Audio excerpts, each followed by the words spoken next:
Isaiah chapter 58 and verse 1. Cry aloud, spare not, lift up thy voice like a trumpet, and show my people their transgressions, and the house of Jacob their sins.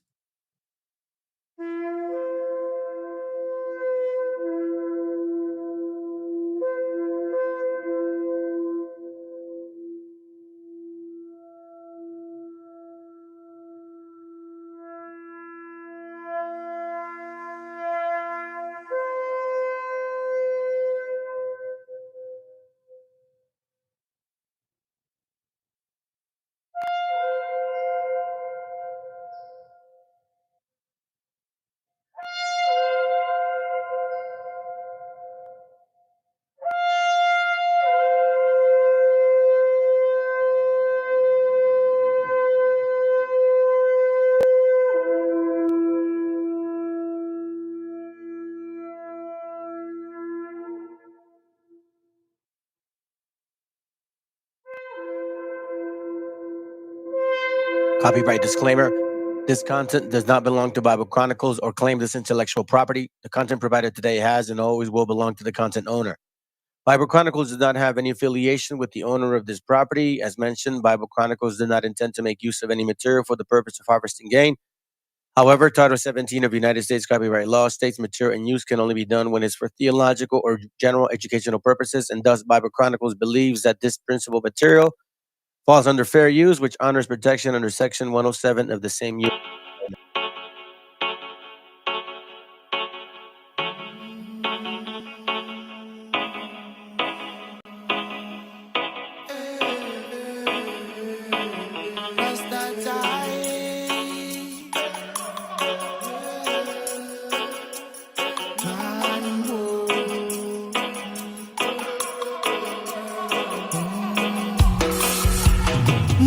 Porque toques el cielo, pero no el suelo, así que créetelo. Quítate el velo velozmente, bro. Vívete tu sueño, pero despierta a la hora que toca. Esa hora, motherfucker, wake up. Yo me meo en tu cubata antes. Bebo, matar ratas con tan. Vaya al bosque a lo Tarzán mientras enlazan. Fraternidad en casa con su polo colister a estrenar. Se han dejado en el desván de su pensar un mar de ideas. Son grandes ideas ardiendo en chimeneas antiguas. Ríe Dios al ver que te santiguas. Su mente y su luz son ambiguas como mi voz. Lo que para ti es un don, para mí una misión fija. Mis versos son de ninja. Tu poesía pa' fijas que no te fijan. Caen más allá del cristal. La matriz hipnotiza. Mi energía os hace trizas. Yo en mi nave nodriza. Comiendo pizza con piña, moldea taroides, vórtices. Con mi mente arborescente junto con Isis y Milos para crear Pegasos en nace, pero cánticos lemurianos me hacen sentir como en mi hogar la noche se avecina y se afilan colmillos de vampiras psíquicas. Frecuencias del malestar las alimentan. Nuestro deber es tenerlas raquíticas. Bazookas espaciales latada con la función del sol central, causando desinformaciones bíblicas. Todo lo existente es relativo, o al menos la materia que te describo. Soy antipersonas como las minas y mino. La moral del que venga a negar lo que digo con la mira pues tan ombligo. Si me retiro del partido que sea como Figo. Conocidos en me la pela en verdad. Si en mi barrio me conocen más que tú a tu enamorada. No hay payasos, solo en anémonas. Cigarcolada Andrómeda eres. Conserva tus células primigenias o no podrás volar. El virus se llevó a unos cuantos, pero el ego a más. Se elevó el más a la opulencia. Digo, ciencia De vaso y Satanás en el espejo. Jesucristo, la conciencia del flow. la tierra y su paz Están vibrando, los sentimientos son la trampa que están manejando. Los hilos de los cuales tú y tu ego estáis medio colgándonos. Que yo sea un superdotado, ni tonto. Solo lo que tú sabes de mierda yo sobre el cosmos. que lo estudio y profundamente sano me lo tomo. Si no ya hubiera ido a visitar al doctor, porque no soy devoto, mucho menos un santo. Yo jamás voto, pero dale.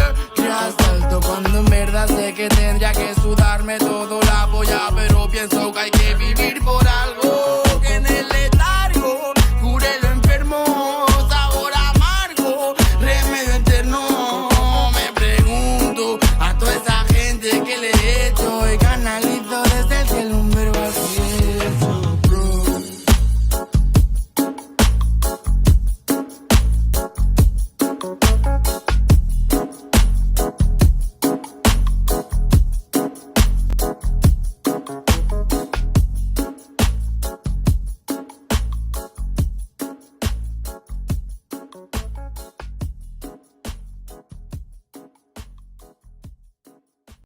autor viene a decirnos con mucha firmeza y gran convencimiento lo mismo que nos decía en el siglo XVIII el barón de Holbach, un filósofo francés de origen alemán. Si nos remontamos al comienzo, entonces hallaremos que la ignorancia y el temor crearon a los dioses. La fantasía, el entusiasmo, el engaño los adornaron o desfiguraron. La debilidad les rinde culto, la credulidad los conserva, la costumbre los respeta y la tiranía los apoya para que la ceguera de los hombres sirva a sus propios intereses.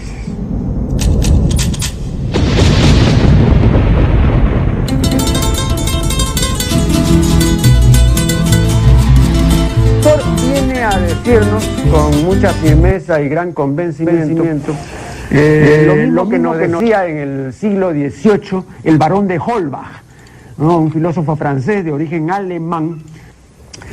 Si nos remontamos al comienzo, entonces hallaremos que la ignorancia y el temor crearon a los dioses.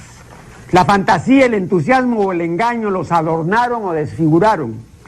La debilidad les rinde culto, la credulidad los conserva, la costumbre los respeta y la tiranía los apoya para que la ceguera de los hombres sirva a sus propios intereses.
Hold on.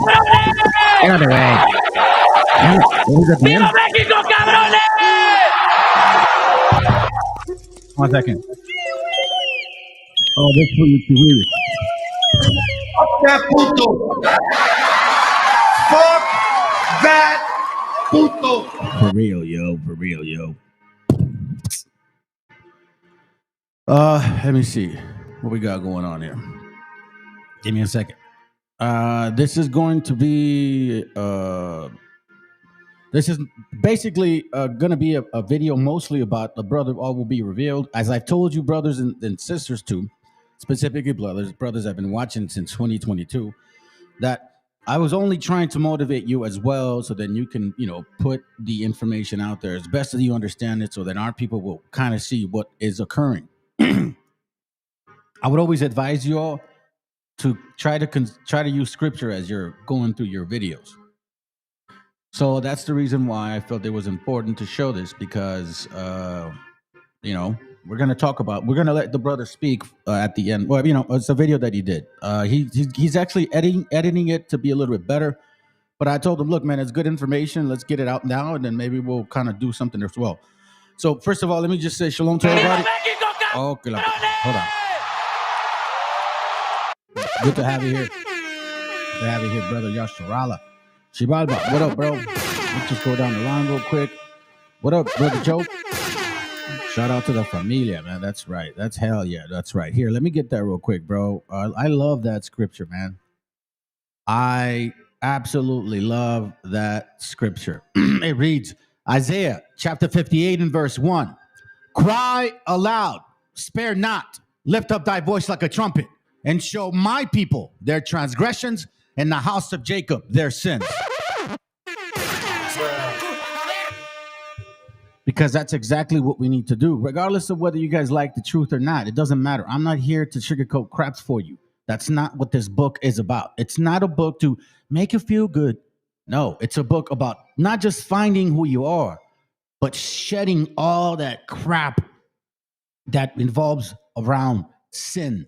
Because at the end of the day, every nation wants this but none of them understand it except the real Hebrews.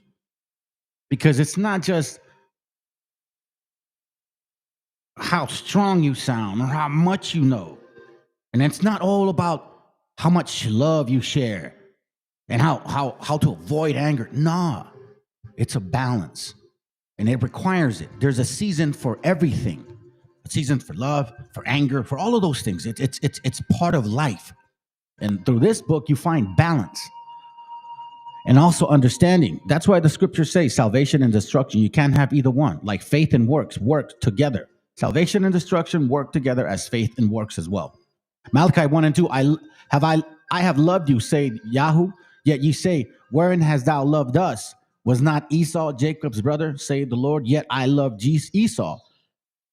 And yet I loved Jacob. Sorry, I was running to the next one.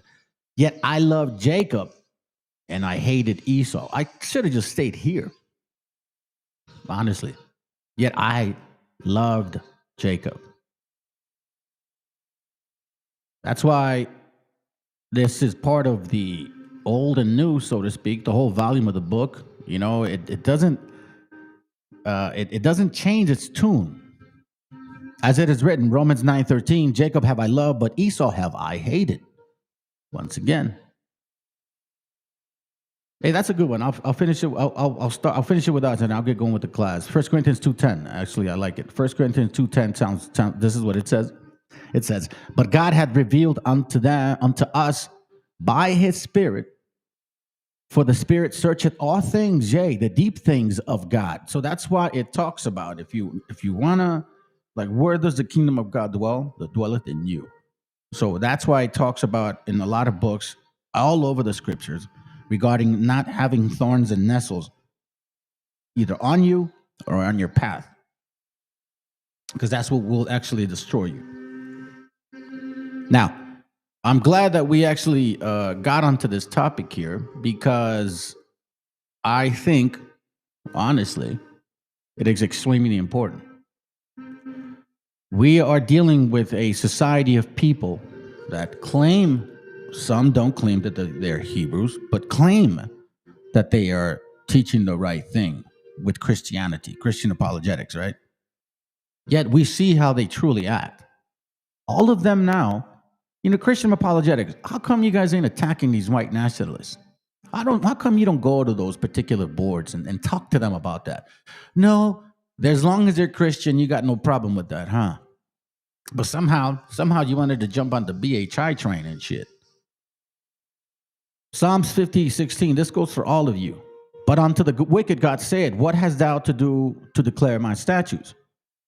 Or that thou should have taken my covenant in thy mouth. When you're teaching scriptures and then claiming that there's supremacy within the 12 tribe chart, man, you're tripping. It's funny because, quite frankly, when you see the teachings and you pay attention to their history, it doesn't apply. What are you guys talking about? But that's just a specific type of spirit that certain nations have. Seeing thou hatest instructions and castest my words behind thee, when thou sawest a thief, then thou consented with him. Hey, who came to the Americas? Now that we know, is it just el gringo, el güero?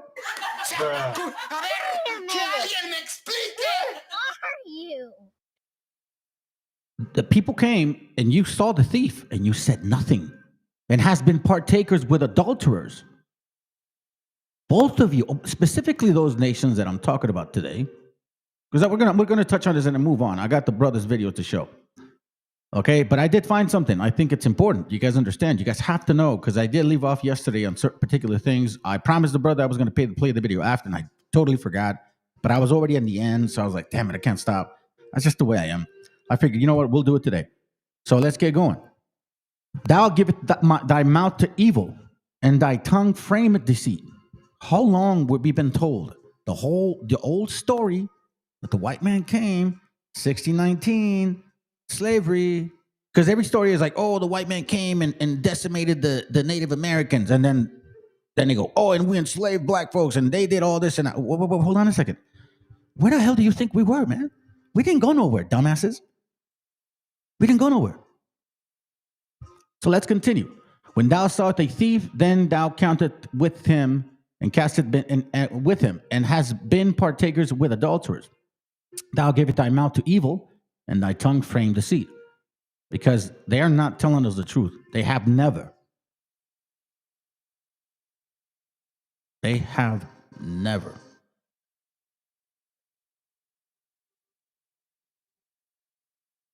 Let me see if I want to go here.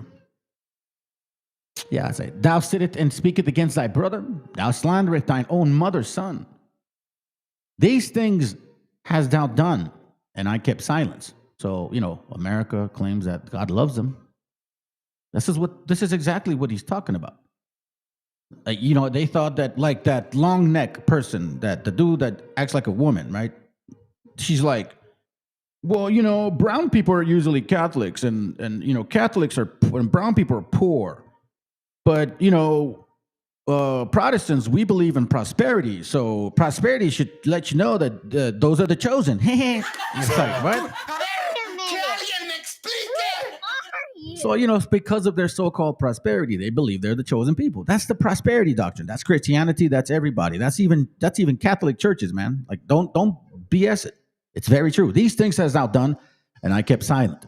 Thou thoughtest that I was altogether such as one as thyself, meaning like you thought I was really wrong with you. You thought I was good with you because I wasn't saying nothing or doing nothing. And I was looking at my people getting destroyed by your hand. And you thought, yeah, God must be with us because he's not defending them and he's not punishing us for anything that we're doing wrong. But I will reprove thee and set them in order before thine eyes. And that's that day when that slaughter begins. Like the Hopi brother said, you're going to see people's heads come off. When the actual moment comes, a lot of you guys are not going to withstand. And I sure as hell don't think I would either, but we're getting ready.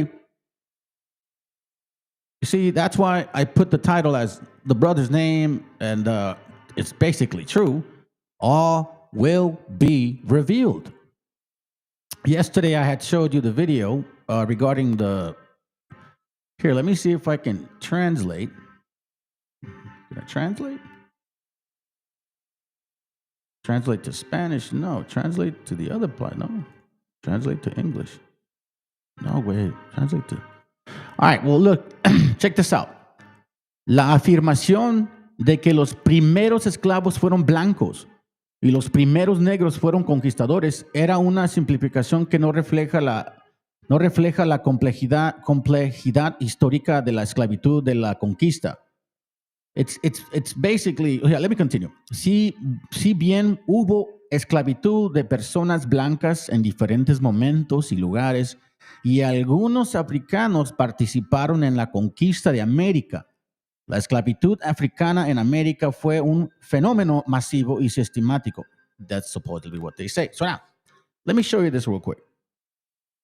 Well, actually, no, let me go back.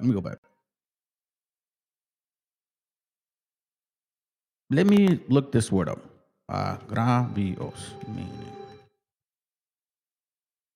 So the word agravio means what?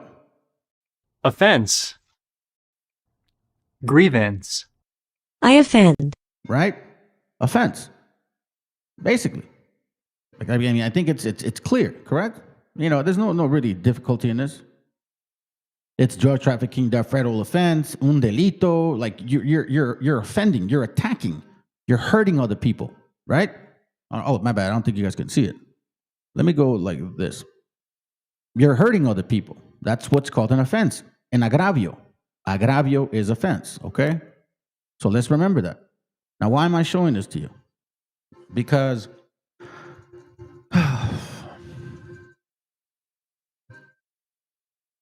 let me remind you guys something. And I have the book in Spanish and in English. So I took both pictures. And I want you to read this with me. I believe this is from the writer Gibson. God, I took the picture earlier, man. I don't even remember where I put it. I'll try to find it. On the bottom of page 273, if you brothers really need to know, you can text me in case I forget. Look what it says here, okay? The term hacienda, I'll start here. The term hacienda had gained currency, and haciendas had begun to depend upon gañanes rather than upon repartimiento labor. Cañanes in the early 17th century, that's in the 1600s, okay? That's not like 1780 something. No, we're talking about the 1600s, okay? It says in the 17th century, had already begun to make their homes within the hacienda confines. So we're talking about the, francisqueños, right? Los disque españoles. Apart from direct land alienation, certain secondary features of Spanish landholdings seriously affected the Indian welfare. The presence of a Spanish property near an Indian community commonly resulted in what we were called offenses, agravios by negro servants, usually robbery and forced entry into Indian homes. Let that sink in for a moment. Take a picture of it, please. Spread the news. This is nothing new under the sun, family. I've told you before, I never wanted to do this. I lost a lot of friends because of the facts that I was finding. People that I grew up with, too. Because they thought I was going crazy and they thought I was becoming like some kind of racist and shit. I was like, man, it's so interesting that when I was bringing this out about white folks, you guys weren't as upset at all. You know what I'm saying? Like, I was okay. So it's okay for the white man to enslave. It's not okay for the white man to enslave you, but it's okay for the black man to enslave you, bro? For real?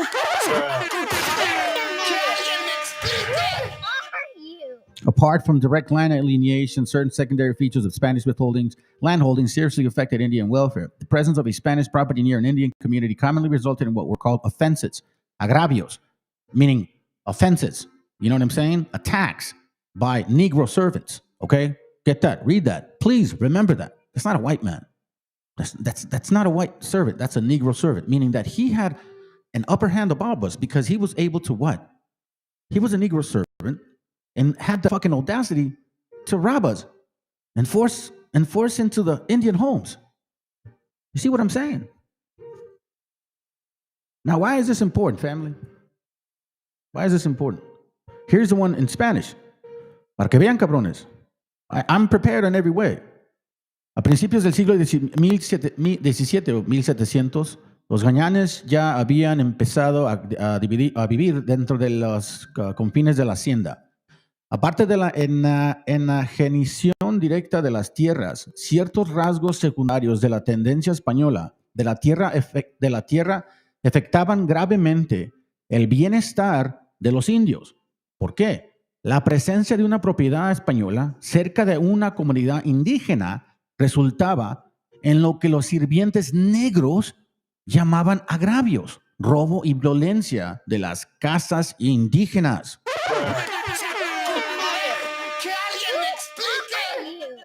Why is this important? Why is this important? You're like, man, you're making a big deal about it. No, I'm not. First of all, for this one reason, right? This is one reason. I just want to make sure you guys understand this. This is one reason, because honestly, I'm surprised they're still like selling this pancake. He whom thy brethren shall praise. Listen, blacks, Latinos, and Native Americans are brothers. Latinos and Native Americans need to praise Judah. Why? Why do we have to praise these black people for?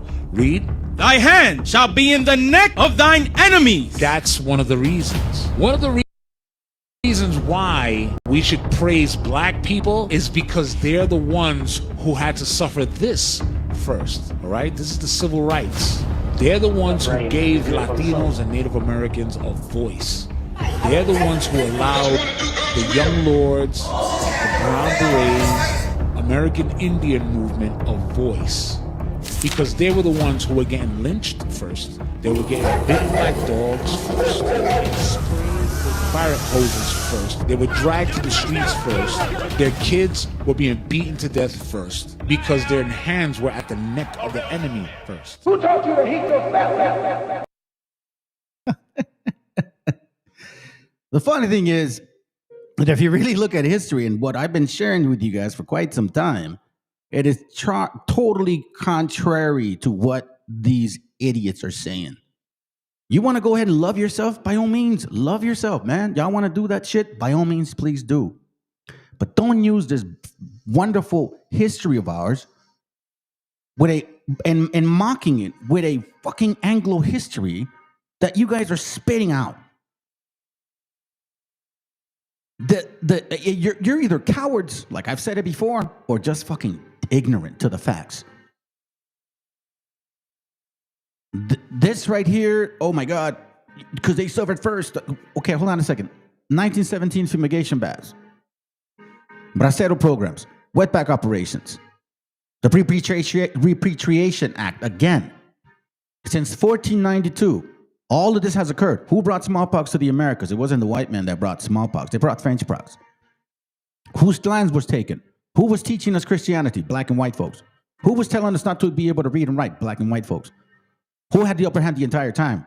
Black and white folks. Whatever relationship between you two had that eventually you just ran out of, like dealing with each other, that's not on us. We didn't invite you guys here. Now, we understand scripturally speaking, this was going to occur.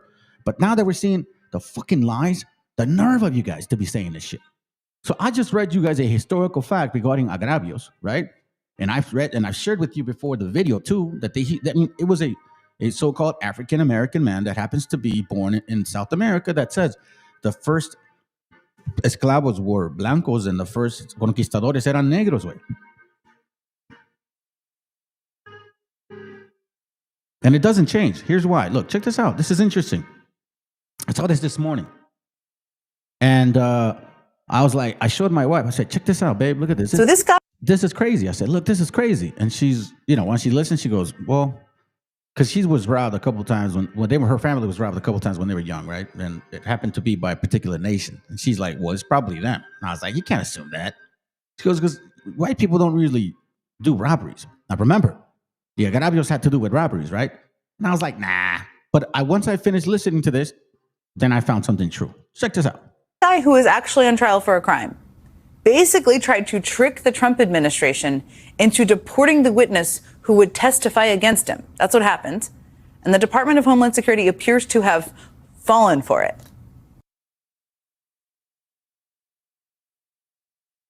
Like, wait, what? Check it. Here we go.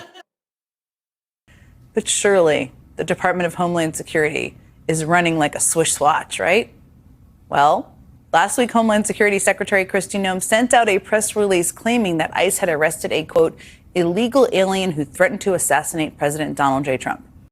It included an image of a handwritten letter, a threat letter that you can see on the screen there, that was sent to the president. Noem claimed that letter was sent by an undocumented immigrant in Milwaukee named Raymond Reyes. But it turns out local law enforcement officials did not think Ramon Reyes sent that letter. In fact, they think that Reyes was being set up. This is from a New York Times story that dropped late today. Quote, not long after the announcement, the government story began to look shaky.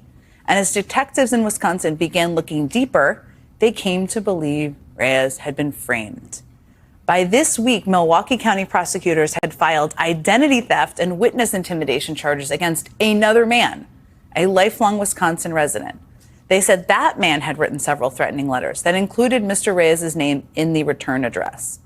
Prosecutors said it was an attempt to catch the attention of the Trump administration and weaponize the threat of deportation against Mr. Reyes, who is scheduled to testify against the man at a robbery trial next month. So hold on. Month. So this guy who is actually on trial for a crime basically tried to trick the Trump administration into deporting the witness who would testify against him. That's what happened. And the Department of Homeland Security appears to have fallen for it. They did exactly what he wanted. I don't know. Maybe Kristi Noem would be better off solving crimes if she was dressing up like Sherlock Holmes. She loves to dress up. Couldn't hurt. Maybe she could try it. So this. Oh, but that's not all, folks. That's not all, man. Because these. Oh, they love it. Hey, FBA, how come you don't show this crap, huh? It doesn't suit your narrative, does it, FBA? Does it? These colonizers don't stop, family. And just because they don't have the upper hand over the white man doesn't mean that they wouldn't do the same shit again. So check this out. Wisconsin man. This is the guy right here. The Wisconsin man that committed the crime, that basically framed our gente. Wisconsin man forged threats against Trump to try to get witness against him deported. To try to get the witness against him deported, officials say. Demetric Scott was charged with felony witness intimidation and identity theft after he was accused of sending letters threatening to kill President Trumpet Man in Ramon Morales Reyes' name. Now, let me tell you something, family. You don't see these trumpets talking about that, do they? You don't see FBA talking about it either. Demetric Scott now facing 4 more felony charges, as investigators believe he framed Ramon Morales Reyes by threatening to assassinate President Donald Trump. According to the criminal complaint on May 21st, the Wisconsin Attorney General's Office, Milwaukee Police Chief Jeffrey Norman, and the Milwaukee Immigration and Customs Enforcement Office all received handwritten letters like this one, with a return address for Ramon Morales Reyes, threatening to shoot the President of the United States. On May 22nd, ICE arrested Morales Reyes. A detective interviewed him using translation assistance since Morales Reyes could not read, write, or fluently speak English. Both his family and attorney have also stated that as well. Now, in that interview, Morales Reyes was asked if anyone wanted to get him in trouble. He stated the only person who would want to get him in trouble, the person who robbed him, Demetric Scott. Court records show Scott was scheduled for a jury trial on July 14th for that case. Reyes was the victim. On May 28th, DHS Secretary Kristi Noem shared a photo of the letter claiming that Morales Reyes wrote it. She also issued this statement on his arrest, reading in part, "Thanks to our ICE officers, this illegal alien who threatened to assassinate President Trump is behind bars." On May 30th, MPD interviewed Scott, where he admitted that he wrote the letters, not Morales Reyes. When asked why, Scott told investigators freedom, sharing that his intentions were not to go after the president, but to prevent Morales Reyes from testifying at his trial. According to court records, Scott had made calls to his mom and others while in jail about mailing the letters. "I went to go try and talk with her. This mailbox is not currently accepting messages." But no one answered. However, his mother told investigators she did not have any idea what was written in those letters. Really? I'm only a messenger, and I'm here to teach the truth, the whole truth, and nothing but the truth. Now, Edom went ahead and said, yeah, this fits our narrative. Edom don't want to say anything about it now because they love this hatred perpetually. Canaan now basically told you exactly who they are. They have not changed, family. If you guys go to Jubilees chapter 10, verse 28, you'll see exactly how their acts are very similar. Nothing new under the sun. Here is after the division of the nations. Ham, Japheth, and Shem. You either believe in science or you believe in this book. So if you believe in this book, it didn't originate out of Africa. If you believe in science, then things originated out of Africa, because that's what they say. But you also have to agree that, we were once monkeys and we were fish at one point, and somehow we're humans now.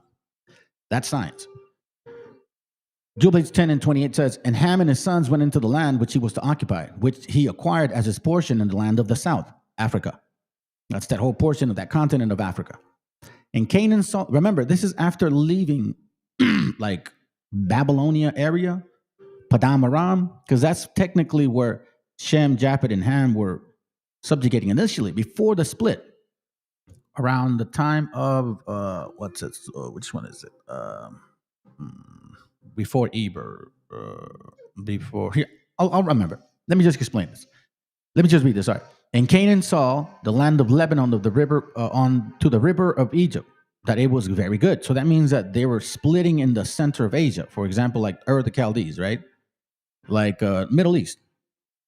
Between, not too far into the Indias, you know what I'm saying? Like that Hindu section, east of Hindu, so to speak.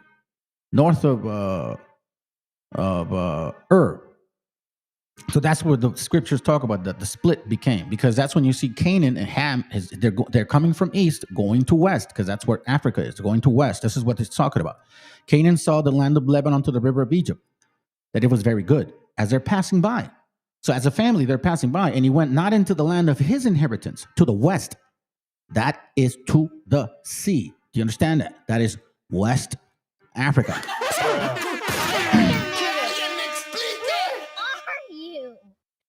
West Africa is where Canaan belongs to. You cannot deny that. BHI, you love to run away from that shit, but you just can't deny this no more.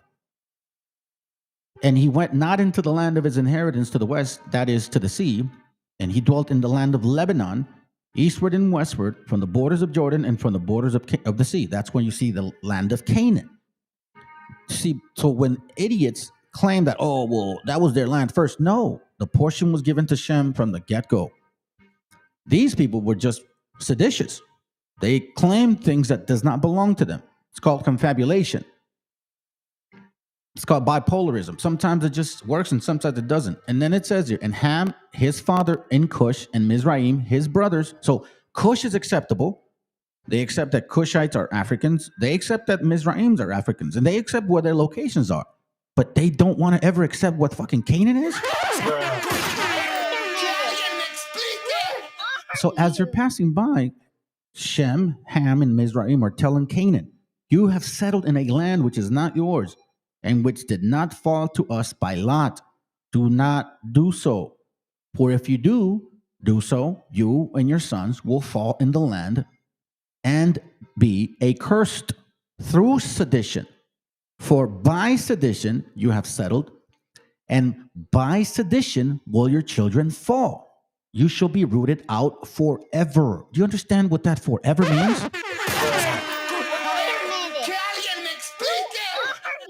Do not dwell in the land of, do not dwell in the dwellings of Shem. For to Shem and to his sons did it come by their lot. Cursed you are, and cursed shall you be beyond all the sons of Noah, by the curse by which we bound ourselves by an oath in the presence of the Kadash judge.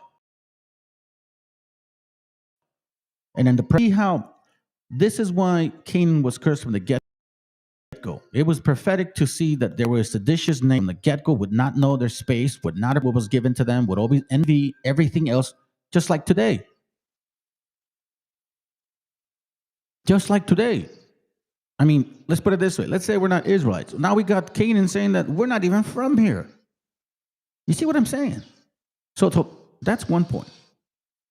But if you go further into this book, on chapter 22, thank you, brother, for sharing that, man. And I read this yesterday, but let me read it again today. Once again, it's talking about Canaan.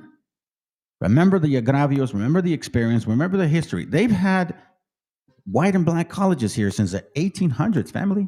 In 1837 was the first black college. You already know they had a lot of white colleges. 1837, 1846, 1857, 1865, 1890, 1902. Like, when did we start reading? They've prohibited us every education possible. I've showed you material. The Lutheran newsletter clearly states that in September 7th, 1900, Spain still prohibited us from even reading the Bible. The literacy rate, like I've shared with you, was about maybe 5%, if that. And if you could buy a book, you had to be wealthy. So we have nothing in common with these people. Nothing in common. No historical similarities. No, nothing. But when you push the white man's narrative to fit black man Bible concept, well, of course it's going to look like it matches.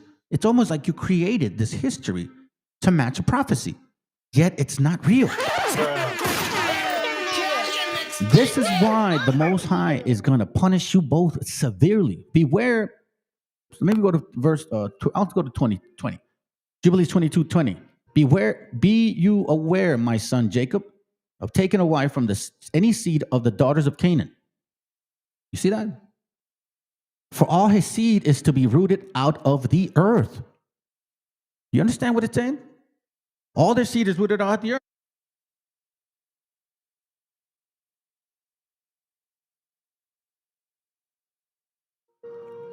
For all his seed is to be rooted out of the earth. For owing to the transgression of Ham, Canaan erred, and all his seed, oh man, come on, bro. Stupid ass. and all his seed shall be destroyed from off the earth, and all the residue thereof, and none springing from him shall be saved on the day of judgment. Do you know how many people, our gente, are stupid, idiot brothers and sisters married because of BHI into Canaan? Do you understand what you have just done to your children, you dumbasses? I hope, man, I'm telling you, before you get involved into anything, make sure you know what you're getting involved to. And then when you find out that you were wrong, then fucking admit it and step away. Here it says they're going to be destroyed forever, just like Esau, forever. And who do we have to deal with? Who's creating this chaos? Verse 22, and as for all the worshipers of idols and the profane, there shall be no hope for them in the land of the living, and there shall be no remembrance of them on the earth, for they shall descend into hell basically, and into the place of condemnation they shall go. And as for the children of Sodom were taken away from the earth, so will all those who worship idols be taken away. But he says, fear not, my son Jacob, and be not dismayed, O son of Abraham. Christians have no clue why Abraham keeps being mentioned in the New Testament. They're like, Will K. Malone says, oh, we don't know where Abraham came from. Shut up, dumbass. May the Most High, Yahweh, preserve you from destruction, and from all the paths of error may he deliver you. Now that right there, the path. The other day I did a class on that. Thank you, bro, for bringing that out. 2 Ezra 16:77. Do not leave a path like that. Check this out. Let's go to it real quick. Remember, fear not, my son Jacob, and be not dismayed, O sons of Abraham. May the Most High preserve you from destruction, and from all the paths of error may he deliver you. Paths. Check this out. 2 Ezra 16:77. Look what it says. It says here, woe be unto them that are bound with their sins and covered with their iniquities, like as a field is covered over with bushes, and the path thereof covered with thorns, that no man may travel through. Why? It is left undressed. So if it's left undressed, and is cast into the fire to be consumed therewith. See what I'm talking about? Having a clear path. Clear path. So all of you get confused about, Hebrews here. It talks about having a clear path. I believe. And let's see. It says, wherefore lift up the hand, make straight. Here it goes, right here. Hebrews 12:12. Wherefore lift up the hands which hang down, and let the feeble knees, and make straight path for your feet, lest that which is lame be turned out of the way, but let it be rather healed. Path. That stuff is important. Deuteronomy 7:1. When the Lord thy God shall bring thee into the land whither thou goest to possess it, and it hath cast out many nations before thee, the Hittites, Girgashites, Amorites, and the Canaanites, and the Perizzites, and the Hivites, and the Jebusites, 7 nations greater and mightier than thou. And when the Lord thy God shall deliver them before thee, thou shalt smite them and utterly destroy them. Thou shalt make no covenant with them, nor show mercy on them. Now, obviously, that didn't occur completely, right? That's why they're still here, which is why the residue is deemed for destruction. These are facts. This is not a lie here. Ezekiel 36 also talks about somebody. Ezekiel 36:3. Therefore prophesy and say, thus say the Lord God, because they have made you desolate and swallowed you up on every side. Isn't that what happened from the east to the west? The 13 colonies, and all of a sudden they own California? That ye might be a possession unto the residue of the heathen, and ye are taken up in the lips of talkers, and are in the infamy of the people, and are an infamy of the people. They hate us. Therefore, ye mountains of Israel, hear, or Yasharallah, for example, hear the word of the Lord God. That's all, not just Judah. So because maybe I'm bringing out the word first, I'm supposed to be superior than the brethren that are following after me. Like, yeah, you better praise me because, like, you know, I brought it out. I went through it. I have a son who's, you know, sick, and we battled it every single. Really? That's all fleshly shit, man.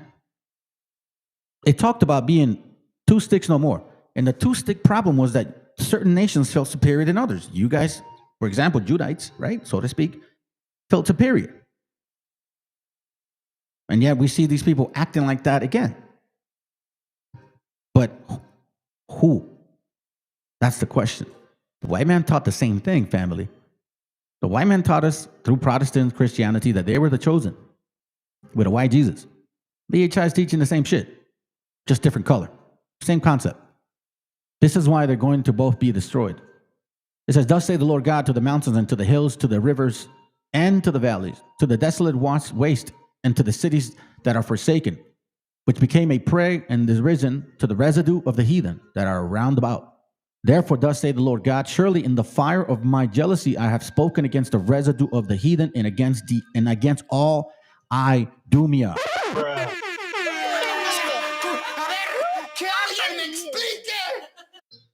Which have appointed my land in their possessions with the joy of all their heart and with the spiteful minds to cast it out for a prey.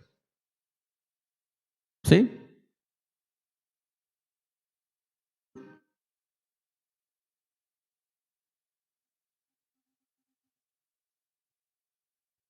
Let me show you something real quick. This is exactly, we see the other agravios. Let's go.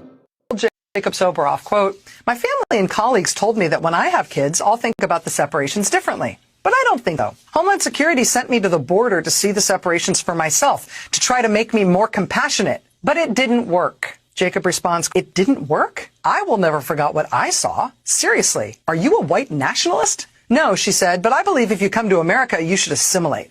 Why do we need to have, like, Little Havana? Please?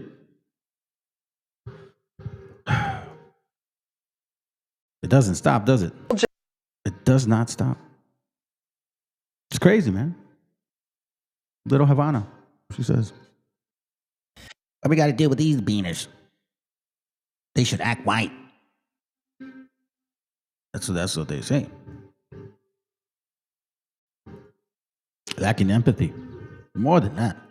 There's absolutely nothing. So now before I transition into the video, because that's going to be playing next, I want to share this with y'all.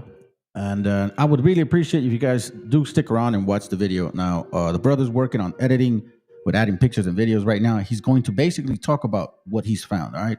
Again, I'm not pushing this in regards to, believe it. Everything that I do, for example, I always tell you to confirm it. So whatever the brother's bringing out, make sure you confirm it, because there's a lot of information. Okay. Let's again this video and then the next one, and then that'll be it. In 1923, Adolf Hitler led a coup against the German government that ended up being called the Beer Hall Putsch. He was tried and convicted for this, became a felon, which he claimed was a political move from the Socialist Democrats, and he started a campaign about how he was for the working German and how educators were poisoning German minds against Germany, and that he was going to make Germany great again. And he became chancellor on January 30th of 1933. He promptly forgave all the people who participated in his Beer Hall Putsch, giving them medals of honor, and then started prosecuting, persecuting, and killing all of the law enforcement who resisted his coup. By April 7th of 1933, he passed what was called the Law for the Restoration of Public Service, which rolled back work protections, allowing all public service to discriminate against women and people of color, and only people who were of Aryan descent who pledged loyalty to Hitler could work in public service. Now, he was able to control the government by making oligarchs part of his head of government, and he demonized minorities, saying it's us versus them. He chose the Jews because they were a relatively small minority, and the LGBTQ community, which was thriving in Germany in the 1920s, include having the first trans surgical clinic that the Nazis burned to the ground. They also banned and burned any books that they considered degenerative or immoral, which just means that they acknowledged that gay people and trans people are real and talked about their experiences. They also burned and canceled any book that discussed classism.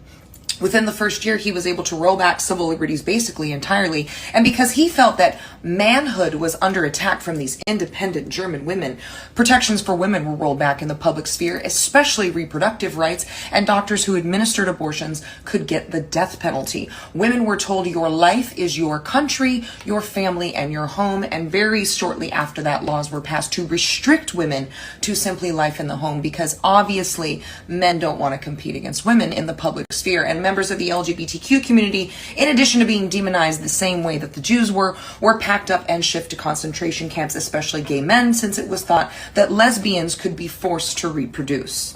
And I say all that to say that then the German army was militarized against the German people and anyone who decided to do the right thing and protect these minority groups.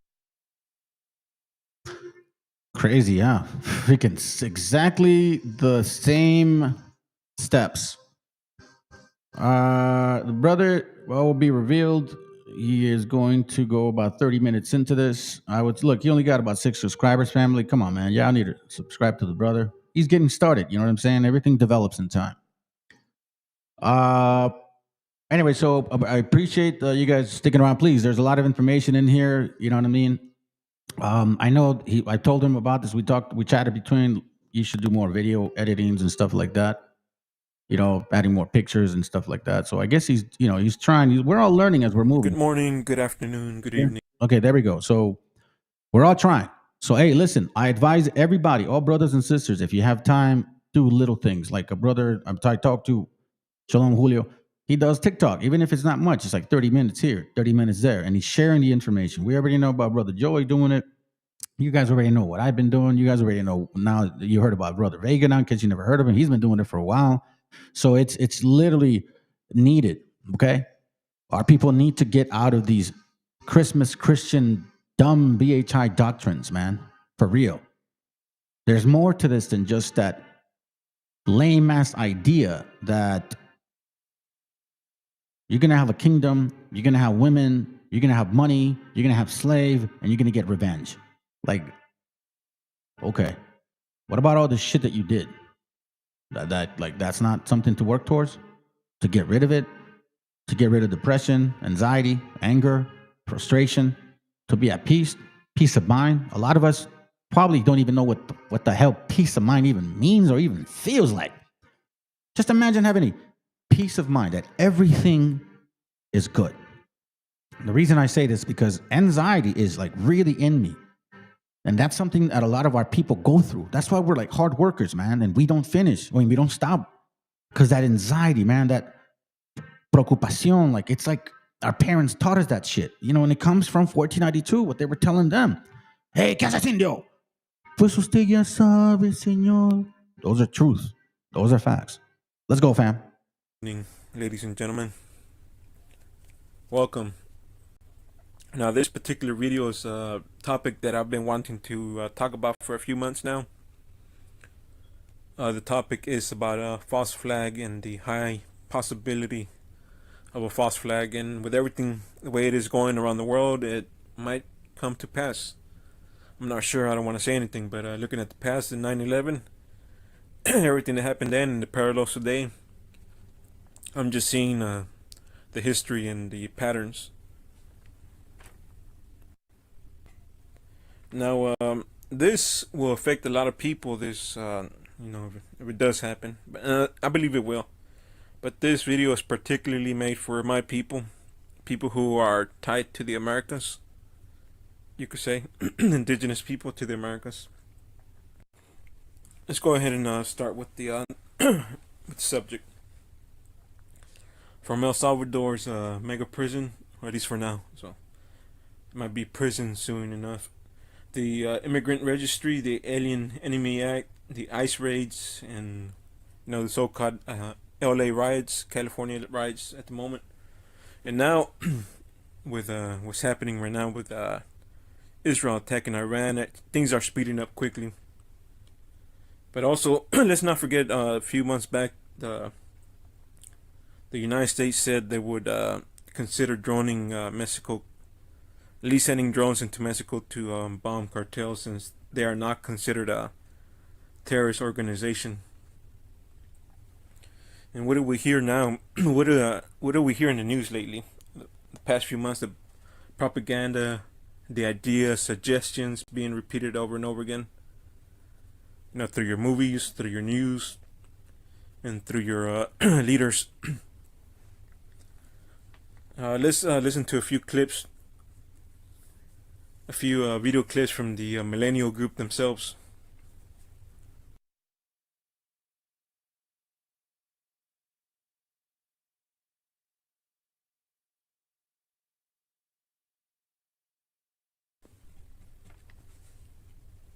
See, out of their own mouth, they're building the narrative to something. And I'm telling you right now, you know, be prepared for a major attack. And it won't be some Chinese, Iranian, Islamic cartel alliance as they're trying to push or create whatever fictitious enemy they want to build up to. And it will be those behind the New World Order, the NWO, the Novus Ordo Seclorum, the Golden Age of Saturn, those who wish to bring about a 1,000-year reign of so-called peace, a Christian utopia. See Revelation chapter 20, verse 4. And Hitler himself wanted to bring about a millennial reign. And I believe this has always been the agenda from the First Reich, the Holy Roman Empire, the Second Reich, which was the German Empire, the Third Reich, which was Nazi Germany, and now the Fourth Reich, which is the United States of America. So about this false flag, now ask yourself this question. Do any of you actually believe that anyone is stupid enough to attack the United States of America? And I really doubt it. I believe no. And this is what is happening now is basically the same thing that happened before the 9/11 attacks, the September 11, 2001 attacks on the Twin Towers. And at that time, we were being fed the narrative for months that Osama bin Laden was going to attack the United States and Israel. And this goes credit to Bill Cooper. He's the one who predicted the 9/11 attacks before they happened. And at that time, before the 9/11 attacks, you had all the intelligence agencies like the FBI under Louis Freeh, the NSA, the CIA, and even the Israeli Mossad, with all their funding, budget, advanced equipment, and their overall cooperation. And these agencies couldn't even find Osama bin Laden. But you know who found him? Some CNN reporter did. And all it is psychological warfare, Some of the like Bill Cooper, he's called people sheeple because he said they were so demoralized and brainwashed by the entertainment industry that you could pretty much tell them anything and they'll believe it. And what are we seeing in the news lately? What's being normalized? That's calling certain people terrorists now. When they say cartels, it will eventually be a people who are indigenous to the Americas, who have a look to them, and that's what's happening now. It's being normalized, and it's the same story that's always told over and over again. It's the same little rhetoric, the same propaganda. And like as I said, I do expect a major attack, and I don't want to put a date or anything on it, but these people always tell you what exactly they're gonna do. And let me just put 2 possible dates. I'm not saying it will happen, but just to put them out there. 3/22, March 22nd, and you could read Genesis 3:22,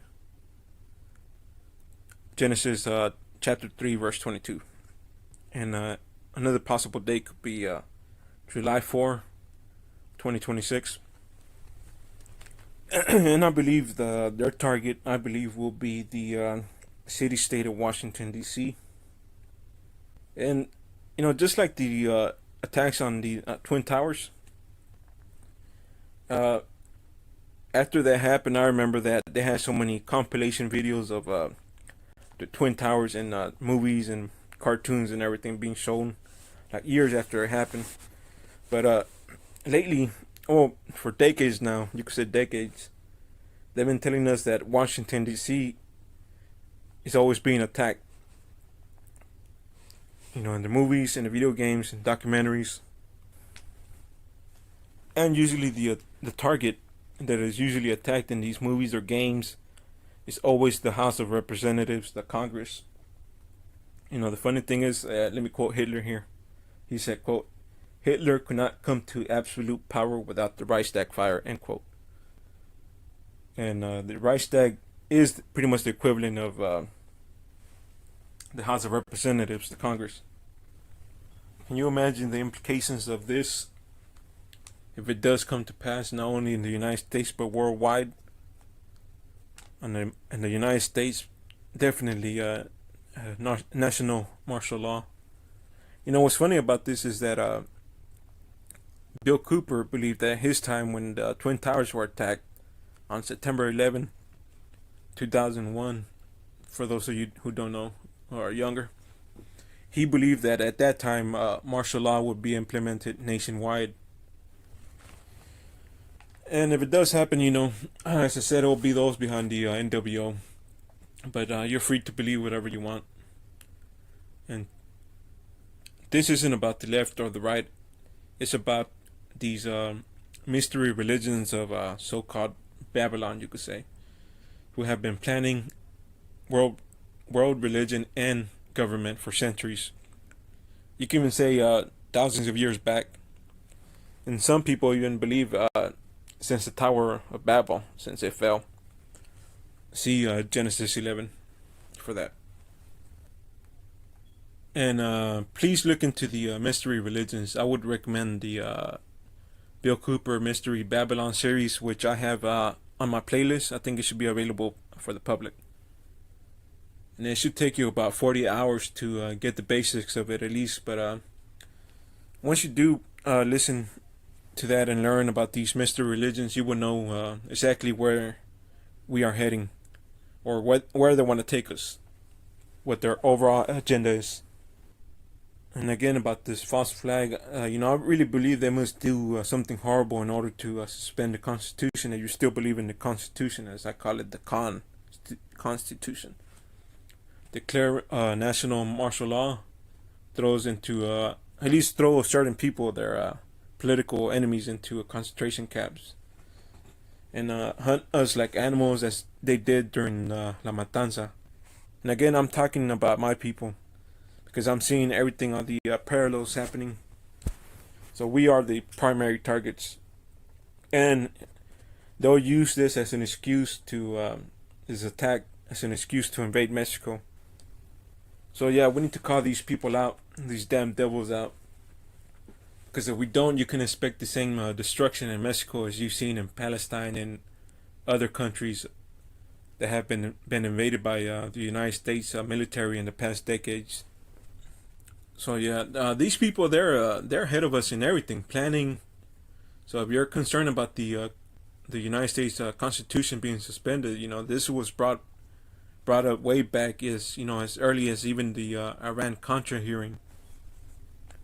And they even have their own clergy response teams ready to pacify and bring people into submission.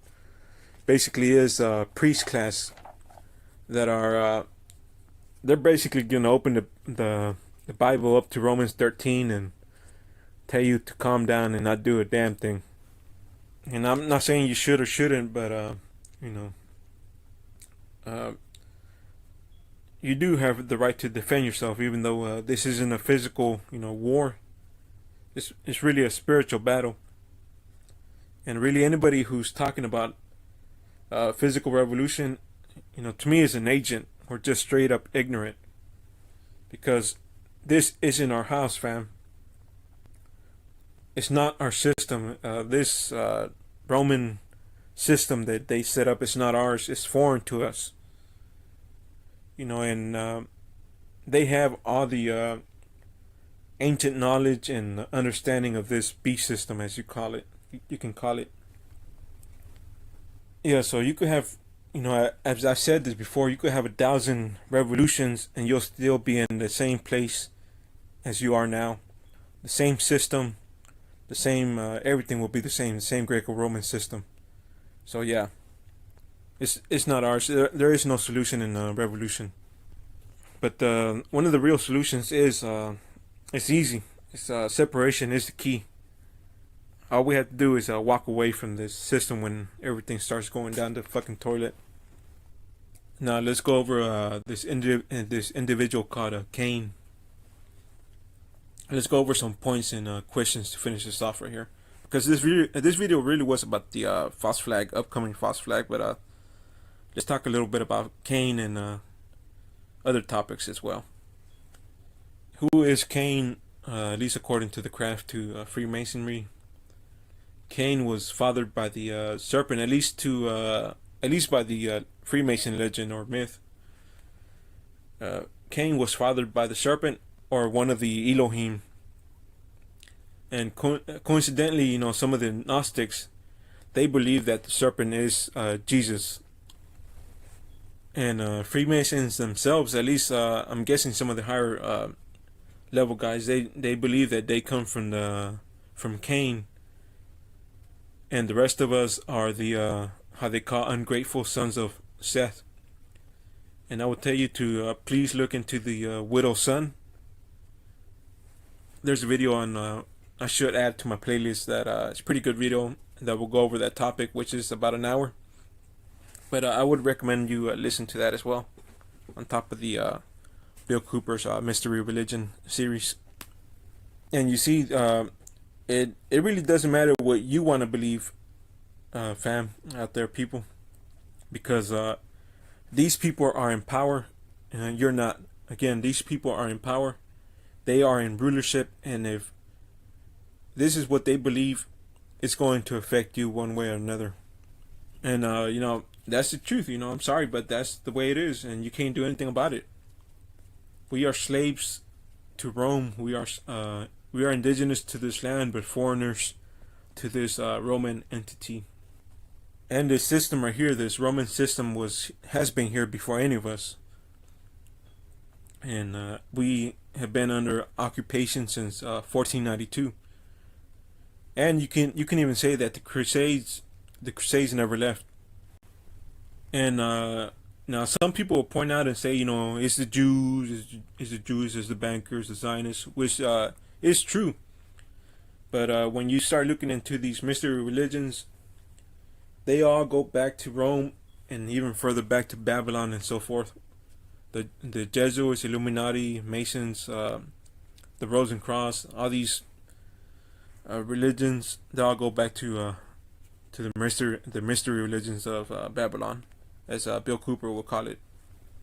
Even the Wailing Wall, you know, even which many like to point out to this and say, look, you know, they're under Jew influence. You have all these world leaders going to the Wailing Wall and praying to it. But when you actually look into the Wailing Wall, you will find out that it's actually another Roman structure, and this structure is called the Antonia Fortress. And what are my thoughts on the state of Israel and Zionism? I really believe that the state of Israel, these people were set up as a scapegoat. And with everything that's happening now around the world,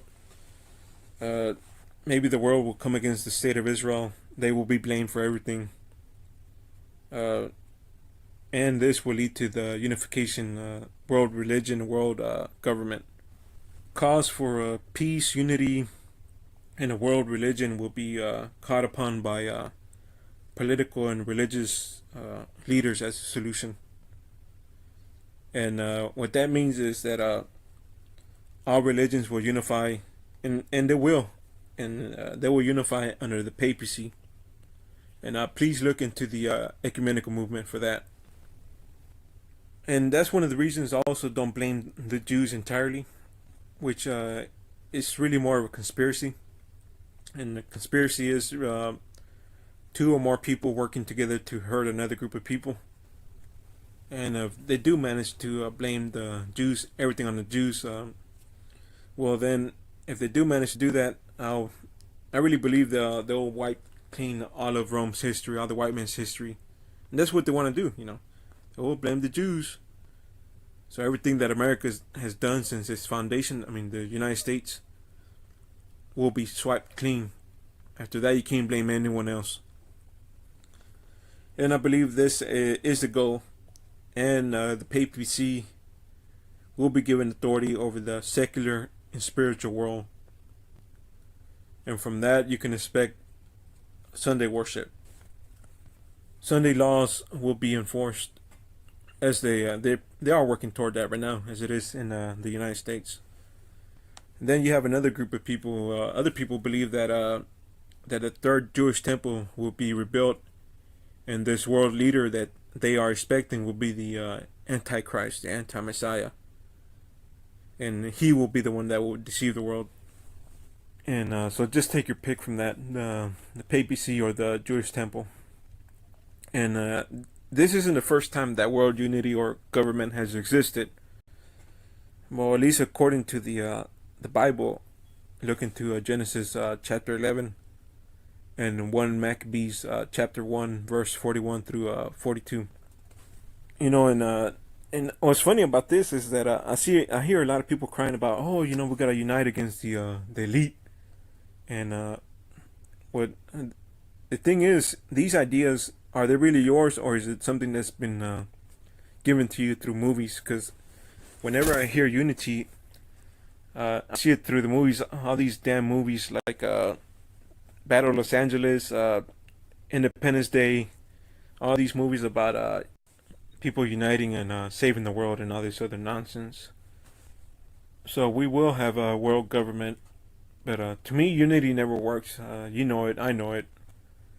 And some of us here, especially in the Americas, we will never truly assimilate to this Greco-Roman system. And that right there is a problem, fams. And that right there is a problem. Because if they do bring about this world government, you know, anybody who doesn't go along with it, you know, well, you know what's going to happen. And as I keep saying, they will have the world government. And if they do, it will be short-lived. So, as I keep saying again, separate from these people, separate from this entity, this Roman Greco-Babylonian entity that these people brought. And I want you to remember this day, fam. Remember who your enemies are, because we truly are the stumbling block to this world government that they have planned. So yeah, separate and let their Christian Tower of Babel, as I call it, let it fall. You know, fuck these people, especially the white man. And you hear that, children of Cain? You are going to fall. You know, your God, your creator, whoever it is, your God made the nations fall, as they say it, to stumble. And now your judgment is coming back at you. And, you know, even to your children. And I don't feel one bit of sorry for y'all. Not one bit. Because everything is being revealed, and you will be exposed to the world. And, you know, and you as people, you're miserable. You know, you're hateful. You're deceitful people who will you will never do good or be at peace with yourselves. And a lot of our people will fall for you. You know, they will fall for your fucking lies. But hopefully, some of us are, you know, become woke, or, you know, wake up from your fucking lies. Because when the dust settles, you know, everyone will look upon you and just laugh at you and see how pathetic you are, how naked and fearful you really are as a people. You know, and the whole world will say, you know, is this the man we feared? Is this the man that made the world tremble? And know this, sons of Cain. That's what I call you, sons of Cain, or the Romans, or whatever you want to be called. You know, some of you believe that you're spiritual Israel for some reason, that you're the good guys here to bring light to the nations. But I'll let you know something right now, that you will never be loved or approved by the Creator. And you are just like Loki. Now, that's it for the white man, for the Romans, or for the Edomites, whatever you want to call them, Japhet. And I wanted to add more video editing, but I wanted to get this video out of here, so I'll do more editing to this part. So that's for the white man, you know. So when I say white man, you know, a lot of you, if you're gonna have hate for the white man, or you know, you want to separate from the white man, I say separate from other people too, because this isn't just a white man thing. And we'll get to that in a moment right now. And the next subject is African Americans. You know, another group that we have to separate ourselves from. And I know this is it might be a little touchy subject for some of you, but we're gonna talk about it regardless. And you know, let's stop kidding ourselves, fam. There won't ever be a true black and brown unity, because we don't have the same spirit. You know, let's be straight. We don't have the same spirit. And if you want to talk about unity with the blacks, you know, don't talk to me about anything indigenous if you're gonna be holding hands with these people. And some of these African Americans, they have the same agenda as the white man, like the Puritans. You know, they see you as Canaan and believe that the Americas is their promised land. And the Africans, the earliest that they arrived in America was in 1492 as the black conquistadors, who helped the Spanish, and they helped colonize the Americas. And to me, to tell you the truth, I think that the black man is a secret weapon for the white man. And when you start looking at African American history, you come to find out about that these people had thousands upon thousands of black slave owners. Then you look into the black Buffalo Soldiers, and these people, they had Prince Hall masonry since the founding of the United States. They had colleges probably since the 1800s. And everything's a lie about these people. Rosa Parks was a lie. And our people, as you want to call them, Latinos or whatever you want to go with, especially in the United States, you know, they've been brainwashed and influenced by the fake black history, the rap, the sports, entertainment, you know, to feel sorry for these people, to elevate them above ourselves, really, when you look at it, to follow their leadership and their ways, the way they behave, the way they act, the way they talk, everything about these people. And it really has been destructive to us, to our people. And now we are demoralized following these people, be it white or black. And is that racist? Have everything that I said so far, is that racist? I mean, I want y'all to comment and let me know if that was racist, you know. Because, you know, I'll say this: good. No, good. If it's racist, good. Fuck y'all. Because I bet it wasn't racist when I was talking shit about the white man, huh? Right? And I'll let you know this: I'm against both these people, the whites and the blacks, because to me they are the Masonic board, and we need to stop playing this black and white game. Question for you, African Americans that claim that you aren't from Africa. Now, why is it that Leo Africanus' description of Africans is 100% description of you? And when I mean that is, if you read his book called Geographical History of Africa, you go to page 41 and 42. Let me go ahead and read a few lines from his book. Quote, "The inhabitants are somewhat needy and covetous, being also very proud and high-minded, and wonderfully addicted unto wrath, void of good manners. You shall see commonly 2 or 3 of them together. They speak always with an angry and loud voice. Their mind are perpetually possessed with vexation and strife." End quote. Now, if anybody wants to read that, is the Leo Africanus Geographical History of Africa, page 41 and 42. And to me, that's you, African Americans. That's your spirit. Just like twerking is, is what you do. Twerking is when you look into twerking, it's an African tradition called, going back to centuries, called Mapuka, Mapouka, and that's in your spirit. And now, now you have people twerking all over the world. You got grannies twerking, you got children twerking. Even in China, you have people twerking. When you go into the Red Note app, you see all these Chinese women twerking as well. It has demoralized the world. So that's your spirit, and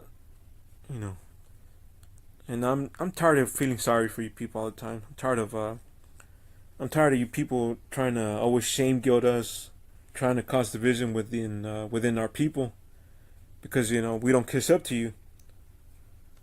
Especially now, you're taking advantage of what's happening now in the United States.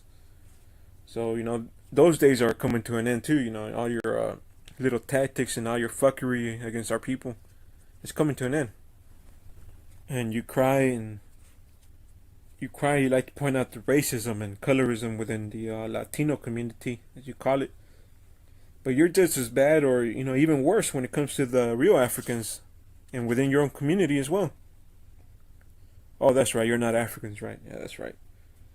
And I say real Africans because you African Americans are a new being, as you like to call us, Spaniards and mixed mutts. You're a new being as well. Because when you look at it, you're a Thomas Jefferson baby. You came from Thomas Jefferson's nutsack. So you're the newer being, as you want to call it. And prove me wrong, Take a DNA test. Oh, that's right, you don't believe in DNA testing. Except when you're trying to prove that you're not the daddy. You're not the papa. So you're always crying, complaining about everything. You like to tell the world that Latinos are racist and we don't want you to date our daughters, and damn right, because you black man, you have this damn spirit on you that you don't even love or respect your own women. What makes you think you're gonna respect our daughters? From the BHIs, the Kevin Samuel types, that Myron guy from Fresh and Fit, the Red Pill type guys. You guys are always talking shit about black women all the time. So keep blaming the black woman all you want. But it's in your spirit, Mr. Black Man. That's who you are. And this is true because any woman who isn't black that marries onto you, they start picking up your own behavior. It's that behavior. So it's you, Mr. Black Man. It's not the black woman. Let's go ahead and finish this off. And we don't need you, Mr. Black Man, Mr. Black people. We don't need you. You don't need us. And I'll leave it at that. And let me go back to this false flag. And I wanted to say this because people, they know, I guess you could say they feel, they see something. Even if you're religious or not, they know that something is coming. They feel that something is wrong. And whether you're spiritual or not, religious or not. And let me just finish saying this. I really believe that America will be invaded. You are going to see a massive, and I mean massive foreign invasion, like never anything seen in the history of mankind, come down on the United States of America. And I'm telling you right now, to my people, walk away. Don't be part of this. Don't defend this goddamn satanic country. Let the white man and let the black man fight for it, because they did bring it over here. This is their system. As the some of these BHI out of their own mouths, they say that they ruled Europe. And if they did, it was under the same system. They came here in 1492 and they colonized the Americas together. And that's what it is. That's how it went. And now everything that has happened, everything's being exposed, the veil is being removed. You are going to see war, hell, like you've never seen before. And troops are coming here, foreign troops en masse. And I mean, you probably can't imagine it right now, but it's going to happen. It's going to happen. And yeah, that's all I have to say. And just get right with your people, I guess I could say that. And this isn't meant to be a fear mongering or anything. You see the signs everywhere. We are the age of Rome is coming to an end. The white man's rulership is coming to an end. And if you want to fight with him, go raise your arm and your weapons against any armies that are coming. But this is their fight. It's not ours.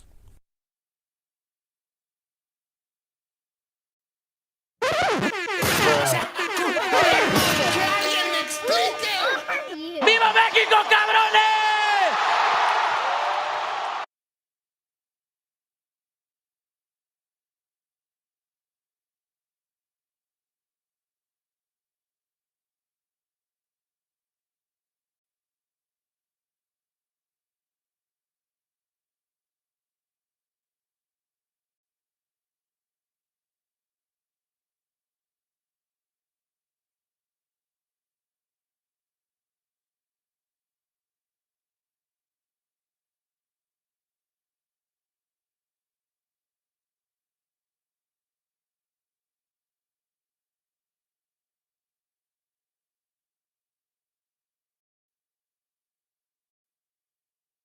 The black man having an obsession.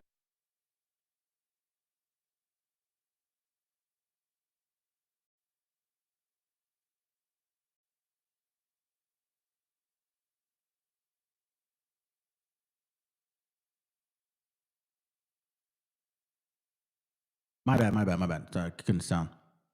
Check it. So thank you, brothers, for supporting the brother, man.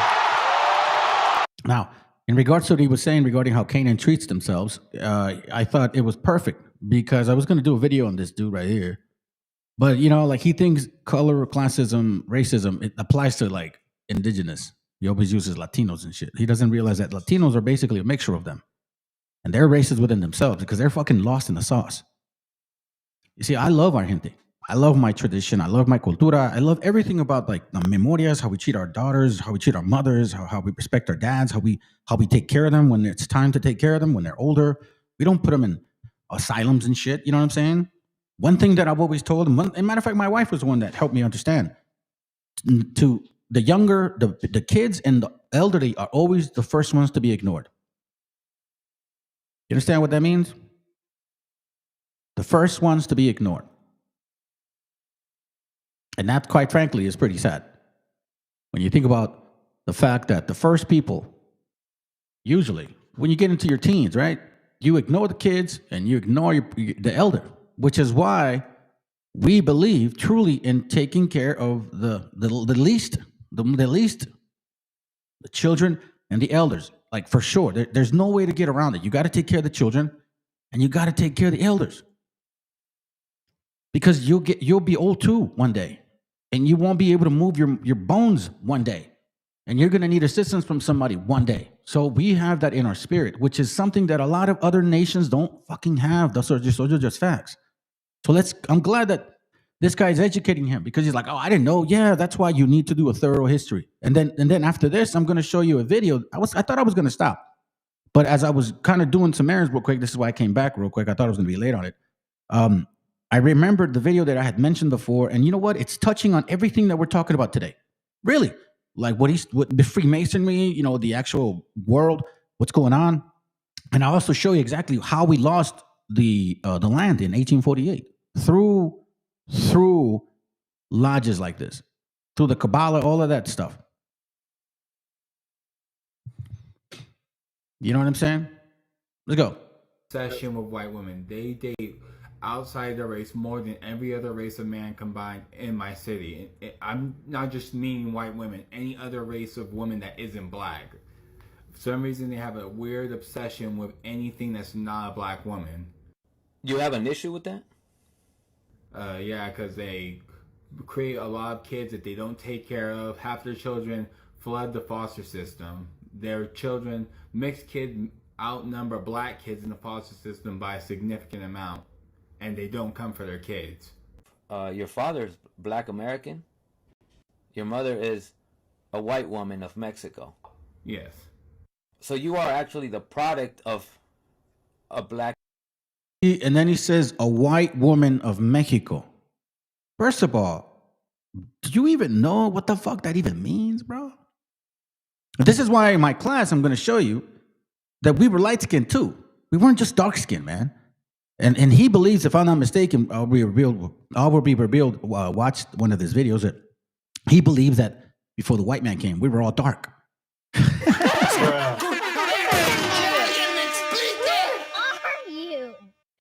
Now let's listen in, and I'm gonna let it play. I'm not gonna talk no more. Black man dating or mating with a white woman. So more of a one night stand. Yeah. It was a one night stand. Yeah. Oh. In your opinion, at least from what you understand, why do you think that is? That in your opinion, you see most black men going for non-black women. In your opinion, why is that? Inferiority complex. The women they get with aren't quality. Even if they look good, they have such horrible behavior patterns that no man in their right mind would want to be with them. But black men don't care, and they'll get with a woman that has the same behavior patterns that they claim black women have. But since she's not black, they don't care. Yeah, I understand what you're saying. It's kind of like there's this thing that I hear where, you know, there are some black American YouTubers that complain. Literally, they built a platform complaining about black women, that they have attitudes, they are this and that. But then when it's a Latina or a white woman that are these ways that they don't like black women to be, it's considered sexy on them. Yeah? Yeah, pretty much. And they also create the men they hate. They hate light-skinned men. They're envious that light-skinned men have the ability to attract other races of women easier than they do. They don't get the top of the litter. Especially, I'll give you an example. White Hispanic women are very vocal that they do not like dark-skinned black men on average. But they'll prefer light skins and other, well, basically mixed men and light skinned black men at most. They don't prefer them, and they get very frustrated that other races of women don't want them like that, especially the higher quality ones. But they get with the women and make the men that they hate and mock, which they're the only men on planet Earth that does that. They get with the preference, then make the child that they don't like. I understand what you're saying. I understand. Oh, that's the whole Drake beef. That's why everyone's calling them out for Kendrick being with a light-skinned woman, then mocking Drake for being light-skinned. Same thing with Rick Ross. He has light-skinned sons, but calling Drake a white boy. When they race mix, they only want daughters. They don't actually want sons at all. And vice versa for black women. They don't want mixed race daughters. They just want mixed race sons. In your opinion, why? They hate that they generally hate that same gender. Well, for mixed women, black women don't like the fact that mixed women can just easily attract black men, because black men don't prefer their own women. Their preference is anything but a black woman. And that's why a lot of black women really don't like mixed women. Mixed women kind of they don't get along. Let's put it that way. Sure. They don't like the concept of for mixed people, say a light-skinned mixed person with another light-skinned mixed person, they really don't like that combination. It's the only country on planet Earth where two mixed people, it's shamed. Well, in my city, before all the minorities started moving in my sophomore, that's when I really started noticing their preference. Their preference. Well, let's talk about this preference. Let's talk about this preference, right? So, in your opinion, or at least your experience and from your perspective, where you grew up in your city, most black men were going for anything and everything but black women. Yeah. Right? Yeah, anything that's a dark-skinned black woman. Right. So they're okay with black women as long as they're not dark skinned. Yeah, as long as they look mixed race, as long as they're not full, like, unambiguous. There's no real mixture happening. Sure, I understand. What's interesting to me about this is it's very complex, man. Because you see, when you describe this, it's kind of like you're describing a people that prefer anything but their own women, right? However, the product that creates is what they envy or hate, as you put it. Yeah. Because from what you're describing, because I've never heard this before, from what you're describing, black men are jealous of light skin or mixed black men. Yes. But yet, due to their snow bunny chasing, it literally creates what they don't like. Pretty much. What I appreciate is the fact that you do identify that there is an inferiority complex, because my final question would be, what is the root of this inferiority complex? Self-hatred. What is the root of this self-hatred? This internalized racism. What is the root? Oh, look, he's gonna blame the white guy. Like, watch, he's gonna blame the white man. Watch. Root of it, if you know, from what you understand. Inferiority complex. Sure. But what is the root of it? They don't like how they look. They secretly want to be white. Okay, but wait. So you see, what you're giving me is aftermath of having inferiority complex, internalized racism. You're giving me just the effects of internalized racism. What I'm asking you is, what is the root of a people suffering from internalized racism, if you know, for what you understand? Well, mainly that. I mean, there is a historical slavery element. Slavery. They were treated subhuman. Black. See what I'm telling you, family?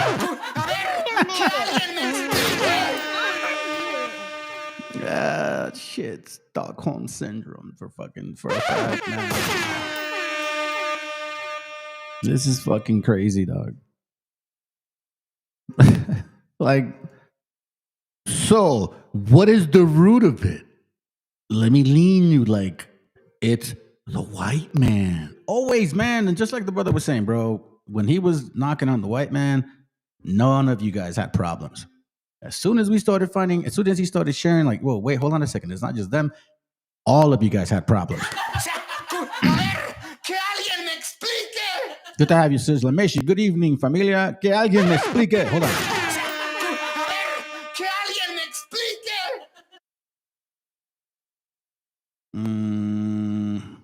Oh, that's a good scripture, bro. Let me get it real quick. Ephesians 5:29, because, we got a video. I showed you guys a video about how they're like, they just hate their women, bro. We don't hate our women. We love our women because we make them. See, there's a scripture. Hold on, let me read this. Well instructed.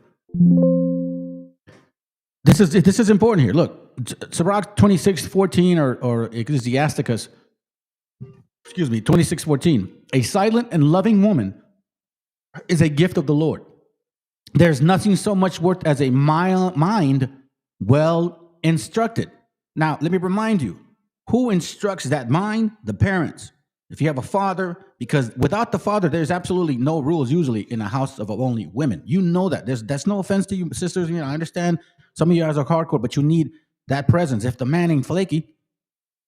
So it says here, a silent and loving woman is a gift of the Lord. Meaning you're not argumentative, man. You're not out there in the street being all fucking loud and crazy, getting drunk and stupid and trying to fight with your man and shit. No, that's no, man. You're like, there's integrity.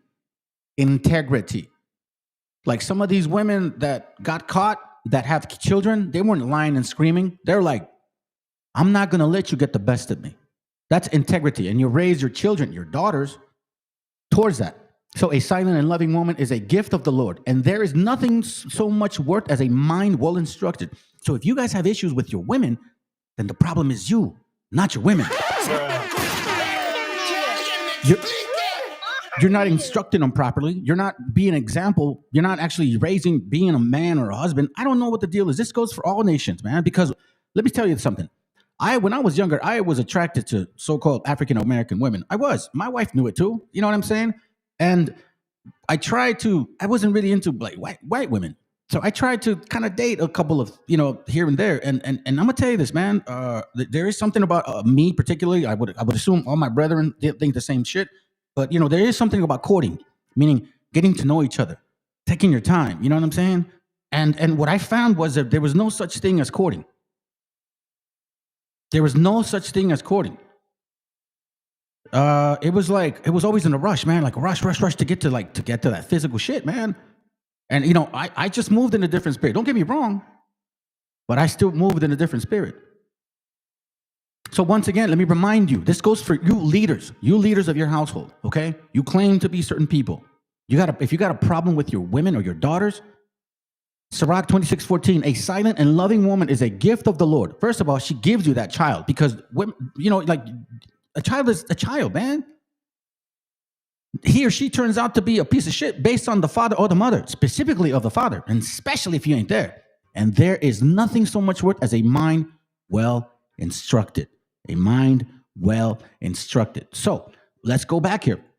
Ephesians 5:29. This is why I like that. Thank you, brother. For no man ever hated his own flesh. What? But nourisheth and cherisheth, even as the Lord the church. Meaning that you hate your women so fucking much.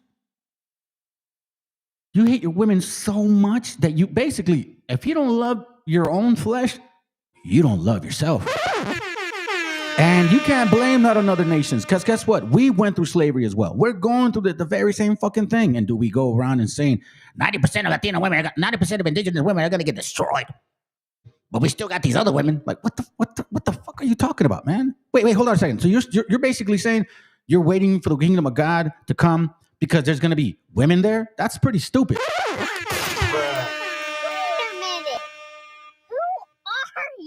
Who are you, man? For no man ever hated his own flesh. No man ever hated his own flesh. Let me read this to you guys.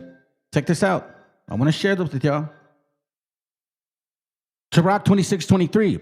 A wicked woman, remember this. You complain about your women. A wicked woman, remember, and a well-instructed woman is because what? You have a well-instructed home. You have a well-instructed father. My daughter, she's almost 22, and she still has never, ever done any of that shit, man. Do you understand how that works in this society? There's nowhere near that even, like when obviously we don't talk about that much, but, when I share it to some people that I'm, person with, and brothers, whatever, they're like, bro, thank you. All praises to the Most High.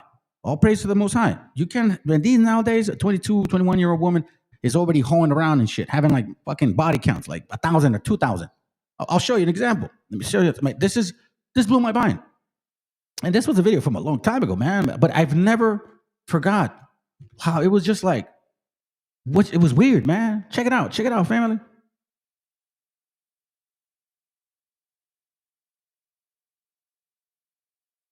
In January, February, March, April, May, June, July, August, September, October, November, December.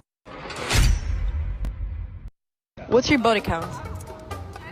Are you gonna post this on TikTok? No, probably not. 74? 74? What's your body count? 8.5. 8.5. Another episode of What's Your Body Count, and if you are new to my channel and enjoy my content, a sub would be really appreciated. What is you guys' body count? 11. 11, okay. So 33, yeah. 4. 4, so quick math, 12. Why are you multiplying it by 3? Yeah. When a girl tells you how many guys she's with, multiply it by 3, and that's the real number. Can I make it 34 in 12? I can? Yeah, sure. Yeah, guys, most women lie about their body counts, so you just multiply the number by 3 and that's the real number. Here. What is you guys' body counts? 9, 10, 3. Whoa! Dixon! How much is it? It's like 11, 12. 11, 12? Yeah, she's lying. They must be best friends if they snitch on each other like that. Next question? What's your body count? It's 3. Oh, it is? That's dope, that's dope. 2, I'm sorry. Oh, it's 2? 2. I had never thought about that. Fucking shit, dude. Listen, my brother Shivala, I've had this video for since 2022. And I never thought about that, but you're right. Maybe he was talking about like a midget and shit. You know what I mean? Oh shit. Done 1,000 yet. By the way, guys, she's on a podcast that is seen by millions of people. What? How 1,000? That's amazing. How long have you been doing this? So long. How old are you? I'm not gonna. See? So once again, Sirach 26:23, a wicked woman is given as a portion to a wicked man. So if you're complaining about your own flesh, well, it's first of all because she's not well instructed, because you're a wicked man. But a godly woman is given to him that feareth the Lord. I'm gonna tell you something, man. I'm not always happy, and my wife especially. She's not always happy with the shit I do. But I have a wonderful wife. She's helped me through so much. People like say, "Oh, she put up with something." Nah, man, it's not that. She's helped me with so much. It's a blessing of the Most High, man. I sometimes think about, like, as chaotic as I was, my wife is the total opposite, man. She's like tranquila. Again, a wicked woman is given as a portion to a wicked man. So if your woman is fucking wicked, guess who's wicked? A leader, a king, a general doesn't blame his soldiers, captains for their fuck-ups because the leader don't know how to lead. You get what I'm saying? You guys always blame your women, your kids, society. We all gone through the same thing. Yet us indigenous are still who we are spiritually. And am I saying everybody? Nah, we got wicked ass dumbasses too. Remember, 1/3 is gonna make it. 144, 1/3, the 2/3, y'all gonna get destroyed. That's part of our people. So once again, a wicked woman is given as a portion to a wicked man, but a godly man is given to him that feareth the Lord. So this bullshit, like, oh, it's because you were in slavery. The white man did it. Man, shut up, bro. They've had slaves from 1492 all the way through since 1865. Let's stop these games. This whole bullshit story, like, oh my God, we were this way because we were enslaved. No, you fucking people were slaves too. You're slavers. Y'all black, white colonizers.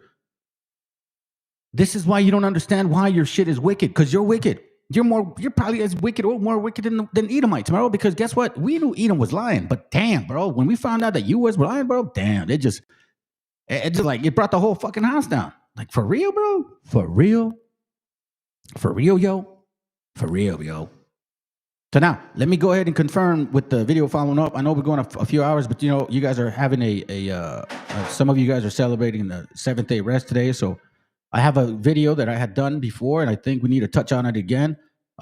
Let's go ahead and pause for about a good 10 minutes. Not pause, but let me take a break, because I'm also going to be following it. I know you guys probably have heard this, but I already told you, and I showed it in one of these classes, that we lost a lot of the territory due to Freemasonry. Freemasonry is heavily involved. And yes, we have all that involved in our area as well, down in Mexico too, man. I'm not doubtful that I believe AMLO is a Freemason. I believe it. But I believe also that through some of the abilities that these people can do, it's, I don't know. Remember, keep in mind, man, the Most High put a spirit in Cyrus to let the people come back and build their city again. The deceived and the deceiver are the Most High's hand. Satan is also under the rulership of the Most High. Okay? That's not confusing here. All right? Satan attacks Job's health. Job 2:1. Here, matter of fact, I'll make it simple. Job 2:1. When the day came for the heavenly beings to appear before the Lord again, Satan was there among them. What? Doesn't Christianity teach us that supposedly, it's the white Jesus and the red Satan and shit? You know what I'm saying? They always say that, right? Like, oh, Jesus is Satan. Ah, bro.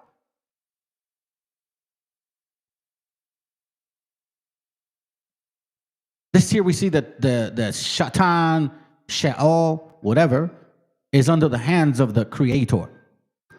And the Lord asked him, "Where have you been?" Satan answered, "I have been walking here and there, roaming around the earth." "Did you notice my servant Job?" The Lord asked. "There is no one on earth as faithful and good as he is. He worships me and is careful not to do anything evil. You persuaded me to let you attack him for no reason at all, but Job is still as faithful as ever." Satan replied, so he had persuaded him to attack him for no reason. But Job is still as faithful as forever. So Satan did attack Job. This is the mental anguish, family. This is the mental anguish right there. This is why I tell you, the flesh profited nothing. It's the spirit that quickened it. It doesn't mention the mind. Why? Because the battle is in the mind. The battle is in the mind. The flesh is the opening door of sin. The spirit is what strengthens your mind to control that sin. Here we see that Satan first attacked his mind, not his spirit, his mind, okay? And Satan replied, "A person will give up everything in order to stay alive." So now, he wasn't effing with his mind only. Now he's like, bro, now I want to get physical. Like, for example, some of us battle with our personal stuff, but family's good, kids, whatever, but we all hold it in because we're protecting our children and our families from what the fuck's out there, right? But in this case, Satan's like, nah. Now I'm going to go get him deep, even more. Forget just the mind. I'm going to physically attack him. But now suppose you hurt his body, he will curse you to your face. You see this? So first is the mind, family. You persuaded me to let you attack him for no reason at all. The Creator's like, okay, go ahead. But Job still is faithful forever. Right. You see, family? Hopefully this stuff starts making sense to you, bro. Because a lot of these camps and Christmas Christian doctrines, they don't teach you where this battle is and where and how you're supposed to repent. And it's a consistent repentance every single day. You do a personal inventory. I know that probably be hard for you guys and shit, but you still got to do it, bro. Eventually, as time goes on, it's just like second nature, bro. You just start examining yourself often, like, man, what the fuck's going on? What the hell is this? What the fuck? And you just kind of go through this. So me, particularly, when I go through these things, I start reading history. I start getting the scriptures. I talk and shit. I share with stuff. Call brothers, like, hey, bro, what's going on? Blah, blah, blah, blah, blah. And this is where the spirit starts quickening itself. You don't let the mind get control over you. That's why isolation is the worst thing for an Israelite. Satan replied, "A person will give up everything in order to stay alive. But now suppose you hurt his body, he will curse you to your face." So the Lord said to Satan, "All right, here is your power, but you are not to kill him." So who gave Satan power?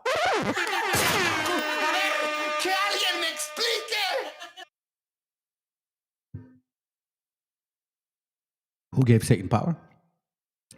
The Most High. Then Satan left the Lord's presence and made sore breaks out all over Job's body.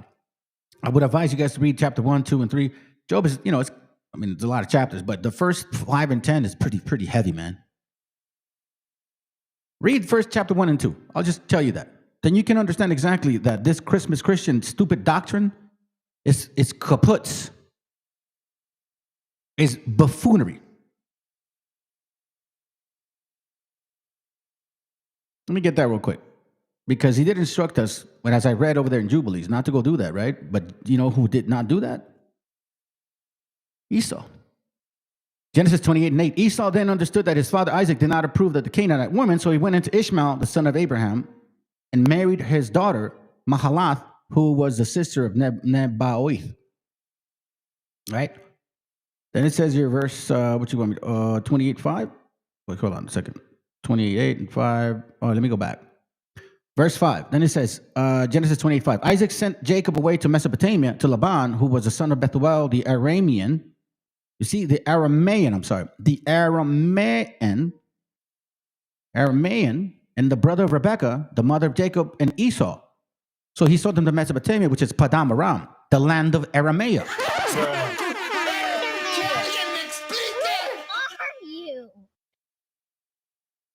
Esau learned that Isaac had blessed Jacob and sent him away to Mesopotamia to find a wife. He also learned that when Isaac blessed him, he commanded him not to marry a Canaanite woman. But eventually he did. Yeah, I like that one. I saw it, brother. I was going to bring it out, but I was showing the video. Let me bring it out now. Jeremiah chapter 50, verse 33.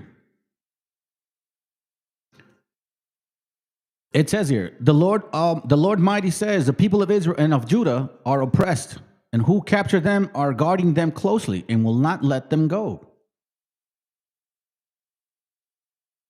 Thus say the Lord of hosts, the children of Israel and the children of Judah were oppressed together, and all that took them captives, held them fast. They refused to let them go. Now we know that captivity wasn't just what we thought. 1619 is total BS. The Willie Lynch letter, total BS. They worked together to confuse everybody, made us believe that shit. Crazy, isn't it? Crazy, isn't it? So we're gonna go through about I'm gonna pause for a second. I'm gonna go get something to eat real quick. I'll be back in about 10. The class is gonna start in about 10 minutes. So if you want to stick around, you can come back. Whatever. I would appreciate if you guys come back. But I'm gonna put some music on right now, and then it's gonna get started. Okay. All right. Stick around, fam. We'll be back in about 10. Class will be starting about 12 minutes again. Pueblo leído jamás será sometido. Nunca he conocido un cumplidor partido. Diría Don Cheto, ¿por qué te tatúas? Nada sale más caro que lo que el gobierno te da gratis. ¿Qué pedo con los políticos que vemos en campaña pegando estampas en los carros? ¡Uy, qué gran otoño! Esos políticos que andan tapando baches hasta que arrujan sus tripas nomás pa' que te guaches. Ahí los miras caminando por los charcos, prometiendo que acabarán con los narcos. Ahí los miras con sus lonas y pancartas. Te dan una pa' que al partido compartas. Te besan la frente, te dan una gorra. Si ganan no vuelves a verlos y que Dios nos socorra. Prometen que bajarán la gasolina, colgándole una lona en el portón a la vecina. Que habrá más hospitales y más salubridad. Nos regalan miedo pa' vender seguridad. Puro bla bla bla, prometiéndole al Estado. Si no luchamos juntos nos fregan por separado. Aquí el pueblo es quien manda, no sirve la propaganda. Bla bla bla, prometiéndole al Estado. Si no luchamos juntos nos fregan por separado. Prometen que bajarán la gasolina, colgándole una lona en el portón a la vecina. Pinten paredes, destapen la alcantarilla. Así con gusto votamos de maravilla. Dan tarjetas del Soriana pa' comprar una despensa, comprando el voto de la gente más mensa. Y no más mensa, sino necesitada, que dice que es mejor eso a no recibir nada, porque nunca más les vuelven a ver la cara hasta que el INE las elecciones prepara. Ahí los ves hasta chupándote las patas. Ay, bien operadas las candidatas. Chichi grande, fundillo redondote, con escote pa' que el saqueo del pueblo se note. Pero la gente ignora el poder que tiene. Tus impuestos y tasas es lo que los mantiene. ¿Pa' qué nos sirve una chingada y vil estampa? Planten un árbol, construyan una rampa, pinten paredes, destapen la alcantarilla. Así con gusto votamos de maravilla. Aquí el pueblo es quien manda, no sirve la propaganda. Bla bla bla, prometiéndole al Estado. Si no luchamos juntos nos fregan por separado. Prometen que bajarán la gasolina, colgándole una lona en el portón a la vecina. Pinten paredes, destapen la alcantarilla. Así con gusto votamos de maravilla. Aquí el pueblo es quien manda, no sirve la propaganda. Bla bla bla, prometiéndole al Estado. Si no luchamos juntos nos fregan por separado. Prometen que bajarán la gasolina, colgándole una lona en el portón a la vecina. Pinten paredes, destapen la alcantarilla. Así con gusto votamos de maravilla. Y yo soy viejo, Alex García. Arriba Chihuahua, arriba Chihuahua. Chile, Chilaca 880. Arriba Chihuahua.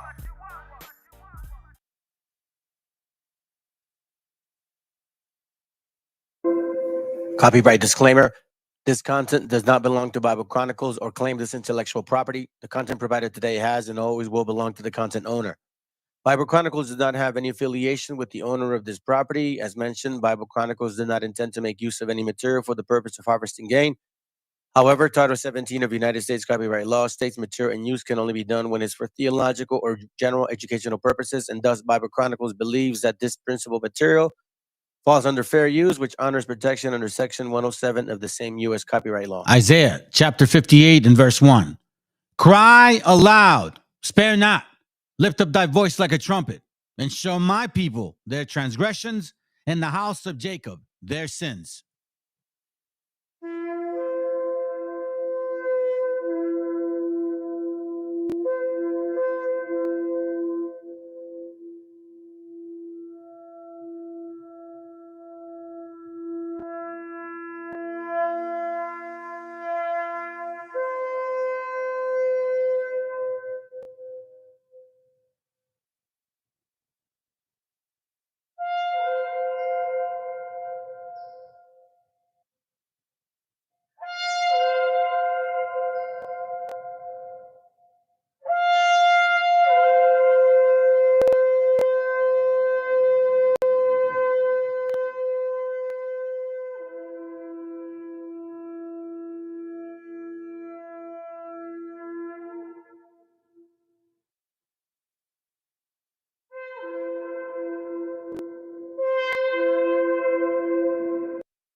Esta novela se llama Los ricos también lloran. Eso les pasa porque al pueblo infravaloran.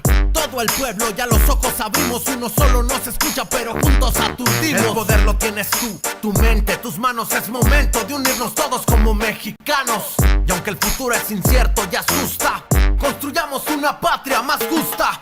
De mi México se viene el renacer y ser la potencia que siempre pudimos ser. Somos el país que más trabaja en el planeta y ni así vivimos dignamente en la neta. Somos el país que nunca ha rajado leña. El mexicano se merece lo que sueña. Así como aguantamos, ahora aguanten la vara. El pueblo se cansó de que tanto le vean la cara. Ahí también los ricos lloran y al pueblo infravaloran. Ahí también los fifis lloran y al pueblo infravaloran. El pueblo tiene memoria, no se olvida su trayectoria. Antes no canten victoria, no vaya a ser contradictoria. El pueblo ya abrió los ojos y no se equivoca. Y si se equivoca en 6 años se revoca. No dejemos que un gobierno nos use. Yo puedo quitarlo porque yo lo puse, entiendan. Aquí el pueblo es el poder, el pueblo puede quitar, el pueblo puede poner, dense cuenta del poder en sus manos. Somos 126 millones de mexicanos. Miles y miles de millones en impuestos. No queremos más a gobiernos deshonestos. No se les olvide, su cargo no es para siempre. De nuevo los veremos en las calles con la gente. Al pueblo no se le olvidan las traiciones. Acá buscamos más hechos y acciones. El pueblo mexicano hoy está despierto. Si nos fallas en las urnas estás muerto. Ahí también los ricos lloran y al pueblo infravaloran. Ahí también los fifis lloran y al pueblo infravaloran. El pueblo tiene memoria, no se olvida su trayectoria. Antes no canten victoria, no vaya a ser contradictoria. Ahí también los ricos lloran y al pueblo infravaloran. Ahí también los fifis lloran y al pueblo infravaloran. El pueblo tiene memoria, no se olvida su trayectoria. Antes no canten victoria, no vaya a ser contradictoria. Queridos mexicanos, empecemos a darnos cuenta que aquí el pueblo es el que manda y de que nos merecemos una patria justa, que podemos ser la potencia que siempre pudimos ser. El autor viene a decirnos con mucha firmeza y gran convencimiento lo mismo que nos decía en el siglo XVIII el barón de Holbach, ¿no? Un filósofo francés de origen alemán. Si nos remontamos al comienzo, entonces hallaremos que la ignorancia y el temor crearon a los dioses.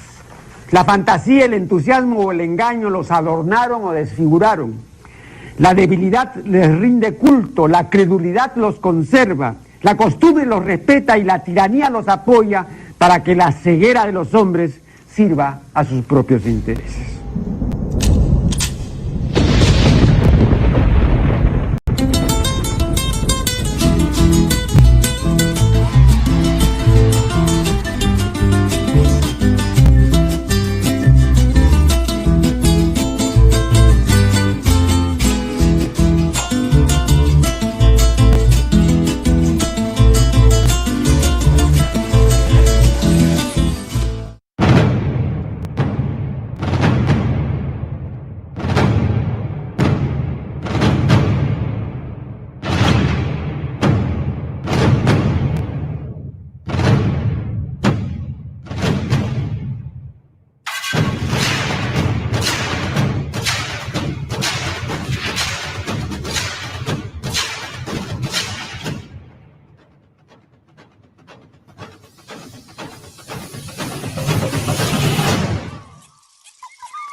Okay, check it. I want to show you this real quick before we actually get this going. I think it's always powerful, man, to bring out little things here and there.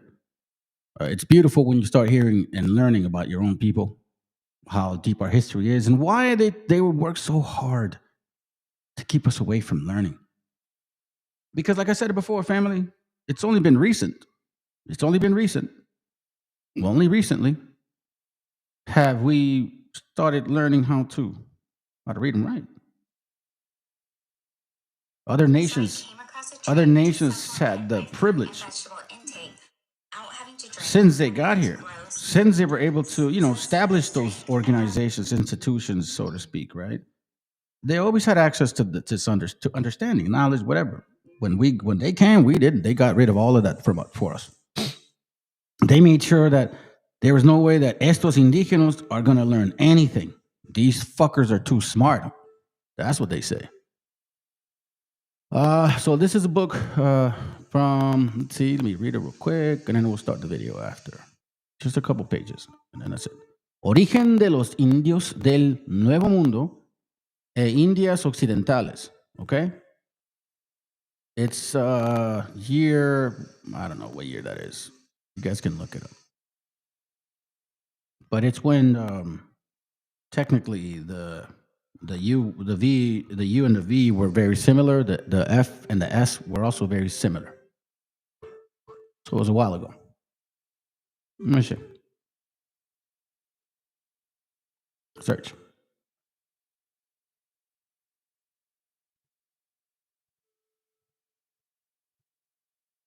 $1607. Okay? It makes sense. Now we're going to go to page 298. Oh, pretty close. Page 298. All right. Listen to this, my beloved. This is who you are. And no one can take this from you anymore. No one. You can give it up. No one can take this from you.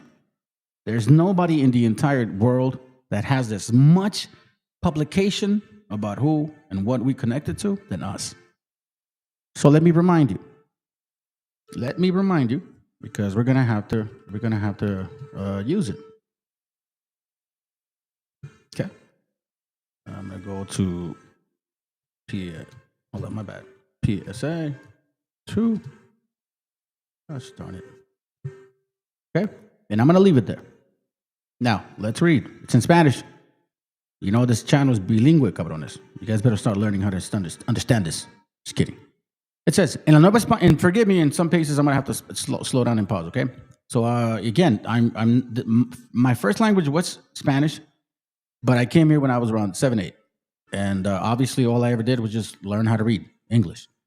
As I got older and recently in the last 6 years, I've been forcing myself to really learn how to read Spanish better. And I got better. It was worse, man. So now I'm able to read not only Spanish, but with words that aren't necessarily used to to the average eye. But I do read a lot, so I'm kind of getting used to this shit. It says, this is on page 298, okay? Remember, en la Nueva España hay este nombre México. You see that? México, dice. Hay este nombre México, el cual, como lo advierte el padre Fray Esteban de Salazar, es hebreo. You hear that?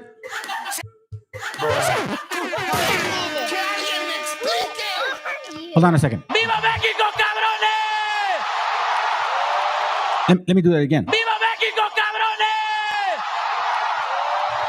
En la Nueva España hay este nombre México, right? El cual, como lo advierte el padre Fray Esteban de Salazar, es hebreo. Y así es, y así se pone en el Salmo segundo. Y quiere decir Christus Ius, right? So now, let's read. Let's pause it real quick. What does he mean by that? So he means Psalms 2, verse 2. It says, the kings of the earth set themselves, and the rulers take counsel together against the Lord and his anointed, saying. So this is what they mean by Mexico or Mexico, because technically anointed, right? Listen. Strong's H 4899. Mashiach. Mashiach. Messiah, Messiah, Mashiach, Mashiach. He doesn't pronounce the K somehow, some way, he wants to ignore it this time. But here we see that anointed, Messiah, Meshiach, Mexico. I did a class on this about a month ago. Strong's H 4886. Mashach. Mashach. Right? Now, check this out. Ungido. Ungido is anointed. Right? Ungido is anointed.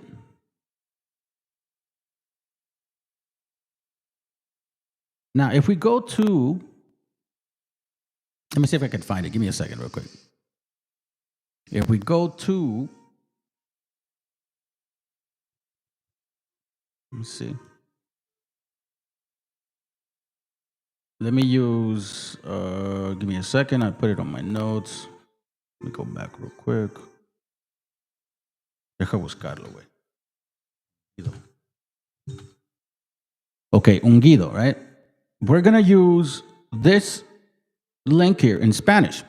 It's a concordance. Okay? It says here Psalms 2:1. So now we're going to read in this particular case. And it says, se levantan los reyes de la tierra y los gobernantes traman unidos contra el Señor y contra su ungido, diciendo. Now we're going to click on this one right here, Reina Valera, okay? Okay, see that right there? And it says here, ungido. Okay, where's my note? Come on, bro. Hold on a second, family. There is a Reina Valera. And then there is a, oh, that's right. Where is it? Lexicon? Lexico, I think. Okay. It says Lexico. So dice aquí, para que vean, hermanos, it says those. So we're in Lexico now, and we're trying to understand the word ungido. So la palabra ungido viene siendo ¿qué? Mesías, ¿verdad? Meshiach. You see that? Meshiach. Kind of like the way I spell my name. Meshiach. So we see that ungido, Messiah, Messias. What else do we see, family? We see here on the bottom forms and translations. We see Hamashiach, Samasiah. Then it says, we keep going. Then it says here, Messiah, Mashiach, Messiah, Meshiacha, and then Meshihi, Meshiho, Meshiach, MESHIACHA, MESHIACHA, MESHICHI, MEXICO. ¡Viva México, cabrones!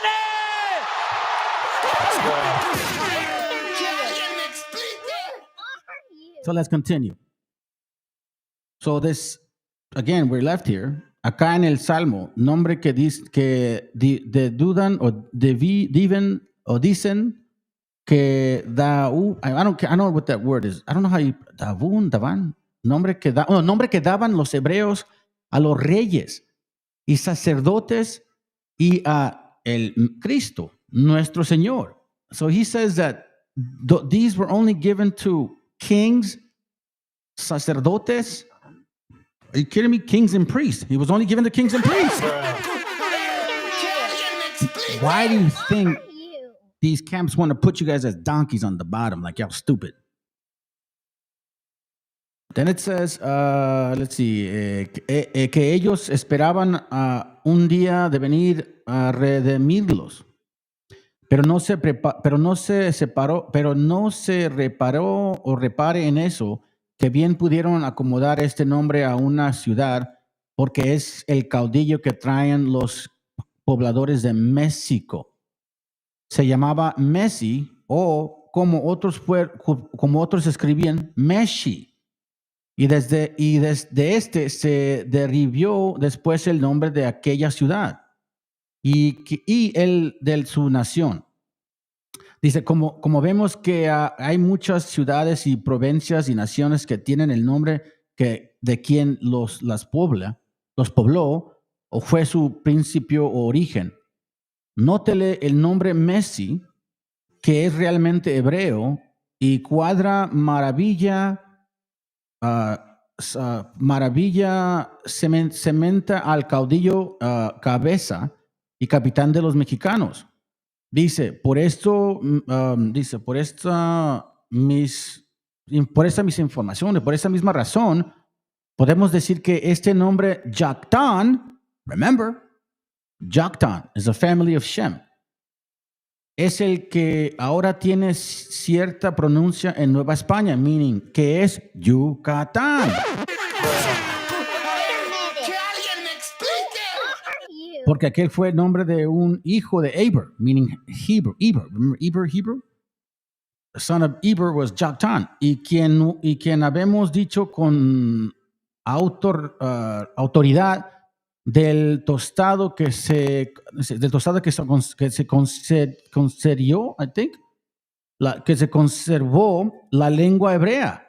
Y ya que él no lo decía aquellas provincias, puede ser que lo diverso o alguna de los 10, o puede ser alguna de las 10 tribus en memoria de un hombre tan digno de ellos como fue Joktan. So basically saying that the reason we see the name of Yucatan here, also aside from Mexico, is that, obviously we considered our elders as something important. So that more likely we would have named Yucatan, the town, right? Because we considered of Joktan.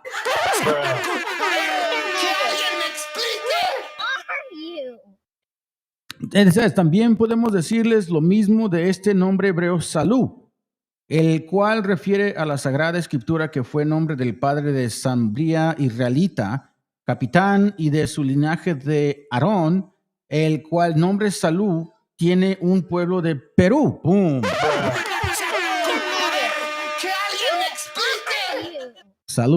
Salud, like saludos, right? Salud, right? Or that was somebody's name. And it's funny because when somebody sneezes, we say salud, like kind of like blessings to you.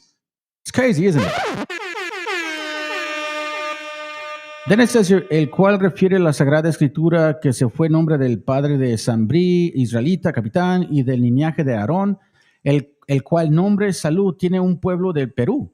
Y en la lengua mexicana hay este término Rashacipe. Fray Esteban de Salazar refiere que en la provincia de Chiapas tienen los nobles y caballeros noticia de la Santísima Trinidad. Al Padre llaman a Icona y al Hijo Vaca y al Espíritu Santo Estrua. Es Ruach. Y es cierto, padre, y es cierto, parecen nombres hebreos, a lo menos el del glosa, Espíritu Santo, es Ruach, porque Ruach en hebreo es Espíritu Santo.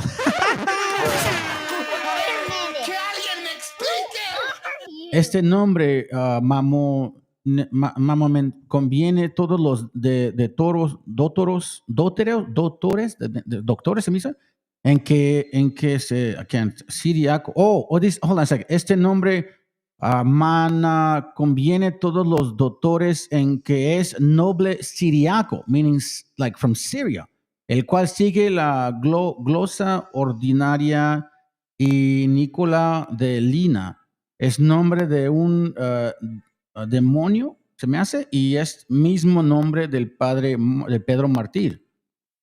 Deje ver qué ves más. Dice aquí, y aunque es nombre siriaco y no hebreo, no importa, porque como los hebreos tienen en su lengua muchos vocablos siriacos, ellos como de hebreos, y así le darían este nombre Mamona, like mammon, like the Bible.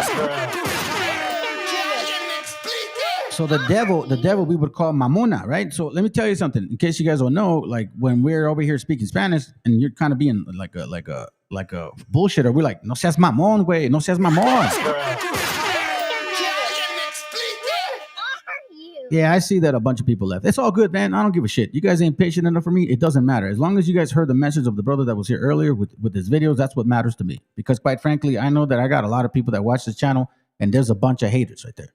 Straight haters. All right, testing. 1, 2, 3. Give me a second, family. Don't bother me one bit. Stick around, family. We're not done yet. All right, let's see what we got. Hold on. Let me see if it sounds good. Okay, yep. Apparently sound is good.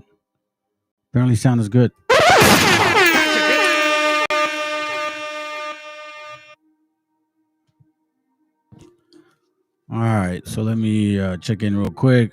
Hey, what up, VTC? What up, Jeremías? Buenos días. Pura lumbre. There you go, bro. Hey, what up, Guaracuya? Hey, what up, sis? Lishiba, buenas, saludos. Been a while since I've been off of Facebook. Personal reasons, obviously. Business reasons, too. So it is what it is. But either way, man, I was kind of getting tired of that anyway. So, all right. So as you guys can see, the title is called, here, let me show you guys a picture again. The Freemasons, the root of the Mexican War in 1848. You guys see the title.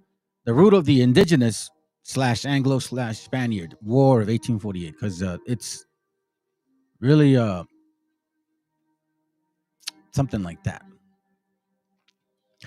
I'm going to show you guys some information regarding well, I mean, look, what I'm going to show you, I don't know if anybody showed it before. Maybe, I'm sure. But we've never gotten deep like this with this 1848 war, 1846, 1848 war. You know what I mean? We just heard about it. We read about it a little bit, but that was it. Not getting real serious about who was involved, what people were actually associated with this decision making in regards to giving up certain lands that, just was a good chunk. So we're going to read about this a little bit. We're going to get into some history. I think, history is going to bring out scriptures. So if you guys got something to share, by all means, please do. But I do have a message for you guys too. So let's begin the class, man. Let's begin the class. I have a message, all right? So let me be quiet. You go sit right there in the crowd of people who calling you crazy, who saying you insane. Sit right there in the middle of that crowd. Relax your nerves, because that's where the answer's going to be. Now, if you run away from the crowd of people who making fun of you, you ain't going to find no answer. So what I mean by that is this. If you call yourself a researcher, you're going to go to the heart of what they're refuting. And the harder they refute it, the more intense them refuting it is, let you know that it's true. It's kind of like the old saying, when you're over the target, you catch all the flack. That's what happens. That's how you know you're over the. That's a message for you brothers out there that may be trying to trying to figure out what is really going on, what is really going on here. You know what I mean? Give me a second. Hold up. What's going on there? Because the question is, because once you start researching this information, man, it's like many people stop when it's uncomfortable or when their spirit gets moved or shaken. Many people go through that. So when you're a researcher, like what we're doing here, trying to find, I'm not trying to fit into anything. I'm trying to find the answer. What is the right path, right? So the only thing that I can do based on, at least from little that I know of myself, I mean that in regards to history, you know what I mean? Because I can only go back as far as we can go back. But I look at our history and I think it's helpful to see it in this kind of way. Okay. So let me show you guys this video real quick, just as a reminder. We're still here. We haven't gone anywhere. I think this is the video. Let me see it. We are warriors that fought for culture, family, and our spirit-given lands. All we did is fight for hundreds of years. From the Battle of Otumba, that was fought between the Aztec and Allied forces led by the Suwarcodal Matlatzin and those of Hernan Cortez, made up of the Spanish conquerors and Tlaxcalan allies, which took place on July 7, 1520, till December 29, 1890. The U.S. Army surrounded a group of ghost dancers at Wounded Knee Creek near the Pine Ridge Reservation of South Dakota. During the ensuing Wounded Knee Massacre, fierce fighting broke out and 150 Indians were slaughtered. The battle was the last major conflict between the U.S. government and the Plains Indians. If it was a known evidence that British colonists in 18th century America gave Native Americans smallpox-infected blankets at least once, it's estimated that the total Native American population of the Americas to be 114 million people. About 90% died due to disease, with the lowest Native American populations recorded in 1900. The death toll was at least 81 million souls, the largest genocide that is never spoken about. Do you think the outcome would have been the same if the natives had never experienced smallpox, measles, or flu before, and the viruses tore through the continent, killing an estimated 90% of Native Americans? We fought for more than 360 years that we know of. Warriors we are. Cultured we are. Still here we are. Never forget. That's important to remember because it has not stopped from 1492 to the 1600s, 1700s, 1800s, 1900s, whether it was the brothers up north or us down south or in central, it was occurring to every single one of us. You know what I'm saying? So I want to remind us of this. And hey, man, how you doing, bro? Let me see how it's. I think I'm going to pronounce it right. Neatly, right? Neatly means greeting. So neatly. I'm practicing it. I think I'm doing it right. I think neatly, if that's how you say it. But again, I'm trying my best. Anyhow, let me continue with this. Again, these are particular things that I see that I want to share with y'all and why it matters. And it's so important to us because, again, all we have is what we have, which is our heritage, which is our understanding of who we are, which is what we are supposed to dig back into. And then through this, right, we'll get an understanding because life repeats itself consistently, as the scriptures say. So now listen to this real quick. I find this very, very interesting. Okay. This was, and I'm going to show you something about this. I'm going to get into this real quick. I'm going to probably, I really didn't have much bad to say before, and I don't know about this point. I'm just looking at things of how they are. I want to show you something about him. But as of right now, let's continue with the message. En el siglo VI, pero en lo que es el periodo clásico maya. Sin embargo, Calakmul ya había sido habitado 3 siglos antes de nuestra era. O sea que a esos 1400 hay que sumarle 900.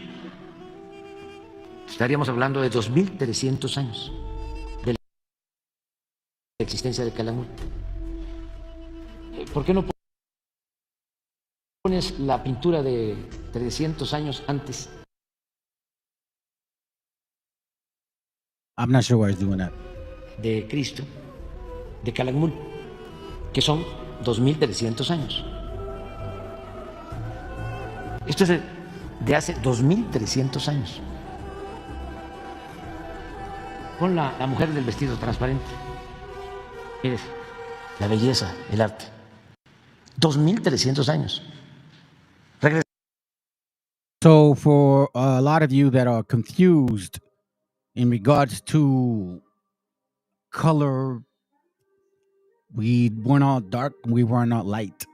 You can see here. And that's why the material that I've showed you before, how we used to use bear grease and red shoot to colorize our skin. Which, by the way, in case you guys look it up, go to Genesis 2:7, and if you look at the word, the actual ground, it means Adamah, which means red ground, like clay, right? And now in Naphtali, there's a land called, I'm sorry, in Israel, there's a land called Naphtali, right? And there's an area called Adami, where I'm going to show you something real quick, in case you don't know. I did mess around with clay since I was growing up. I stopped it for a long time ago. So anyways, but I did learn about it. And I know that clay only grows or only is found in wet, moisture areas, usually by river banks. So again, once again, just throwing some out there. You guys do the research. Don't fall for these stupid ass doctrines about you go deeper, and it's black. No, I've never seen, like, for example, go to the Middle East and you'll see all these houses made out of clay. And they're usually red, right? Red.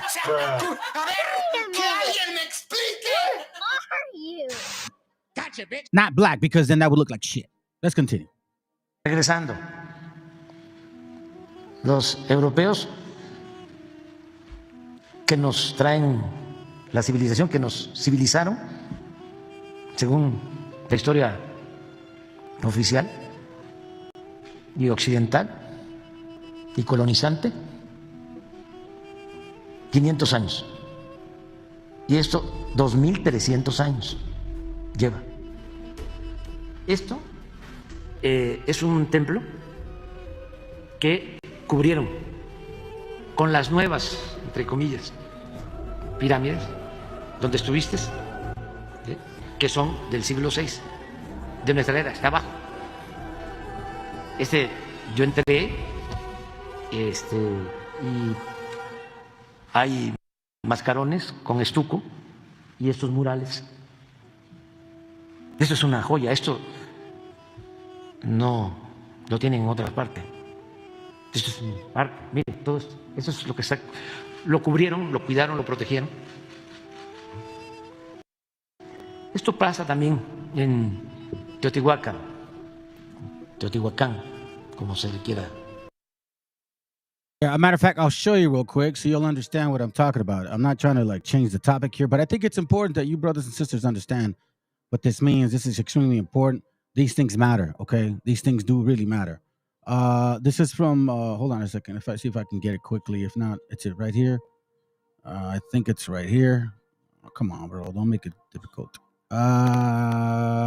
Maybe I might have to redo that again. In this map, let's see if it's this one.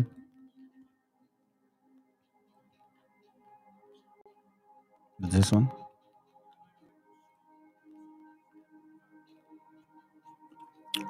I'll try to do it a different way. Let me not get out of sync. All right, hold on. While this video is going on, I'll look for it a better way. Here we go. Hold on a second. It's almost done. Decir, también debajo del templo del sol, de la luna, hay vestigios de culturas anteriores. All right, so again, I'm trying to set a point here, so don't lose me. But I also want to show you guys some examples. This is because the war about Mexico. I don't want you guys to lose track of what I'm trying to do. You see, there's a hidden history about raza that for a long time we just we weren't really aware. we just kind of, you know what I mean, heard things, historically speaking. And I think if you've been watching this channel, you'll see that I've been kind of showing you guys a lot of history that's connected to us, right? I'm going to point one thing out too, in case you're not aware of this. It's really short, but it's not the song itself. It's what it says. Okay? Pay attention to what it says, all right? So once again, let's go. Mexicanos al grito de guerra, el acero a prestar y el bridón, y retiembla en sus centros la tierra al sonoro rugir del cañón. Y retiembla en sus centros la tierra al sonoro rugir del cañón. Ciño patria, tus sienes de oliva. All right, that's where I want to pause it. It says, Ciño patria, tus sienes de oliva, okay? Tus sienes de oliva de la paz del arcángel divino. Okay, listen to this. De la paz el arcángel divino,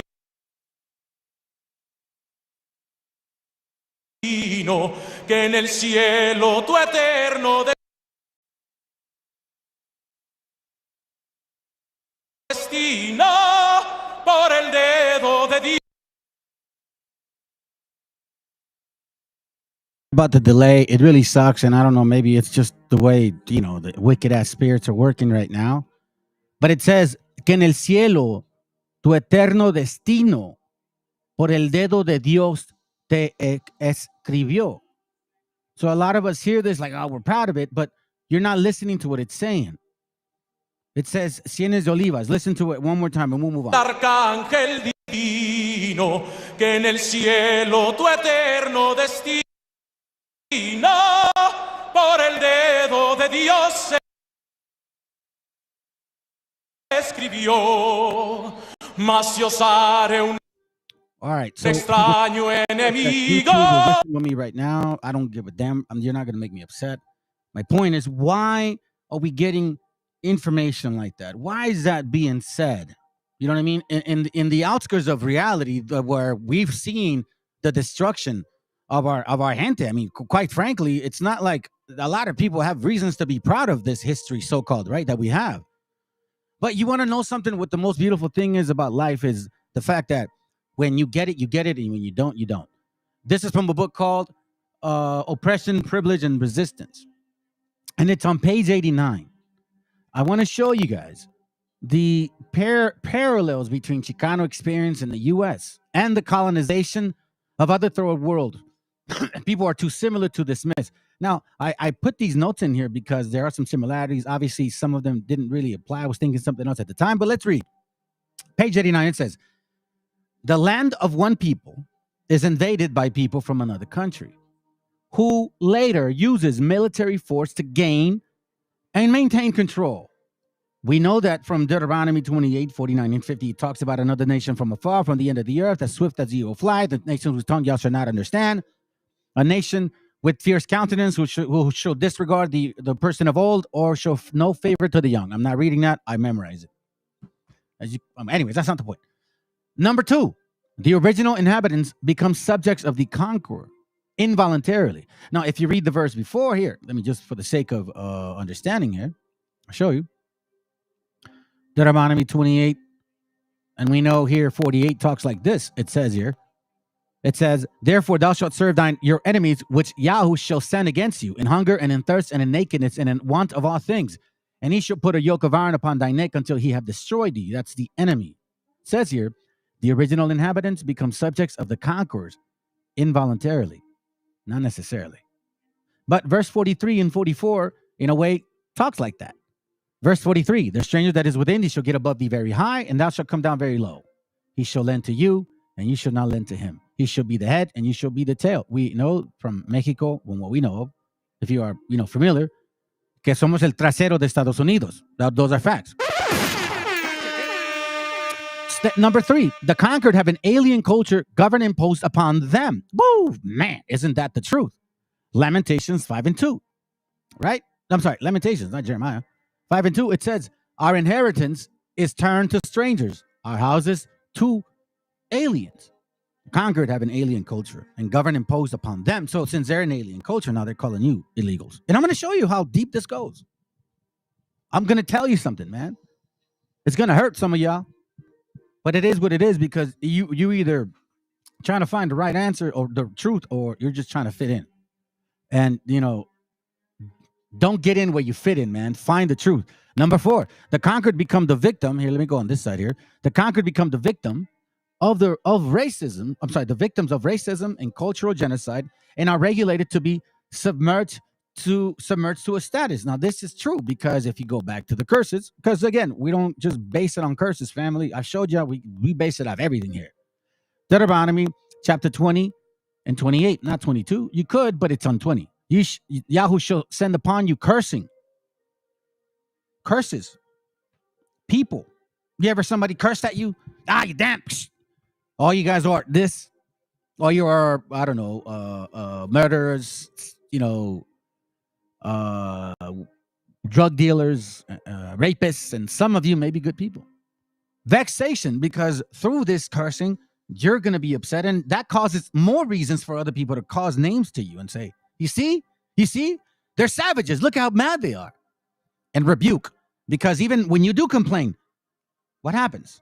We understand the judicial system in this society does not favor us. Now the so-called white man, because they found out that the elitists, they're somehow against them. Now you're surprised, because now they're treating you like us, right? Welcome to the club. I'm not surprised by it. But well, you're too late on that. So this whole Illuminati stuff, I've been here since the get-go, and I'm going to show you. I'm going to show you how these laws have favored white and black folks. Those are facts, and Asians and Arabs and all of them. But you of this continent, I'm going to show you how even the so-called people that are on our side that look just like you are the first ones to rob you. Because remember, not all skin folk, it's skin folk. And I'm going to explain that, and you're going to see it. Then it says, and all that you set your hand on for to do until you be destroyed, and until you perish quickly because of the wickedness of your doings, whereby you have forsaken me. Here again, the conquered become the victims of racism, cursing, vexation, and rebuke, and cultural genocide. Kill them, because remember, if you don't remember, 1917, the whole Carmelita Torres story is where they got it. They got the Rosa Parks story from the Carmelita story, okay? So they were fumigating our gente, crossing the border every single day with DDT. You know that, the one that kills roaches? Yes, that one. Because of supposedly typhus. That's why. The conquered became the victims of racism, cultural genocide, and are regulated to be submerged status. Like right now, you are from this continent, but yet you're still a beaner. Wetback or spick. Go back to your country, even though they're not from here. And I want to show you some stuff. The nerve of some people. Like, for example, this right here. Where are you at? Let me see if I can find it. All right, is this one? Did I text it to myself? Let's see. Maybe this one. This is this one here. Give me a second. Let me see if I can find this. No, that's not it. That's not it. Oh, man, I should have. Did I save it? Oh, this one right here. This like this kind of shit right here. Like this kind of crap right here. The excuse my language. I know some of you guys are probably, if you have kids, I apologize. And I'm really trying not to cuss, but you know what I'm saying? Like, this is the kind of shit that bothers me. The nerve of this damn fucking immigrant. And I'm telling you this for a fact because I'm going to prove it. I'm so sick of seeing foreign flags in America. Foreign flags in America. He's not pushing that flag because of all America. It's because that's where we were allocated based on people like you. I don't get it. You left your corrupt country to come to the USA, and yet you still rep what you fled. The worst is Hispanics born in America flying a Mexican flag. Where is your loyalty? Just go back, enjoy your foreign flag. You see this stupidity right here? By dumbasses.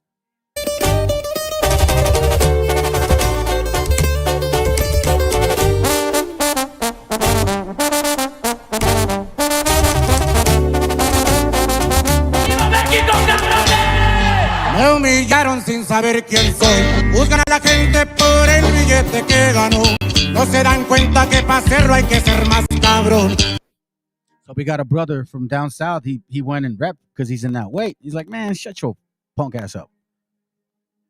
Again, let's continue. Number 5, the conquered are rendered political and economically powerless. You see, the conquered are rendered politically and economically powerless. How? Politically and economically powerless. I'll give you one real quick, and let's go to Daniel chapter 8, verse 25. Pretty simple, pretty standard. This is what they call milk. And through his policy, meaning, democracy, witchcraft, right? Also, he shall cause craft to prosper in his hand. Remember this whole thing about the, invasion. We got to pass these laws. I'm going to show you when the real invasion was. And he shall magnify himself in his heart, and by peace shall destroy many. He shall also stand up against the prince of princes, but he shall be broken with hand. Let's continue. Number 6, the conqueror feels they have a mission, manifest destiny. In occupying the area, manifest destiny. In question, doctrine of discovery, and believe that they have undeniable privilege by virtue of their conquest. You see this here. This is what they call the Monroe Doctrine. But some of us have lost track of these things. This is from another book. I shared this to you guys before. That was more in regards to generalization and how this came about. Now I'm going to give you some specific detail, and I'm sure you guys can remember. This is from, it's called A Little Matter of Genocide, okay? Interesting book. Lots of stuff in here, but let me get to this particular point because this is one of my favorite. Not that I enjoy it, that it really strikes to the heart. It really strikes to the spirit. Because if you really care, then all of this information is going to matter to you.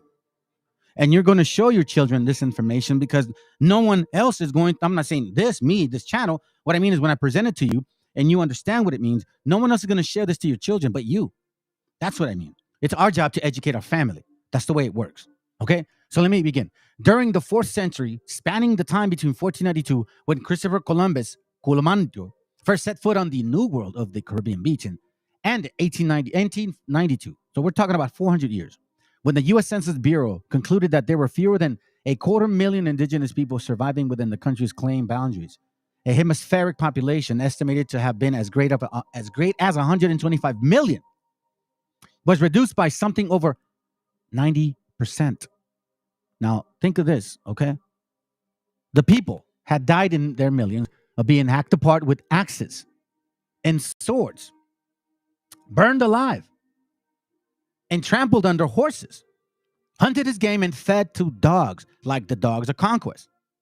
In case you guys don't know, you need to look into that book. There's a lot of history. Shot, beaten, stabbed, scalped for bounty. Like cutting your head off, like the peel of the skin, hang on meat hooks, kind of like, that Texas chainsaw type of deal. And thrown over the side of ships at the sea.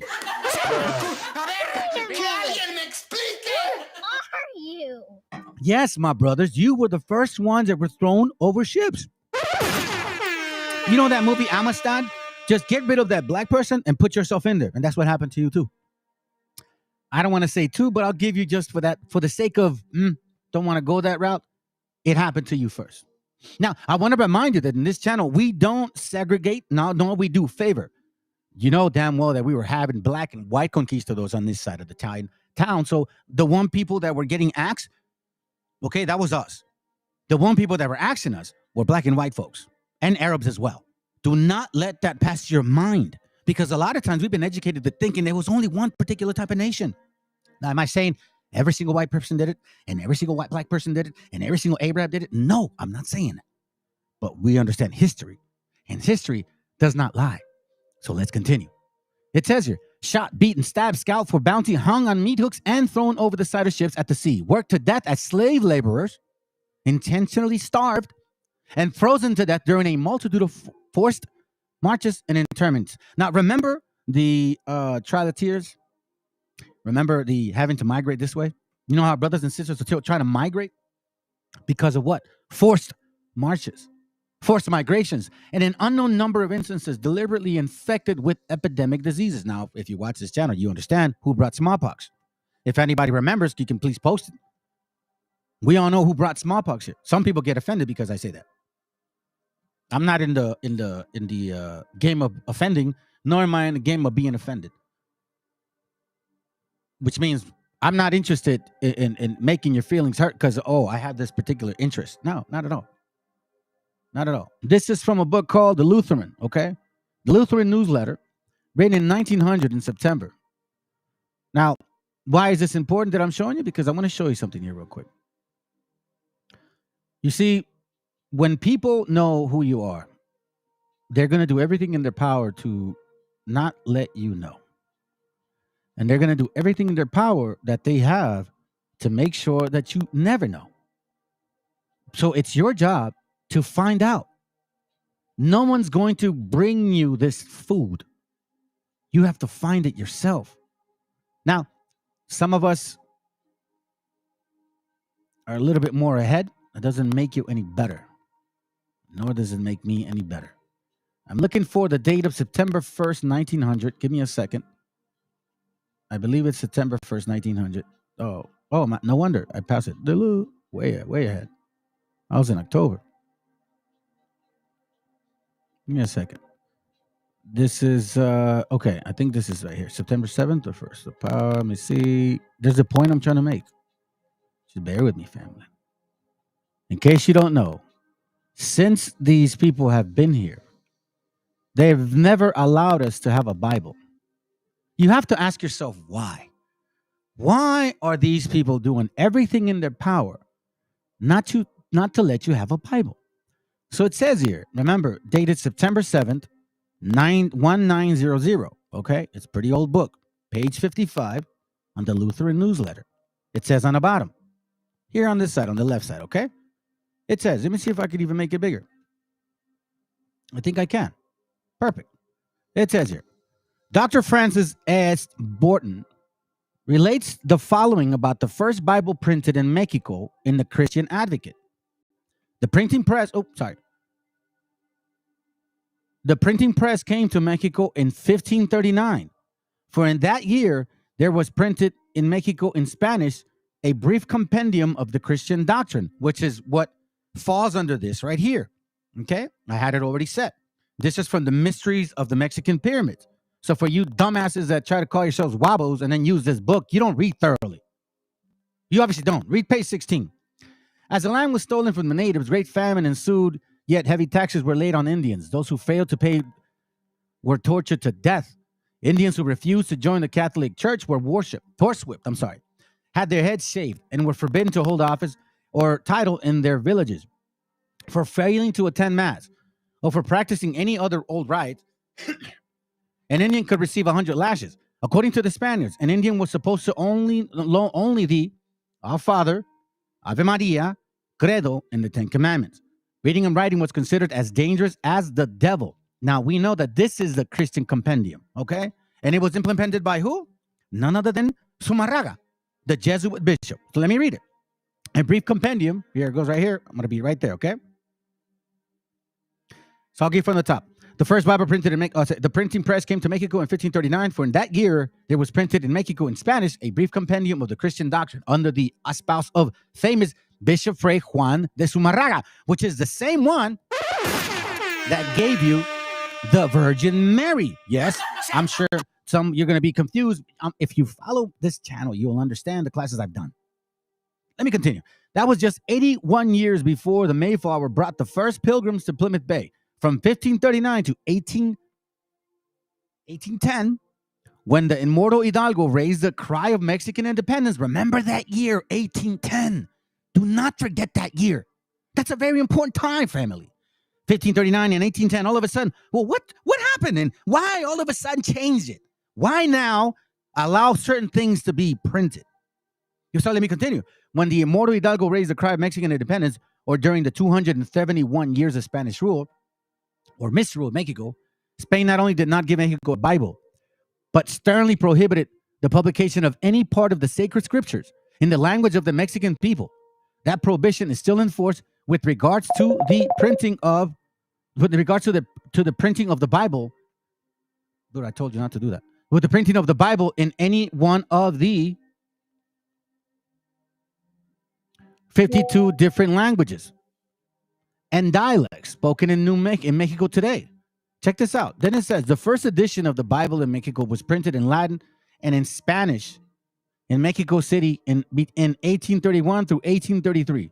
So the very first one was printed in Latin and in Spanish. Okay? It appeared in 25 volumes. So now, if you are a regular Joe, do you think you have space for 25 books and the cost of it with an atlas and cost over $200? This is in 1830. So that still remained a prohibited book to the great majority of the people. A magnificent copy of the edition is before me as I write. So I say that Spain never, I repeat, never allowed Mexico the sight of the word of God in all the centuries of his dominion. Of course, the Latin Bible could have been had. There it goes right there. These are facts, family. This is exactly what occurred to you. That's why you are a Christian. And you believe in Christmas and you know, like the Virgen Maria, and you think that stuff is real. But it's not. I'm telling you, this guy gave you the Virgen Maria. Check this out. It's all part of the scheme. I've read this to you guys before. Get away, bro. This is from Propaganda, written in 1910 by something Bernay. Check this out. The conscious and intelligent manipulation of organized habits and opinions of the masses is an important element in a democratic society. Those who manipulate this unseen mechanism of society constitute an invisible government, which is true ruling power of the country, which is the true ruling power of the country. What it's basically saying is you have to be in agreement with this governing body in order for you to be part of the system. We are governed, our minds are molded, our tastes formed, our ideas suggested largely by men we have never heard of. This is a logical result of the way in which our democratic society is organized. Vast number of human beings must cooperate in this manner if they are to live together as smoothly in functioning societies. Like, for example, when shit was being given to you white folks, okay, or you black folks too, you weren't complaining. Nah, things were good. Like antebellum period. Quítaselo a los mexicanos, güey. Quítaselos a los indígenas. That was totally fine. White folks, it's okay to take land from the natives or the so-called mexicas. Black folks, it's okay to be on the white man's side because you know what? You're getting land from them. But as soon as you're not part of the society, or you start seeing that you were part of the system that you benefited from for a long time, our invisible governors are, in many cases, unaware of the identity of their fellow members in the inner cabinets. They govern us by their qualities of natural leadership, their ability to supply needed ideas, like every so-called Washington president, or every so-called black so-called prophet, Malcolm X's or your, Martin Luther King's. Yeah, they sound real good because you need them at that time. They never needed us. They never asked for our vote. Remember that shit. We're watching a novela, so we got to be mindful who is playing it. They govern us by their quality of natural leadership, their ability to supply needed ideas, by their key positions in social structure. Whatever attitude one chooses to take towards its condition, it remains the fact that in almost every act of our daily lives, whether in the sphere of politics or business, our social conduct and our ethical thinking are basically established or made by other people that you are not aware of. I'm going to show you something. This goes deep, family. And that's why I said I'm going to start showing you the spirit of these people. Okay? Check this out. The secret of Masonry, like the secret of life, can be known only by those who seek it, serve it, live it. It cannot be uttered. It can only be felt and acted. William Taft. For centuries, secret organizations have been the ruler of society, operating from the shadows, guiding the course of history, and wielding power in ways that most of us can hardly imagine. Within these secret societies, they share a common thread: hidden knowledge and secrets given only to the elite to navigate and manipulate the fabric of reality in a way that appears to be magical. 33-degree Masonry is one of these elusive societies. And throughout history, some of the most influential figures have been members of the Freemason Brotherhood. from founding fathers like George Washington to visionaries like Benjamin Franklin. Other famous Freemasons include Mozart, Winston Churchill, Mark Twain, Henry Ford, and as many as 14 U.S. presidents, including Andrew Jackson, Franklin Roosevelt, and Harry Truman. And Masonic symbolism can be found everywhere, interwoven into our daily lives in a prominent way, from the all-seeing eye to the square and compasses seen on buildings, historical markers, and monuments, to the mosaic pavement found in places such as the Congressional Library. This Masonic symbolism has permeated various aspects of everyday life, often without the explicit recognition of those not familiar with Freemasonry and reflecting the widespread influence of Masonic traditions. How did this influence become so widespread? Many of the greatest and most prominent minds in history were Freemasons. They had secret knowledge of how to govern and rule their destiny. One of their secrets is a deep understanding of universal laws and principles that govern success, power, and abundance. When harnessed correctly, the secrets they understood led to power and profound influence. What sets these groups apart is their mastery of ancient wisdom and universal principles that many pass by, unaware of the profound impact they can have on their lives.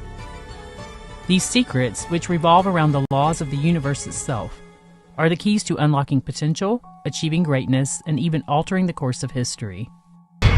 Universal laws. The law of cause and effect is unchanging and deliberate. It is precise in its application and delivery. It knows no prejudice and delivers an exact proportion to all based on the seeds that you choose to plant through your thoughts and feeling states. It always delivers back to you the results of whatever you put out into the universe. As with any life on Earth, a seed, the cause, must first exist in order for anything to enter into and experience life, the effect. This is sowing and reaping in action. This principle is not complicated, but it is as certain and precise as the law of gravity. The outcome is predictable. The only thing that keeps a seed from growing is proper nurturing. With this principle, it's crucial to understand that the seed that is planted can only produce and must produce what the seed was designed to grow. Like the soil you would plant a seed in to grow a crop. I hope some of you guys are actually listening to what this person's saying. It's a parable for those that can understand what I'm trying to share with y'all. You see, it's telling you that it is a kind of like, for example, you are in control of that land and you are manufacturing the way that seed is going to grow. You're going to manipulate that seed into what its growth is. Like, for example, perception is reality. And I'm glad that I actually saw this and I shared this with y'all because it goes back to this part here. And I brought this out maybe a week ago. But in case some of y'all missed it, we were told from the get-go what was going to be the main issue. Genesis 4:7 says, remember, this is regarding Cain and Abel. And here it says, if you do well, shall you not be accepted regarding the offering? And if you do not do well, sin lies at the door. Check this out. Perception's reality. Sin lies at the door. So your eyes are what basically sees. In case you don't know, your eyes are what basically sees, right? I'll give an example. So let me read it again. If you do well, should you not be accepted? And if you do not do well, sin lies at the door. But the interesting thing is what it says right after. See, a lot of us read different translations and we don't pay attention to what it's actually saying to us. It says, and unto you shall be his desire, meaning sin is going to desire you. Like, for example, Matthew 12, when you read about this, the spirit left you. And then it's like tired of going around and he says, I'm going to come back to my house where I live. Once again, and unto you shall be his desire and you shall rule over him, meaning sin. So if your mind is filtered, let's say through the scriptures, you're going to base everything off those things. So if you look at something and you're saturated with the word, you're going to base what you see off that information yet you have in your eyes. For example, why Matthew 6:22 makes more perfect sense. So we've been told this from the get-go, but some of us don't want to believe.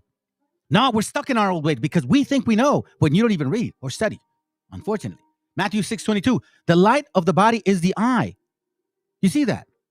Just like perception's reality, right? The light of the eye, the light of the body is the eye. See the eye? The light, what do you mean? What comes in, correct? Check this out. If therefore your eye be single, your whole body shall be full of light. But if your eye be evil, your whole body shall be full of darkness. And if therefore the light that is in you be darkness, how great is that darkness? Damn, right? So we go back to Genesis 4:7. Why it says this in the get-go. Everybody seems to miss it. If you do well, you should not be sure you not be accepted. And if you do not do well, sin lieth at the door. He was warned, by the way. Cain was told, listen, man, it's all up to you. Your perception, you can change it. But he didn't care. Right after that, he killed him. And unto you shall be his desire, and you shall rule over it. So from the beginning, we're seeing some manipulation happening. And this is what it's talking about. And this is what I'm trying to share with y'all. You've been manipulated. We've been manipulated. And after this, let's continue. Results of whatever you put out into the universe. As with any life on Earth, a seed, the cause, must first exist in order for anything to enter into and experience life, the effect. This is sowing and reaping in action. This principle is not complicated, but it is as certain and precise as the law of gravity. The outcome is predictable. The only thing that keeps a seed from growing is proper nurturing. With this principle, it's crucial to understand that the seed that is planted can only produce and must produce what the seed was designed to grow. Like the soil you would plant a seed in to grow a crop, the field of consciousness from the principle of mentalism is the soil for our seeds of thought. The two function in the same manner. The thought seed is planted through the principle of mentalism. The frequencies of vibration that we emit attract into the physical world the result of the thought seed that was planted and nurtured through the principle of vibration, and this results in a cause that creates an effect, tying these three principles together, what is commonly referred to as the law of attraction. Once again, this principle is precise and knows no prejudice, so the choice is yours. Hey, I got a question. First of all, I don't know what you mean by this. You have not answered Jeremiah. I don't know what question you attached to it. Oh, woman in heaven question. The woman in heaven? You mean like the Queen of Heaven? I really want to know. Or my question of showing a historical pre-1492 white person.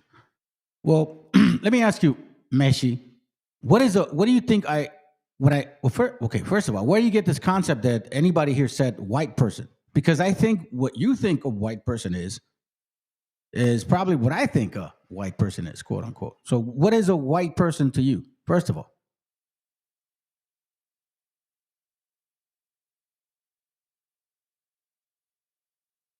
I will provide my thoughts and the sources based on them after a proper...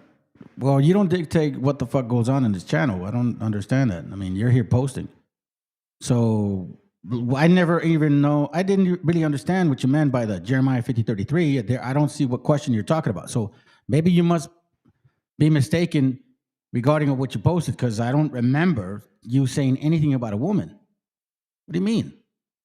Because I did read Jeremiah 50:30. I did read it for. Look, I'm still here. We're pressed together. You showed almost. Yeah. And so you're leaning towards this you might have changed your fucking picture, bro, but you sound like the dude that was here yesterday or the dude that was here before regarding AMLO or whatever situation you got going on. It seems like there's a issue here regarding this white person thing. So why don't we just start there, because that's what your initial question was.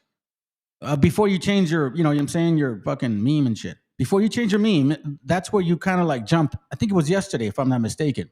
You jumped on that white person thing. So first of all, before I even want to answer any of your questions, what the fuck is a white person to you? First of all, what's a white person? Since you want to be eloquent and, you know, proper and shit when you're saying like, I will answer you. Okay, sounds good. So let's start from the beginning, because before I answer any of your fucking questions, I mean, I want to know this first of all, because that triggered you yesterday. I know it triggered you yesterday. This is where it all started. I think you changed your shit. So it says here, let's see. You posted, let me go back. Jeremiah 30:50. Where is it at? Look at it. And I'm still waiting for the question. So you said Jeremiah 50:30. This is what the word of the Lord. That's it. The Creator saying them evil ones not listening. So the extremists. So does the Creator have control? Okay. Where exactly did you ever mention anything about a woman?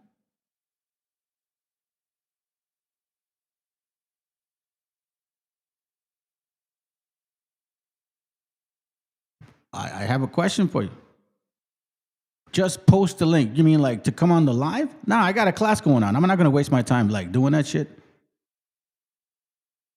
I'm not posting no links right now, bro. Like that's not the point. I'm not doing that. I have time for doing that shit another day. I don't have no problem with that. But not today because we got a video going on. Well, listen, let's put it this way, bro. Let's put it this way. Let's put it this way, man, because obviously I do know now who I think I know who you are, bro. To be honest with you, man. Because you talk a certain way, you say certain things, and then you change your shit yesterday. Are you Mexican, man? Like the dude that went to Yakasha and Vladimir and started talking shit about me? Is that you, bro? Is that you? The same person that I apologized to when we had a misunderstanding, and then you went off and talked shit about me? That's you? The one I told, like, nah, I can't be giving money to Latin kings and shit because, like, I don't do that shit. I try to keep the commandments. Is this you?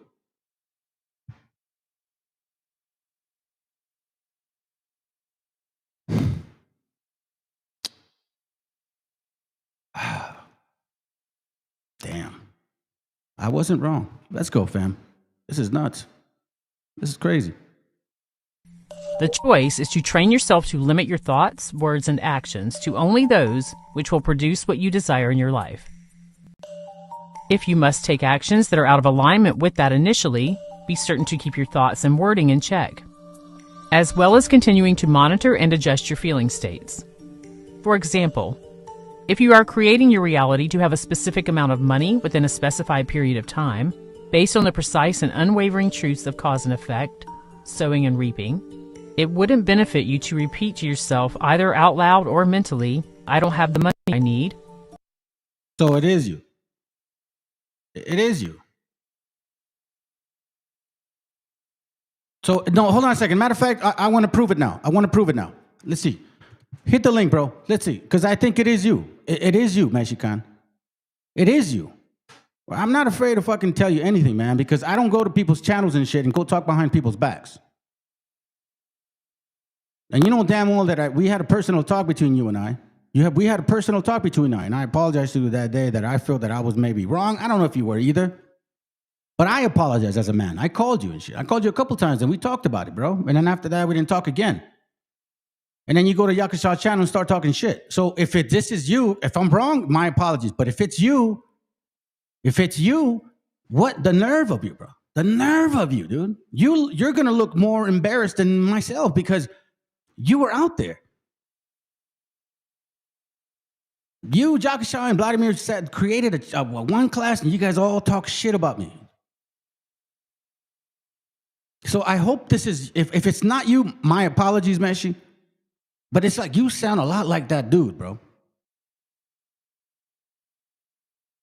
So if it's you, which I actually got a hold of a brother that was familiar with that situation, and he knows your voice. So if it's you, he's going to tell me if it's you. So hit the link, Meshi, since you say I'm fucking running. Go ahead. Let's start off with sincerity first, because sincerity and honesty is the most important thing. That's the one thing. I've never tried to hide of me being me. And you know what? I'm gonna say this right now. You're mad because I didn't want to, generate money because you told me that I would have no control of what to say because it would go to Latin Kings. That's what you fucking said. So I think it is you. So do us all a favor. If you think I'm a coward, hit the link and we can tell if that's you. And if it's not you, I swear, man, I don't swear, but I apologize if it ain't you, bro. It's just that you sound so much like that person and you're talking like that person. You're texting and posting like that person. Okay, let's see. Go ahead, man. Can you hear me? Yeah, I can hear you. Are we on the live or what? Let me turn down that. Let me put a pause on that. On your. Let me see where. Let me put a pause on your voice over here. Okay, here we go. Okay, okay. I thought. Okay, good. Okay, now what? Is this Mexican? I've always been. Ah. And look, check this out. Check this out. Yesterday, go ahead. yesterday you said you play chess. Stop. You don't have control of shit here. You don't have control of nothing here. Do you understand? Let's start with the beginning. When I called you, wait, nope, stop. We're gonna start from the beginning, Meshi. Just relax. See, there you go. No. You need to relax. You're on my channel. Relax. No. You need to stop. You need to stop. Cool. Let's go to the beginning. Hold on. Let's go to the beginning. Did you not go to your channel and talk shit about it? Calm down with your little tantrum. Did you not do it? Did you not do it? Calm down with your tantrum. Bro, see, family. I'm telling you, man, slow down. You came to the channel, you wanted to link up. So hold on, let me ask you a question. Let's start from the beginning. Now, before whatever your assumptions that you believe or what I believe in. But you're not on Yakuza's channel talking shit about me. You said the beginning. Hold on. I'm asking you a question. Did you not go on Yakuza's channel and talk shit about me? Let's go to the beginning. Stay in context, bro. You hear what I sound so unprofessional. You try to act like you're so spiritual and high mighty. You're not, bro. You're just another brother like me that's down in the gutter. You're a wino hitting the streets and all that. You know what I'm saying? You're always yeah, I was. I never denied it. I was a wino. I was one bottom barrel alcoholic. One sofa away from being a fucking homeless. So what's up? What's the deal? I'm not doing that shit no more. So what's going on? On mute. Why you gotta? Right, because you're not answering my question. So let's go to the beginning, okay? Because you don't control shit here no more. So this is your only chance. This is your only chance to actually clear your fucking name. Because from what I'm understanding, bro, you're not being honest with nobody here. So let me ask you. Let's start from the beginning. Forget about what. There you go. You need to stop. You need to stop. I'm gonna let you speak. If you don't speak, I'm gonna take you out. You're making it difficult for everybody. You've been speaking hours. Here we go. You're speaking hours, bro. Wait, hold on. You're on this private call. Okay, family. Let me say this real quick. This is the same dude that was on Yakashaw's channel talking shit about me. So before he goes on and asks me anything about what I believe in, I need to know this. Is that true or not? Were you not on this channel talking shit about me? Yes or no? Are you done? I'm asking you a question. Are you done? I'm asking you a question. Are you done? I asked you 3 questions about me. Yes or no? I asked you 3 questions, which you I'm cannot asking answer. you. Hold on. It goes to the origin. We stopped talking at that time, man, bro. You know that, bro. Stop being young. You're an adult. I'm an adult. Are a female tendency. See, there you go. You see. So you want to assume by your name calling and shit that you're gonna change any narrative. No, I'm asking you a question. That's what you do all day. You're not talking shit about me at Yakashaw's channel. No, stay in context, bro. It's that simple. I know you get into little female tantrums, bro. Just I'll let you speak. Let him say what he's gonna say, bro. Because guess what, man? It's that simple. I have somebody here for hours every day about black man. Try to give me this and try to, forget the black man, right? Lift up your people, bro. Stop like you are? On the black man dick, hey, what happened to that money that Yakashal and them gave you, bro? What happened to that money that Ye gave you? Answer the 3 questions that I asked you, and I'm going to answer all your questions, bro. Shut your ass up, man. You're out of here, bro. I never want to see you here again. Ever, man. Man, this is so whack, man. I can't believe that you're that kind of man, bro. I honestly do. That's just, wow, man. Wow. You not only did you talk shit about me, but you went to the channel. You told them to create a fucking money drive to collect money and shit. No, we have the records, bro. I got Discord. I saw it all and shit. I was in that motherfucking thing. You shut it down. You took their money, and yet you're here on this channel talking shit about me. What the oh my God, bro. Listen, the last thing I do is talk about a man, talk behind his back, and then months later act like it never fucking happened. And then you're trying to be cool. I don't understand people like that, man. You want to talk about, oh, I'm talking about certain people. Man, you know what? Then you're missing the point. Everybody in this channel knows that I'm not pushing fire on certain people because I have a narrative against them. It's everybody. But listen, I may be wrong, okay? I may be wrong. Nobody is 100% truth on this shit. See, there you go. You fake, but yet you were talking shit behind my back with Yakasha and Vladimir. And then you had a fallout with them after you took the money. I don't care about your questions, man. It doesn't sound... Look, you don't deserve a biblical answer because you are a fucking demon. You're a fucking demon. You don't even recognize the fact that you did that shit. This is why I tell brothers, man, I tell you guys all the time, bro. 1 Peter 2:1, wherefore laying aside all malice, all guile, all hypocrisy, and evil speaking. Forget the envies. I don't think you envy me, man. It's evil speaking and hypocrisy. Yet you're here in this channel still asking for certain simple questions. Yet when I told you, were you not talking shit about me at Yakasha's channel? Yes, you were. And yet I gave you the platform so as men, we can talk about it. That's not female shit. That's me trying to understand what the fuck did I did wrong to you for you to talk shit about me. Nah, bro. The fake one is you, dude. You see, I didn't come to... See, there you go. Hey, listen. You're projecting, my brother. You're projecting. You are projecting, man, because everybody here knows, at least they understand what I'm talking about. And there's people here that I talk to often. Oh, take that trash out? Hey, you moderators, man, you decide, bro.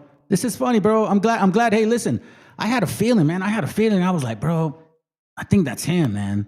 The same fucking dude that, like, damn, man. You can't trust people like that. I don't care what you think about me, man. It don't matter to me. You don't offend nobody, bro. Like, hey, listen, you're still in this channel, yet you are a hypocrite, bro. No, actually, you are predictable. Because guess what? I had told the brother, I said, listen, bro, I think that's MESHIACHA. And he's like, nah. I said, yeah, it is, bro. Watch. I'm going to lure his ass out. And it was you. You are predictable. Hey, look. Go swing. That's what he thinks it is. You see, family, the spirit of wicked-ass people always comes out, bro. They come in here, post shit, watch the channel, think they're friendly, whatever. And then all of a sudden, man, they show exactly how they feel. Look. Go back to BHI. You don't even know the Bible, dude. Hey, Meshi, let's be honest, man. You emailed me some pertinent information that you know you shouldn't be sharing because that's Latin King shit. And I never shared that with nobody. Who is the real predictable fucking dumbass? You. You're full of shit, bro. BHI's full of shit. This guy's full of shit. They're all full of shit, man. And hey, do me a favor, because I know I don't talk to Yakasha, but give them their money back, man. Why don't you give them their money back? Because they're actually wondering, like, you know, because you took their money. You know, that's what I saw on Discord and shit. Hey, look, Job, he says you're a mandilon and shit. So now he's, dude, you see what I'm saying? You're so full of hate, bro. It's a sad shit, man. Look, Dominatrix, Yakasha, he'll quote on you live. You know what he's doing, Job? You know what he's doing? He's just fucking expressing how he feels. He feels like shit because I caught his ass. Because you're a fucking liar, Meshi. You're a fucking liar. You want to collect money for Latin kings and shit and then keep it to yourself. Hey, do me a favor, bro. With all due respect, give that money back to Yakasha, bro. Give that money back. I don't know how much, but I saw the shit on Discord. You didn't want to tell him. You're a fucking thief. And that's worse because you got some demons on you, man. I don't listen to him. Not after that fucking emotion. Hey, you talk about me being effeminate. How about you murmuring behind a man's back? That's more effeminate than anything I ever fucking heard about, bro. It's sad shit. I'm glad you're here, though, because you know what? Let the algorithm continue. Post all you want, man. People know who you are.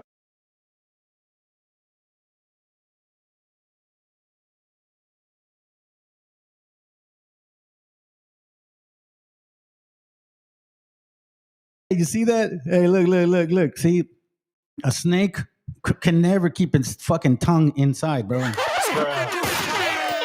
He said, Yakusha sent the money, so it's not my fault, basically, right? Oh, that's fucking crazy.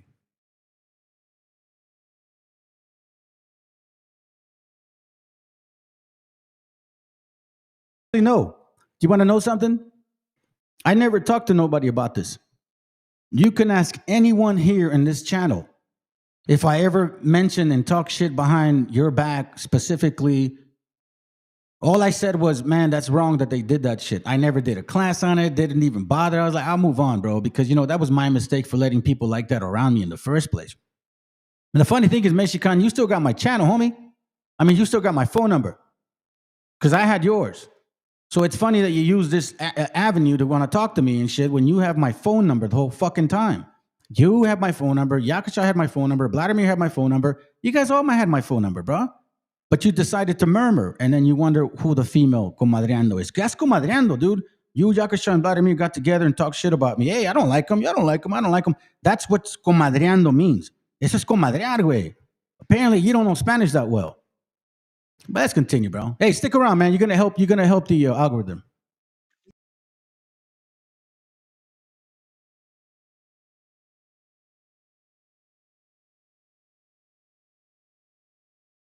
Okay, first of all, as far as I knew, last time we talked, I thought it was cool. But I told you, I'm not gonna collect money to give it to fucking Latin Kings, bro. I'm not gonna do that.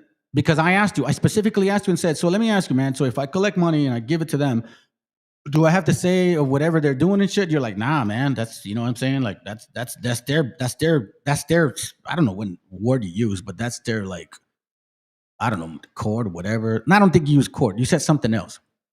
So I was like, nah. And if it has anything to do with wickedness, bro, I don't want to be involved.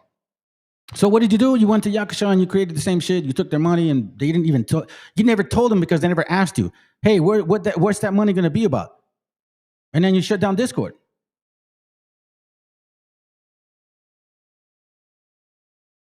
I will always try to help. I hope you don't know me, man. You don't know nothing about me. We never spoke on what? Are you serious? Let the Most High punish me then, bro. Let the Most High fucking punish me, man. Let the Most High punish me that I never fucking told you. And you didn't give me the Latin Kings of like the fucking whole whatever you guys call that shit. Do you want me to show it, Meshi? Do you really want me to show that you gave me the Latin King's personal thing that you wanted to translate that shit and put it with verses and stuff? You telling me that you never fucking told me that? Damn, bro. Now you're saying you never. You see, I'm not, nah, bro. I have the fucking receipts, vato. Hit the link. Nah, I don't need to explain. I don't need you to explain nothing, man. I already know who you are, and you're a fucking snake. You know, the first thing you should have done is gave me a call while you saw me while I was doing lives and said, hey, man, my bad on that shit, blah, blah, blah, whatever you thought I did you wrong, you could have told me because I'm okay with that, bro. I make mistakes. And brothers here know, I talk to brothers all the time. They know I make mistakes. Shit happens, but you never did that. I'm not going to give you the fucking pleasure of you satisfying your need. Like right now, you see, you're trying to feed that empty space because you know that you're wrong. And I'm not ever going to let you on this fucking channel. I know who you are. Yakusha knows who you are. All your little groupies that you guys created. Remember you guys did the, what is that called? The manifesto. Hey, you emailed me the fucking Land Kings manifesto and you wanted me to help you break it down and put it in scriptures. You telling me I'm lying about that too?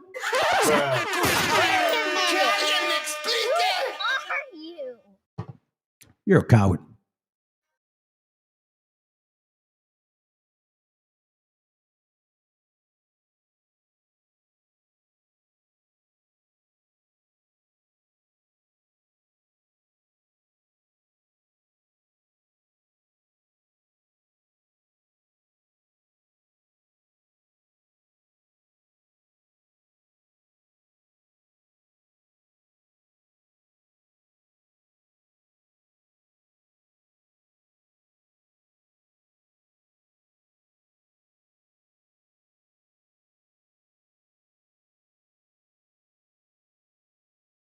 no, Job.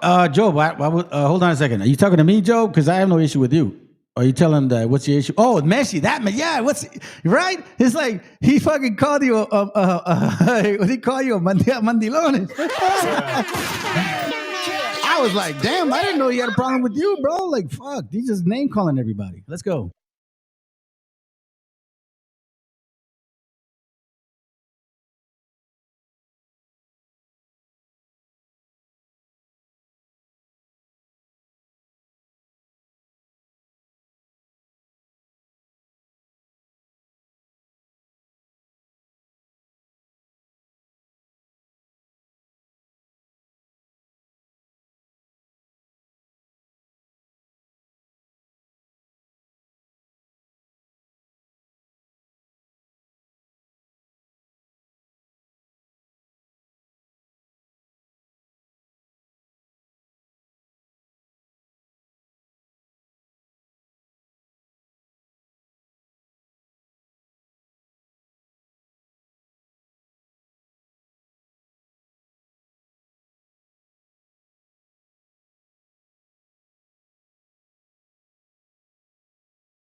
Hey, like, he called me a pork eater and shit. Yeah, I don't know about Brother Job. I don't know, bro. You know what I'm saying? Like, apparently he's upset and shit. Hey, by the way, so you kind of knew the situation between, because I know you come to this channel, bro, and I really don't get personal with you on anything like that, you know, because I saw you over there on Yakasha shit. So you know this dude, like, right? Or at least you guys talked and shit, because he called you a mandilon. I mean, at least that's what I'm noticing. Where's he? What'd you say? He said, look at Yakasha's video. Hold on. When did he call you mandilon? I was like, damn, he knows. Oh, there he goes right there. Ha ha, Joe the mandilon. Wow. So by the way, the word mandilon, let me remind you guys what the word mandilon is, because mandilon. El término mandilón se refiere a una persona, generalmente un hombre, que es percibido como sumiso o que deja dominar por su pareja. Oh, shit.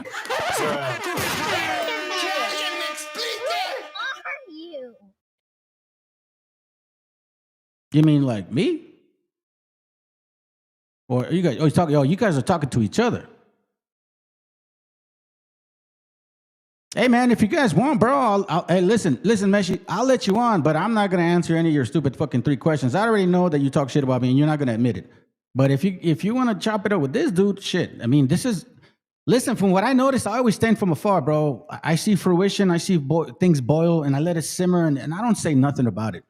I think what's going on right now is what I consider a fungus. It's like you just chose to come back out of nowhere and shit. Look, let me see. What he said? Hold on. Mentiroso. Mentiroso for what? Are you talking to me or him? Well, you guys talking to each other.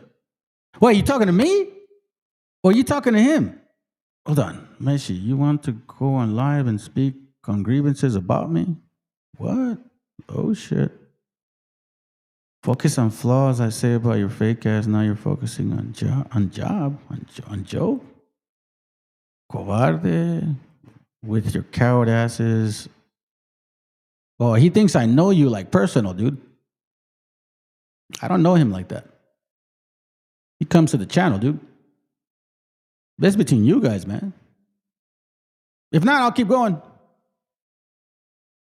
Always banging Africans for debate, then you run like a...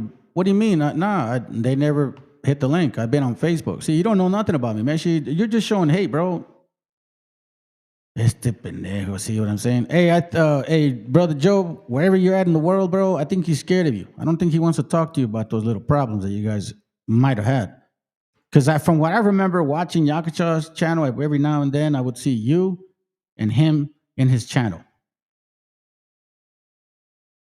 Meshi want to speak to you. What's that? Este pendejo talking about your... You know it. So you want me to put the link up? Are you guys serious? That would be interesting. I don't know, bro. I think he is. I don't know, man. I don't know. I don't think Meshi will hit the link because I'm not going to talk to you, Meshi. I got nothing to say to you, bro. I already know who you are. But apparently, oh, okay. All right. Okay. Here we go, family. All right. Let's see. Again, man. I'm trying to be flexible with this channel, but apparently some people want to clear up some grievances and shit. Apparently. So let's clear up some grievances. There goes the link right there. There goes the link right there. Remember, I'm gonna sit back because I already did. Joe, Shuikot, however you say your name. Give me a second, dude. Give me a second, brother. Hey, shalom, brother.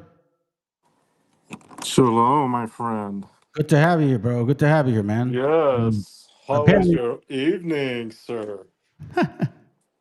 Hey, so appreciate you watching the channel. Apparently, Meshi, I saw you guys chop it up at one point. I kind of thought it was him. but I didn't think it was him. But hit the channel, my friend. There you go. Let's see. I'll sit back. I'll be quiet now. Mic check. Go ahead. You guys are free to go. No, I'm talking about the so-called MESHIACHA Chronicles. I'm talking about your bitch ass. I'm talking about your little bitch ass, not Joe. I got no beef with Joe. But if Joe wants to talk, we can talk. But, you throw... Do you have a problem with me, Michigan? Hey, you have a problem? Hey, let's just get this out of the way first. Oh, okay. Do you have a problem with me, bro? Oh, look. Okay. Because I got a little, I'm hearing echoes. Let me put a pause on over here. Let me put a pause over here because, okay, here we go. Can you hear me? Mic check. Mic check 1, 2. Okay, perfect. Okay, with you, Joe, personally, I ain't got no beef with you, bro. No Yakasha, nor Manny, nor Vlad. I'm talking about the old little hoe ass nigga that wants to throw a little bone out there and try to have brothers go at it. But if you want to talk, we can talk. No, until this the little hoe ass nigga over here trying to hide, always trying to, call out black African motherfuckers. I'm gonna say this real quick. You want to always curse. Meshi, when we can all speak at the same time because you let Brother Job speak and you didn't cut him off. So apparently you don't feel that way. So I'm gonna mute you every time you do that. I gotta respect that. Hey, wait, hold on. You don't shut up, bro. Shut up. Shut up for a second. You don't see. Okay, so the reason why I noticed what was going on is because you don't really understand the way my mind works. I pay attention to patterns and shit, okay? And I started noticing, and I noticed something that you said, mandilon. So I was like, mandilon? Okay. What the fuck? I know what that word means. So, hey, listen, you can talk. We got no problem here. Hold on. You can talk. I got no, but let him. He's going to keep pushing that because he wants to run like a little bitch. Running from what? From your 3 fucking questions? Okay, Job is out the way. It's just me and you. Cool, Job. You But got you're gonna anything to start. say to this You're guy? gonna start. Are you cool with it, Joe, or what? You want to talk? Because this Oh, little it's all faggot right. wants to. You want to talk or not? Because I'm cool with you, bro. I can I go. told you even when I will call you You already personally. told me. You already told me you have no issue with me. But I'm just trying to figure. I'm just letting you know. I don't go by. I'm not a mandilon, dog. Okay, beautiful. You know what I'm saying? I respect So that. let's just. Because if you I'm throw a not slug, a. I'm gonna throw a slug. And you threw a Yeah, slug, so but I threw a slug. you threw the first slug. Not to you. I'm talking about this other little Oh. fake ass nigga over here. All right. Well, I thought you had an issue with me, Nah, man. I ain't got no So. beef with you or Yakasha, bro. Or Vlad or Oh. any other brothers that jumped on there. And this guy want to act like he never jumped So on the what's live. your You know who issue we with are. this gentleman? What's your issue with Okay, this okay. gentleman? Well, honestly, personally, nothing. I asked 3 questions, what I'm saying, which he wants to run from.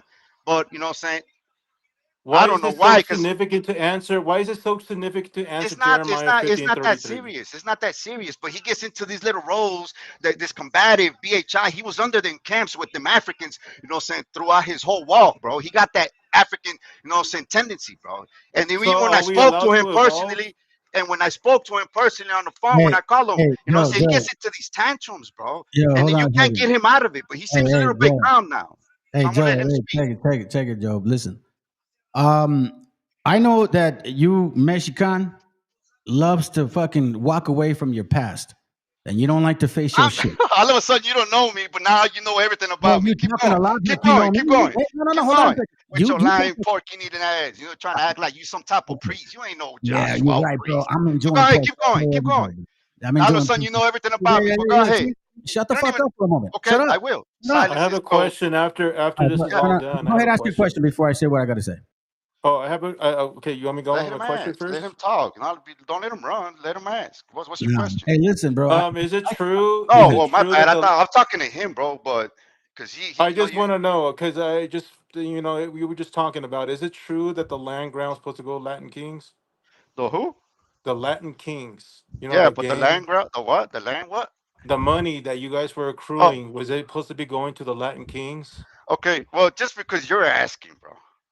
Not that other little fake ass nigga that just wants to. Wait, Okay, hold on, check this hold out. on. No, no, shut your bitch Before you ass can up, talk man. about Job asked a question and I'm gonna answer. hold on. No. Shut up. I'm glad you asked that question, Joe, because he said that he never told me any of that. All right. I have the Latin Kings manifesto because you emailed me.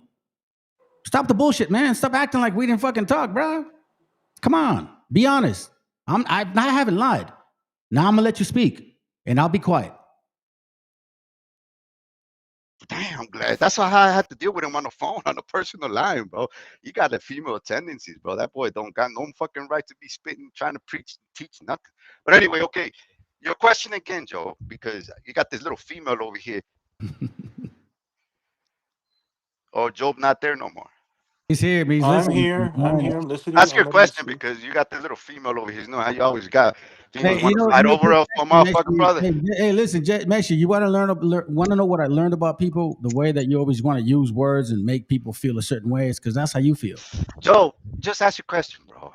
I already did. Just ask, I know, ask I it again because I got this little female over here just trying to swing on my dick. He's drinking. He's drinking too. Shit.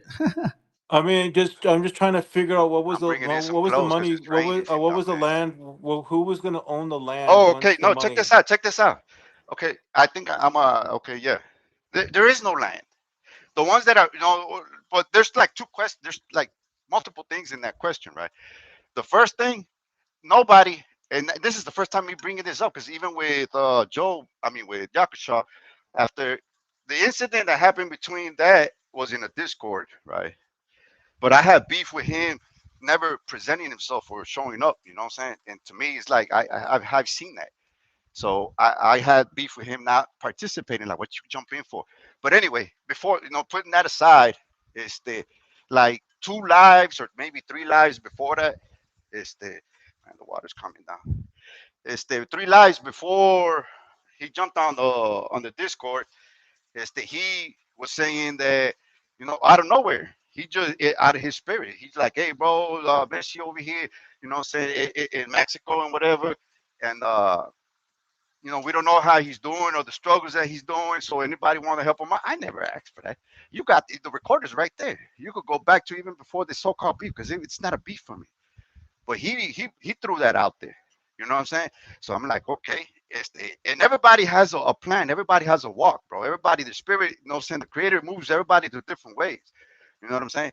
And so I'm like, in the level I'm in, I want to do more than just talk. This guy's been talking for 4 years, and it just makes all his brothers his enemies, bro, because he gets into these female tantrums. So I'm like, okay, it's time to build. You know, so he came out of a camp. He got into the word, and blessings to that, to the creator. Why are you talking But about me? I'm talking to Job, bro. No, shut up. See, you're talking to Job, but you're mentioning my fucking name. He asked you a direct question about money. You don't have to bring me up. Deal with the money, man. Stay within the context. Is what you said, right? That's what I'm saying. Okay, then don't talk about it. Well, stop trying to make me deviate. I'm not deviating. Don't mention my name. When you get a chance to talk to me, you can mention my shit all the time. Talk to you because I'm answering Job. And let me see, where was I? And then where this brother was, okay, I was talking about try to build more than just. The reason I brought you up because since you come out of camps, right? But I'm not trying to mimic BHIs or African teachings like he has been, indoctrinated and continues to be indoctrinated. And then let's try to do something on our own, bro. That comes out of our people, not Africans or BHI, influences like he has, because that's all he does. See, there you go. There you go again. I don't understand, Meshi. What the fuck is the deal? Job asked you a question. Thank you, brother, for coming up. He asked you a direct question. Maybe it should be a yes or no question. There you go. That's it. How about this? Was the land going to be given to the Latin kings? Yes or no? Once it's paid. Okay, now for one, that's a loaded question, and you're throwing slugs just like a No, not would. slugs, bro. Yes, I'm it is just because getting for down. one, Okay, how is the Latin kings? Look, what does the Latin kings have to do with our movement? What does the Latin kings have to do with our movement? Let me answer. Oh, okay. I didn't know I dropped this. Like if you know, Yakusha, blessings to him in the sense that he never took down none of his channels. Look, the video is there. Nowhere in none of those videos has nothing of what you're asking has ever been mentioned. So that's why he is a loaded, retarded, feminine question. So why can't you just let me answer the other side of the. Let me answer the other part of your question. Let me answer the other part of the question. Okay. Land kings have never been mentioned in that. And then two, the money. What money? Okay. Now, who sent me money? Since you know so much. Who, me? I don't know anything. Yeah, no, but all of a sudden you got a question. You got Land Kings and you got money. Okay, I was there. No, I was there when you guys talked about it, bro. You telling me I have no say so on this? No, yeah, that's what I'm asking you. Who sent the money? Then why are you asking me these questions? Who sent the money? It doesn't. You know what? The money went somewhere, and we're trying to figure out where it went. Who sent it? And then the huh? Who sent the money? We don't know. That's what we're asking Okay. So you don't know. That's exactly the great answer you have. You don't know. But you're the one who's let me answer. Let me answer for you. You know what I'm saying? Because what I wanted to do with, to get in that Discord with the brothers was I was trying to say, wait, let's get more brothers that are into the work, in the book and try to do something right that come out of a bad past, a dark past, and let's try to do something right. So that's the Latin King. Let me answer your question, bro. So we would try to let's build I didn't want to say a camp, a sanctuary, or a network among ourselves to be able to help each other, right? And to build. And so that was me. And I didn't know what it was. I didn't propose nothing, and it was just an open question so everybody can put in there, but nobody was. So I'm like, okay, cool. But when Yakusha put that, when he posted that, when you could see the recording, that man, out of nowhere on one of his lives, he says that Meshi over there, we don't know how third world countries, blah blah. And all of a sudden, Manny sent something, right? I'm like, okay, so we could use that maybe as a way of try to do something, maybe care packages for the homeless or go to the hospital, whatever. Is decided by whoever's going to be involved. And those that are going to be involved are the only ones that contribute. If you just babbling out your mouth every weekend like this guy does, you know what I'm saying? There it goes again. So let me say, hold on a second. Let me say something. Jeez. This is why I was saying what I was saying. I asked you, Meshi, I said, hey man, where is this money going to go to? And you said them. And I go, do I have any say so on what the fuck the money does? And you said, no. You control your house. That's what you said. You control your house. They control their house. As long as you being righteous and shit. And I was like, Nah, bro, I don't want nothing to do with gangs. If that was the case, I would just stay in Pozole Town and shit and just fucking do what I do. I grew up with those guys. You know what I'm saying? So now, again, whenever you mention my name, I'm gonna fucking mute you.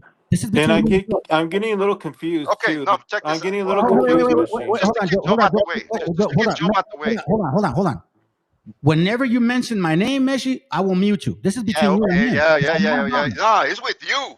Really? But I'm answering Joe's questions. I'm gonna answer his questions. Exactly. But I have nothing to do with that.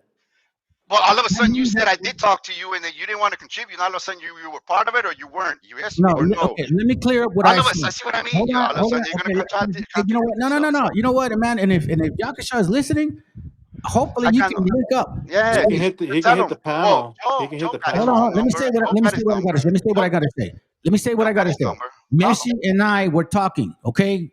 You and I were talking, and we were talking about trying to generate some money to help our hand. Hold on, shut up, man. You see, you're a liar. Okay, go ahead.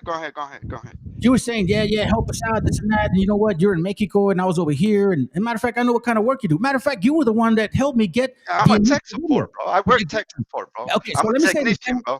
Okay, so let me say this, family, because I don't give a fuck, man. I admit it. I get help from everybody. You were the one that gave me the video to initiate my channel. Yes or no? What do you mean, channel? The one when it goes from the clouds to seeing Tenochtitlan over and yeah. Right.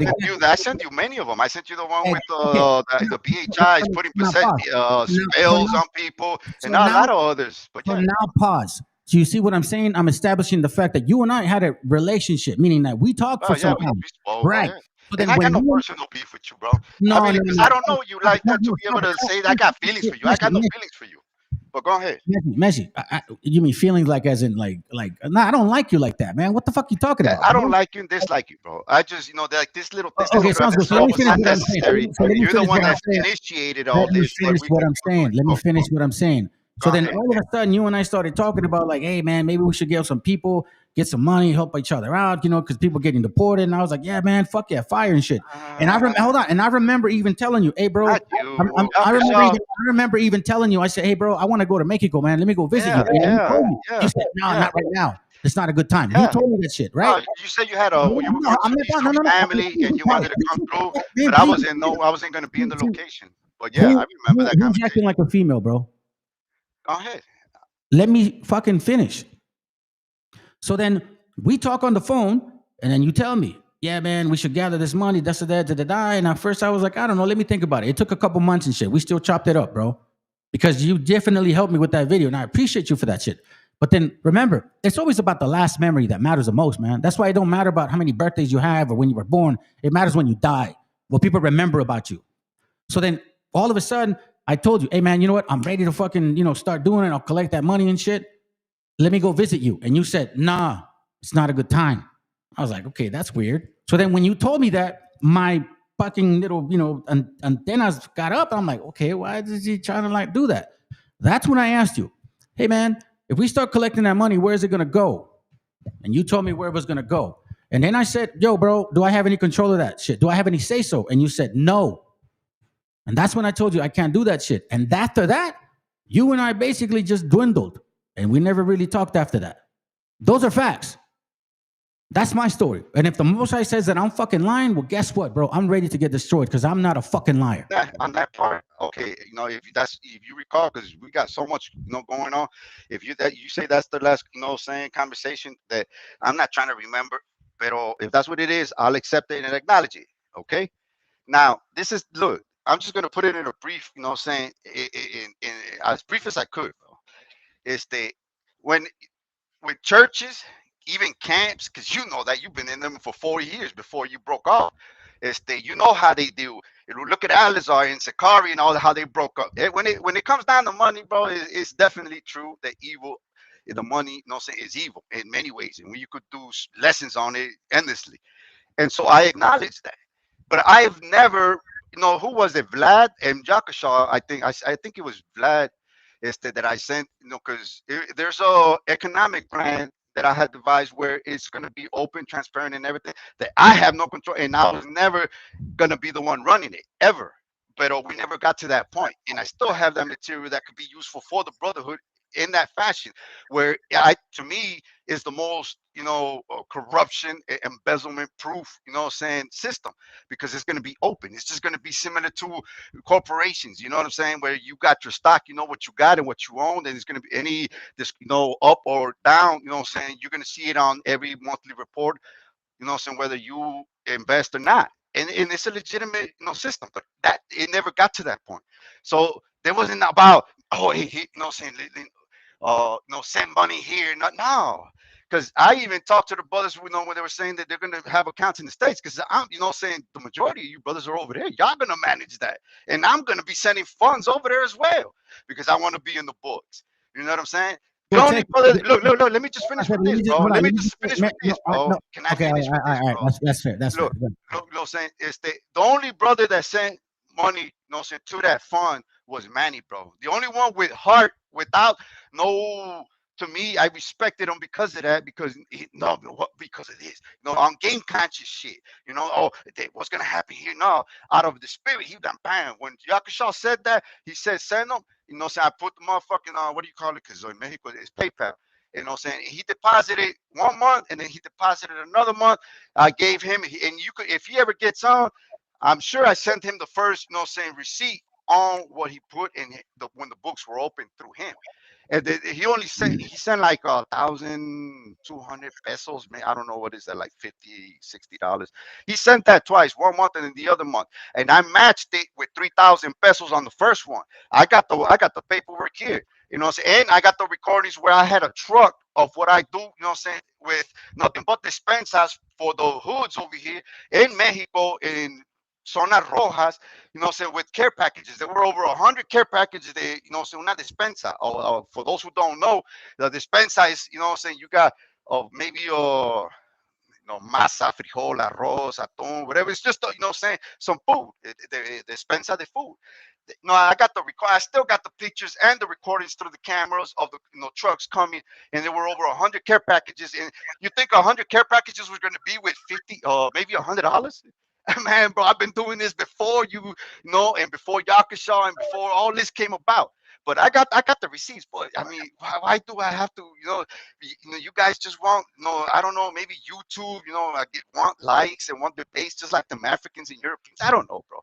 That's not for me to try to understand, because that's so then why are you here? Why are you here if it's not for you? What do you mean? Why are you here? Why are you I'm listening? talking about the project that we're doing. That what I'm talking about.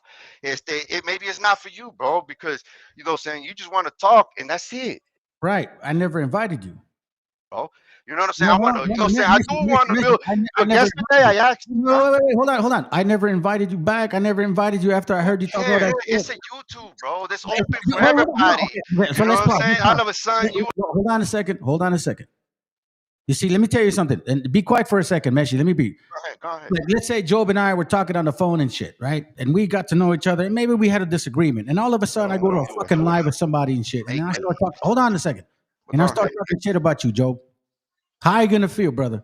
If you and I I'll feel offended, and then I will confront you about it. Right. See if you're gonna be a man about it. And look at Job. Job is a perfect example of that. Hold on a second. Go ahead.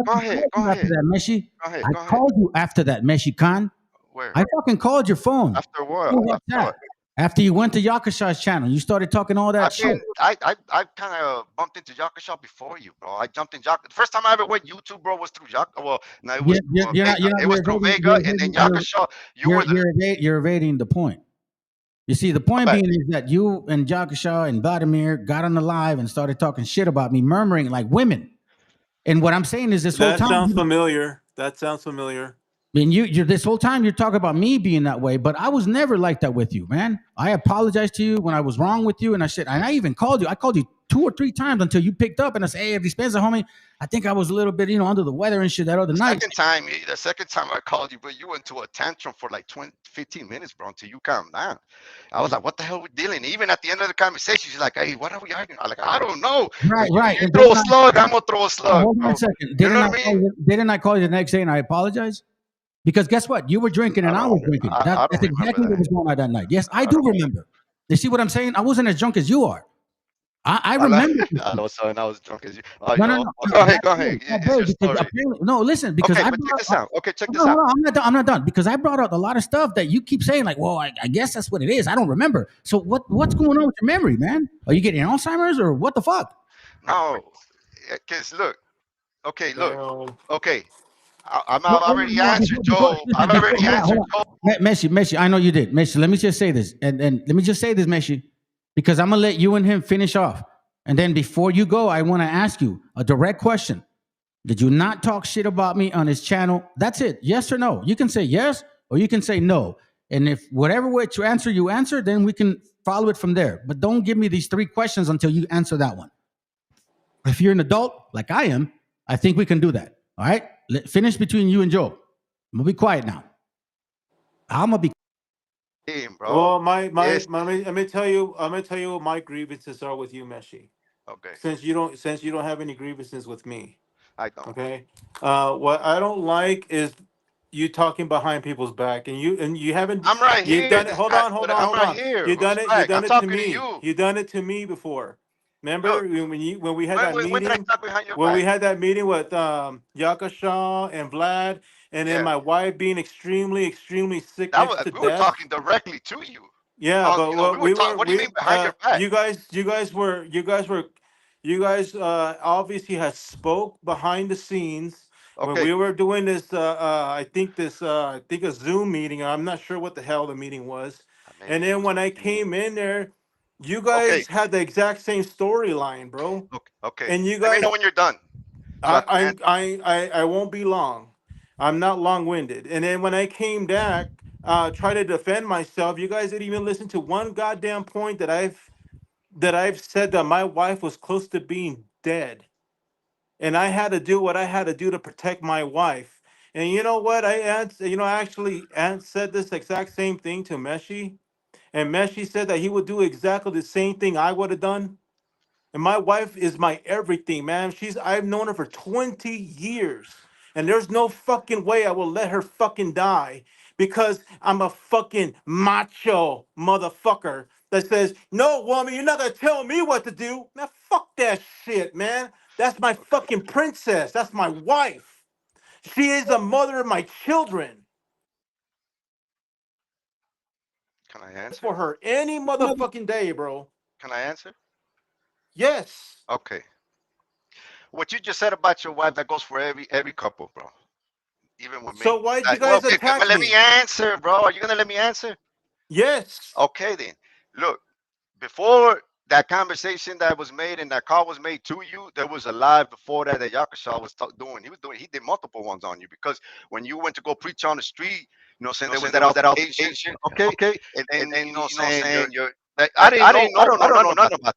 When I called Yakasha and Vlad, I had something else in mind. But Yakasha was in that spirit strong that he wanted a whole court. And I'm like, what you mean whole court?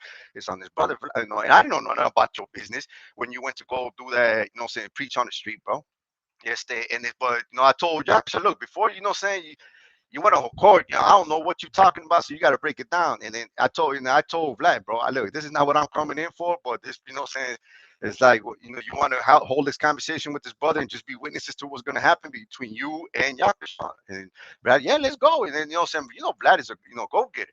So we called you, and then bam, he brought it up, and then y'all went at it. I can't put no words into it because I don't know what. No, I wasn't there. Well, But let me answer. Let me with the answer. decision. Okay, you know what? I was listening to both of y'all. You know, and Vlad concluded the same thing. We listened, Fucking hilarious. but towards the end of the conversation, bro, you know, saying you were saying that, man, bro, I'm not a mandilon. My woman don't dominate my household. You know what I'm saying? Because that's against scripture, blah blah. And all of a sudden, you know what I'm saying, your wife opens the door and tells you something. Hey, I gotta go because my wife is calling. I'm like, man, bro, like that's just like Yeah, crashing the because she needs her whole conversation. medications. She Okay, needed her medication. yes. Remember, she was close to dying. No, if it's You a remember life, that? if look, You I see don't want to what I get into mean, that. dude? I don't want to get This is into the that. shit that fucking But pisses the me thing off is, about if this it's whole a life macho shit, bro. situation, bro, she would have been in. You already had the ambulance. You would have been on the phone. You would have been in the hospital, bro. You know what I'm No, you saying? don't know my wife, bro. How can That's you what put I'm yourself in my wife's saying. It's not a position? life, you know what I'm saying? If she got medication, why you jump on the phone with Yakasha? Because that was So Yakasha's holding that court on concludes you. that concludes that you agreed to the decision. As Why are soon you as acting she fucking came in stupid like that, for? Why are you acting she didn't stupid for, sound sick dog? or nothing, Wait, bro. hold She on, hold didn't on. sound sick or nothing. She Hey, just told you something, hey, and I hey, She's remember. fucking She didn't. sick, bro. She told you, you know what I'm saying, bro. She Meshi, asked you nothing about her Hey, you health. know She what? told hey, you. Joe Meshi, both of you. Let me say something real quick. All right. First of all, man, I don't know if you're married, Meshi. It sounds like Job is married. Okay. So I'm gonna say this right now. Scriptures talk about don't fuck with people's homes. If you guys really believe in the Bible, it talks about leave the man in his own household. He runs it the way he runs it. Now, whatever personal situations y'all have between each other, man, remember it talks about progression as well. I don't really understand. My wife, believed in things real quick, and there's some things that I still had to work on. Now, I'm gonna tell you this about my family. My wife does not dress provocative. My wife does not do none of that weird shit. Okay, so I don't know if that may happen in Job's household or Hell I no. respect that. I respect that. let me finish. I don't know if that happens in your household, Meshi or Job, but nobody, no man. I don't give a fuck who you are. I don't get involved with the marriage. Like that, Look, stay out. Like that's look, just it, look, bro. look, look, look, look. What did I say when I first started answering Joe? I had something else in mind in the conversation when Yakasha wanted to hold court on him. He Right. brought out And you know what listen, you listen, hold on. listen. No, It hold on. says scripture. No. What you should have done is you should have stopped him. Okay, scripturally it says you deal with the person directly. If he doesn't, saying, want to heed to the scripture. The second one is you hold court. You have two witnesses to be able to witness it, right? Listen. Okay, I understand. Leviticus talks about correcting the brother, but listen, correcting the brother is his own household.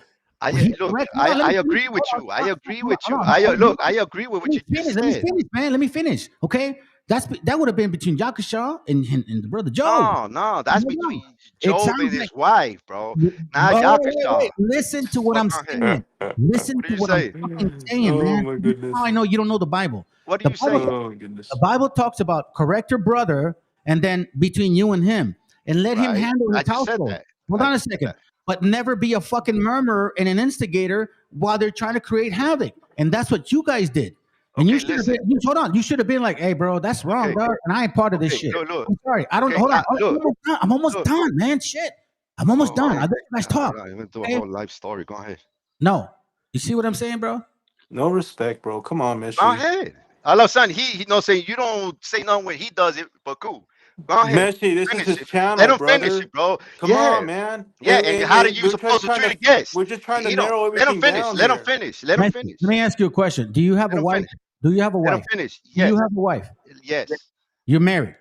Yes. Do you have a wife with kids? I just said that. Yes. How many You know years? that. I How told you many that years? already. No, I I don't know. already told you No, that. Of course, now all of a sudden you don't remember. No, you remember honestly, everything but that, I right? don't know. Well, go ahead. I don't know. Go ahead. I don't know. Honestly, you never told me you I were never married. called But you all directly. praises that you're married. How long have you been married? How many years? I don't know, maybe 15. I don't know, some 15 something years, maybe. I've been I married don't with know. my wife. I don't know the exact date. I've Yeah, been but married with my wife 30 years. okay. But I 30 got out of prison. Look, I got locked up when I was 15. And I came out when I was no, 32. Y'all had. what does that have to do with stop? See what I'm saying? This is family. Let me tell you something about wicked ass minds. Sometimes they run fucking wild and shit. So let's stay in context because you mentioned that shit since you got here. Meshi, you're like, stay in context. Okay? It sounds to me, and I don't know your guys' relationship like that, bro. That's crazy. It sounds to me that you got personal with him, He did. with his wife. And you want to know something? Hold on a second, Joe. Mm-hmm. I that's none of my business, man. Like you don't say nothing like that. Like you don't do that. You let him handle his shit. You can be a brother and be like, hey, bro, from what you shared with me, like this is what I think you should do. But you don't go around and say, hey man, fuck this dude. Look at this woman. Look at how his dog. Yo, you don't make your brother look bad, bro. Like remember, we all have to have mercy upon each other, man. What makes you think you're doing the shit right, Meshi? What makes Yaksha feel like he's doing his marriage right? I don't know nothing about his marriage. I don't want to know nothing about his marriage. I hope his marriage is under his control. Yeah. That's all we can hope for. And But that's all I care about. Right. I'm sorry. I'm almost finished. But talking shit behind the back, bro. Like, nah, man, that's crazy. Are you done now? Okay, let me answer this. Wait, see, there you go, bro. You see, there you go. Go ahead. Said You're. Let me, Messi. Listen, you sound. I'm doing this on purpose. I'm doing this on purpose because you No, sound. So listen. It's in your nature. You're very No, I'm saying, condescending. 'cause You're very condescending, like that in your nature of speaking. It's like, ¿a poco tú no sabes, güey? Que eres un pendejo, cabrón. Like you're Eres very mandilón. personal, yeah. He throws a slug. I'm gonna throw a slug, bro. I ain't no Christians around here. You know what I'm saying? I'll turn no other cheek. I You don't know what I'm throw saying? slugs, brother. But man, you threw a slug, bro. You know, you want to No, start you not. never But see me throw look, I slugs. agree fool. with knocking it. Since I was 15 years old, they was indoctrinated in me, bro. I don't care what goes inside indoors, bro. You know, where I grew up in the hood, bro, when you got these fools that were drunk and beating their wives out in the street, bro, we will beat them down and throw them back inside the house, bro. You know what I'm saying? We don't care, you know, we do, but we don't. At the same, you know, don't throw it out in public. You throw it out in public in the streets, bro, we're gonna deal with you. And so many times with these winos and these, you know what I'm saying, these they always do, or maybe drug addicts, I don't know. It's that they beat on women, bro. So I grew up with that. So I don't care what goes on in this household. I called Yakashaw and we got connected with Vlad, and then we wanted to, you know, try to say let's build. And this guy just his spirit moved on, getting on to go to court or whatever. I disagree with many things, you know, saying Yakashaw they're trying to say that he holds codes, you know, that he holds his lives on. Hold on a second. Hey, Job, do you mind if I ask a question, Job, before you say something? Fire away. I got a question for you. I'm an open book. I got a question for you, Meshi. Since you know that this dude Yakashaw moved like that, emotional, like fucking nutcase. Hold on. Let me I got a question. Since you knew that he did that, right? Not even Vladimir did that, because I talked to him. Vladimir's not like that. He's a little more controlled of himself, right? So hold on a second. Hold on. So even though you saw him act like that, right?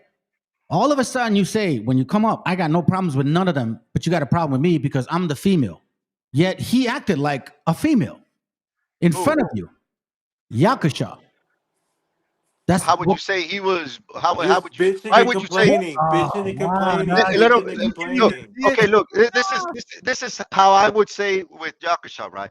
He always says he wants to do lives on full moons because he follows that moon. You know what I'm saying? All of you do, right? But they follow. You know, he does. You know, he wants a whole life. And to me, you know, after the conversation, me and Vlad kept talking, and we're like, man, bro, what was that? He's like, I don't know. You know what I'm saying? But anyway, the point is that it's scripturally in the laws, you know what I'm saying? You're not answering the question. You're not bro. answering the question. You're talking about something else. I asked you a fucking question, bro. I asked you a question. How is it that you want to judge me like that, yet you saw me personally acting like that? Okay, with you. The question, it was directed, you know, it's now towards you, not What's the problem Yakasha. with me? No, hold on a second. Before we move forward, Job, you got anything to say to him? Because apparently he's still got a problem. No, sir. I don't want to fire any slugs by accident. So I'm trying to keep my mouth shut. Hey, if you're gonna throw them, bro, we could deal with No, it. Right? Hey, bro, there's no such thing as slugs. For Right. me. What do you mean? What's the point of I don't do slugs. I do and now what? So now let me ask you. So let me ask this question, Mexican, because I think it's important before we fucking move on, and I'll answer all three of your questions. Well, you're not in Yakashaw's channel talking shit about me. Like I'm doing now to you, bro. I talk whatever is in the spirit for me to talk about. If you consider it talking shit to you, yes. Meshi, I'm asking you a question. It's just a simple yes or no. Answered. Yes or no? What did I just say? You were talking behind my back, right? So it doesn't process through your brain. I just did. If you consider it talking shit to you, say then yes. Okay. I just said that like 3 or 4 times already. Sounds good. You had my phone number. Why didn't you call me if you had a problem with me? You're doing it live. You want to debate all the time. No, I'm talking to you directly before your no. Stop, man. Don't be silly, bro. We're adults here. You have my phone number. Silly. You have my phone number. What? Hold on. You have my phone number, man. If you had a problem with all my archives, but look, hold on a second. The Bible talks about this. Let me remind brothers and sisters, because this is the perfect moment, man. This is what perfect moment. The Bible talks about this shit right here, bro. It's Matthew 5:17. I think that's what it is, right? Or which one's Matthew 17? Which one's the one that you have a brother with a problem with a brother? Man, come with him. Let me see. Hold on a second. If you have an issue with it, there's a scripture. I believe it's this one in here. Matthew 5, 15, 17, there's a scripture that talks about if you have an issue with a brother, you come to him. How many times did you call me? Mexican, just stop. There's a scripture, because you say you believe in the Bible. That's what I thought. That's what I thought. Oh, you're right here. You're right here. There's a scripture that talks about if you have a problem with a brother. That's what Yakusha was doing. No. Between you and I, we got nothing. I got nothing to say to him. Between you and I, before Isn't you. he your brother? Is he not your brother? You're not Because listening. even after this, I'm not going to consider you my enemy. Focus on what he's saying, Meshi. Meshi, you're saying, bro. Meshi, I know this. I know your evading works with simpletons and shit. That ain't gonna work here. We're a higher level than what you think about. So I'm asking you a question. Evading. No, evading what, bro? No, evading what? It says the scriptures say that if you have you're a not problem, paying with attention. me, the scriptures say that if you have a problem with me, then you come talk to me. Then And did I not talk to you? No, you did not. You went to Yakusha. How many times have been? How many? Who? Hold on, Joe. Wait, okay. Joe is throwing. Hold on. No, let me say this. Joe, I mean, Yakusha did that. Like, wait. I don't want it to be like a comadreando shit, and I hope Yakusha is listening, because I want to say this. We're not murmuring about you, bro. The link is up here if you're listening, and somebody may tell you. So I just want to say this clearly, okay? There's no murmuring here. What I'm trying to clear up is because you know what? It's been a year since this shit occurred, bro. It's been almost a year. I ain't trying to remember that. Right. How many times have you called me? How many times have you called me? Hey, are you gonna let me finish? You don't want to answer? You're gonna let me finish? It's simple as Let me ask you a question. Do you believe in the Bible? Yes or no? Yes. Okay. The Bible says that if you have a problem with me, you call me personally. Did you do that? Mm-hmm. How many times have you called me? Meshi, did you call me personally before you started I called you multiple times. So and how many times have you called me? Hold on. So basically what you're saying you don't want to answer. Hold on. Let me finish. So basically what you're saying That's is what I'm saying when you say you're fake, bro. So basically what you're saying is that you called me to clear shit up, and since I didn't answer you, clear what up? To his live to clear talk what shit. up? Okay, now give me an example of all right, so let me pause you for a moment, Meshi, because I don't know if you really understand what you're doing or saying. And help me out here, brother Joe, because apparently I don't want to be wrong. I don't know what to say, brother. I mean, he can't even answer the question on the scripture. He can at least try to interpret it for you. Okay, so his understanding. Okay, so the scriptures talk about that if you have a misunderstanding with the brethren, you need to talk to him directly. So I'm asking you, and I don't want to keep muting you, Meshi. It's just like, fuck, man, I have to mute you, bro. You muted me? I'm in mute right now? You're not right now. So okay. I'm not in mute, right? So I'm asking. What's your question? So you said that when you had a problem with me, you kept calling me to clear it up. Is that what you're saying? No, you said when you see how you cleaned it up. What's the problem with you? I didn't clear nothing up. No, what's the problem you say in your mind in your spirit that I have with you? That I have not told you in your lives. But what do you talk about? When you be preaching, I guess, or teaching, as you say, I don't know, you're a scholar or something. When you be doing your lessons or your lives, better yet. No. Call it my. Check this out. It's entertainment. What's when I have an issue, I see an issue, I bring it out. Meshi, it's entertainment. It's okay. Call it entertainment. I'm not offended.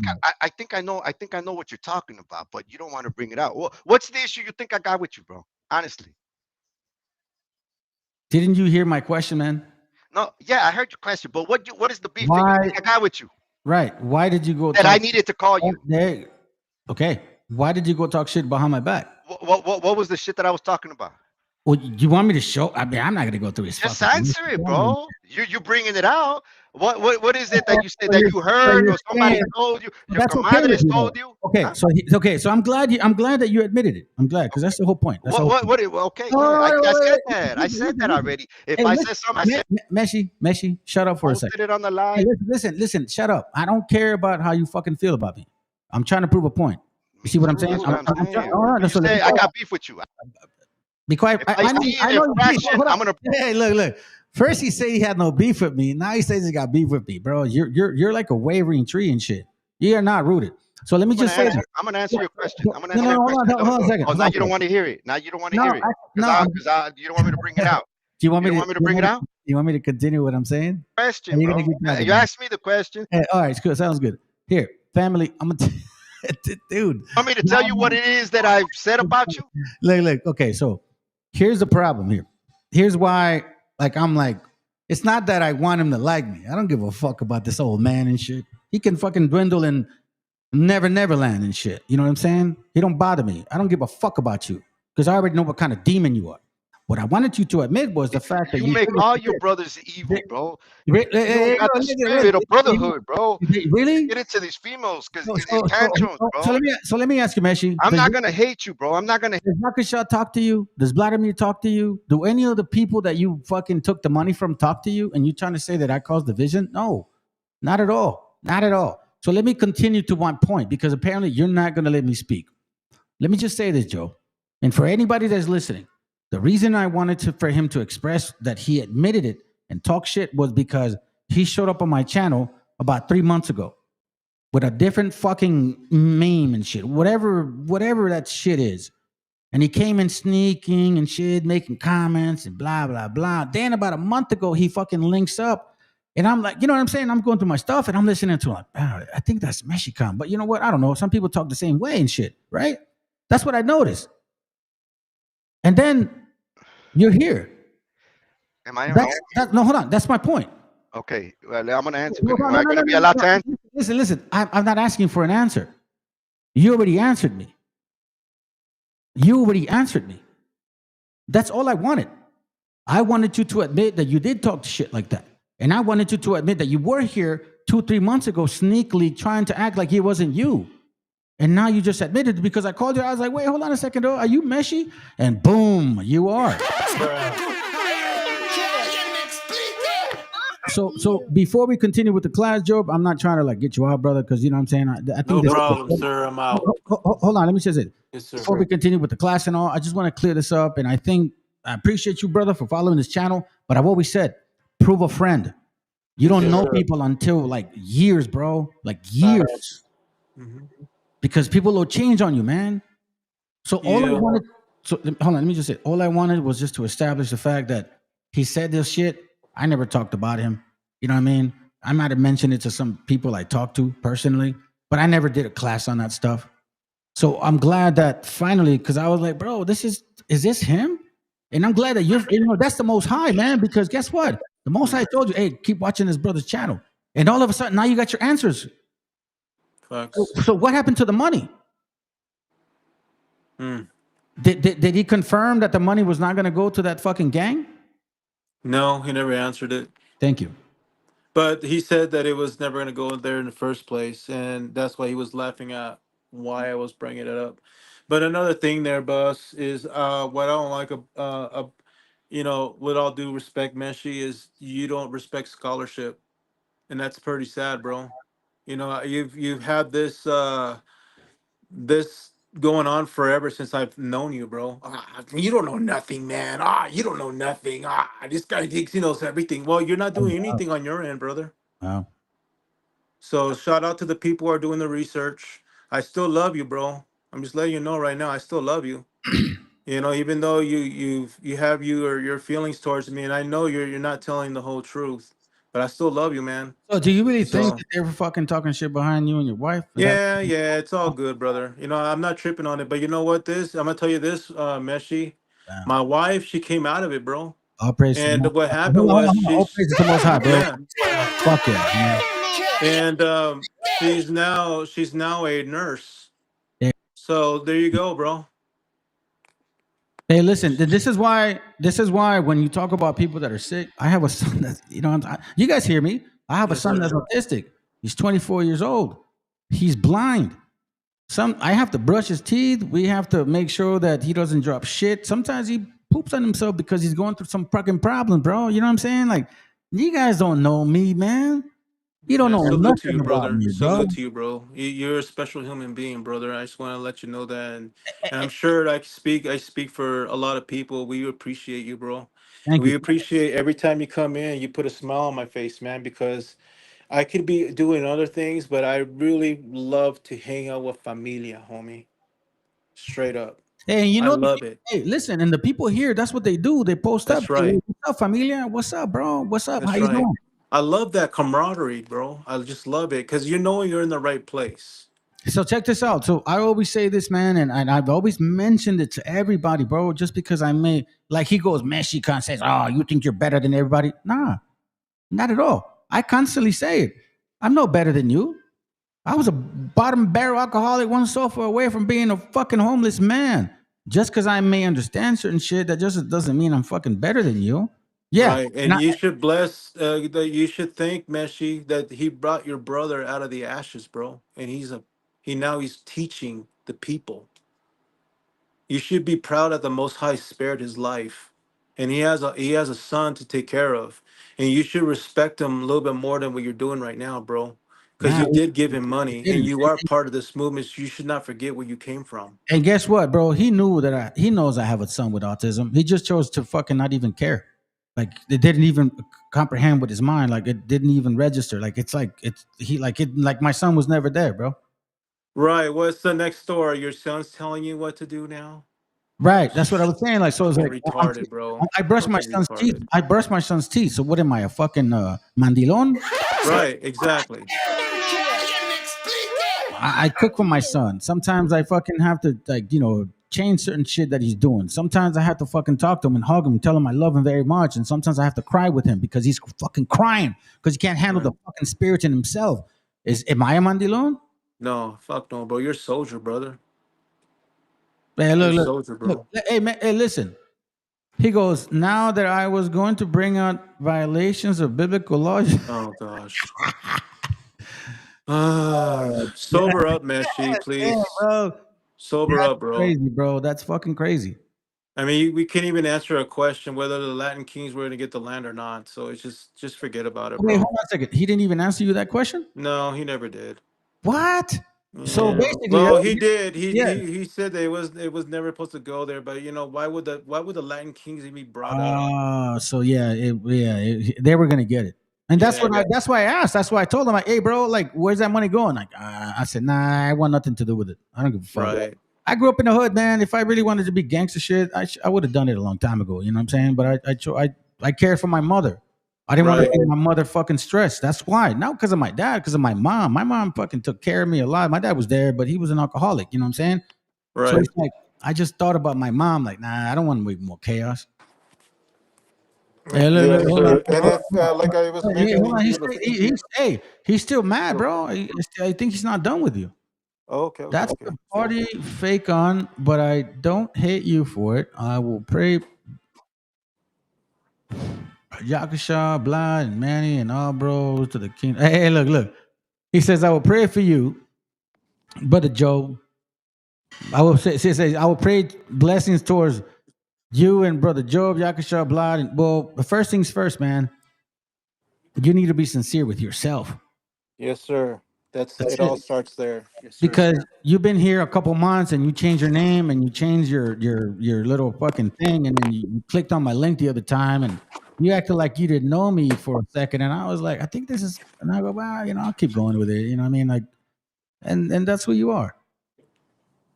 So now, hey, what's that scripture that talks about prove a friend? It's a rock. Yes, sir. I mean, look. Rock 6, right? It's rock 6. Let's see. No, there it goes. Yeah. Here we go right here. Because it takes a long time to get to know people. Sirach chapter 6, verse 6. Be in peace with many, nevertheless have but one counselor of 1,000. So that means that it takes a long time for you to even trust one person. All right? If thou wouldst get a friend, prove him first. And be not hasty to credit him. Be not hasty to send him money. That was a slug. That was a slug, by the way. Yeah, that's a slug right there. Mexican, this is how you throw slugs with the Bible. If thou wouldst get a friend, Yakasha, if you're listening, prove him first and be not hasty to credit him. Meaning, Manny, you should have never sent your money to his ass.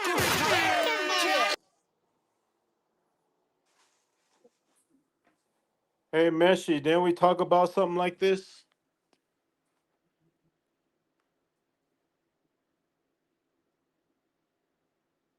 Meshi. Can you hear me? Yes, Hello? I can hear you now, my friend. Yeah. I said, didn't we talk about something like this for the people? Yeah, you were mentioning that shit. Yeah. When you were And we have resources, bro. And we could do it the right way. You know what I mean? We could do it in a way where no one's going to be greedy because the people who are going to be heading it already have their own land. that's what all will be revealed. You see what I'm saying? So we Yeah. don't need to Hold on. dip it in anything. We Check got it. it. We got our own. I got a brother named Rayak and I got a brother named All Will Be Revealed that are already working on those things. And we already talked about it, bro. Like Yes, sir. we're mastering these things. And it's like, bro, are you trying to go that route? Like something's wrong with you, man. And trust me, we're gonna organize it in a way where everyone will see every single penny because it's gonna be on the website. I'll make a program for it since I am a programmer. I will make a website for it, and I will make it to where everybody can contribute and everybody sees where all the money goes. And trust me, it's gonna go to a trust fund. Not even I can touch it. Oh, hold on a second. Look what he said. Look, check it out. He says you cause too much division with Yakusha and Bro Vega too, and anyone that disagrees with you and your He's iOS. probably talking about you. Yeah, he is. Hold on. So let me show you guys. Let me show you something. Since you say you know me, and he says like, why are you talking shit about me? And you don't even know me. Look at this, my brother. I'm gonna show you something. Okay. But eso, that man, I'm glad that I'm a father. I'm glad that I'm a father, bro. I'm glad that I get a chance to leave a legacy behind. Facts. You You got know what I mean? patience too, brother. Right. I'm glad that I'm like, I don't hate on you guys like you guys fucking hate on me, bro. And of all the shit that you said, like, said it's falso, whatever, it doesn't matter to me, bro. You just assume something, right? Hey, look, this is Brother Vega right here, dog. Look, hey, yo, Vega, that's at 322 today. Yo, Vega, quick question. What's that scripture in Jubilees, blah, blah? Also, Jubilees 10, where it tells you da da da da da da da da da da. Hey, that's a separation there, and I hate to say that, but that's another slug. You talk about me separating people, bro. Hey, you just gave You another know slug, by the way. nothing. You know nothing about me. No, listen, here's reconciliation, okay? Here's what reconciliation sounds like. You don't show up on my fucking channel. You call me personally, and we talk about it. And then when you come to the channel, we don't talk about it. That's the way it works. That's what men do. I don't bring my problems to the national TV because something personal, man. You created it. So I brought it up to realization. You're saying I got a problem with Jose Vega. You see? You have no idea who I am at all. You're full of assumptions. So you're like, I think you said he's either drinking or you're on drugs because you're forgetting everything that I'm saying to you. And he's going in circles too. He goes, show lives with you helping our people. Shit, you guys want me to? I'll do it. I do it all the time. Anyways, so what's up, Joe? Do you want to say anything else before I continue with the class? I think we got another hour and shit. And then No, sir. I will be a student as always, and I appreciate you being on and giving the class to the people, bro. Man, you know what, bro? We're all students. Yes, sir. None of us understand completely. Everything's in part, bro. That's why. Yeah. As a matter of fact, bro, I'm gonna here. I'm gonna put my phone number here. So in case you want to call me, because since you don't know, because you forgot my number, I don't hide for nobody. You could have done that. You chose not to. Well, Hey, I'm hold on. gonna conclude my visit. Dispensa, brother. He says Tlaquel keeps saying BHI doctrine, but what doctrine do you go by? Yeah, that would be a nice little. Look, he goes, nomás eres un pocho perdido. Hey, pendejo mamón, güey. I was born in Guadalajara, Jalisco, puto. Yeah, I'll show you. Oh my God, dude. See what I'm saying, dog? Like, damn it, bro. Like, damn it. Here, I'll show you where I'm from. I'll show you where I'm from. And you must have a lot of money, Meshi. I mean, to give a lot of money and get money for a video and then talk shit after. Wow, that's interesting. Look, that's where I was born. Guadalajara, Jalisco, Colonia Miravalle, homie. That's where I was born. Okay? That's where I was born. And in the middle of Guadalajara, Jalisco. I was 15 minutes away from downtown San Diego way. like about 15 minutes away, 20 minutes away from San Juan de Dios, because downtown El Centro, and then you have San Juan de Dios right next to it. That's where I'm from. Nice. Matter of fact, I'll even show you. What's it? 42, 47, hold on a second. Hermenegildos, something like that. You see where it's taking me? Look at that right there. Okay, so now, here's where I was born. Before you call me a fucking pocho. By the way, my best friend lived there. And guess what? That right there, like, okay, that's El Oxo, cabrón. I grew up right here. I grew up right there in that fucking street right there, bro. Nice. That street right there. Hold on, let me go back, because I don't think people believe, dog. I don't think they believe in shit. They don't believe. Calling me a pocho. And guess what? We still own the house right there. Hold on. Let me say this, because I don't think you actually understand the value of this word. ¡Viva México, cabrones! Because based on your hate, bro, I think you're more of an Edomite. You're more of an Edomite, man. You're an Edomite, Canaanite, trying to hide like one of our people and shit. Trying to remember the spirit of Esau. Remember the contentious spirit of Esau. So let me ask you, Meshi, were you born in Mexico? Did you say I was a chopo? You say I was a chopo and shit. That's Oxo right there. And guess what? Look, I even remember we used to play video games up in this street right there. This house right there. That house right there. They had video games right here. Look. You see what I'm saying, dog? Come on, dog. I don't bullshit about who I am. Everything that I share on my channel is true and legit. Facts. I conclude, sir. I'm gonna be listening in the background.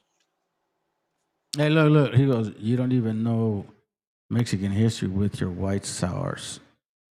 I'm white now. So now, first he said I was black. Now he says I'm white. Right. I don't know, man. He needs to be sober down a little bit. Maybe he needs to fucking let go of that Latin King shit. Oh, damn. Facts. That's the deal. You should do that. Which one? What? Do that. Bing, bing, bing, bing. That thing you always do when you say, "Oh yeah, this is so and so," you can do that little noise. Which one? The bing, bing, bing, bing. Wang, wang. I forgot that. Oh, wait, hold on. This one? No, not the other one. Not that one. Oh, I don't know. Oh, you mean the chick? Wee and chick? No. It has that horn. The horn sound. Oh, I know which one. This one. Is that the one you're talking about? Fuck that puto. No, the horn one. Remember the one we played? Oh, you talk about this one. No, I know. Isaiah, chapter 58. No. Oh, man. We're on the roll, bro. Hey, listen, you got my number, bro. Stay in touch. You got my number, dog. Stay in touch. All right, bro. I'm going to be listening in the background. Oh, all praises, brother. All right, let's go. Later.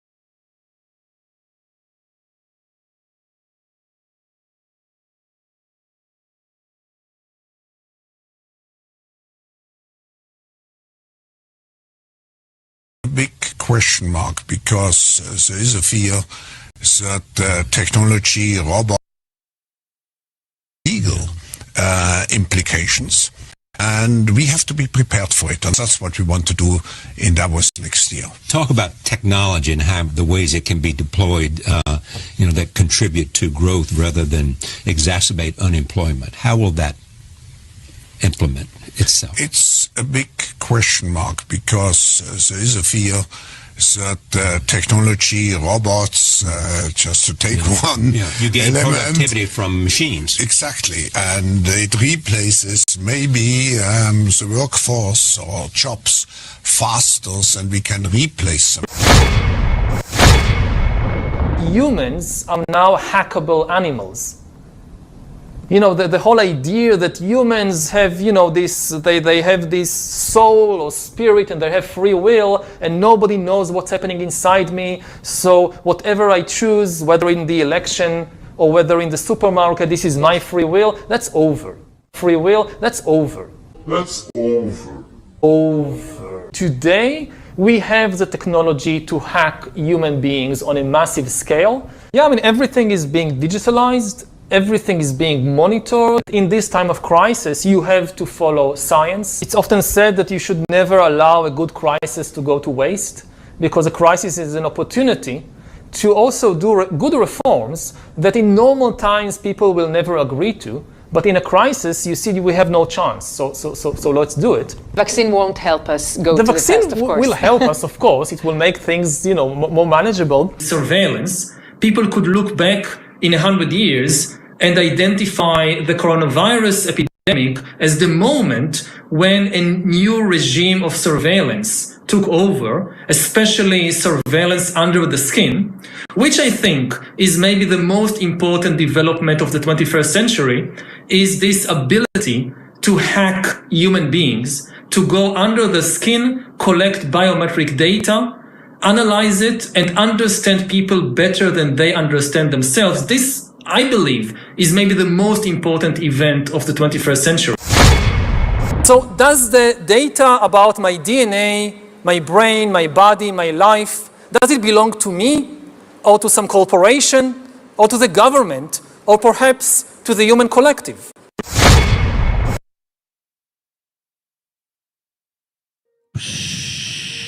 Wow. You guys all been predisposed to this particular type of doctrine. So-called manifest destiny, so-called, we're better than y'all. Isn't that what white folks have told us for so long? That's why they came here and tried to civilize that. Supposedly civilize us, right? That's what they said. And the elitists that are, of their nation, obviously did it in order for them to feel good about themselves. The fact remains is that we are very aware that we've been going through this for centuries. Now, for the first time, you people here are starting to figure it out. Well, hell yeah, but it's too late for that. Let's continue.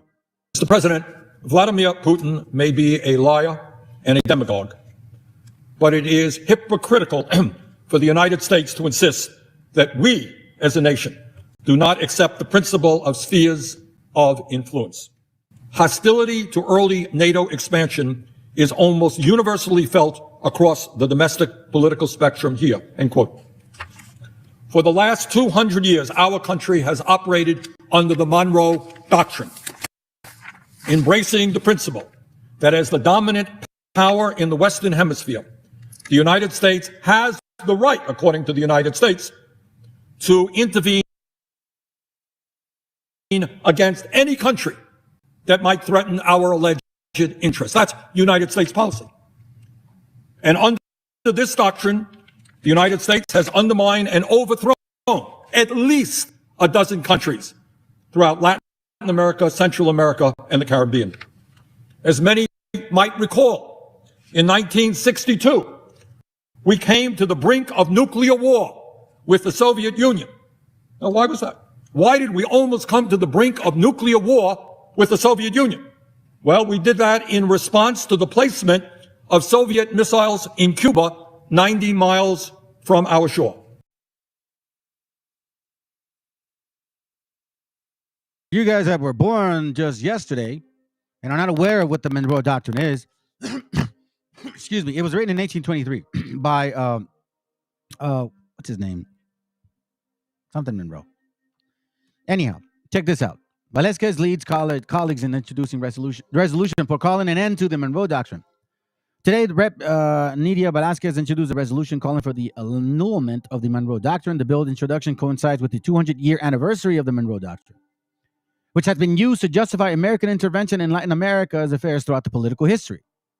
The 200th anniversary of Monroe Doctrine represents the U.S.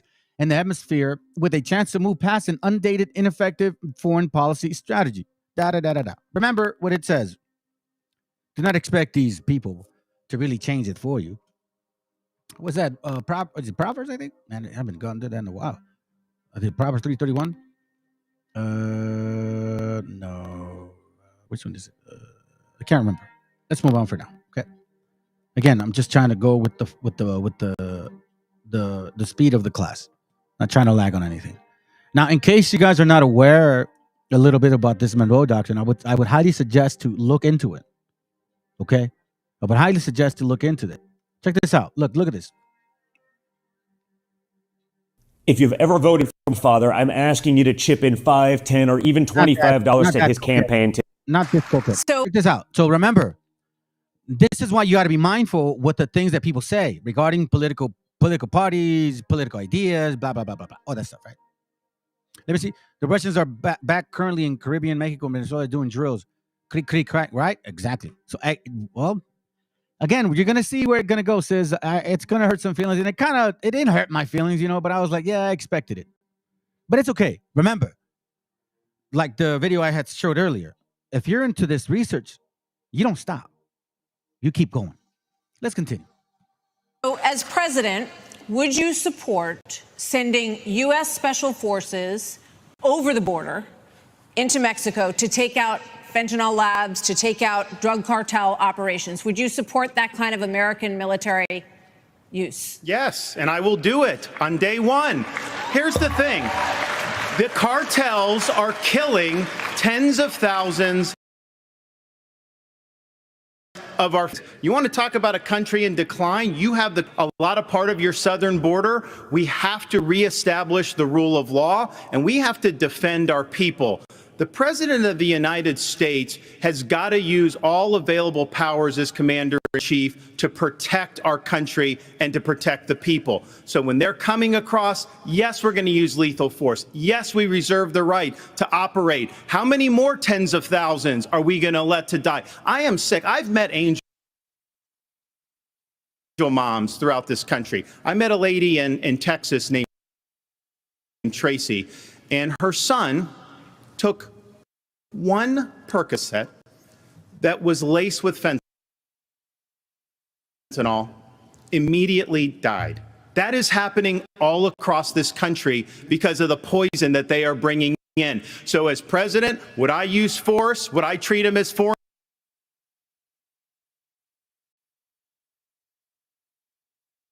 I'm not sure what is happening. Terrorist organizations? You're darn right I would.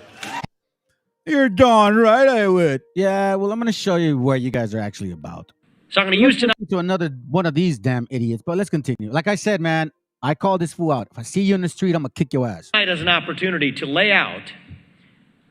So I'm going to use tonight as an opportunity to lay out my foreign policy vision for where we're going in the next generation of our engagement on the global stage, and it will revive that spirit of Nixonian realism. It is why it was important for me to be here in person today, to make this announcement here in the Nixon Library where much of that wisdom resides. We live in a moment right now where actually the worst ideas in Washington are bipartisan. Our engagement in the Ukraine war continues to prove that, if you ask me. But which says that if you're a foreign nation, you do of their own national security. I agree with that. We will revive that, and I combine that.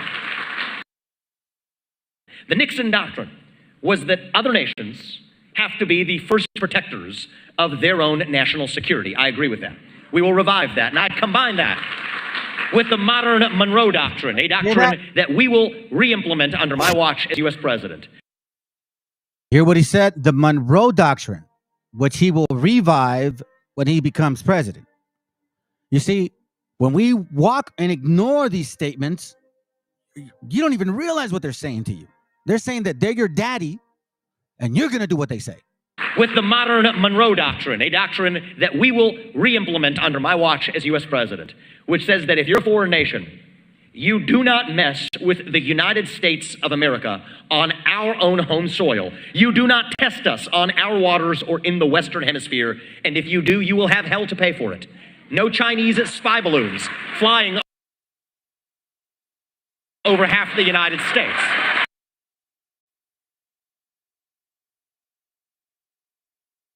See, and these idiots, these white folks, these dumb white folks, I'm going to call you that because you guys are. I'm just gonna call you for what you are because you're dumb. You don't realize what's going on here. You think you've been spoon fed for so long that you were some superior nation, and you weren't. Hey, look. Hey, look what he put. Look what he put. He said, hold on a second. No, this one. He said, este vato miente mucho con la Biblia en su boca, and then he says, I hope he don't ever beat his kid, his wife or kids. We will pray for him. Hey, remember if you're listening to Brother Job, how he like interfered with your fucking relationship with your wife? There you go. There you go.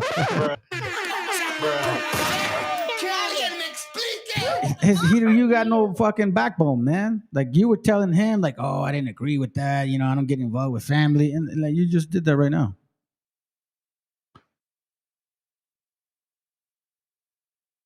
My wife and kids are happy, man. They're very happy, man. They're very happy. When you can get your kids in order, then maybe you can actually talk like that. There you go. Look. I never bro. You've been here for like. You've been here since the fucking life started, dude. You're weak, bro. Just matter of fact. I'll let you keep posting. Let's continue, family. You just had a couple wicked ass damn demons who worship devils, and that's how they got ahead. I'm going to show you something real quick, family. This is from, I believe that's what I'm looking for. Is it this one? Let's see if it's this one. Hold on. Give me a second. I'm looking for it right now. Nope. Right here, I believe. Yes, this is it. All right, so let's get it started, man. Check this out. Let's learn a little bit here. Let's learn some history here, okay? Check this out. East Texas Historical Journal, a publication of East Texas Historical Association, the secret adversary, Henry George Ward, and Texas, 1825 to 1827. Remember what we read earlier regarding when the Bible was printed in 1810, right? Okay. We're going to start seeing a lot of these dates. But I want to show you something real quick. Let me read this for y'all. We're going to read about a few, let me see how far. Yeah, a few pages so I can show you a little history. Very interesting how it all occurred. Check this out. It says, the years 1825 and 1827 were a period of salutary neglect in Texas history. Guadalupe Victoria, the first president of Mexico, believed so earnestly in a policy of non-intervention in state and colonial affairs that his government attempted little interference in the management of Stephen Austin. We don't know if he's white or swarthy, but we know that this bastard had a lot to do with the problems. And the other empresarios, you see this? None of the Texas colonists ever met their first president. These are white and black folks who live in Mexico, are allowed to be there as immigrants, illegals. No papers yet, mofos. Okay? You don't even know the president.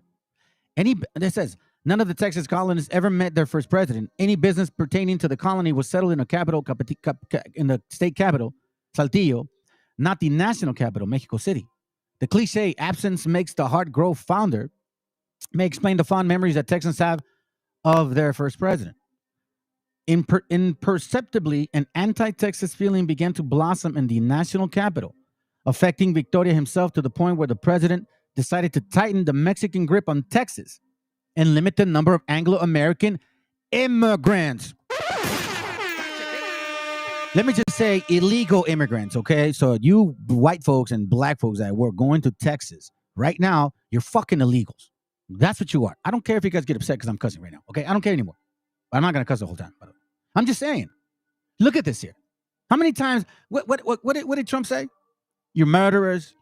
You guys, we tamed the country. You know what I'm saying? I mean, what do you guys don't care? Or I'm sorry, this is not the channel that only bashes white folks. Is this what you guys are bothered by? Because these are facts. What you want me to tell you? As they are styled, this decision had been characterized as the opening gambit in the match that led to the checkmate of San Jacinto.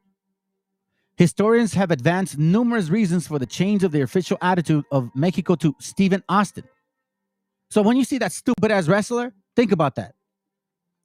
But none, so far as the writers are aware, has paid sufficient attention to the activities Henry George Ward, the British, charged the affairs in Mexico during the years 1825 and 1827. See, nobody talked about this guy and what was he trying to do? Let's continue. The son of Robin Plummer Ward, one of the most popular British novelists of the period, a dedicated and able young careerist of 27, well-versed in Mexican and Latin American affairs. Backed by the mining interests of England, Henry George Ward was admirably equipped for his new position. He was directed by George Cannon, British Foreign Secretary, to achieve three objectives: to secure a treaty with Mexico, granting the most favored nation clause to England. Second, obtain religious toleration for British subjects in New Mexico. Third, protect and advance the commercial interests of British subjects, especially in the mining community. Okay? Follow me here.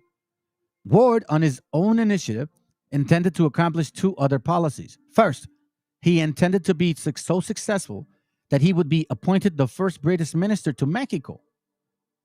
And second, he intended to counteract and eliminate all vestige of American influence in Mexico. At the time, being promoted by American Minister Joel Poinsett. Gotcha, bitch. But you're going to find out. A ver, que alguien me explique. Who is this mofo right here? Huh? Who is this guy? Bruh. Wait a minute. Who are you? All right. The deadly mutually destructive rivalry between Poinsett and Ward can only be mentioned in passing, as it is a story of itself or in itself. Suffice to say, Ward held a number of trump cards. He was a personal friend of Victoria, the president, Guadalupe Victoria, and was only the envoy who had a weekly interview with the president. So this Ward from Britain had a pretty good pull with the president of Mexico. Check this out. Poinsett was handicapped because the U.S. wanted all the territory north of El Rio Grande. You see this in 1823. When did the war begin? 1846. When did it end? 1848. This is already being planned in 1820. Oh, I'm going to show you, I'm going to show you that it started in 1810. We're going to go deep into this Freemasonry stuff too. British investments in British prestige. I'm sorry, hold on a second. Wanted all the territory north of Rio Grande, and he was constantly pressured to purchase Texas at any price. British investment, see? So Mexico wasn't going to sell Texas. So what do Anglos typically do? Oh, I'm sorry, let me rephrase that. What do people of this country here typically do when they don't get what they want? They cheat, lie, and steal. Black and white. You are what you are. Anyhow, let's continue. It says here, and see, my family, this is why I'm not slicing them separately. You guys like to. No. They came together. Black and white conquistadors came to this land in 1492, and they're still doing it on y'all. And you're just stupid. You're just dumb. You want to be liked instead of learning your history. British investments in British prestige considerably exceeded those of the United States and Latin America. You see that? Britain had a much more investment opportunity for Mexico. We don't know what could have happened, but I'm telling you some history here. And Mexico and Colombia wanted to launch a joint naval expedition against the Spanish-held island of Cuba. Once again, Mexico and Colombia are talking again. But, that's another topic. Cuba, which was a very real threat to the new Latin American republics. But the U.S. policy, January 25, and self-interest dictated that Cuba be retained by weak Spain. You see that? So they interfered in the way of Mexico and Colombia. Hence, President John Quincy Adams had opposed joint intervention, a decision which irked both Simon Bolivar and Guadalupe Victoria. Do you understand these things? Why these white folks in America, if they say they're so superior, why are they stopping us at every game to get better? You got to start asking yourselves that question. Why did they keep the Bible away from you, raza? You got to start asking yourself that question. Why the hell these all of a sudden white folks want to be like us, or they want us to be them, or they want us to be the same tribe? You got to ask yourself that damn question. Within a matter of days after his arrival in Mexico in 1825, remember the year? Remember the war started in 1846, ended 1848. They took the whole land, right? 1825, Ward realized that the elimination of Stephen Austin's colony in Texas and the substitution of the British colony headed by General Arthur Tyrrell, or an Indian confederation led by pro-British chief would, as Ward wrote, effectively eliminate all the chances of the Americans obtaining control of the Gulf of Mexico area. To that goal, he bent all his considerable skills and efforts. From the very beginning of Anglo-American colonization in Texas, Mexican governments, both imperial and republican, had insisted that all immigrants become Roman Catholics. You see this? They were telling the gringos. So don't go by Anglo thinking they're white, because we see white folks that they're supposedly they're white, but they're not. They're actually fucking like negros and shit. I'm sorry to say, but you know what I'm saying? I'll give you an example. For example, these guys right here. What's his name? This guy right here. Right here. You see this right here, family? This guy's right here. These guys are a true story. I was 21 years of age. This is not long ago. 21 years of age. Yesterday was my birthday. Years of age. Oh my God. Totally fine. Yeah. Whatever. Look, family, these are not white folks. Their dad is black. If you believe in the Bible, then you know that this is of the seed, right? You telling me these are widows? But you know what? When they come from a foreign land, you in my car. Right? And you couldn't ever eat anyone's leftover food if they ever had their mouth on. Think about that. Think about them getting off think about them 1492 coming over here, bro. What are you going to say? You think they're going to look African? You think they're going to say, oh, they're Africans? No, they're going to say they're fucking white. Esta gente es negra, hermanos. El papá de ellos son negros. Y la mamá es güera. Start waking up. From the very beginning of Anglo-American colonization in Texas, Mexican government, both imperial and republican, had insisted that all immigrants, you beaners, you damn illegal aliens, white folks, this is what you guys are, illegal aliens. So shut your asses up. And that no settler be permitted within 20 leagues of the sea. Ward found both these restrictions adverse to the interests he represented. Therefore, one of his duties was to persuade the government to enforce the loosely administered law in the American settlements in Texas. You see, Mexico wasn't trying to make you guys like, hey, you know, you got to be like, you guys, you better assimilate, you beaners. Oh, we're going to shoot you guys at the border because you don't assimilate. Yo, why don't you guys go back to your country, huh? What's his name? The stupid ass dude with the funky ears and shit. He thinks he's MMA greatest. He's not. He's a dumbass. He's lost his mindset. Didn't they tell us to go back to your country while you're here? Isn't this the same thing? The same thing. And ignored it whenever it was pertained to the British settlers. Let me continue. Ward was also confronted with the fanaticism of the small-town Mexican. This was a two-edged weapon which Ward, to give him credit, hated to employ. Nonetheless, while Ward hoped that that tolerance would replace his fanaticism, he would not want the national government to be tolerant of Texans. You see this? He's like, yo, listen, don't trust these people. Why? Here's why. When an unknown cowboy, very likely a Texan, came to Mexico City, demonstrating a secret trick to break the most refractory horses, he was also lynched as a sorcerer. Ward did nothing to help him. Indeed, Ward appears to have inflamed deliberately the national government against both Texans and Americans, promising, as he had told Cannon, to make sure his influence would be used only in secret.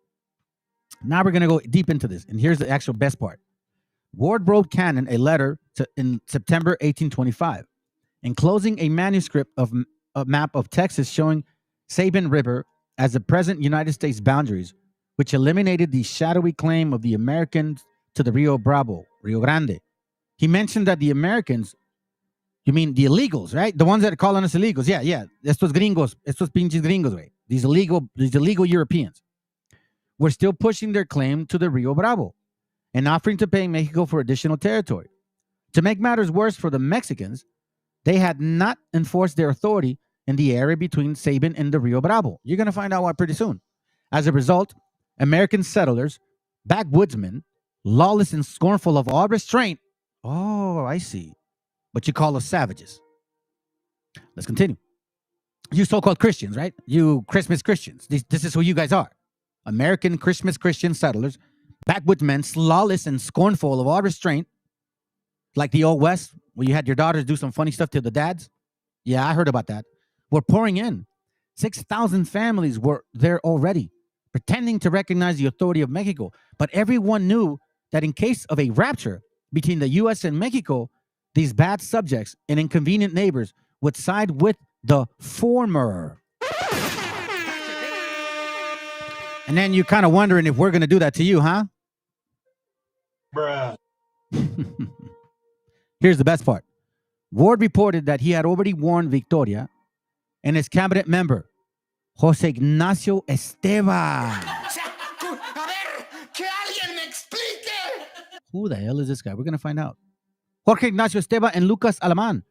But Esteva had retorted that the Texans were all good Catholics and couldn't be trusted. That's what he said, right? Why would Ignacio Esteva say that? Ward scoffed at this naive statement, like, you stupid, retorting to the American backwoods men, as everyone knew, had no particular religion. Damn paganists, and their creed would be affected by circumstances. Furthermore, these interlopers, damn rapists, murderers, and God knows what else you are. Oh, that's right, you're terrorists. You're right-wing terrorists, right? That's what you are. Exactly, the ones that don't wipe their butts. Furthermore, these interlopers would practice smuggling. What?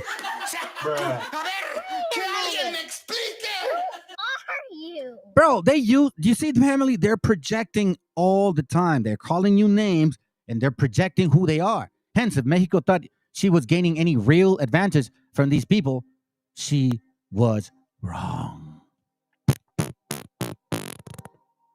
So we see now a lot. But the question is this. Who's that guy right there? Well, I'm going to show you something, family. In this channel, we've been talking about Freemasonry. You know what I'm saying? We've been kind of talking about particular things and how some people are part of the group, right? All right, check this out, fam. Remember, this is from the book that I have. It's called The New and Revised Edition and Encyclopedia of Freemasonry, and it's Kindred Science. Okay, I'll take you here real quick. Check this out. It's gonna blow your mind. You remember the guy's name? Jose Esteva, right? Okay. Check this out. All right, hold on. Relax, Turbo. Hey, relax. Okay, that's it. Check this out, family. Remember what it says here. Ward reported that he had already warned Victoria and his cabinet member, Jose Ignacio Esteva. But Esteva retorted that the Texans were all good Catholics. They're all good Catholics, Holmes, and they could be trusted, eh? Pendejo. No, not really, family. He knew what was up. Check this out. Masonry, Mexico, was introduced in Mexico in the Scottish Rites sometime prior to 1810. Holy shit. Remember the Lutheran newsletter in 1900, right? That it said that in between 1539 and 1810, there was no printing involved. But all of a sudden now, there's some changes. Well, here we go. Sometime prior to 1810, by the civil and military officers of Spain. So we understand now these Spaniards, okay? These Latinos, which some of you guys think they're your people. Y'all stupid. And no, we're not Sephardic, dumbass. By the civil and military officers of Spain, but the exact period of its introduction is unknown. Okay, so here we go. The first work charters were granted for a lodge at Veracruz in 1816. Here we go. 1. And 1 in Campeche, 1817. 2. By the Grand Lodge of Louisiana, followed by the charter of the Lodge of Veracruz, 1823. 3. By the City Grand Lodge of New York, and 1 by in the same city in 1824 from the Grand Lodge of Pennsylvania. 4. February 10th, 1826, 5 charters were granted for lodges in the city of Mexico by the Country Grand Lodge of New York. Country, meaning in parentheses, somebody in power. On the recommendation of Joel Poinsett. What? You see that name came up again, but it's not even over yet. Past Deputy Grand Master of South Carolina. At that time, United States minister to Mexico, who constituted the lodge and organized them into a grand lodge with Jose Ignacio Esteva as Grand Master. Bruh. For real, as Grand Master. So this guy here, a cabinet member of the president of Mexico, War told him, listen, these fools are going to turn on you. And he said, oh no, they're good Catholics. They're people to be trusted. Really? You can trust these damn heathens? This guy here that soils on his diaper, you can trust someone like him? His dad was a German. What are you talking about? I mean, I don't understand at what point are we really going to accept these things? This guy right here?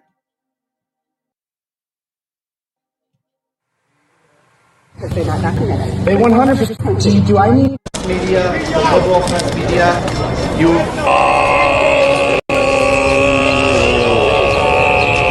Is he Chinese? He's got a f***ing umbrella. Chinese. Oh, mon puppy also.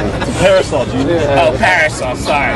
Let's own together. I'm Swedish, bro. I get. Let's. Oh, you're Swedish? You're white? The entire country knows this is nonsense. What did he say? And I cannot wait for the day that we win. We will. We're white. We're white. We're white. The entire country knows this is nonsense. What did he say? And I cannot wait for the day that we win. We will. We're white. We're white. We're white. The entire country.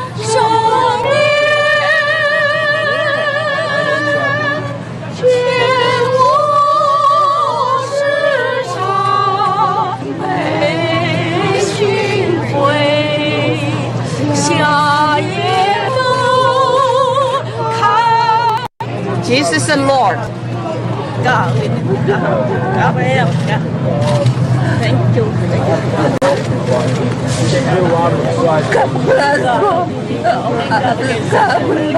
Bible, only Bible. Yeah, Jesus.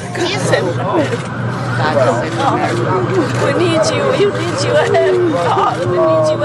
Welcome to another day in paradise, okay? I'd like to testify. In fact, I always testify. I've never not once not testified. It's a mistrial, okay? I missed most of it. I was resting my eyes, okay? They got nothing, and every legal expert says so. You got Jonathan Turner, very respect. He says Trump is innocent. And anyway, probably Stormy liked it. You got Janine, the Dersh, Saul Goodman, Ally McBeal, the Lincoln lawyer, and you got Storm and Norman. She says, I banged her in the missionaries. Fake. She's more like Fort Knox in there. No one can get in for 3 blocks. Buttoned up tighter than Tom Fitton. You can't prove it, so none of it happened. But if it did, yeah. But if it did, she came up to me with tears in her eyes and she says, sir, you have to be the most virile golf champion since Dorfon Golf. And now she's saying it was over very quickly, which, by the way, totally fake, okay? Oh. In fact, she faked the entire thing very quickly. No, I don't think so. They don't call me the 3-term president for nothing, if you catch me. That was too funny, man. Oh, shoot. Hey, I forgot about that last part. He said, the Lincoln lawyer, Ally McBeal, she was talking about. That was a show, bro. That was a show.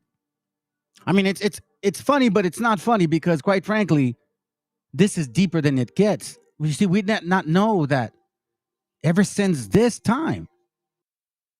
Hey, let me say something. Meshi, my wife don't work. I provide for my family. And you probably have no idea how much money I make, and I don't ever boast about it.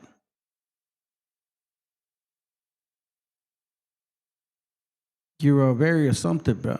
Talking about dominatrix. I guess you're assuming people are gay and they like to get pegged like Sakari. We're not the ones bringing that up, man. You're the one that's very enticed by that fucking terminology, man. I guess Sakari might have actually made you feel a certain way. You're assuming that Sakari actions like go all across the board and shit. I don't know why you still you assume this is a BHI channel. Apparently, you still assume that, right? Nah, he ain't married to a dude. There's no need for that shit. It's just you can just tell, man, that he has a uncontrollable spirit. He doesn't know who he is yet. That's what happens. So let me see if I can find this video here for you guys. Matter of fact, let me continue. These Freemasons were involved, and this Freemason here is the cabinet member for Mexico when it came time to protect this particular region. So now do you understand how important it is to consider facts? This is actually a good link here.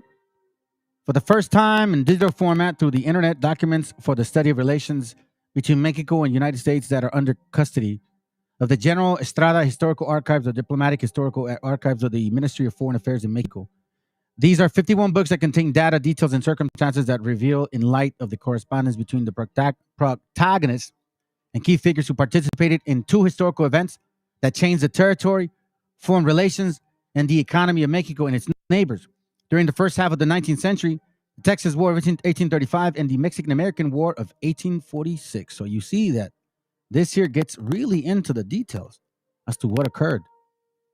That's why I had found that information out. But see, I wouldn't have known if I wouldn't read. And that's why it's your job, our job, to make sure that we study these things. Because if we don't, then guess what? You're not going to realize who was part of this game. I'll give you an example. Let me see this real quick. He's talking about this right here. Let me see if this guy still showed it. That doesn't make any sense, but let's keep going. Instead, here's who he really is. A man with no true remorse for what he did. No, here's who you really are. A man that wants me out of the way so you can be the main Israelite in the spotlight. We all know that's what's going on. Everybody sees it, Captain Azariak. You don't have to admit it, but everybody knows. Gorilla wants her to get a Tinder account. Get the Tinder account to specifically target white men. This man said the white man is the devil, but he wants his wife to target white men and then get a shirt saying, I love white people. That brother has 3 charges on him that he has yet to respond to. They're going to see his gay friend instead of staying at the feast day, adultery for taking his closest friend's woman, and beating a woman. Let me play it again real quick. That doesn't make any sense, but let's keep going. Instead, here's who he really is. A man with no true remorse for what he did. No, here's who you really are. A man that wants me out of the way so you can be the main Israelite in the spotlight. We all know that's what's going on. Everybody sees it, Captain Azariak. You don't have to admit it, but everybody knows. Gorilla wants her to get a Tinder account. Get the Tinder account to specifically target white men. This man said the white man is the devil, but he wants his wife to target white men and then get a shirt saying, I love white people. That brother has 3 charges on him that he has yet to respond to. They're going to see his gay friend instead of staying at the feast day, adultery for taking his closest friend's woman, and beating a woman. And on Clubhouse yesterday, that woman that got beat by him came on the app and said that he beat her, which is why I say Sakari got to go. I guess he thinks that this is this channel and shit. Hold on a second. What's going on? Oh, you can't hear it? Anyhow, let's just ignore Mesh. He's a mess, yeah. Yeah, shit's sad, bro. Look, this IUSC brings out our. You were talking about getting pegged, man. That's what I was saying, that you're confusing us with BHI Sakari shit. I think, quite frankly, bro. Matter of fact, let me let you. I'll let you speak. I'm gonna notice a pattern of what you're saying. Go back to your own. Here, right here. All right. Let's continue. Let's continue because we're moving. Hold on. No, don't move. Check this out. He says his daddy was Jake the Snake, even though I created that shit. That's funny. Let's continue. So we see this here, right? We heard about this. Let's go. Country what else? Come on. Say Yeah, it. go back to Mexico. You know, my very first video on this account was in response to this type of behavior.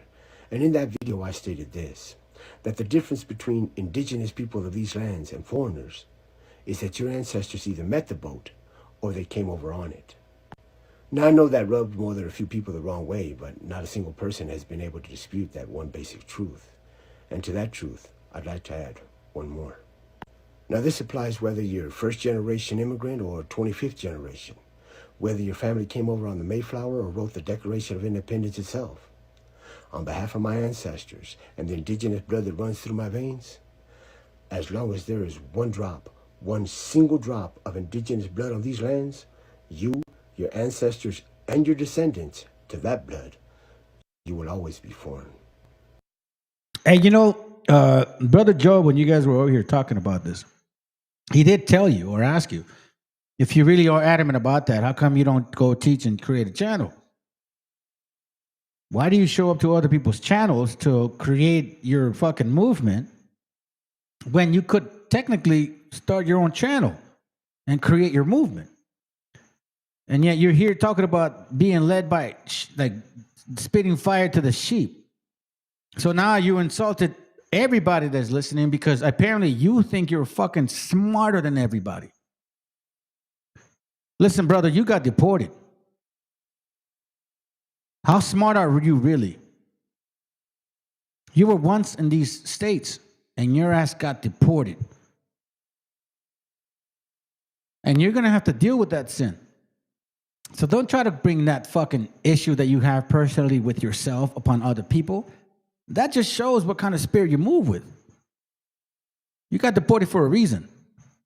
And the Most High is going to ask you for fucking answers. And here you are talking shit. You haven't even paid for that shit. You see what I'm talking about, man? You're in a conundrum and you really are not helping your spirit. You got a lot to owe. You owe something, man. You know what I'm talking about. You owe something. I don't know that. I got other demons to deal with. You owe something else. So don't bring your fucking anger of the fact that you fucked up and try to make everybody feel like how you feel. Because that's what it is.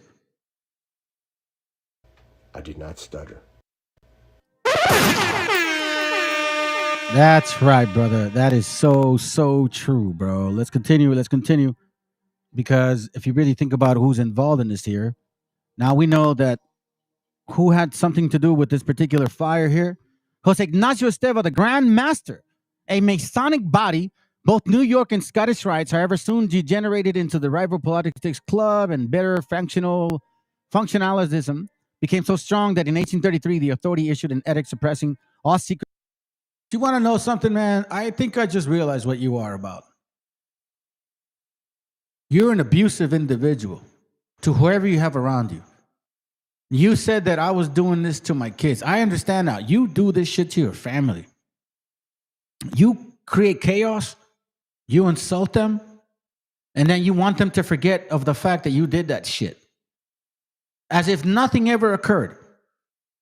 You probably, I don't know. I'm not going to get into that. But now I see your spirit. You do stuff, you insult people, and then you want everybody to forget. And you're like, I just wanted to break down 3 scripts, but this bro went left. No, I didn't go left. I went straight at you. Straight at you.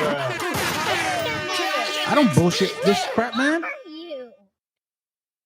I wanted to know, and I wanted you to admit that you did what you did, and you did. So, you know what I'm saying? It's like, bro, before you can get any answers, I think the first one was very clear. Can I trust you? And you made it clear that I can't. So you don't deserve no answers. Go ask some motherfucking place. Go ask somebody else that you think may give you the right answer. Or unless you're just here to give an answer so you can argue. But I believe now that that's why you wanted 3 answers, because you wanted to argue about those answers. It wasn't about you getting educated. It was just about you fucking having a difference between you and I. That's what it was. You got a lot of growing up to do, Meshi. You may be an older man in flesh, man, but your spirit and mind is very fucking young. Good societies. The bodies met, however, secretly in about 1834. The National Mexican Rights was organized in 9 degrees. So again, remember, family, look, this is from Park Ethnography Program. African explorers of Spanish America. The first Africans from Spain were known as Ladinos, Sephardic, so to speak, or Hispanizados Africans, and were soldiers, servants, and settlers and slaves. Soldiers, servants, settlers, and indentured servants. Rephrase that. They began to arrive in America as early as 15th century, many as auxiliaries to the Spanish and Portuguese explorers, meaning help. Matthew Bristol states, from the very first onset of Spanish activity in America, Africans were both present in voluntary expeditions and involuntary colonists. Many people of African descent initially saw the passage of the New World as a means of bettering their social and economic positions. You see this? Given their numbers and roles in Spanish port cities like Seville, and in their generally depressed economic conditions, it is not surprising that both free and enslaved Africans hoped to improve their lots by crossing the Atlantic in early voyages of exploration and conquest. You have to know the truth, because these are facts. African men and women are part of the number of Spanish expeditions. The Pamphilo de Narvaez, a black conquistador who you can find in the Dogs of Conquest, who used dogs against our gente. I think this is important right now because you have to understand what that means. Pamphilo de Narvaez expedition of 1528 from Cuba to Florida is one such example. If you read the book called the Dogs of Conquest, you're going to understand what that means.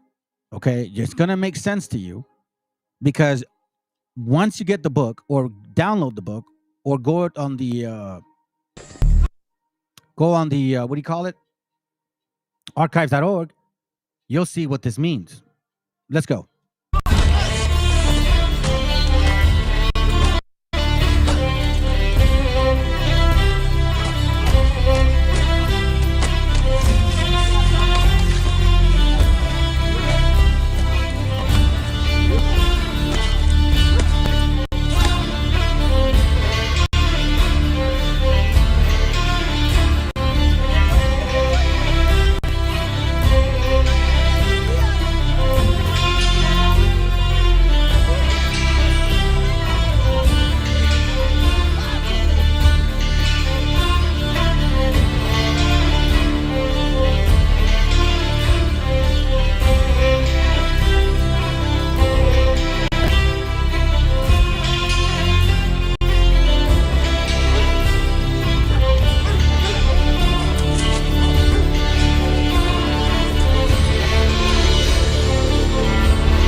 That sink in. Do not ever forget that ever. African men and women were part of the number of Spanish expeditions. The Pamphilo de Narvaez expedition of 1528 from Cuba to Florida is one example. As you can see, family, and again, every now and then I'll look at it, but this is where you got people being very offended. This is where they actually get offended. Like, I don't like what you're saying. Oh, well, you don't like truth. This expedition included Esteban, perhaps the most notable African male to aid the exploration of North Africa. Juan Guerra. Family, I just want to say something. This guy here, right here, Meshi, right? He talks about that supposedly I'm over here causing division. Look who he's arguing with. VT, Job, me, Shibalba, Yasharala. Like, who the fuck is here causing division? You're doing it. This is what the brother said earlier. You're projecting, man. It's like either you don't understand what you're doing or you're really drunk today. Maybe I think Job is right. I think you really are drunk today, bro. You've had a lot of drinks. And your mind is so driven because you're drunk that you want to keep saying some shit. Look what you just said. Mastermind, no, bro. I just know Anahuac history, más que tú, Google searches from the land, not Gringolandia. You have no idea who this brother is right here, bro. You have no idea who he is. Because I actually talked to him. You see what I'm saying? Who's causing division? With your assumptions. With your belief like that people want to listen to this channel, not because they totally 100% believe, because maybe there's some information here that may pertain to what they need to know.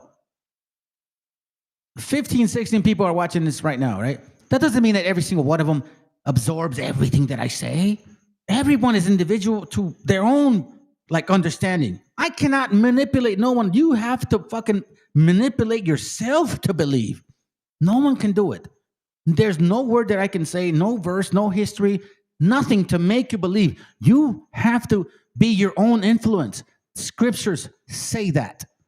So who is really causing division?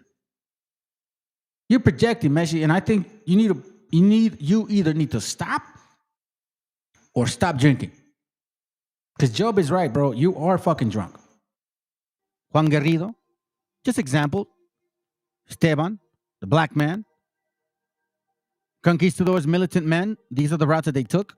You see this here? You see that big dude right there? Look at that big dude right there, family. He's as big as a horse. This football player, this 6'7" dude. He's sitting on a horse, and the guy's almost as tall as the actual Spaniard. See what I mean? They're coming with armor. We're not. You need to know your history. Because this is not just a one-sided affair. There is something called black nobility.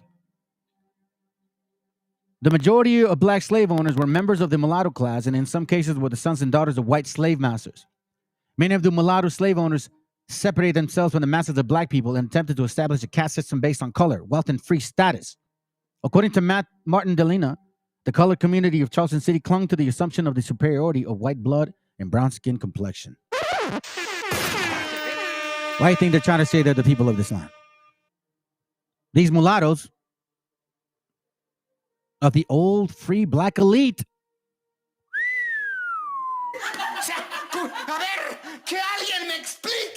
United Church with dark-skinned blacks of Charleston City. They not only formed congregations which excluded freed men of dark complexion, but they also married among other mulattoes to keep the color in the family.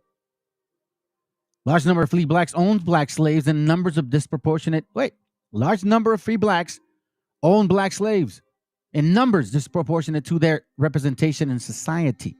According to the federal census, which I showed you the book, free blacks own more than 10,000 slaves in Louisiana. Hold on, let me say that again. Maryland, South Carolina, and Virginia. The majority of black slave owners lived in Louisiana, planted sugar canes. You still believe you're from this land? Or you still believe you're the people of the book? No. Stop the cap. Because we know now how they took nations, like Psalms 83 said, to take over this land. And now we see that even in this masonry thing has a very deep root. This is the reason why some of you guys don't understand what these books are saying. This is the Harold Wallace Rosenthal interview. Look what he says. Okay? Check this out. I read a few things and then I'm going to read a statement. This book, it contains the text of most revealing and shocking interviews of a Jew by the name of Harold Rosenthal, which was conducted in 1976 by a concerned patriot, a Walter White. And Rosenthal, an influential Jew, learned the Jewish ways, involved the working of the government in Washington, D.C., explained the Jewish involvement and cause of major problems we face today. He says, Rosenthal, in exposing certain aspects of inner invisible world of Jewry, revealed the modes and tactics Jews use as in destroying Christian civilization and covertly attaining control of our lives and governments. That's what that other guy was saying. That is a so-called Jewish person. That scientist that says they're going to control the minds. And this is what I'm saying, family. When you start listening to this esoteric teachings, you're opening your spirit to be governed by those particular things. The result has been hidden tyranny upon us, like the tyranny waged against the saints by the red beast system of revelation referred to the mystery Babylon.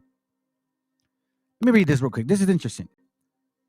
Luke 16:8 says, for the children of this world are in their generation wiser than the children of light, which we see. Why do you think those guys are trying to come up with computer systems that can manipulate your thought process? You see, it's interesting. Watch what this says.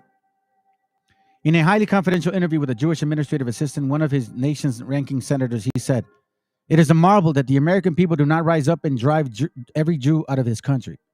The Jew, Mr. Harold Wallace Rosenthal, made the statement after admitting Jewish dominance in all significant national governments. He said, we Jews continue to be amazed with the ease by which Christian Americans have fallen into our hands.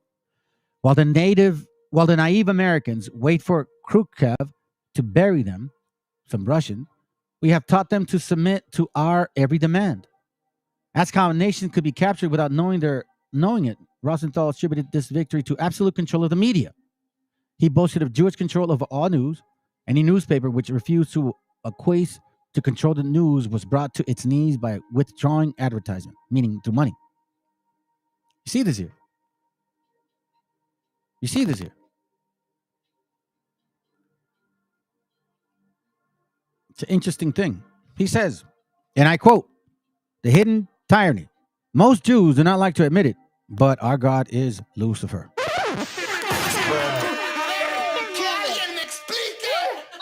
you? Let's kind of finish this out real quick. Even while he was still alive, his wisdom reached across continents. The earliest Egyptians named him the scribe of the gods. He was deified by the Greeks as the god of wisdom. The ancient Romans named him Mercury. Hermes discovered alchemy, which developed into chemistry. He created the concept of astrology, which became astronomy. For his wisdom, he is known as the Master of Masters.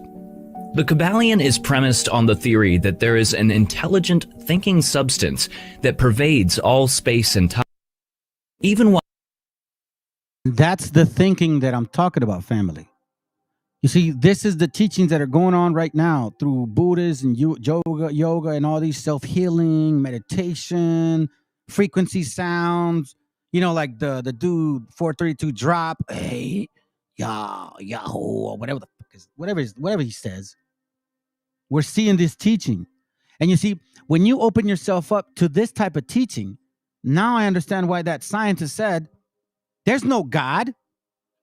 We can control you now. Because if you are not saturated with the word, what are you going to be saturated and controlled by? If your spirit is independent from your brain, imagine how, like I said, your brain is like a computer. You can be manipulated, which is why you have to guard it. This helmet of salvation. It's not a joke. This is serious stuff. Listen to this again. While he was still alive, his wisdom reached across continents. The earliest Egyptians named him the scribe of the gods. He was deified by the Greeks as the god of wisdom. The ancient Romans named him Mercury. Hermes discovered alchemy, which developed into chemistry. He created the concept of astrology, which became astronomy. For his wisdom, he is known as the Master of Masters. The Kabbalion is premised on the theory that there is an intelligent, thinking substance that Master of Masters. I found that so interesting. Remember the class I did on the who Saint Germain is? Remember that? Check this out. 1845, a mysterious man was arrested in London and charged with spying. He called himself the Count of Saint Germain. And for almost 200 years, the Count of Saint Germain was present at every significant political event in the world and always looked the same age. Some say he walked the earth during the time of Christ. Some say he walks the earth still. This is his story. 1845 was a difficult time in England. The Jacobites, propped up by the French monarchy, had seized Edinburgh that summer. England was capturing, imprisoning, and executing spies everywhere. The man who called himself the Count of Saint Germain was arrested in a coffee shop under suspicion of espionage and was taken in for questioning. The Count's captors quickly learned that he was fluent in every European language and other languages from around the world. Still, he wouldn't tell them where he was from or what his name was. Horace Walpole, the Prime Minister's son, wrote that Saint Germain could sing, compose, and play the violin so well that one would have thought he was a famous musician. Though he appeared about 45 years old, nobody had seen him before. While in custody, he gave details about historical events that only an eyewitness would know. Saint Germain's jailers found him extremely odd. And during this time of rebellion, foreigners in England were imprisoned simply for being foreign. Yet somehow, without giving his real name, age, or place of birth, the Count of Saint Germain was set free. In Saint Germain's secret documents, she actually had a copy of a memoir written a few years earlier. And the memoir didn't contain mystical knowledge, just biographical information and stories about a charming man who was good at talking people's ears off. Eventually, Blavatsky was exposed as a fraud by a whistleblower in her movement. But plenty of occultists were fans of the Count. Look, maybe Guy Ballard really did meet Saint Germain on Mount Shasta. I don't know, I wasn't there. But I do know that Ballard plagiarized a lot of his material from science fiction books and was found guilty of fraud, so you be the judge. So what do we know? Yeah, so check this out, family. I found this very interesting because yes, you're right. You're right regarding the Canaanite god. I'm gonna show you this real quick. Excuse me. Here it goes right here. Hold on. Here it goes right here. So we know of this here. We know of that, right? We know of that right there. Regarding the Canaanites, the Pharaoh, the king of Babylon, Judea, Roman, Vatican, Templar, Khazars, Switzerland, Masons, Illuminati, Jesuits, USA. So this is basically considered the Sephiroth, and this is where they get the teachings of thought. I'm telling you, family, it's all Talmudic, Kabbalist, Torah build up, very wicked as hell. Now, you know, I find it so interesting because it looks like this. Check this out. Remember he mentioned alchemy, right? The god of Thoth. Okay. Well, that's why y'all need to be careful. These people that supposedly they believe in Kemet. Okay, sounds good. Yeah, you're right. This is wicked as hell. That's why you got to be mindful. You see the Sephiroth right there? I'm telling you. Check this out. I'm telling you right now. Check this out.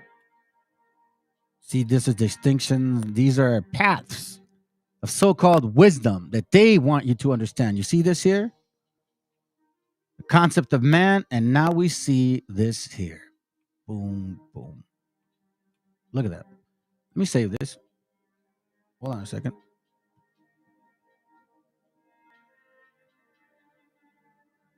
Egyptian tree of life. Because that's what it is. Egyptian tree of life. So check this out.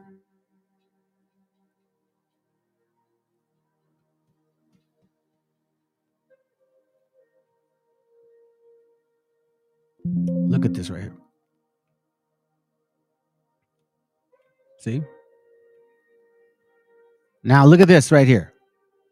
Ein Sof. Remember, brothers, I told you that in the Kabbalah, the actual book, this right here, I showed you in this book, it talks.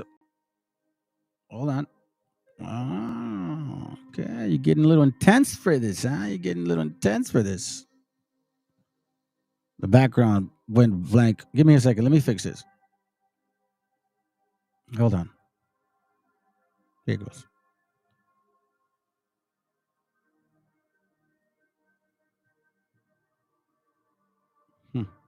Weird, but it's all good. It's all good. You're not gonna confuse me, bro. I know you're trying to be demonish. I know you're trying to be demonish. Demonish. Check this out.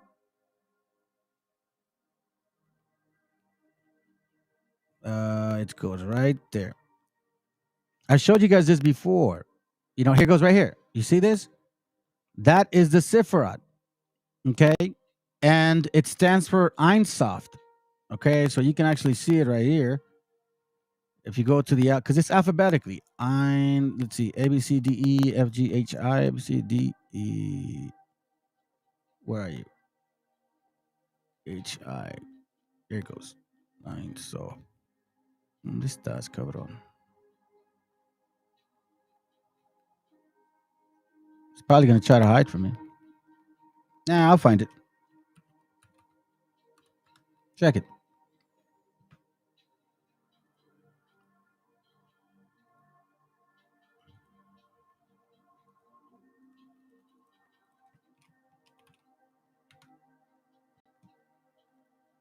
I may not be able to find it, so let me do what I typically do.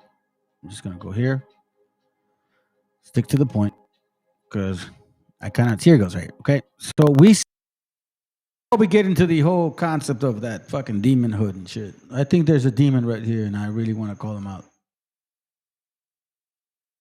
In case you don't know this, Meshiachan, you can hide from the fact that you are that Meshiachan. You were hiding in this channel for like a couple months and shit, posting randomly stuff and shit, thinking that we wouldn't recognize you.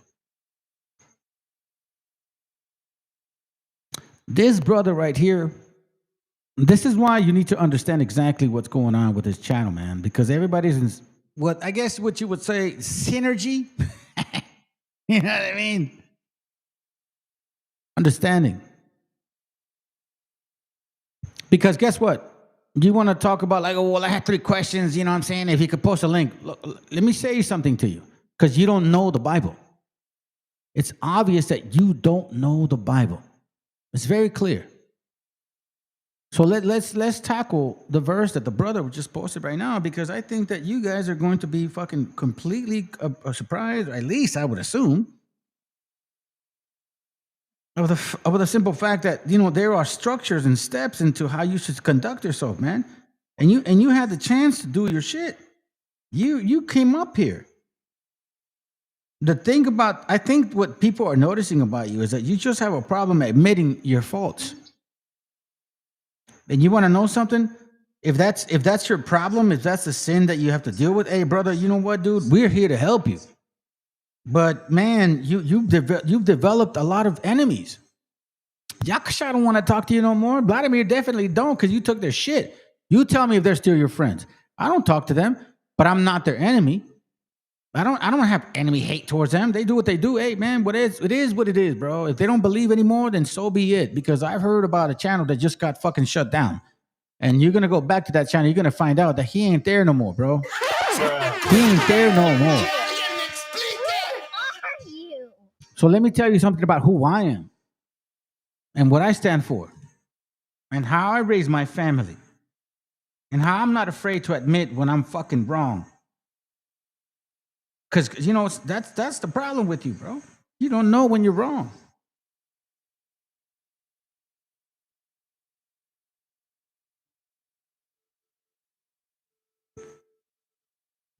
Let me hear what you got to say.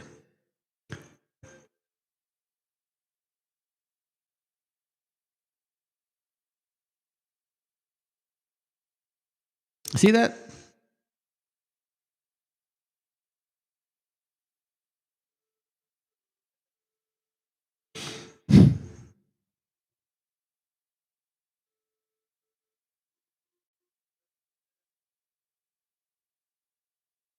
Titus 3:10. A man that is a heretic after the first or second admonition, reject. That's it. I let you on. I gave you a chance to fucking explain yourself. You know what I'm saying? Like, you know what I'm saying? Like, I tried, bro. And then when I posted my phone number for Job to save it, you called me. And then you say, you're a coward because you didn't answer. What the fuck makes you think I want to talk to your fucking untrustworthy ass? You got a wicked spirit on you, bro. That's why the scriptures talk about a man that is a heretic, meaning you confused, you talking about all kinds of shit. Give him a chance here, there, first, second nomination. After that, reject the motherfucker straight up. You know what I'm saying?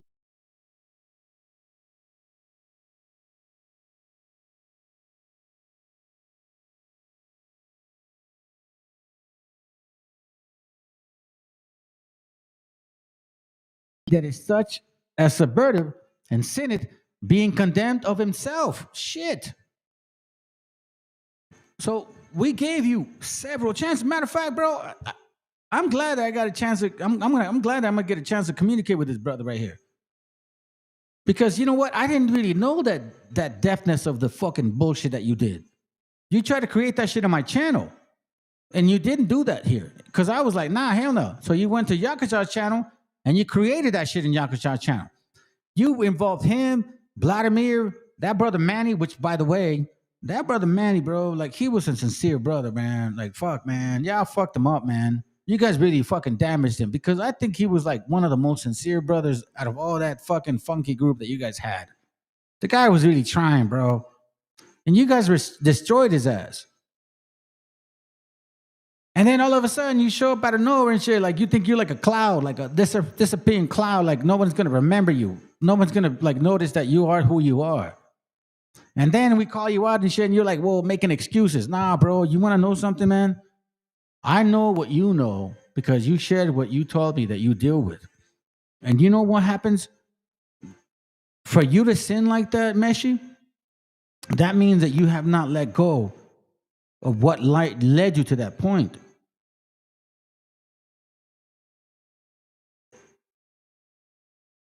Because here's how I'm going to say it, bro.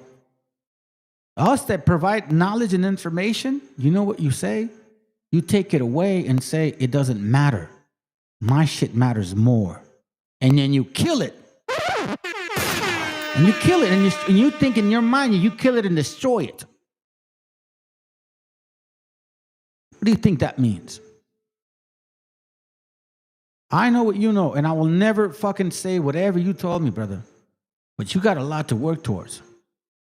And I think what you're doing is that you're still dealing with that shit.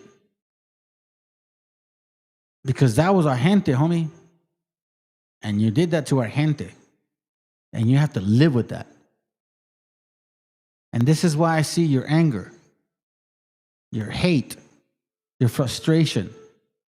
Like you want to be heard, but you're being misunderstood because at the same time, what you did, you wanted to be heard, but you got misunderstood, and then actions took over. And now you're going to pay for it. And then you want us to pay for it with you. Nah, I ain't paying for you. I ain't paying that shit with you, bro. You need to pay for that shit. The kingdom of God dwelleth in you, brother. Souls matter. Scriptures say, don't be afraid of him that takes the flesh. Be afraid of him that takes the flesh and the spirit. So I wonder, if you had the choice, would you have taken my spirit and my flesh away out of your anger? That's something to really think about, man. Because I don't bullshit with my scriptures. I know who I am. This ain't no BHI channel. This ain't none of that crap. None of it. And by the way, I take care of my family. And I take care of my mom. And she's 87 years old. And I take care of her. I was selfish at once in my life. You're right. I'm glad that I'm not like that no more. But apparently you think I am. So you continue with that thought process.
Hey, Meshi, what makes you think that I eat pork, bro?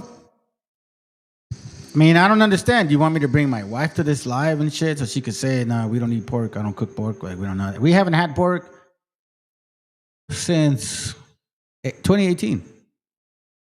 That's how long it's been." He goes, "All these remote viewers hope to possesses by demons, powerless, lies, or remote viewers, evil. Either way, bro. Like, damn, dude, you got a lot of enemies.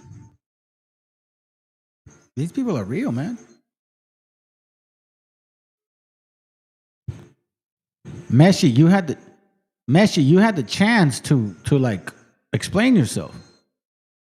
You could even do it with Joe, bro. This brother right here. I mean, again, I wasn't involved with none of that. I watched that shit from the sideline, bro. And you know what I'm saying? And I noticed that Joe was watching my channel, and I was like, hey, praises and shit, whatever, And then all of a sudden, you start showing up the last couple months, and I'm like, bro, what the fuck, man? So I didn't know what the hell was going on, but you admitted it. You created that chaos. You created the chaos. You said, hey, let's go do it. And he said, hey, man, so where's that money going? You never answered him. You never said where the money was going. And you never gave the money back. I'm not involved with that. That's between you guys. And there he goes. No, wow. Joshua made me a real. I never said I was a prophet. But apparently you think you are, because you think everybody is wrong and you're all right. From what I noticed about you, man, that you think everybody's incorrect, bro, and then you just have the whole fucking understanding. So then do yourself a favor, bro. Stop posting shit here, because we don't need you. Go create your channel. If you're that ballsy, I will tell you right now. Matter of fact, do this, Meshi. If you're this ballsy and you really think you're going to make a change, create your channel and stop posting here from now on. Don't post nothing no more. Go create your channel. Go start working on it. I'll promote it if you got some real shit. But if you post anything again, it just shows how weak you are. Go create your channel. Go create your channel.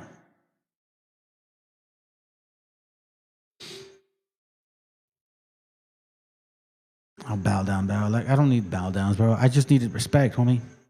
I don't need you to bow down. I just needed respeto, cabrón. Que me respetaras, güey. Not to be less than me. Just respect me. And you didn't do that.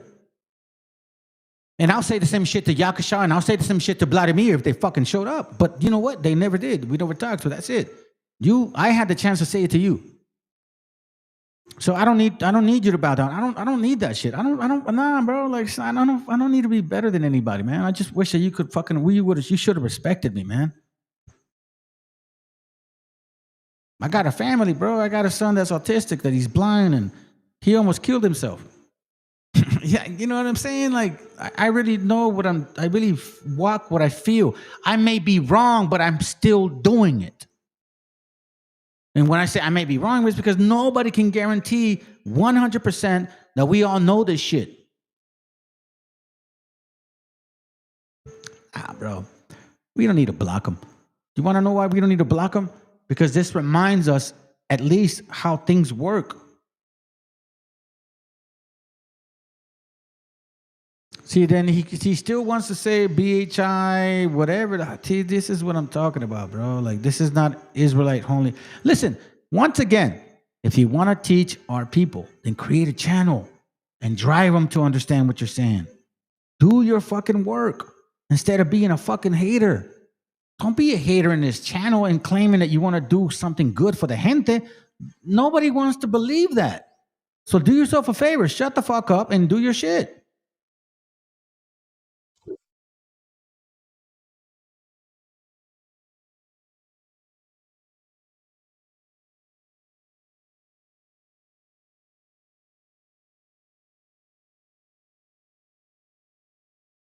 By the way, we did say today, after 6 hours, that all will be revealed. This is crazy. Matter of fact, here's what I'm going to do, family. I'm going to try to turn off this radio, and I'm gonna come right back because I don't hear my sound. Okay, hold on.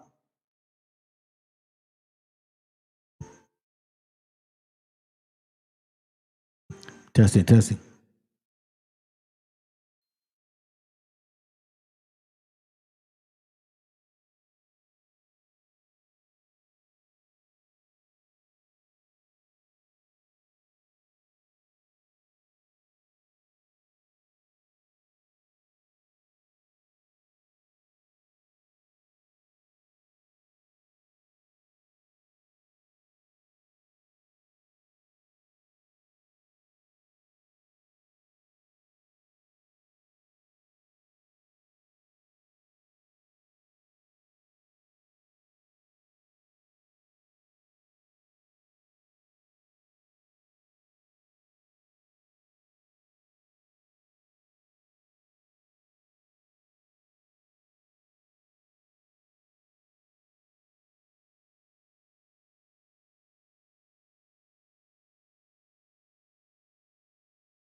One, two, three, testing, one, two, three, testing, one, two, three. Okay, here we go. Hold on a second. You still can't hear it. Hold on, fam. I'm gonna have to come back, man. I apologize. I'm gonna disappear for a second.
Testing. Okay. All right, so we got a little bit of sound back. That shit is crazy, man. You're a demon, bro. You brought demonhood in your shit. You really fucking. It's like you. It's all good. It doesn't matter. It's all good. Let's continue, family. Let's continue with this play because it's good. Video makes more sense. One of the features of this fourth industrial revolution is that it doesn't change what we are doing, but it changes us. The difference of this fourth industrial revolution is it doesn't change what you are doing. It changes you. If you take genetic editing, just as an example, it's you who are changed. And of course, this has a big impact on your identity. Yeah. And offers certain kinds of possibilities that have to be careful about. You know, when you began to do that kind of gene editing, some people worry that you are changing what it means to be human. That's the problem. Of course, the new industrial revolution offers us many opportunities, but it raises manifold questions on the ethical, but even legal implications. And we have to be prepared for it, and that's what we want to do in Davos next year. Talk about technology and how the ways it can be deployed, that contribute to growth rather than exacerbate unemployment. How will that implement itself? It's a big question mark because there is a fear that technology, robots, just to take one, you gain productivity from machines. Exactly. And it replaces maybe the workforce or jobs faster than we can replace them. Humans are now hackable animals. Let that sink in for a moment. Humans are hackable animals. What does the Talmud say? What does the Mishnah say? It's in here too. In case you don't know, let's look for it real quick. Check this out. Check. Oh, you're gonna play games with me now, huh? Okay, I see. Yep, I can see a little bit of issues going on in the back end here, but it's okay. Check this out, family. Let's get a little idea of what this Talmud is. That's why when people say certain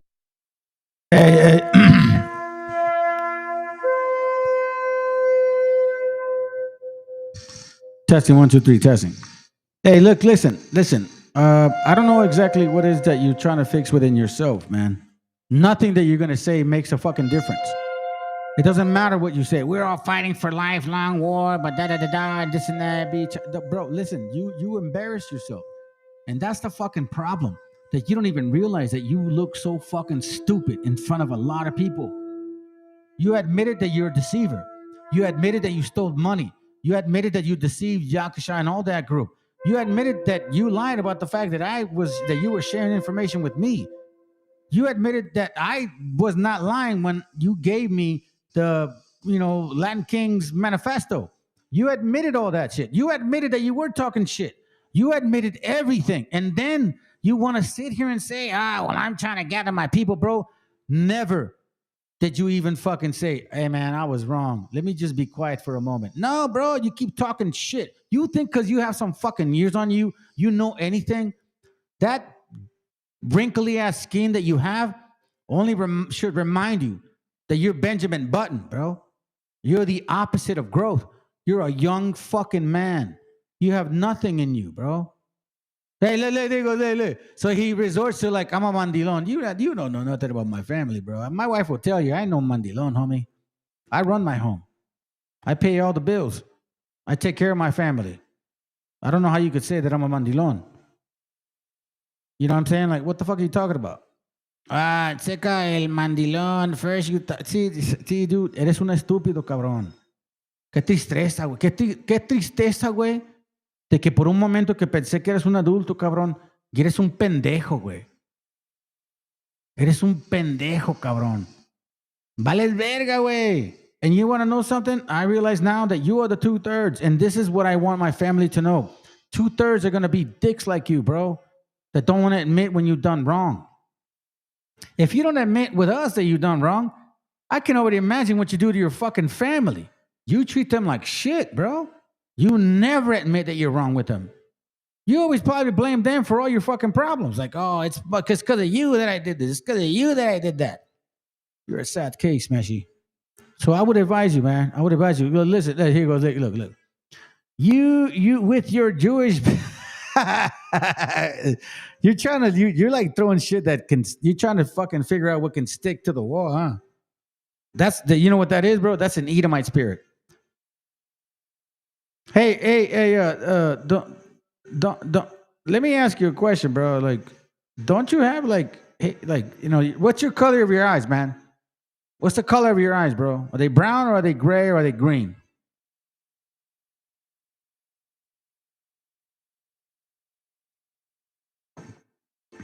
Oh, this fake Hebrew, not what?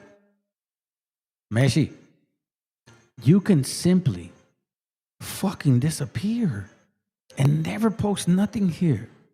And you would be okay. And you know what? Since everybody's going to fall into destruction, then let us fall into destruction.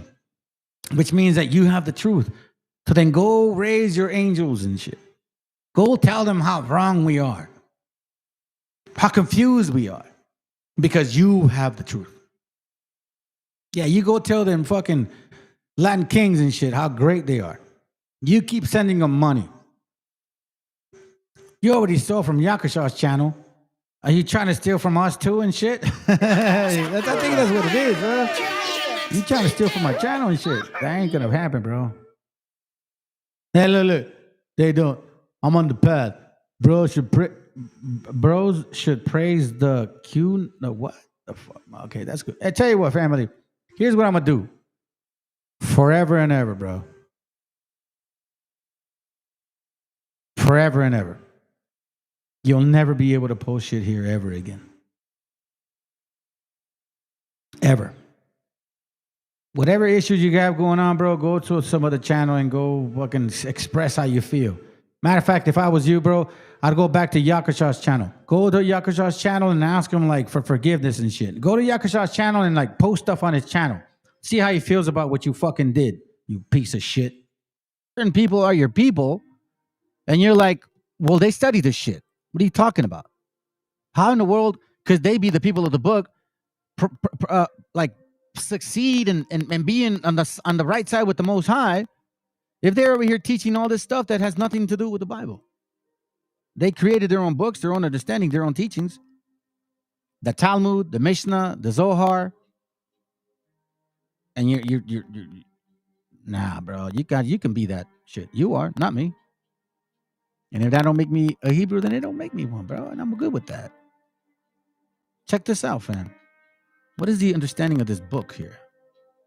Talmud, Hebrew, signifying doctrine. The Jews say that Moses received on Mount Sinai not only the written law, which is contained in the Pentateuch, but an oral law, which was first communicated by him in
to Aaron, then by them to the 70 elders, and finally by these people, and thus transmitted by memory from generation to generation. Supposedly oral law. This oral law was never committed to writing until about the beginning of the 3rd century.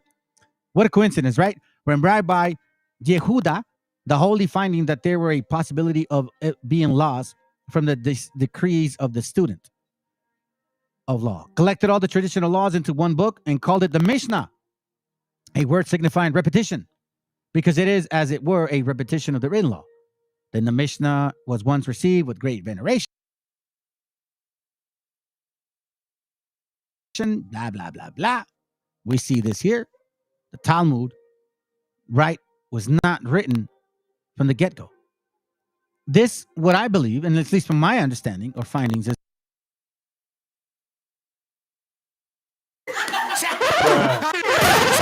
Isaiah chapter 58 and verse 1. Cry aloud, spare not, lift up thy voice like a trumpet, and show my people their transgressions, and the house of Jacob their sins.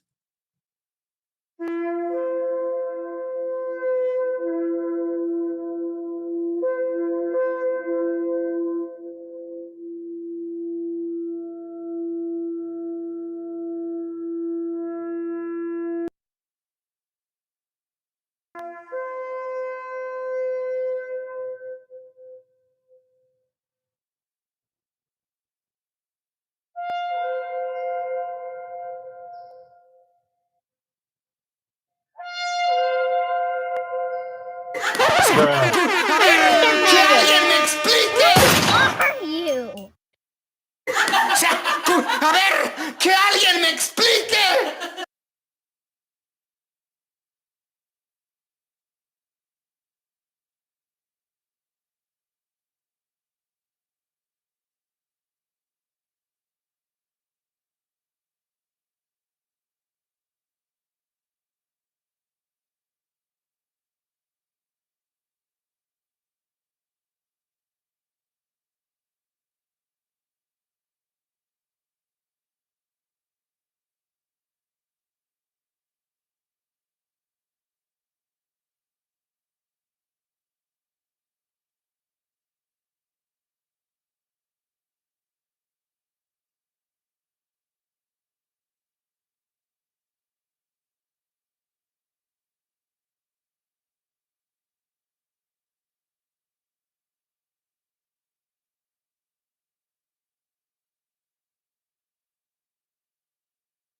Is that this is the Babylonian teachings of Zoroastrianism. That's where it comes from, family. That's what I'm noticing regarding how they're dividing the actual explanations. They all base it on mathematics. They think that they're going to understand the Most High based on mathematics, which is based human intellect. We understand this, that it doesn't work that way. Let's continue. Remember, you're the animals.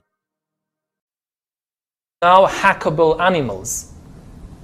You know, the whole idea that humans have, you know, this, they have this soul or spirit and they have free will and nobody knows what's happening inside me. So whatever I choose, whether in the election or whether in the supermarket, this is my free will, that's over. Free will, that's over. That's over.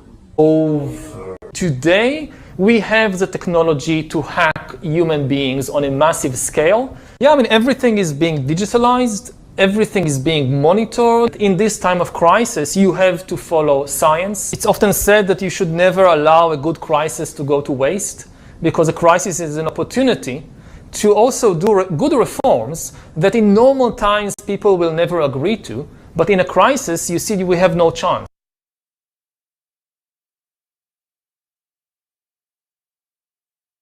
All will be revealed. All will be revealed.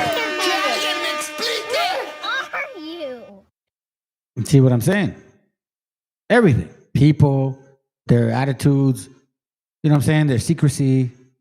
I'm going to tell you something, family. I smelled him. Matter of fact, I assumed that it was him, like, I think 3 lives ago. But I didn't want to say nothing. I was like, man, maybe I'm wrong. Maybe I'm wrong. So I just started noticing his pattern of posting shit. And then I said, oh, yeah, you are Mexican. And the worst part is that you were talking shit about me, and then you come to my channel like it's never happened. Like, who's the real fucking comadre, güey? Like, damn, bro, you really don't understand what that means, man. So let's do it. Vaccine won't help us go the to vaccine the test, of course. will help us, of course. It will make things, more manageable. Surveillance. People could look back in 100 years and identify the coronavirus epidemic as the moment when a new regime of surveillance took over, especially surveillance under the skin. You know what? That's true, bro, because he kept using words to make you submissive to him. Like, you're a bitch, you're a girl, or fuck you. Like he said words that made you seem like you were submissive to him. I wonder what the fuck you were doing in that pinto over there, homie. But that's what you were sounding like. That you constantly use terminologies to submit people so they can feel less than you. That's why I agree with what he said. You have a colonizer mind. And you're saying that I'm one of them. I don't talk to my gente like that at all. Nor to my kids. At all. When your root is very rooted, I guess you could say that. When the root of the tree is very planted and well rooted, it don't matter what people say.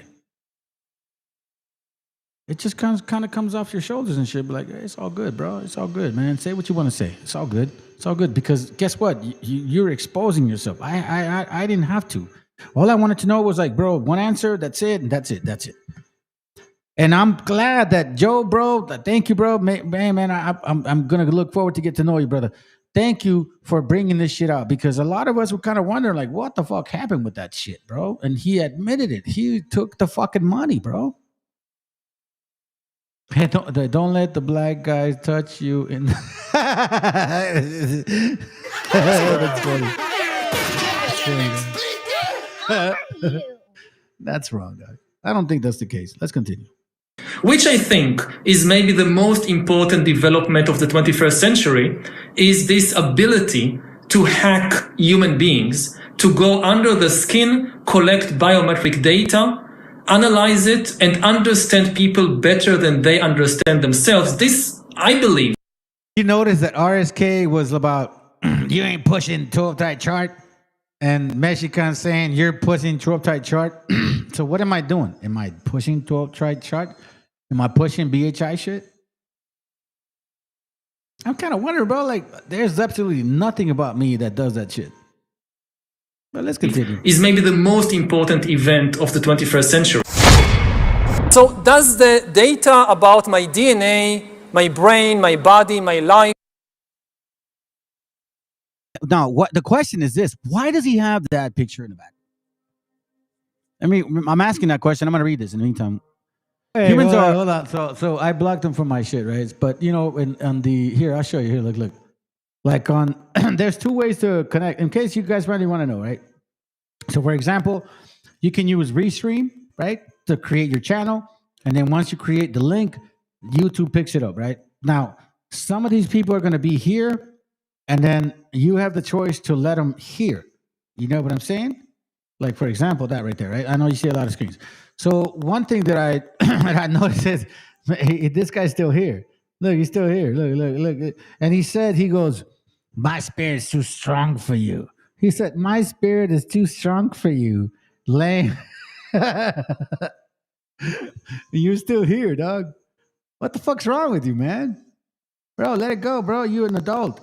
You're like fucking 56 or 54, dude. Like, ya cálmala, güey. You know what I'm saying? Like, you're funny, man. Like, listen, I got a brother that's a lot older than you, a lot bigger than you, man. And my older brother was a good boxer. We have boxer bloodline in my family. Okay, two sports I did: boxing and soccer. That's it. And I was very good at soccer. but I was way much better at boxing. Okay? I ran a 4.6 or 4.5 in high school. I had people in wrestling that wanted me to wrestle with them.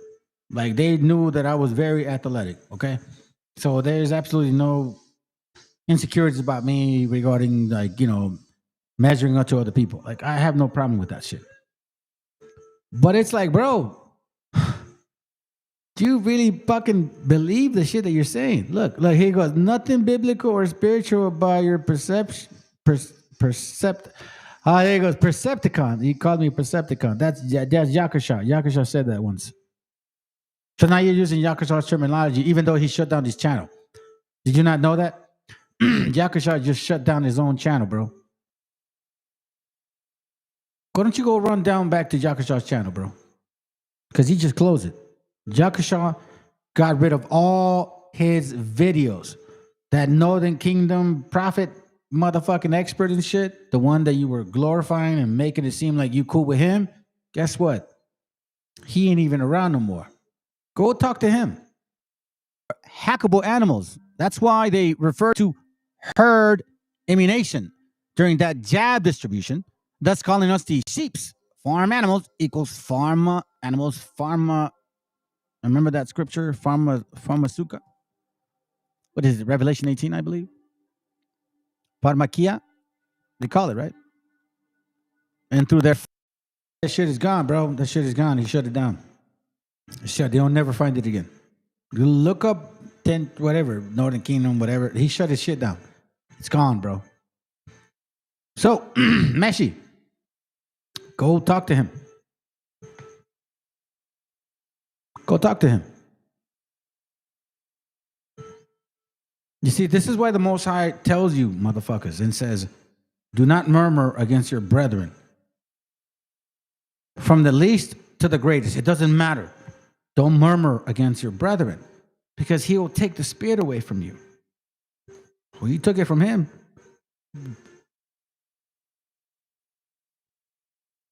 He took it from Vladimir a long time ago. You're next. And you're showing how he's taking it away from you, because you're here today and we expose you. See what I'm saying? He's out, bro. You see that right there? The brother just confirmed it. He's out. He's out. You see what I mean? You're next, Meshi. You're next, bro. You may talk to people, but your understanding is going to be gone. This is why I never did no video against you guys. I never talked shit about you guys. I never fucking said, oh, I'm going to make a video and I'm going to be like, hey, Mexican and Yakasha and Vladimir. Nah, bro, I just stay quiet, man. I was more offended, to be honest. I was more offended. I'll be real. It hurt my feelings. Yeah. As a man, I'll admit it. Me lastimaron mi corazón, güey, because I did care about you guys. And you didn't choose to fucking talk to me. You chose just to get in the group. And guess what? Yakasha don't got no channel no more. Vladimir don't want to hear this shit no more. Vladimir admitted it like 6, 7, 8 months ago. It's just like for motivational purposes. Mexican, you're next.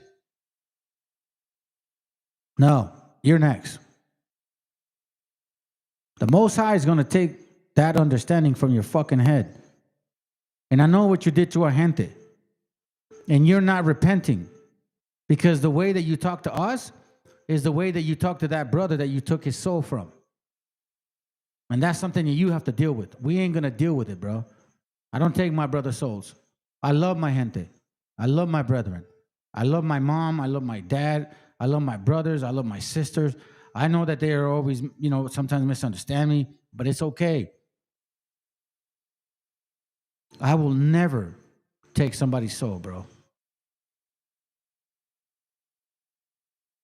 Nah, bro. The Most High is coming after you, man. He came after Vladimir. He just destroyed Yakasha's channel. And you're part of that 3 group, bro. You're next. You're next. The scriptures talk about you murmur against a brother like that, he's gonna punish you for what the fuck you did. You see how it's decimating, bro? Like script. Listen, man, the spirit is powerful, bro. That's why you need to be afraid all the time. Hey, look, you evil vermin. I'm not, bro. I'm not. I'm just calling it for what it is, bro. Remember, keep in mind, you were talking shit about me. You didn't have to. You could have avoided it. And then the brother Job said he didn't have to talk shit about his wife. You could have avoided it, but you didn't. You participated in that shit. You didn't say like, hey, bro, that's wrong, bro. I don't want to be part of that. No, you joined. No excuses. You're next. Enjoy your misery. Pharmakia. I think it's this one. To their enchantments, they call it. I cannot remember. If you guys know the scripture, please, by all means, let me know. But again, why do they have this picture up here? Let me show you something. This is interesting. Okay, this is from that book I was showing you earlier. All right, here it goes. All right, hold on a second. I don't want to lose the page. Page 8. Okay, let me show you something. Harold Wallace Rosenthal interview, 1976. All right, we're going to go to page 8. Check this out.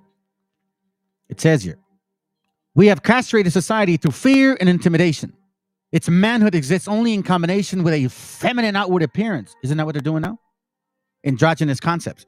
Being so neutered, the populace has become docile and easily ruled. As all geldings in nature, their thoughts are not involved with the concerns of future or their prosperity, but only with the present toil and next meal. Think about that for a moment. Let me go to page 2 real quick. Where are you at? Let me see if I can find it. Hold on. Is it in here? Yep. Hold on a second here. Can't do. There it goes. Here it goes. Right here. No more will you ever post on this channel. No more. No more. 2 or 3 times omniscient. We just read that shit. We just literally read it. I was talking to a brother before I came back, you know what I'm saying? Because like, you know what I'm saying? I was like, bro, am I wrong, man? Am I wrong? Please let me know if I'm wrong, bro. Because if I'm wrong, then I'll back down. He's like, no, fuck no, man. Titus 3:10. A man that is a heretic after the first or second admonition, reject.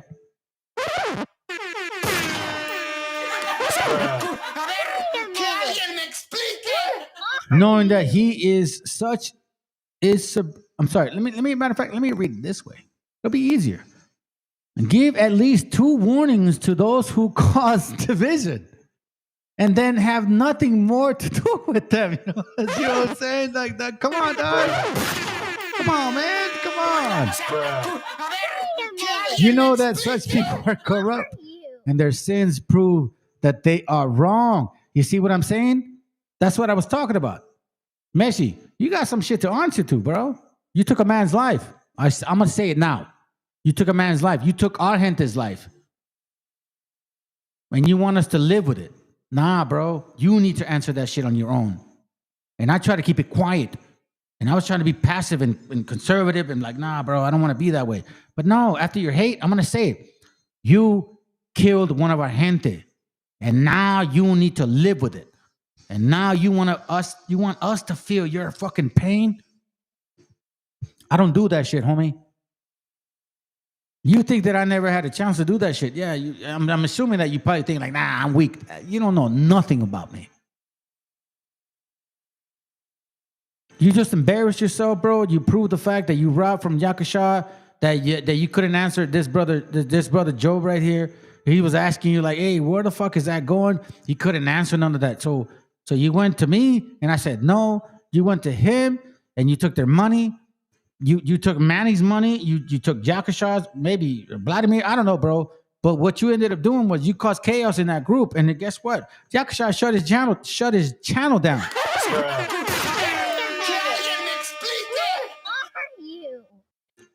And that brother had that channel for a while. He gave up. Vladimir don't want nothing to do with the Bible no more. Think about who was there and who is here trying to do the same fucking things. Fuck no, bro. You ain't doing that shit in my fucking house. I protect my family. I protect my family. That means my children. That means my wife. That means my mom, my dad, my brothers and sisters in real bloodline and in spirit.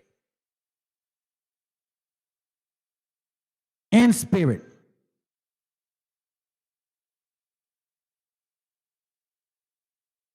He wanted to come here and destroy this fucking channel just like you destroyed Yakashaw's channel, bro. He shut that shit down, homie. And it's funny that it happened right around the time that you showed up to my fucking channel, bro. You a wicked ass demon, homie. I'm gonna tell you what now. Hey, listen. Meshi. I'm gonna say this to you right now, bro. I'm gonna say this to you right now. You should have never done that to that brother, bro. You should have never taken his life. That's why you got deported, because you killed a man. I don't want to deal with your sin. You deal with it yourself. Because I would have dealt with your sin. But now that I know that you're a hater, fuck no. Live with it on your own. Check this out. This is what I didn't read at the end. And I should have. It says here, where are you at? Hold on a second. This submission. You got the link up.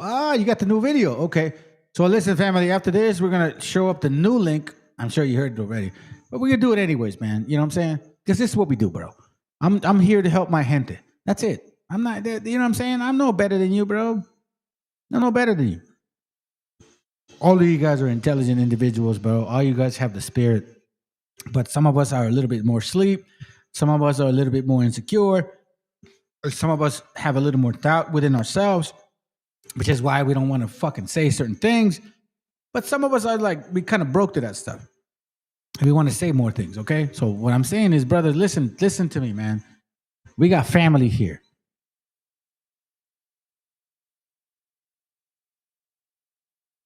We got family here, bro. And I even posted my phone number. So from now on, y'all want to talk to me?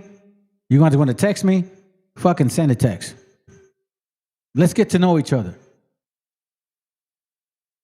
Let's talk. Because I'm going to talk to Brother Joe right here. I already talked to Brother, we revealed. I talked to VTC already. You know what I'm saying? Like, I do listen, bro. Like, this guy saying that I cause division. Not at all, bro. I chop it up with brothers all the time. I'm not trying to do that, man. I'm trying to show you guys some love and shit. Because guess what? I'm not perfect.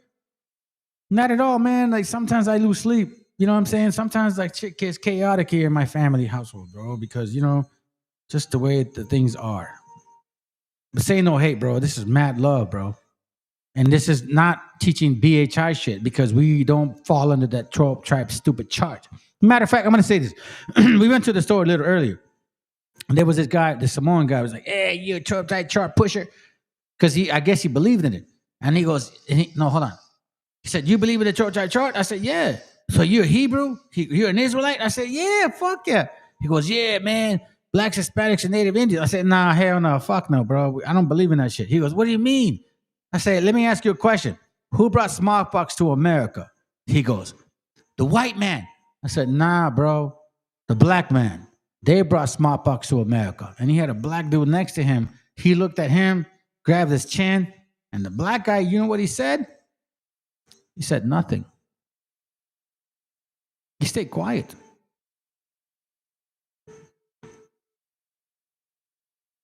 It's not time to be quiet no more, family. It's time to wake the fuck up.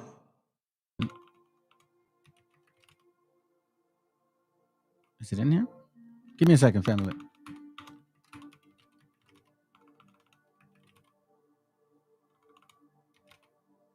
Not in here. Okay, maybe it's on this page. Is it different? Oh, yeah, it is.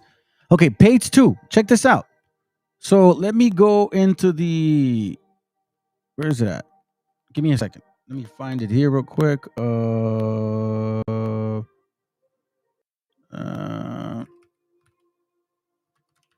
Okay, here it goes right here, okay? The Jew, Mr. Harold Wallace Rosenthal, made the statement after admitting Jewish dominance in all significant... It was the day that he shut it off, bro. Straight up, he shut it off. Who are you? Do not... And I remember that he used to say, don't fuck with me, man, because, you know, the Most High deal with me. And I remember I used to be like, bro, don't say stuff like that, man, because there's like, you can't say stuff like that, dude. You know what I mean? Like, there's no guarantee that he chooses us. Like, you know, he may use us even for the moment, and then he fucking destroys us and shit. So, like, just be cautious, bro. Like, why are you saying that stuff? Nah, bro, like, this guy felt that way. Well, whatever. You know, it is what it is, man. National programs. He said, we Jews continue to be amazed with the ease which Christian Americans have fallen into our hands, while the naive Americans wait for Khrushchev to bury them, taught them to submit to our every command. You see, while the naive Americans wait for Khrushchev to bury them, taught them to submit to every command. This submission must be made possible. The gradual adoption of Talmudic concepts as being Christian. Gotcha, bitch. I told you. That's why you guys need to be mindful, thus producing a Jewry society. And it is what Rabbi Martin Siegel calls the Judaization of Christianity. Family, do not be fooled. This is literally going on right now. And people are complaining, but guess what? Don't feel sorry for them, because we've been getting this shit for years. They're just trying to figure it out now. Revelation 18:33. Thank you, sis. Revelation 18:23.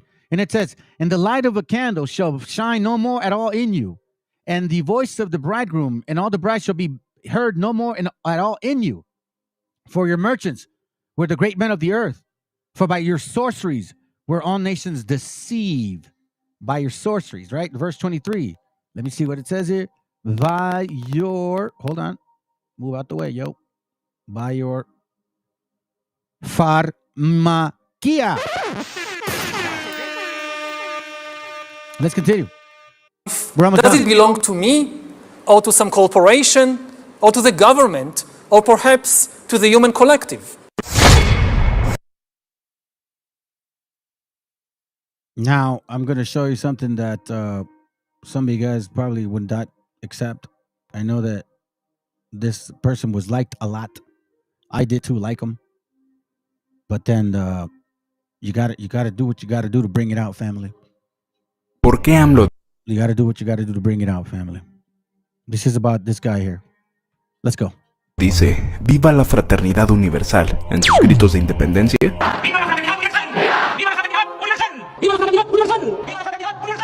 ¿A qué se refiere? Mucho se puede especular sobre a quién o quiénes le dedica AMLO ese viva. Incluso hay quienes lo relacionan directamente con sociedades iniciáticas como la masonería. Manuel Jiménez Guzmán, soberano, gran comendador del Supremo Consejo del Rito Escocés Antiguo de... By the way, this is exactly what I was trying to show Meshi. That I understand the background of what the fuck's going on. Like, I knew that. I mean, I know that AMLO has to work with a certain way. Now, he says that he's a foreigner. I don't know what. But I kind of question on certain things that really claimed for him to be a foreigner, because how can a foreigner change the government dynamics to favor the people, and yet he's still a foreigner? Because the foreigners were the ones that are absorbing all the fucking resources of these people. But yet you're saying that he's an enemy. But yet he gave these resources to the people. So at what point should we accept that he's an enemy? Considering that you, with your attitude, were never our friend. You were acting like an enemy the entire fucking time. Deceiving us. Assuming that you were never in this channel. Matter of fact, I'm gonna play this channel right now, and I'm gonna find the fact that you were on my channel before and making comments and posting shit. So if you're saying to me, I shouldn't trust these people. Why the fuck should I trust you? if you're no different.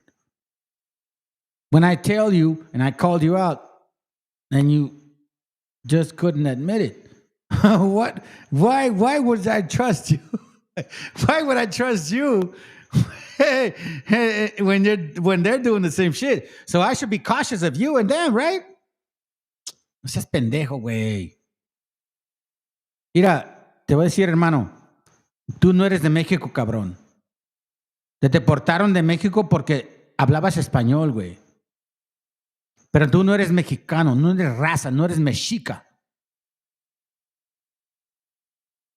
You're those other ones that sold our gente. Because I can tell right now. I'll say it like this, bro. You know how you would tell me to be quiet? Well, Jack Shock, it don't matter. He shut his channel down. You should have gave that money back to him. De México. Hizo la viva el presidente a la gran fraternidad universal, le tupieron. Hey, don't cheer, brother. I'm gonna play it. I'm gonna play it after this, man, because you know that's what I do. I play reruns and shit. Remember, what's his name? Michigan's like, yeah, you play reruns all the time. Yeah, I fucking play reruns all the time. I don't give a fuck. So what? Because people need to remember what the hell was going on. De que era masón. I'll play it for you, brother. Don't even trip. Es masón, se inició en la logia, tengo entendido, por la gran logia de Tabasco, Restauración. Ok. Yo llevé una excelente relación con el señor presidente López Obrador cuando fui ya por tercera vez diputado local, antes asambleísta y el jefe de gobierno. Ok. Hacemos una reunión masónica que no puede negarse, está grabada ahí mismo, en el Salón Juárez del gobierno de la ciudad. Okay. Y le entregamos una espada flamígera, que es la espada de la virtud, del poder que castiga o que premia. Okay, now you heard him say all will be revealed. Remember that shit. You understand what I'm saying? All will be revealed. Let's listen to this, because I don't fuck around with nobody and I don't run from facts. I understand my situation. Meshi, you fucked up, bro. Hopefully you and your family are doing well, man, because the Most High is coming after you now. Flaming sword, they call it. Bro, it blew my mind when I read that. The flaming sword, they call it. Give me a second.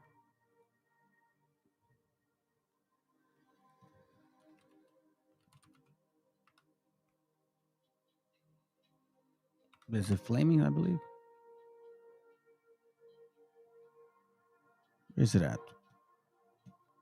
There it goes. You see this? Let me play it again, because he said it. Okay, let's listen to it again. Del gobierno de la ciudad. Okay. Y le entregamos una espada flamígera. He says that que le entregaron una espada flamígera, a flaming sword.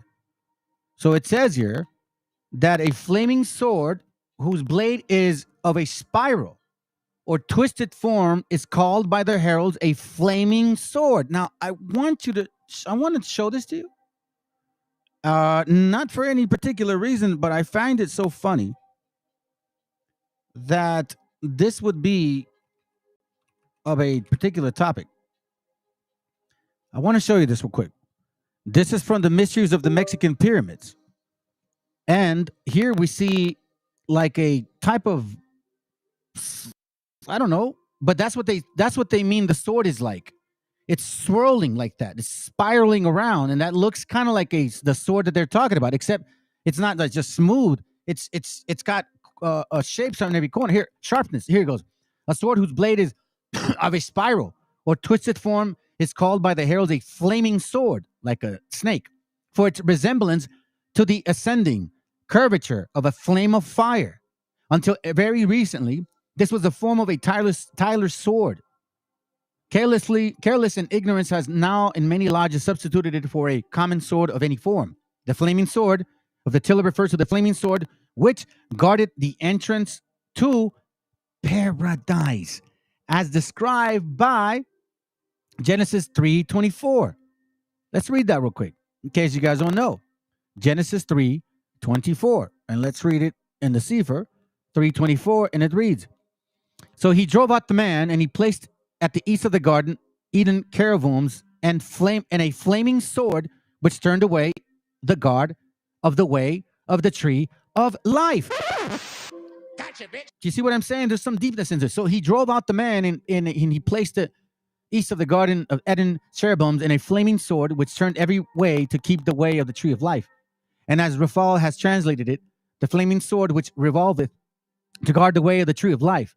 Its former times where symbols and ceremonies were more respected than they are now, when collars were worn, and not ribbons in the buttonholes, and when the standing column of the senior warden and a recumbent one of the junior during the labor to be reversed during refreshments were deemed necessary for the complete furniture of the lodge. The cavalry sword was unknown as a Masonic implement, and the tillers always bore a flaming sword. It were better if he could get back the old custom, which again we see it right here. Okay.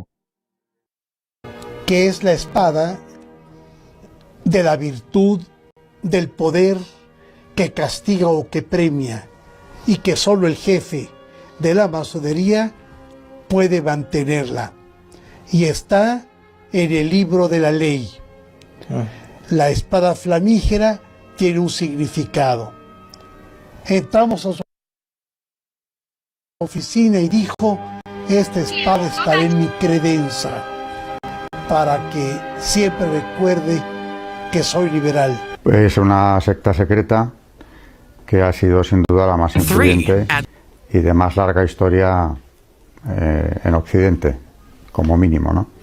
Con una enorme repercusión en la política, pero sobre todo lo que yo siempre destaco es la repercusión que ha tenido en el pensamiento occidental, en el cambio de valores sistemático que ha ido buscando desde que existe en el siglo XVIII hasta la fecha.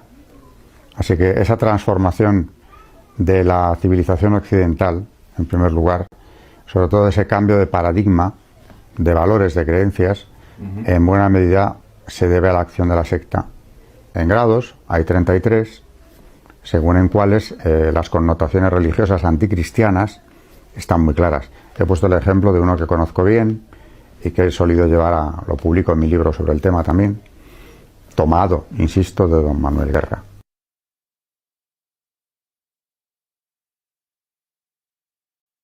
See this, family? It's not a joke. It's difficult to know and find things like these that cause us to really reflect on how far this goes. How deep is this rabbit hole? You know what I'm saying? Like, how deep is it really? Like, where are we going with this stuff, man? It's pretty amazing that we're getting to this particular part of this life of ours. And there's some history to this stuff. You know what I'm saying? Check this out. Brother VTC showed it real quick. Let's go. There's been estimates today by some researchers who have studied that we've lost 90+% of everything ancient in terms of writings and artifacts and describing their story from that region. They literally stole or burned everything. Do you know where they are? They still exist. Where? The Vatican. How do we know that? Because there have been whistleblowers that have talked about what's down there. I'm not going to name any names. Let's just say the library has an entire collection of Maya, Aztec, Egyptian, as well as ancient Sumerian tablets. When archaeologists and researchers look into when they conquered that region, and then when they brought everything back, they discussed how it went back to Spain first. How do we know that it ended up at the Vatican? Because the Vatican was the head of the Catholic Church. The Vatican is the powerhouse behind why they went and conquered the Americas. Because in the Maya and the Aztec, there's been estimates today by some researchers who have studied that we've lost 90+% of. See this, fam?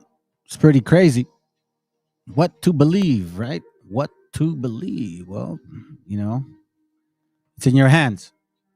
It's technically in your hands at this point to try to understand, man, what your history is about. Some of us come with some kind of message, and a lot of times we don't really know what the message is. You know, those are just facts. Sometimes we just don't know. Sometimes it's just kind of confusing, even for someone like myself that okay, so check it out. Okay, I'm gonna do this right now. For the last time, like I'm gonna say it right now. Okay, sounds good. So who you want to give your grievance out, bro, before we finish? Hit the link. If you really feel gripey and upset and whatever, and I would like to have Job, if you can hit the link, and all will be revealed if you can hit the link, and then VTC if you can hit the link, and then obviously Meshi, because I want you to answer questions to them. Because you attacked all of them, bro. I don't think you didn't attack this guy, but you attacked him. You definitely attacked him. So you know, there's a link, bro. There's a link. Let's see if you feel froggy. Like if you really want to fucking express how you feel. I won't hold you back. I just want to know exactly what the fuck's going on. Because I noticed that in that channel that just shut down completely, he likes to, well, let me say this. He doesn't really like to do that. You know who used to like to do that? Hey, no offense to you, Vega, but you used to like to do that in your channels. You used to like to bring people and shit to your channel and argue with each other, right?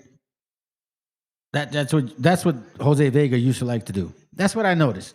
I may be wrong, right? Now, him and I can always talk about it and shit. You know, it's no big problem.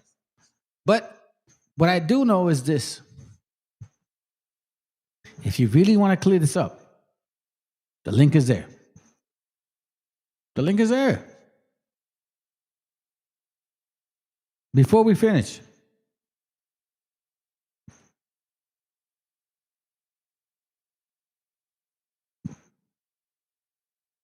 no chances?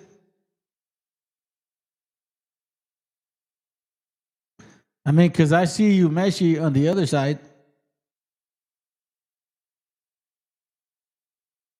I know you watch this shit.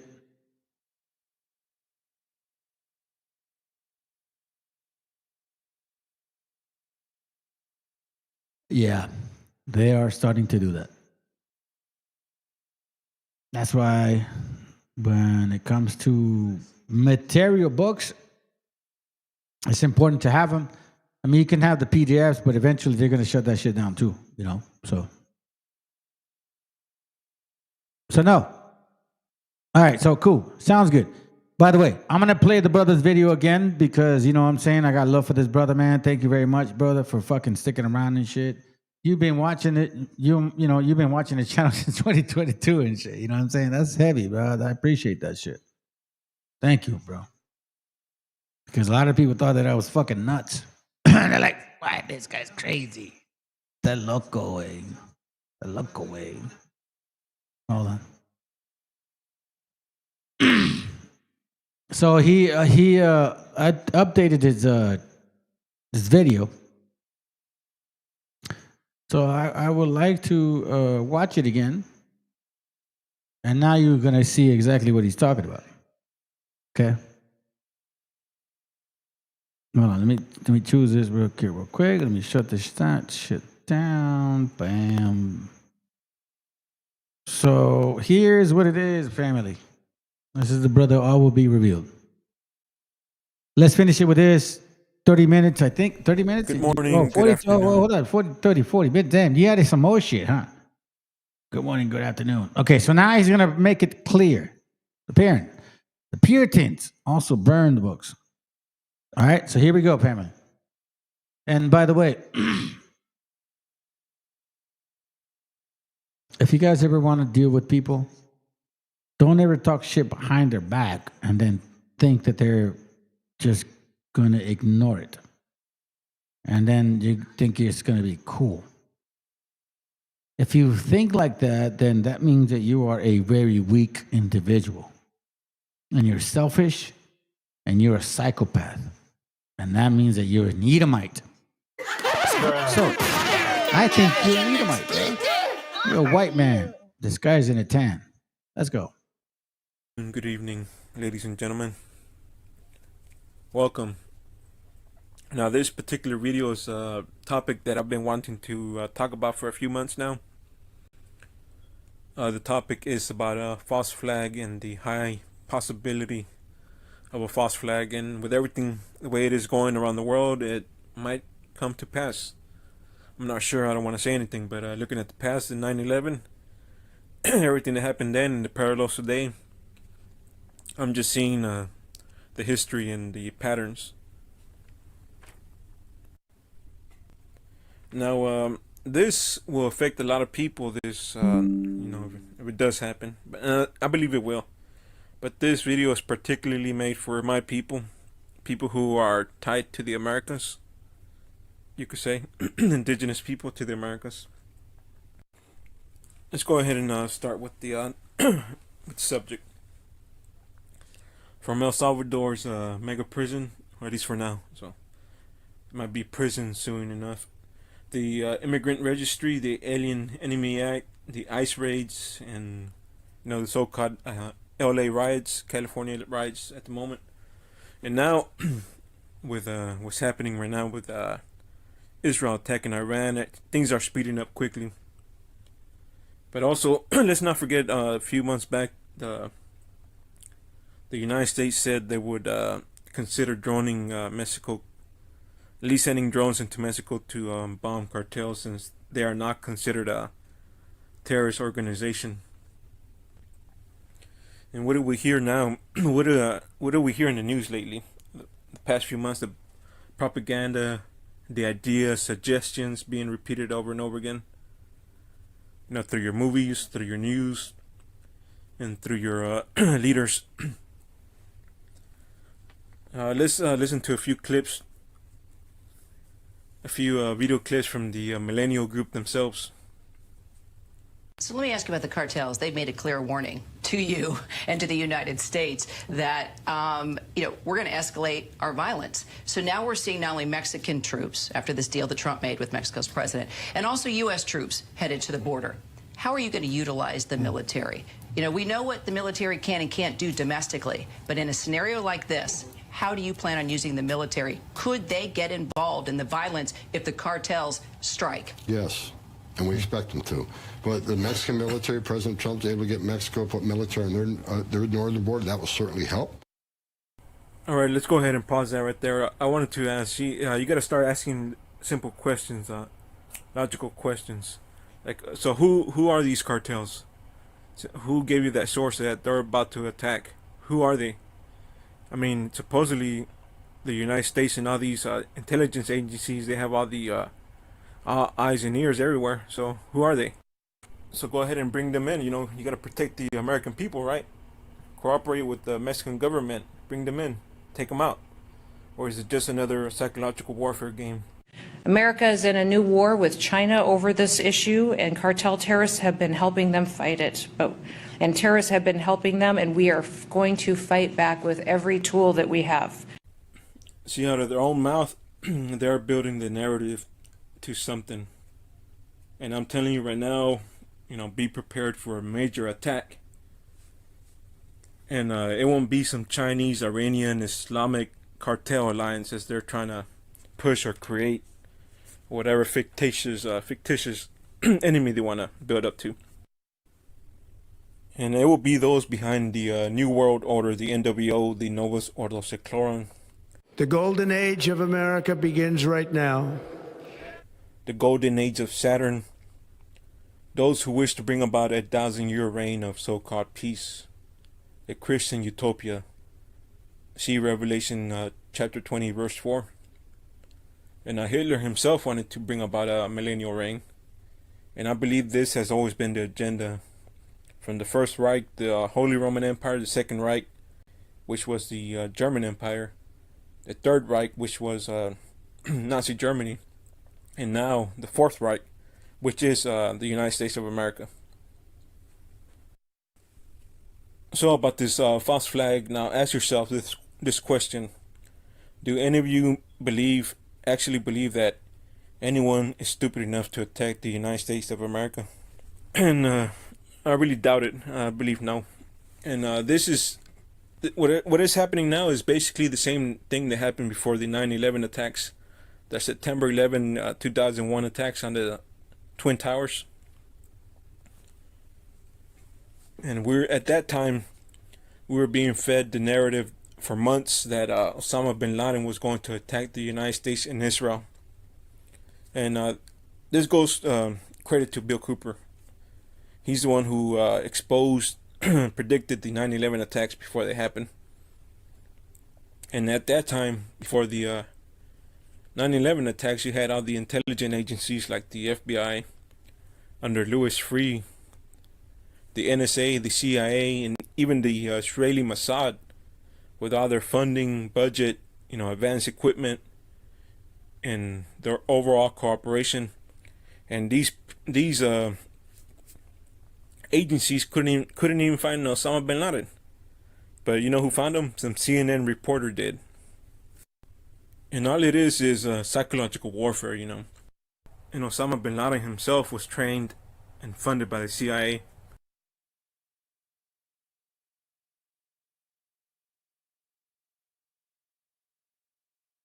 We also have a history of kind of moving in and out of Pakistan. I mean, let's remember here, the people we are fighting today, we funded 20 years ago. And we did it because we were locked in this struggle with the Soviet Union.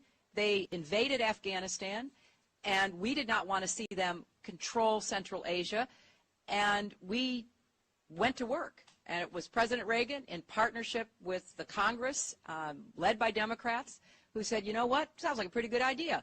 Let's deal with the ISI and the Pakistani military, and let's go recruit these mujahideen. And let's get some to come from Saudi Arabia and other places, importing their Wahhabi brand of Islam so that we can go beat the Soviet Union. And guess what? They retreated. They lost billions of dollars, and it led to the collapse of the Soviet Union. So there's a very strong argument, which is, wasn't a bad investment to end the Soviet Union, but let's be careful what we sow because we will harvest. So we then left Pakistan. We said, okay, fine, you deal with the stingers that we've left all over your country. You deal with the mines that are along the border. And by the way, we don't want to have anything to do with you. In fact, we're sanctioning you. So we stopped dealing with the Pakistani military and with ISI, and we now are making up for a lot of lost time. And what are we seeing in the news lately?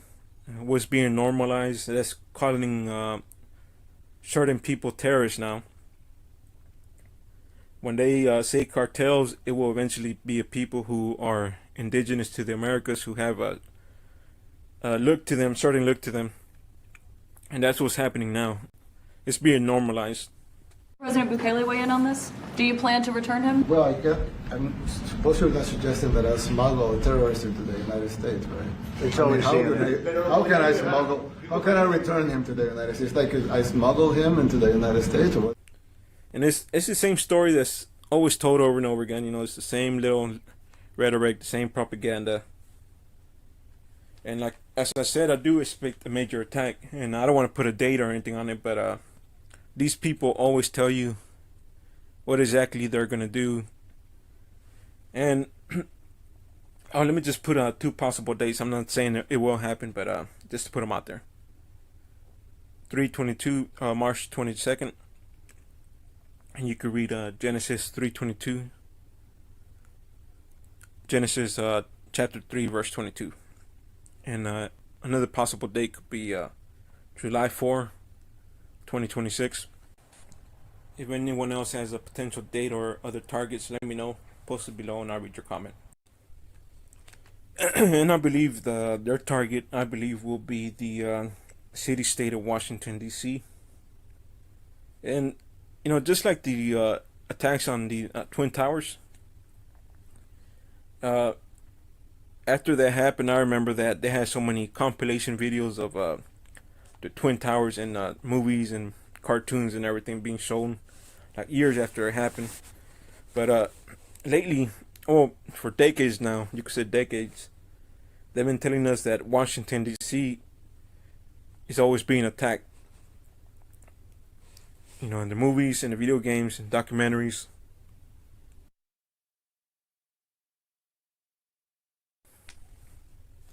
And usually the target that is usually attacked in these movies or games is always the House of Representatives, the Congress. You know, the funny thing is, let me quote Hitler here.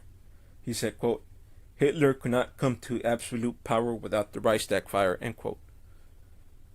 And the Reichstag is pretty much the equivalent of the House of Representatives, the Congress.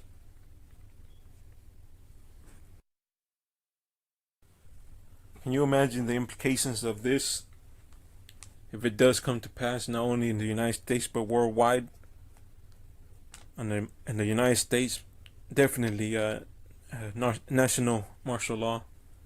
You know what's funny about this is that Bill Cooper believed that his time when the Twin Towers were attacked on September 11, 2001, for those of you who don't know or are younger, he believed that at that time martial law would be implemented nationwide. And if it does happen, you know, as I said, it will be those behind the NWO. But you're free to believe whatever you want. And this isn't about the left or the right. It's about these mystery religions of so-called Babylon, you could say, who have been planning world religion and government for centuries. You can even say thousands of years back. And some people even believe since the Tower of Babel, since it fell. See Genesis 11 for that. And please look into the mystery religions. I would recommend the Bill Cooper Mystery Babylon series, which I have on my playlist. I think it should be available for the public. And it should take you about 40 hours to get the basics of it at least. But once you do listen to that and learn about these mystery religions, you will know exactly where we are heading, or where they want to take us, what their overall agenda is.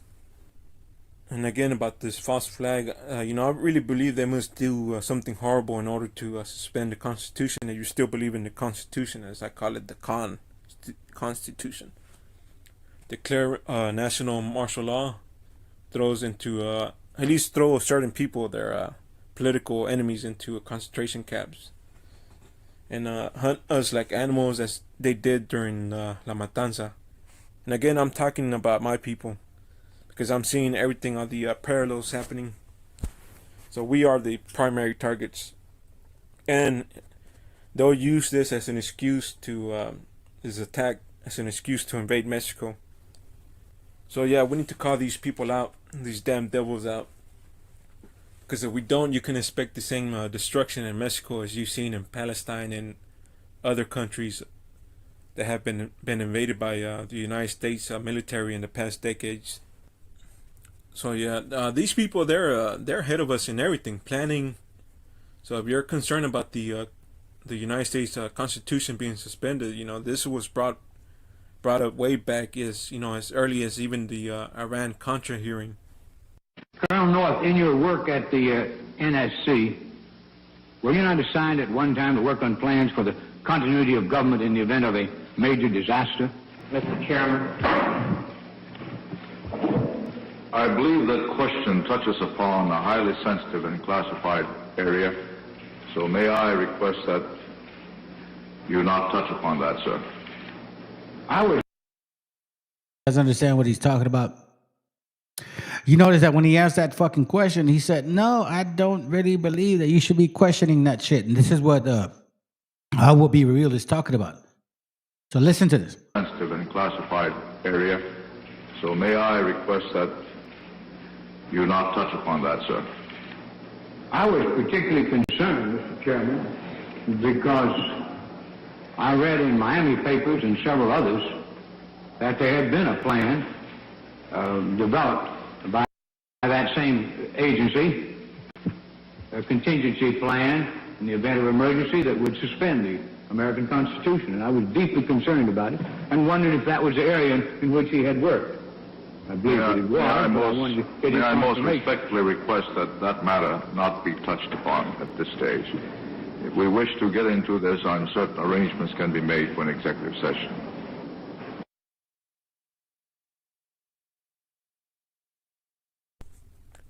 And they even have their own clergy response teams ready to pacify and bring people into submission. Basically is a priest class that are they're basically going to open the Bible up to Romans 13 and tell you to calm down and not do a damn thing. Law ever become a reality in America? Some fear any nuclear, biological, or chemical attack on U.S. territory might trigger just that. And as KSLA News 12's Jeff Farrell discovered, the clergy would help the government with potentially their biggest problem, us. From my cold, dead hand. Charlton Heston's famous declaration captures a truly American value, the overarching desire to protect our freedoms. But gun confiscation is exactly what happened during the state of emergency following Hurricane Katrina in New Orleans. U.S. troops also arrived, something far easier to do even now thanks to last year's elimination of the 1878 Posse Comitatus Act. That forbid U.S. troops from policing on American soil. If martial law were enacted here at home, like depicted in the movie The Siege, easing public fears and quelling dissent would be critical. And that's exactly what the clergy response team, as it's called, helped accomplish in New Orleans. Jeff, the primary thing that we say to anybody is let's cooperate and get this thing over with, and then we'll settle the differences once the crisis is over. Such clergy response teams would walk a tightrope between the needs of the government versus the wishes of the public. In a lot of cases, these clergy would already be known in the neighborhoods in which they're helping to defuse that situation. For the clergy, one of the biggest tools that they will have in helping calm the public down or obey the law is the Bible itself, specifically Romans 13. Because the government is established by the Lord, you know, and that's what we believe in the Christian faith. That's what's stated in the Scripture. Civil rights advocates believe the amount of public cooperation may depend largely on how long they expect a suspension of their rights might last. Jeff Farrell, KSLA News 12 reporting. And I'm not saying you should or shouldn't, but you know, you do have the right to defend yourself, even though this isn't a physical, you know, war. It's really a spiritual battle. And really, anybody who's talking about physical revolution, you know, to me is an agent or just straight up ignorant, because this isn't our house, fam. It's not our system. This Roman system that they set up is not ours. It's foreign to us. You know, and they have all the ancient knowledge and understanding of this beast system, as you call it. You can call it. Yeah, so you could have, you know, as I said this before, you could have 1,000 revolutions and you'll still be in the same place as you are now. The same system, the same, everything will be the same Greco-Roman system. So yeah, it's not ours. There is no solution in revolution. But one of the real solutions is, it's easy. It's separation is the key. All we have to do is walk away from this system when everything starts going down the fucking toilet. Now let's go over this individual called Cain. Let's go over some points and questions to finish this off right here, because this video really was about the false flag, upcoming false flag. But let's talk a little bit about Cain and other topics as well. Who is Cain? At least according to the craft to Freemasonry, Cain was fathered by the serpent. At least by the Freemason legend or myth. Cain was fathered by the serpent or one of the Elohim. And coincidentally, you know, some of the Gnostics, they believe that the serpent is Jesus. And Freemasons themselves, at least I'm guessing some of the higher level guys, they believe that they come from Cain, and the rest of us are the how they call ungrateful sons of Seth. And I would tell you to please look into the widow's son. there's a video on. I should add to my playlist that it's a pretty good video. I think I showed that one time, but look at it. It's called Widow's Son. Check it out. Widow's. Hold on. Widow's Son. And it was Freemasonry. You see that at the end? There you go. So that name right there, follow that name, and it will take you through a fucking whole loop of things. Okay? The brother ain't off. Let's continue. That will go over that topic, which is about an hour. But I would recommend you listen to that as well, on top of the Bill Cooper's Mystery Religion series. And you see, it really doesn't matter what you want to believe. Second, he showed Adam and Eve, and let me say something to you, that these Kabbalists believe Adam and Eve, and there's a Lilith in that belief. Okay, so let's continue. You see, it really doesn't matter what you want to believe, fam, out there, people, because these people are in power, and you're not. Again, these people are in power. They are in rulership, and if this is what they believe, it's going to affect you one way or another. And you know, that's the truth. You know, I'm sorry, but that's the way it is, and you can't do anything about it. Want you razas to be stupid and weak and fucking dumb. They want these negros to tell you, like, for example, the video that I showed you earlier. Hold on, let me go back to it. I think it's a perfect time to fucking bring this shit up. And this is why I know that you guys are weak. You weak motherfuckers that sold out. You're weak. Like, really? Really, man? Really? Like you're just such a coward and shit that you're not willing to fucking bring out the facts and shit. All of a sudden, like, you think you know what you're talking about? Really? Check it out. Check it out. Check it out. I'm gonna show you, man. I'm gonna show you. Because this is exactly what we were dealing with, man. Hold on a second. Let me see if I can find it. This right here. Not that. Hold on. Not that. Okay. Well, let me play this right here while I look for the video. Matter of fact, it's perfect. Perfect time, bro. Perfect time that I show this right here. Because I'm about to show you some shit right here. Let's go. Hold on. Hold on. Ocurre un fenómeno. Y entonces ocurre un fenómeno. Se descubre América. Los primeros esclavos que van al Nuevo Mundo son blancos. Sí, señor, blancos.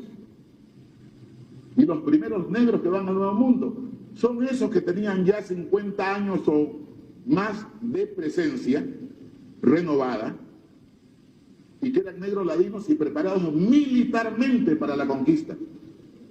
En la capitulación de Toledo, que firma Francisco Pizarro en Toledo con la reina Juana, en el 29º, otro sí, pide 50 esclavos, entre los cuales debe haber un tercio de hembras. Y entonces se aprobó. Esos eran negros ladinos. Y estos negros ladinos ayudaron a la conquista y recibieron los mismos honores o los mismos castigos cuando los indios vencieron que los españoles. Pero los primeros esclavos fueron blancos, porque la esclavitud no reconocía color hasta esa época.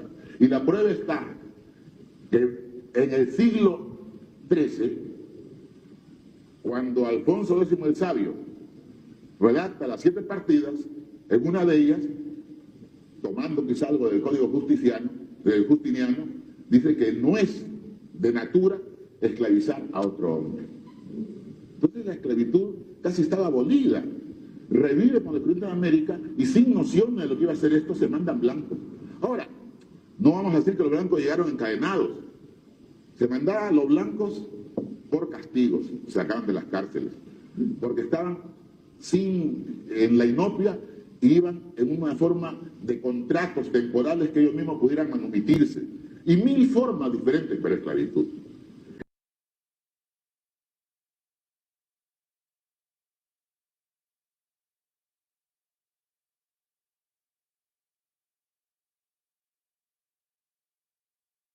Let me share this to you. I think this is fucking wonderful. Honestly, you know, because this right here. Okay. And I'm going to show you this right now. So I had a link to one of the videos, which I posted on this shit.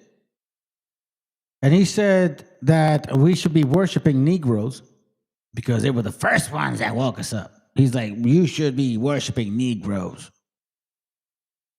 That's what he said. And check it out. I put it on my, because you know I track my shit, right? So this is it, right? Okay, so this is one of them. And I pulled out this one, right? So yeah, that's not them. But yet this is them. And guess what? Guess what occurred? Watch it. I'll show you. Look. They took it off. They took it off, family. Now, I'm going to tell you this right now. This was today. I posted some shit on their shit. I'm like, bro, like, come on.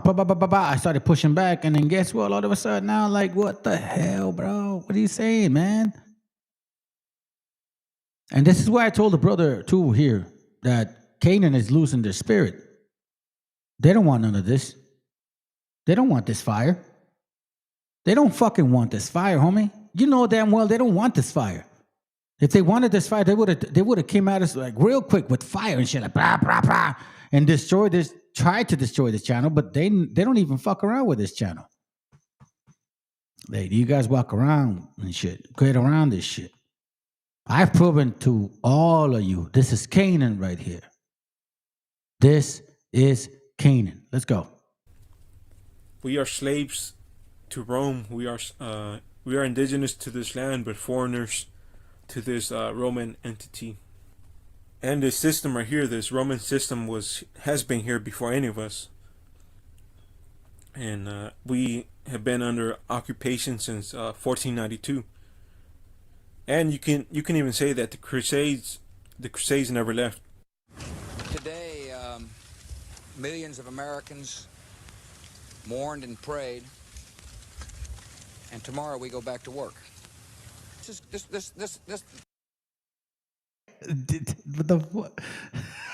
He said, today we mourn and pray. Tomorrow we go back to work. Bro, you guys have no emotions whatsoever. That's why Esau was just like giving up his heritage, like his birthright. Like he didn't give a fuck because it's not emotional. It's all about, I don't know, man. If you never cared about your heritage, what does that call you? Let's continue. This crusade, this war on terrorism, is going to take a while. I will keep my focus to make sure that not only are these brought to justice, but anybody who's been associated will be brought to justice. Says that's a good question. I think it's time. Let's go. It is time for us to win the first war of the 21st century decisively. Their job is to transform the military and the militaries of the world into this version of this weaponized Christianity. Jerry Boykin, former three-star general, made it clear that when Jesus comes back, he'll be carrying an AR-15. It's not a veneer. I mean, these are true believers. The Lord is a warrior. The Lord is his name. And in Revelation 19, it says when he comes back, he's coming back as a warrior. Right? Somebody give me a scripture about Esau. Let's remind Esau who the fuck he is. Somebody give me a scripture about Esau, man. I don't care. I want you, brothers or sisters, that whoever's watching, give me a scripture about Esau for his stupidity, thinking that he knows his Bible. Somebody give me something. Somebody give me something. I mean, let's not get to the simple one, man. Give me that fucking difficult one. Anybody? Anybody know what's going to happen to Esau? Does anybody know what's going to happen to Esau, bro?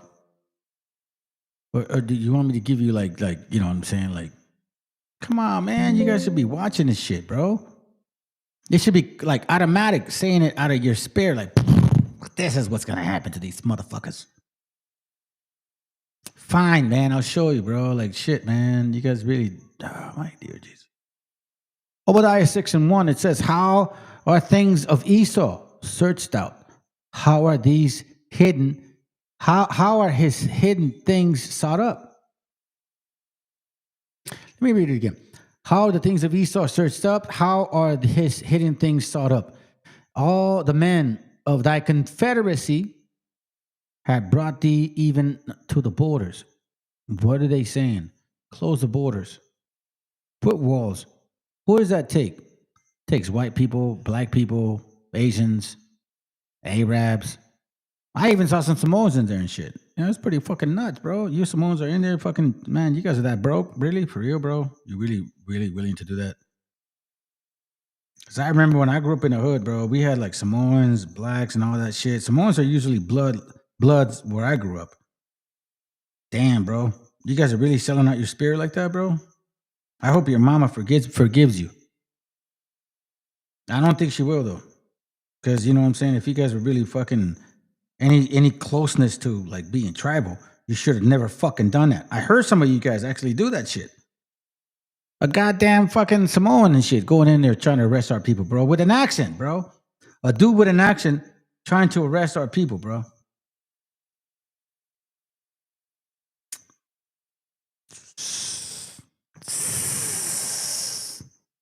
Hey, bless me with an RA.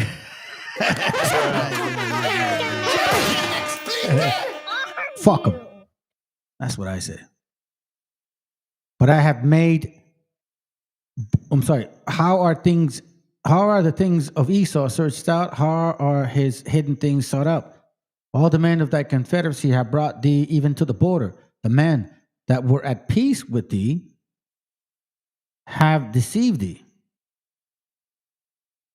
and prevailed against thee. They that eat thy bread have laid a wound unto thee. There is none understanding in him. You see what I'm saying? That's what I was saying, bro. You got a bunch of nationalities now all of a sudden trying to fucking do the due diligence of a white man. Asians, blacks, Samoans, Filipinos, fucking Arabs. Supposedly are Latinos. Y'all ain't indigenous, homie. If you were indigenous, you would never do that. I'm sorry. That's just the way things are. Not in this time. It just shows that you know there's a lot of demonhood in this shit. Jeremiah 49:10. But I have made Esau bare, meaning like we are exploiting who you are. And I have uncovered his secret places. You're not deporting our people because, like, supposedly we're breaking the law. You're deporting our people because you fucking hate us. You're a racist piece of shit. And everybody that's joining with you, every single one of them, is going to feel the fire. And he shall not be able to hide himself. None of you either. What was that video that we saw the other day? The Morena was like, oh, you see, Tario, the problem is internal. The problem is not with us. You know, you Hispanics are arguing with blacks. No, Tario is a Negro. He's a Negro Cuban B, okay? And let me remind you, Negroes, that Latino applies to Ladino. So Tario don't belong to us indigenous motherfuckers. He belongs to Negro motherfuckers like you. And that's the reality of who you guys have always been. This is why I love teaching my channel, man, because you know what? There's nothing that get away from me from the stuff that you guys say. 1619 is fake. Willie Lynch letter is fake. All of that shit is fake. Matter of fact, I talked to a gentleman out there in the street the other day, not like earlier today, because he believes in the Church chart. He's a security guard, right? So as I'm leaving, he's like, yeah, you an Israelite? I said, hell yeah. He goes, oh man, so you in the Church chart? I said, yeah, nah, I don't believe that shit. He's like, what you mean, brother? I said, let me ask you a question, bro. Who brought smallpox to America? And he says, oh, the white man. I said, fuck the fuck no, bro. The black man brought smallpox to America. And there was a black man standing next to him. And he looked at him, and he looked at me, and he looked at him, and he looked like I wasn't brown. Now, remember, but all will be revealed. Now, I'm not done with your video, bro. Remember how that dude from Europe, he was bringing out information about these guys being part of like Freemasonry and shit, and like we didn't know that, And they were even admitting it themselves, like, yeah, well, our families were involved in that, but I'm sure they didn't understand that they were like all in that Freemasonry shit. Remember that dude that was bringing out all that shit, right? It's the same concept, man. So it's like when you put shit in perspective, be like, whoa. Because they know exactly what the fuck they're involved in. Smallpox was not brought from the white man. Smallpox was brought from the black man, Africans, in 1492. French pox was brought from the white man. Okay? So let's stop lying. Now let's read it.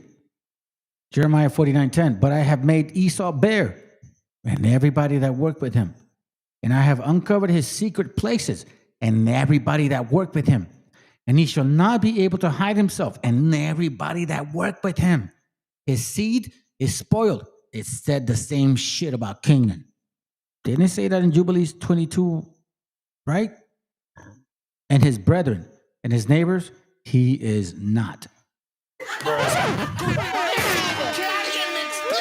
Stop lying, man. We know the facts. Riding a white horse with a blood-stained white robe, carrying a sword. And I believe that sword he'll be carrying when he comes back is an AR-15. You know, in the media, we've seen images of crusader symbols, of Christian symbols, of, you know, units deployed in Iraq and Afghanistan. We had 138 U.S. Marines that came to us in Helmand province in Afghanistan. They were walking into the villages out there, and the village elders, most of them hadn't even heard of 9/11, but they'd heard of what I ended up calling the Jesus rifle. A company called Trijicon, based out of Michigan. They had about a $2 billion contract to make rifle scopes for our military. On the scopes, if you look closely, were biblical citations from the book of Matthew, Mark, Luke, John, Revelation. It was burned into the scope. Now think of the optics of American soldiers shooting Muslims in Afghanistan through the scopes that have the New Testament citations. These are Air Force fighters that can carry nuclear weapons. Complete Crusader iconography, complete with the helmet, the three cross-shaped stars, of course the sword and the crucifix. All stuff like this does is completely motivate the recruiting efforts of Boko Haram, Al-Qaeda in the Arabian Peninsula, ISIS, the Mujahideen, and the Taliban. How do they refer to America? The Crusaders. This doesn't help. And now some people will point out and say, you know, it's the Jews, it's the bankers, the Zionists, which is true. But when you start looking into these mystery religions, they all go back to Rome and even further back to Babylon and so forth. The Jesuits, Illuminati, Masons, the Rosencrantz, all these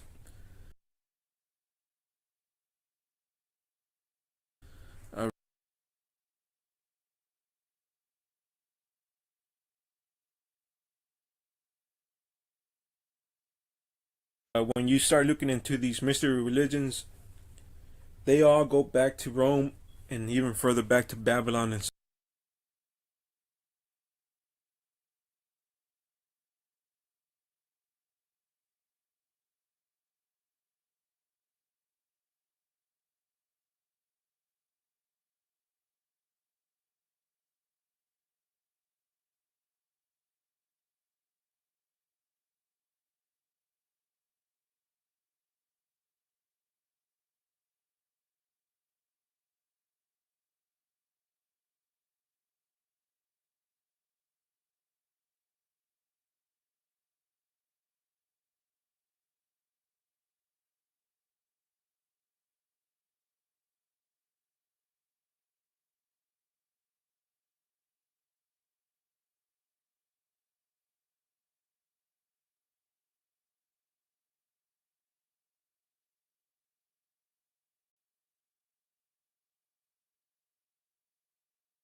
Testing. Yeah, you're right. I was on mute. That shit is funny. You see how you see what's going on, bro? Anyway, so the reason I paused it right here, thank you, bro, for letting me know. Yeah, I know. Okay, cool. So I got the book. So the book is hold on a second real quick. Hold on, let me go here. Que alguien me escuche. Que alguien me escuche. Que alguien me explique, güey. Hey, man, I don't know why this system is fucking around with me, man. You know what I mean? But whatever, it's all good. You know, anyway, so the reason okay, so let me show you. That picture right there, cross, you can find it in this book. Because we don't fuck around here. We go scientific. We provide everything. We have sources. We ain't bullshitting here. It's called A New and Revised Edition Encyclopedia of Freemasonry and Its Kindred, Science, Compromising, and blah, blah, blah by Albert Mackey, Volume 1. Okay? So, remember. Now, I could post a link, but it won't help you because you still have to download it from the original link. Let's go. So forth. The Jesuits, Illuminati, Masons, the Rosencross, all these religions, they all go back to the mystery religions of Babylon, as Bill Cooper will call it. Even the Wailing Wall, even which many like to point out to this and say, look, they're under Jew influence. You have all these world leaders going to the Wailing Wall and praying to it. But when you look when you actually look into the Wailing Wall, you will find out that it's actually another Roman structure, and this structure is called the Antonia Fortress. And what are my thoughts on the state of Israel and Zionism? I really believe that the state of Israel, these people were set up as a scapegoat. And with everything that's happening now around the world, maybe the world will come against the state of Israel. They will be blamed for everything. And this will lead to the unification, world religion, world government. Cause for peace, unity, and a world religion will be caught upon by political and religious leaders as a solution. And what that means is that all religions will unify, and they will, and they will unify under the papacy. And please look into the ecumenical movement for that. And that's one of the reasons I also don't blame the Jews entirely, which is really more of a conspiracy. And the conspiracy is two or more people working together to hurt another group of people. And if they do manage to blame the Jews, everything on the Jews, well then, if they do manage to do that, I really believe they'll wipe clean all of Rome's history, all the white man's history. And that's what they want to do, They'll blame the Jews. So everything that America has done since its foundation, the United States, will be swiped clean. After that, you can't blame anyone else. And I believe this is the goal. And the papacy will be given authority over the secular and spiritual world. And from that, you can expect Sunday worship. Sunday laws will be enforced, as they are working toward that right now, as it is in the United States. And then you have another group of people. Other people believe that a third Jewish temple will be rebuilt, and this world leader that they are expecting will be the Antichrist, the anti-Messiah, and he will be the one that will deceive the world. And so just take your pick from that, the papacy or the Jewish temple. And this isn't the first time that world unity or government has existed. Well, at least according to the Bible, look into Genesis chapter 11 and 1 Maccabees chapter 1 verse 41 through 42. And what's funny about this is that I hear a lot of people crying about, we gotta unite against the elite. And what the thing is, these ideas, are they really yours, or is it something that's been given to you through movies? Because whenever I hear unity, I see it through the movies, all these damn movies like Battle of Los Angeles, Independence Day, all these movies about people uniting and saving the world and all this other nonsense. So we will have a world government, but to me, unity never works. You know it, I know it. And some of us here, especially in the Americas, we will never truly assimilate to this Greco-Roman system. And that right there is a problem, fams. And that right there is a problem. Because if they do bring about this world government, anybody who doesn't go along with it, well, you know what's going to happen. And as I keep saying, they will have the world government. We have before us the opportunity to forge for ourselves and for future generations a new world order, a world where the rule of law, not the law of the jungle, governs the conduct of nations. When we are successful, and we will be, we have a real chance at this new world order, an order in which a credible United Nations can use its peacekeeping role to fulfill the promise and vision of the UN's founders. Give me a second real quick. Chris, what you want to send me, bro? He called Tio Vicky. He said Tio Vicky. Yeah, he's older than us, so yeah, I understand. Tio Vicky, I'm going to send a video to Mexica to send to you. Send it to me, bro. I'm waiting for you. Oh, there you go. You send it to me. Hey, bro, listen, you know what? When not today, but tomorrow, I'm going to put you guys on a 3-way so you can get his number, bro. Because BTC is a cool-ass motherfucker, bro. I got a lot of respect for that, brother. He has more understanding of the scriptures than a lot of these fucking PHI idiots. And you don't even read it as much. That's why it's like, bro, us people, man, we just have that shit in our word. We have it in our spirit. It's yeah, it is what it is, bro. People can understand it. Hell, they won't. Let's see. This is you know what I'll do? When he finishes this, because I think I have some time, I'll play it after. Eso, güey. Así, chido, güey. Claro que sí, hermano. I'll play it after. I promise you. Okay? I will not forget. Because I did this shit to fucking Be Real last night. I told him, I'm going to play your video after, and I fucking forgot, bro. So I'm going to remember to play your video after this. Okay, thank you, brother. And if they do, it will be short-lived. So, as I keep saying again, separate from these people, separate from this entity, this Roman Greco-Babylonian entity that these people brought. And I want you to remember this day, fam. Remember who your enemies are, because we truly are the stumbling block to this world government that they have planned. So, yeah, separate and let their Christian Tower of Babel, as I call it, let it fall. Fuck these people, especially the. Let's understand what the brother means about separating. Okay, let me say this to you. The scriptures talk about 2 commandments. Love the Most High and love your brethren.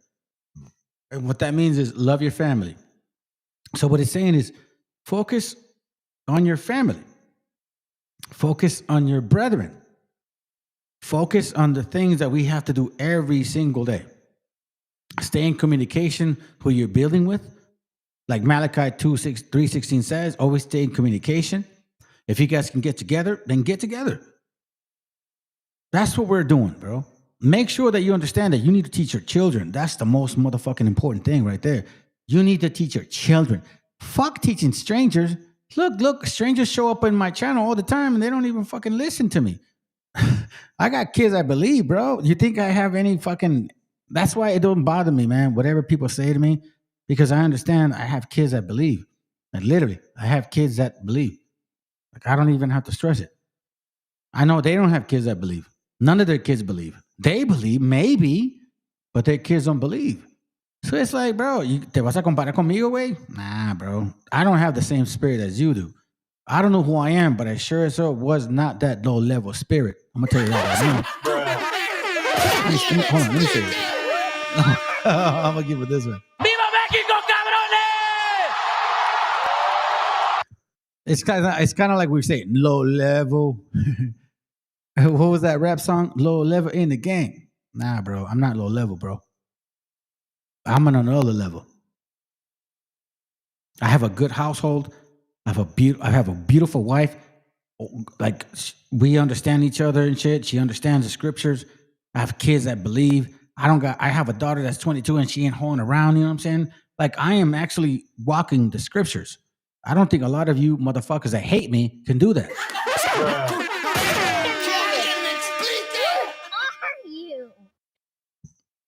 So let's continue with the fuckery.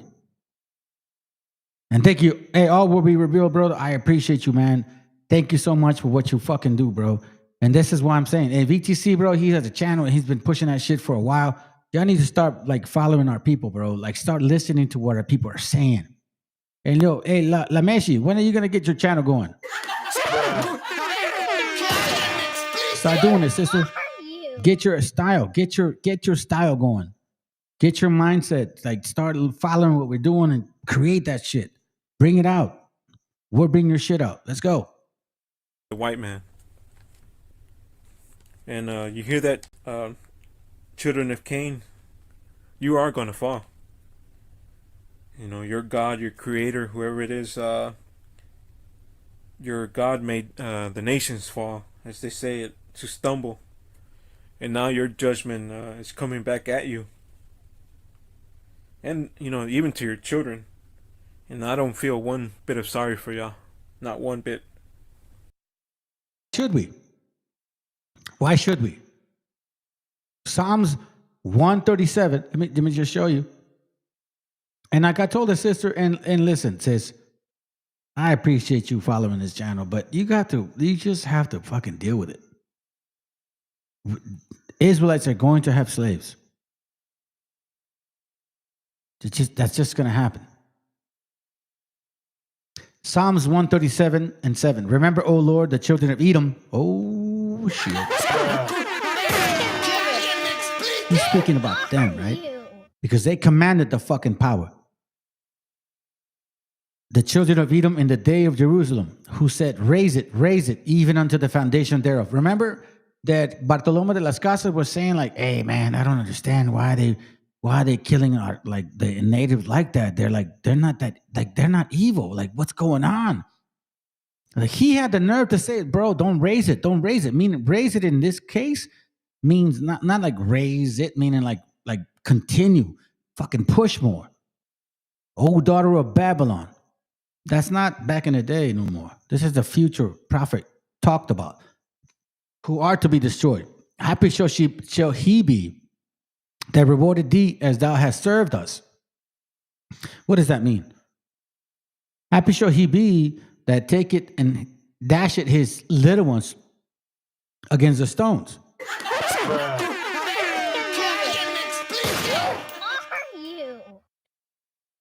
That's what they did to our children. Now, let me remind you that this wasn't just white people family. We had white and black colonizers. Black colonizers did this shit, and white colonizers did this shit. So if you that angry about what the fuck people did to our people, stop being fucking cowards. Stop being cowards. Bring out the truth. Be plain. Because apparently it was okay when the gringo was doing this shit, but now all of a sudden, now that you understand that it wasn't just him, now it's a problem. Isaiah 2:4, it says, and he shall judge among the nations, and he shall rebuke many people, and he shall beat their swords onto plowshares, and their spears unto pruning hooks. Nations shall not lift up swords against nation, neither shall they hear war anymore. So I ask you, are you guys willing to bring up this fact? That we had black and white colonizers? Or is everybody afraid now? It was okay when the white man was a colonizer, but now it's not okay anymore? Listen, I'm going to tell you something, man. When BHI started bringing this shit out, and I fucking called all these people out, and I called Fopi out, none of them won any battle with this shit. None want no battle with my channel. Because I don't fucking lie. I bring facts. Let's continue. We're not done. We're not done. Oh, we'll be real. Because everything is being revealed, and you will be exposed to the world. You know, and you as people, you're miserable. You know, you're hateful. You're deceitful people who will you will never do good or be at peace with yourselves. And a lot of our people will fall for you. You know, they will fall for your fucking lies. But hopefully, some of us are, you know, become woke, or, you know, wake up from your fucking lies. Because when the dust settles, you know, everyone will look upon you and just laugh at you and see how pathetic you are, how naked and fearful you really are as a people. You know, and the whole world will say, you know, is this the man? Sorry to cut you off. Sorry to cut it off real quick, bro. That's the spirit, Metsitli.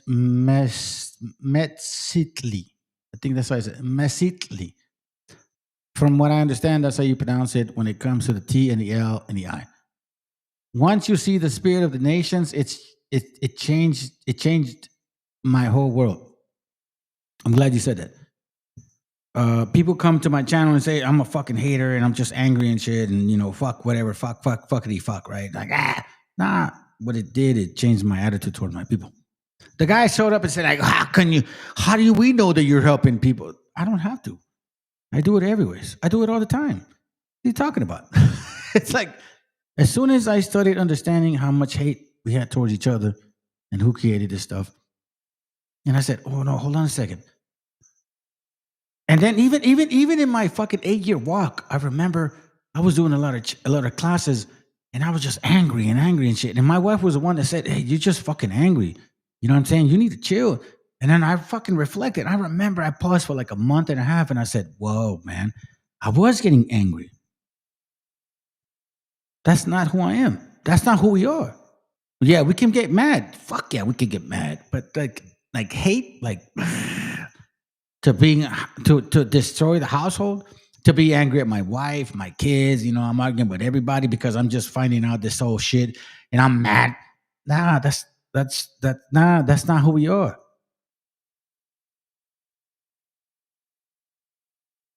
I'm glad all will be revealed is doing this, bro. And I'm glad that what's his name? MESHIACHA showed up, bro, because guess what, bro? You finally admitted that you were a thief and that you're a liar and that you're not honest and that you need to give the money back to Manny, bro. Give them, hey, look, I'm gonna tell you this right now, bro. I don't like Yakasha because the way that he is. Vladimir, bro, I don't have a problem with you, but you could have talked to me. But fuck, bro. Out of all the people you guys had in your little group, Manny was like the one that I was like, bro, that guy got a good spirit, man. I hope you lead him well. I hope you lead him well. Because he seemed like he tried to like really understand. And it almost seemed like you guys destroyed his ass, bro. You didn't help him. You made it worse, man. It's like the scriptures say, the Pharisees, like, bro, you try to convert people, man. You're fucking worse than that conversion, man. You guys are fucking nasty, bro. Sad. Hey, so Manny, if you're listening, man, I'm not saying come try to watch my channel. No, none of that. You stick to your shit. Just stay strong, my brother. Stay strong, because this is the walk. And we feared. Is this the man that made the world tremble? And know this, sons of Cain. That's what I call you, sons of Cain. Cain, or the Romans, or whatever you want to be called. You know, some of you believe that you're spiritual Israel for some reason. That you're the good guys here to bring light to the nations. But I'll let you know something right now, that you will never be loved or approved by the Creator. And you are just like Loki. And what I meant by that, about these people trying to be like Loki or are like Loki, is if you have seen the movies about Loki, you will see that he believes that humans are incapable of governing themselves. So in a way, he is trying to force them to his will, basically taking their rights and their free will, you can say. He wants to be king. And the thing about Loki is, if you have seen the Loki series, he becomes he is the Ouroboros. He becomes Saturn. He becomes Father Time. symbolism of the occult is all over your entertainment, being given to you through your television. So that's for the white man, you know. So when I say white man, you know, a lot of you, if you're gonna have hate for the white man, or you know, you want to separate from the white man, I say separate from other people too, because this isn't just a white man thing. And we'll get to that in a moment right now. And the next subject is African Americans. You know, another group that we have to. Hey, guess what? We have about 11 people watching right now. Let's guess how many are gonna leave. Just watch, bro. Look, listen. I'm gonna tell you something, bro. Canaan don't like being talk shit to. Listen, Canaanites, you're gonna have to learn who the fuck we are, bro. We ain't fake, man. We real. We bring facts. We don't bring fictions. We tell people, we tell everyone how it is, and at the same time, we'll still serve you tacos. Separate ourselves from. And I know this is it might be a little touchy subject for some of you, but we're gonna talk about it regardless. And you know, let's stop kidding ourselves, fam. There won't ever be a true black and brown unity, because we don't have the same spirit. You know, let's be straight. We don't have the same spirit. And if you want to talk about unity with the blacks, you know, don't talk to me about anything indigenous if you're gonna be holding hands with these people. And some of these African Americans, they have the same agenda as the white man, like the Puritans. You know, they see you as Canaan and believe that the Americas is their promised land. And the Africans, the earliest that they arrived in America was in 1492 as the black conquistadors, who helped the Spanish, and they helped colonize the Americas. And to me, to tell you the truth, I think that the black man is a secret weapon for the white man. And when you start looking at African American history, you come to find out about that these people had thousands upon thousands of black slave owners. Then you look into the black Buffalo Soldiers, and these people, they had Prince Hall Masonry since the founding of the United States. They had colleges probably since the 1800s. And everything's a lie about these people. Rosa Parks was a lie. Show the video because a brother. Oh, by the way, let me say this: a brother from Ethiopia, which I was in communication with, and I agreed that he was our brother because he considered himself a Cushite, but because that's all he understood. Okay, look what he says.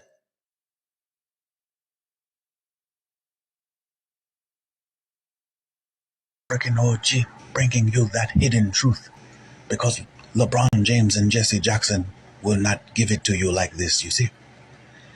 Mr. Spook Lee will never make movies about this, and I wonder why. So, you know, I'm here learning about the Buffalo Soldiers, Geronimo, and the Wounded Knee Massacre. And I must say, the more I learn about these Black Americans and their history, the more I understand why things are happening the way they are now in the USA.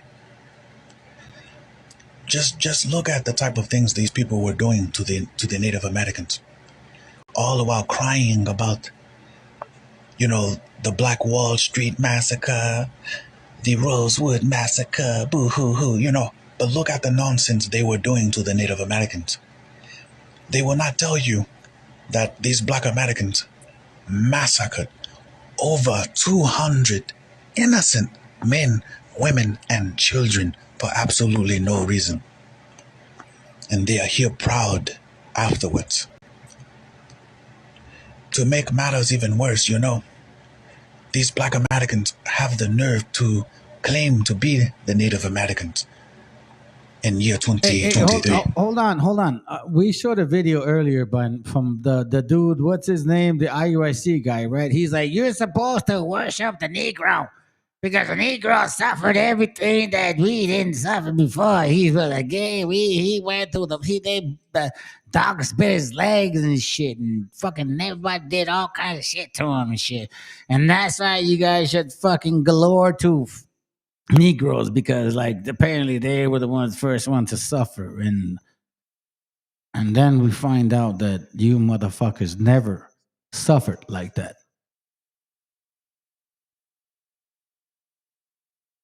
You never suffered like that, Negroes. You never suffered like that. We did up until 1922 or 23, after Pancho Villa fought for us to understand some kind of fucking language. That's when the schools were starting to be built. That's when they started teaching us how to read and write. We only have learned how to read and write in the last 70 fucking years.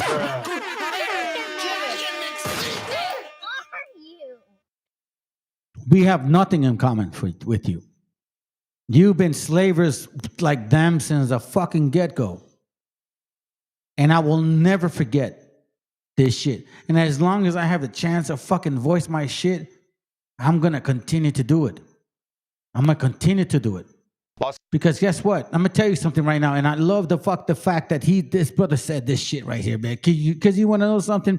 FBA, BHI, listen, specifically FBA. I would love for you to invite me to any debate. Any fucking debate.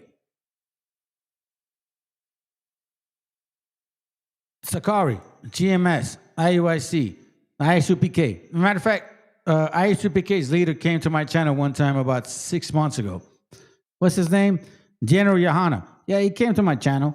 He posted some shit, and he said, "Oh, the truth is in the real truth is in our school, whatever." You realize that he didn't fucking send his Captain Tazariak? He didn't send his Captain Tazariak. The General Yohana came to my channel. They knew who the fuck I am. We will never destroy our people. I'm glad the Most High woke me the fuck up. We are the Israelites. We understand who the fuck we are. There's no way that you're going to bring this shit down no more. Hey, General Yohana, I know that you know what I'm talking about. You showed up to my channel and you said something like, hey, this is the truth is in our channel. Okay, give me that guy. Let me debate your Tazaria, Taserface. Let me debate Taserface. I know that you don't want me to debate him because I will fucking destroy him. So then you and I, General Yohana, since you came over here, invite me to your channel. We're not fucking around no more, bro. We're at the end of those times. Let's continue. Los Angeles is the heart of the Mexican and Central American community here in the United States. And so they think that if they can break us, they can break anyone in the country. And that's what we know. We cannot afford to fail. The resistance will continue. Whether they keep threatening us or not, we will continue. We're fighting for the righteous, the right to live and to exist and to work and to feed our families. There's nothing extreme about that. We just simply want to work, we want to live, and we want to have a dignified life like anyone else deserves. So we're seeing resistance right now from the people in Gaza resisting and fighting for their lives to us right here on our own historic homeland, our indigenous land here. We're fighting for our lives as well. And we're going to continue to do so, whether it's the police, the National Guard. You know, we don't want violence. We don't want violence. But we also aren't going to sit by and see our people be kidnapped and see our community be attacked by any federal agency or local law enforcement. Attack the heart of the raza, because the raza is in like in LA 100%, bro. 100%. Raza is in LA 100%, bro. My shit is whack, man. That you guys don't even understand your own fucking history, and then all of a sudden you're saying like, oh, hold on, what's that script? What are black people saying right now? Like, oh, this is not a black business. It's not. We've been deported for years. We don't need your fucking help. We don't need your fucking help. We don't need your assistance. You never helped us anyways. 1917, when we were getting fumigated, were you there to help us, Negroes? No. Retribution Act, were you there to help us, Negroes? No. Wetback operation, were you there to help us, Negroes? No. Shut the fuck up. Innocent men, women, and children for absolutely no reason. And they are here proud afterwards. To make matters even worse, these Black Americans have the nerve to claim to be the Native Americans in year 2023. What these Black Americans did to the natives is equivalent to going up to a person that you see choking, and then you sneak up behind them and you proceed to strangle them. You see, that is pure evil right there. And there's no way you can get out of this. You cannot play the blame the white man card on this at all. You see? All I know is I will say this and I will end this vid because if I keep talking, these Black Americans are going to report because they cannot handle the funk. By the way, they actually got him blocked and shit, and he couldn't share none of the stuff that he was sharing. It was like that. Anyways, let's continue, man, because you know what, bro? I still have to show your video. Let's continue with this stuff right here. Hold on. Let me get out of here real quick. And our people... My bad. There you go, my bad. Let's continue. As you want to call them, Latinos or whatever you want to go with. Especially in the United States, they've been brainwashed and influenced by the fake black history, the rap, the sports, entertainment, to feel sorry for these people, to elevate them above ourselves, really, when you look at it, to follow their leadership and their ways, the way they behave, the way they act, the way they talk, everything about these people. And it really has been destructive to us, to our people.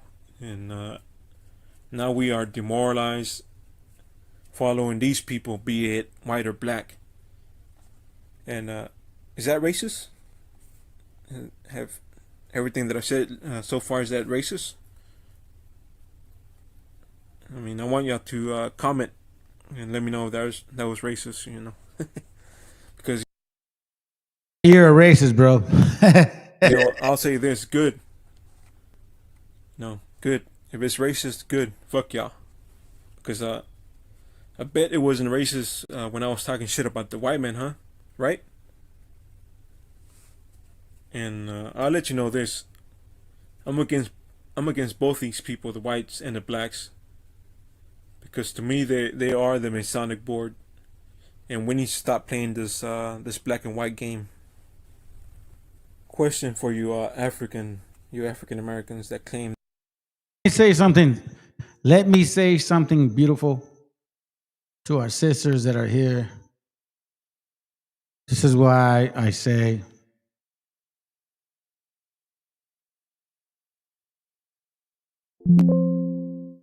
and I'm not saying it to diminish you, to make you feel less. Not at all. I hope you understand exactly what I mean by this, because you know what? I have two beautiful daughters, man. I love my daughters. Man, they're so special. Like, seriously. I have two sons too, you know what I'm saying? Like, it's like, I love them the same way, but I always say this, and this always stays to me, man. Because I come from a good father and a good mom. My dad and my mom made mistakes. They made mistakes. I'm not saying they never did, but they were good people. They had a good spirit. They had good intentions.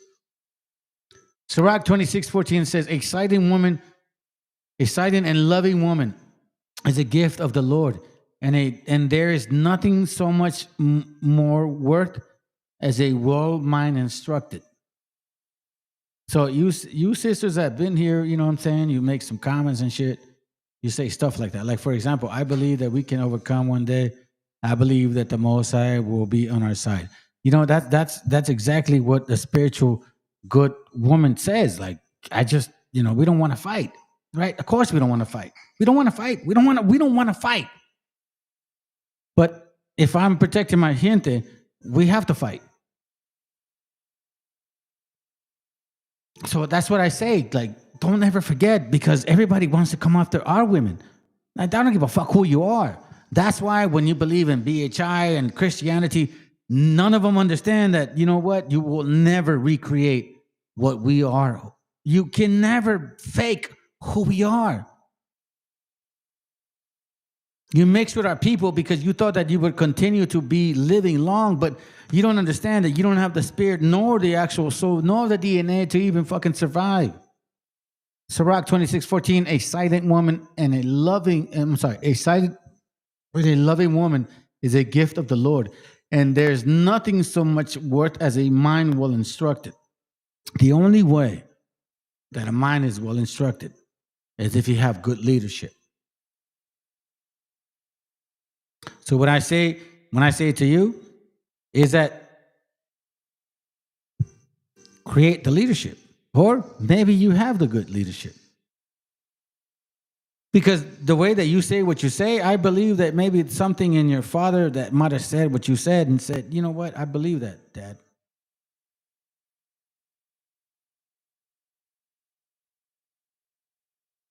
A wicked woman is given to the portion of a wicked man. Remember that stuff. See, this scripture is for us. Because we don't have to battle with this stuff. A silent woman and a silent and a loving woman is a gift of the Lord. Now, Rasa understands what that means. That doesn't mean like, oh, your woman's always silent. Fuck no, man. They're not always silent. You know what I'm saying? They're not always quiet. Of course they're not always doing that shit. But we understand each other. And there's nothing so much worth as a mind well instructed, because we understand each other. I'm not going to hate you. You're not going to hate me. You know what I'm saying? I'm not going to say that, oh, you fucking Latinos ain't shit, or so-called Hispanics, or also so-called indigenous. Nah, I don't believe that shit. I love my women. And I'm going to tell you something. Two things that I battle with: alcohol and women. Alcohol and women. I was a womanizer and I was an alcoholic. That's what I battle with. Okay? And I'm going to tell you that I would be the first one that used to say that I had the fucking 100% better one shit. I don't know what that meant. I know what that meant. But I'm saying, like, I knew how to pull game. But I understand now that don't work like that. It don't work like that no more. So I say it again, I say it again and again and again. A silent woman and a loving, a silent and loving woman is a gift of the Lord, and there is nothing so much worth as a mind well instructed. Let me remind you, Negroes always complaining about black women. You guys are not our people. We proved it already. We had black padres. We had Sumarraga teaching us how not to fucking understand the Bible and shit. Come on, bro. Yeah, you need to stop, man. You guys need to stop. Nate the Snake, bro, you need to stop. You know what I'm saying? I understand that you got a bunch of like morenos and shit that were sucking on your cock and shit, you know, whatever, bro. You need to stop, bro. You need to stop, because guess what? IUIC, hold on. Sakari fell, right? Sakari fell. I believe that ISUPK is next, and then IUIC is next, and then GMX is next. Because I tell you what, GMS is the only ones that kind of were backing off. Like, they weren't really like, you know what I'm saying? Like, they were like as forceful as ISUPK and ISIC, but guess what? Those two are coming down. I'm telling you right now. Prove me wrong. Let's continue. We're not done, bro. That you aren't from Africa. Now, why is it that Leo Hold on a second. Let me read some of your scriptures and shit. So let me understand what you're talking about. Proverbs 31. Now let me go to Proverbs 14 and 1 because I'm not going to read the whole thing. Proverbs 14 and 1, it says, "If every wise woman builded her house, but the foolish pluck it down with her hands." Oh man, that's good. It goes back to the whole concept of like, a wicked woman is given to a portion of a wicked man. A wicked woman is given to a portion of a wicked man. So if you're complaining about your woman, is because you're fucking wicked. Pinche Canaanite. Yeah, y'all are wicked, bro. Just let it go, man. You guys are Canaan. Just let it go. If I were you, I would just be like, just let it go. Africanus' description of Africans is 100% description of you. And when I mean that is, if you read his book called Geographical History of Africa, you go to page 41 and 42. Let me go ahead and read a few lines from his book. Quote, "The inhabitants are somewhat needy and covetous, being also very proud and high-minded, and wonderfully addicted unto wrath, void of good manners. You shall see commonly 2 or 3 of them together. They speak always with an angry and loud voice. Their mind are perpetually possessed with vexation and strife." End quote. Now, if anybody wants to read that, is the Leo Africanus Geographical History of Africa, page 41 and 42. And to me, that's... And by the way, like, this is not the only book. There's other books called the okay. Let me continue. That's you, African Americans. That's your spirit. Just like twerking is... Troll Tribes of Myth. The book is called A Troll Tribes of Myth. So let me show you something real quick. A Troll Tribes of Myth. A Troll Tribes of Myth. Remember that. A Troll Tribes of Myth. Look, I'll show you this right now. Page, let me see.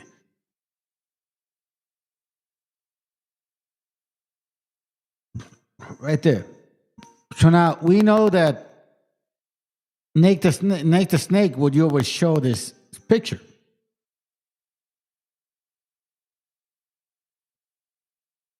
But he never showed this stuff right here. I'm not going to read this. I want you to take a picture of it. Please, brothers and sisters, I'm not going to read it. Take a picture of it, okay? I know you guys are smart. Take a picture of this too.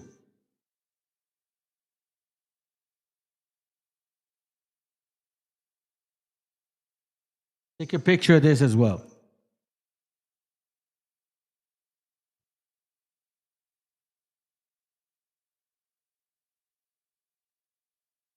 Take a picture of this as well.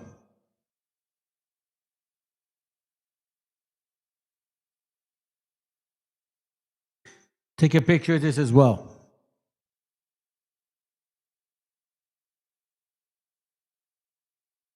Take a picture of this as well.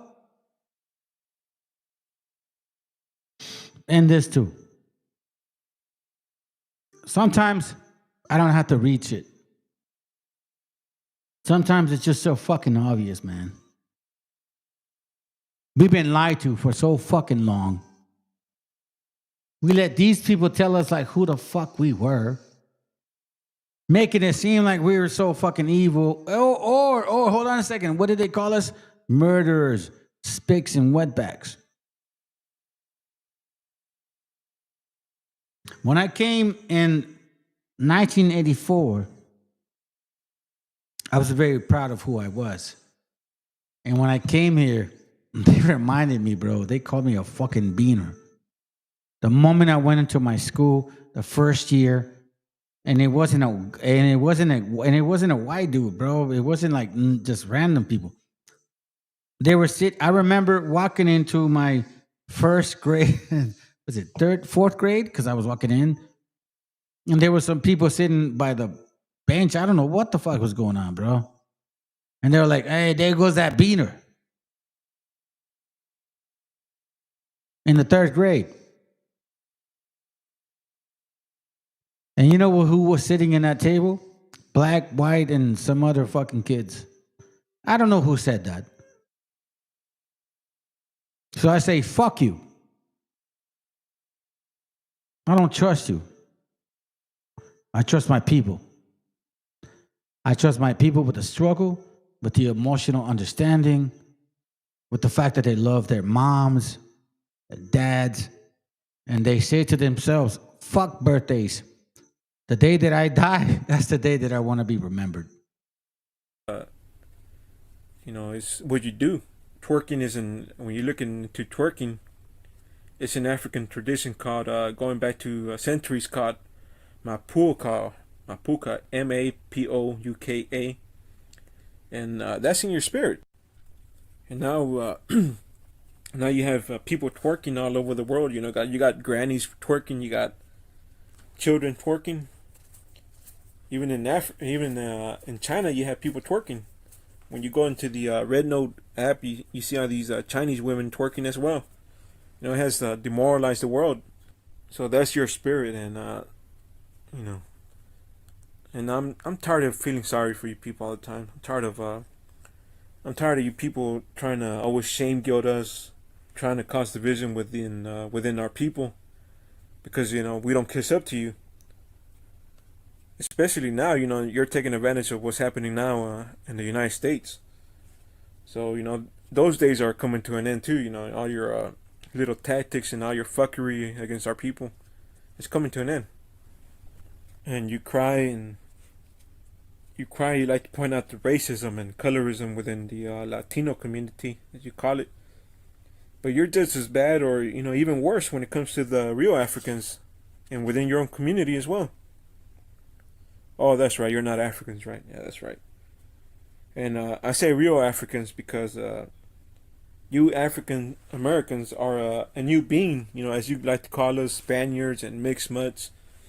You're a new being as well. Because when you look at it, you're a Thomas Jefferson baby. You came from Thomas Jefferson's nutsack. So you're the newer being, as you want to call it. And prove me wrong, Take a DNA test. Oh, that's right, you don't believe in DNA testing. Except when you're trying to prove that you're not the daddy. You're not the papa. So you're always crying, complaining about everything. You like to tell the world that, Latinos are racist and we don't want you to date our daughters. And damn right. Because you black man, you have this damn spirit on you.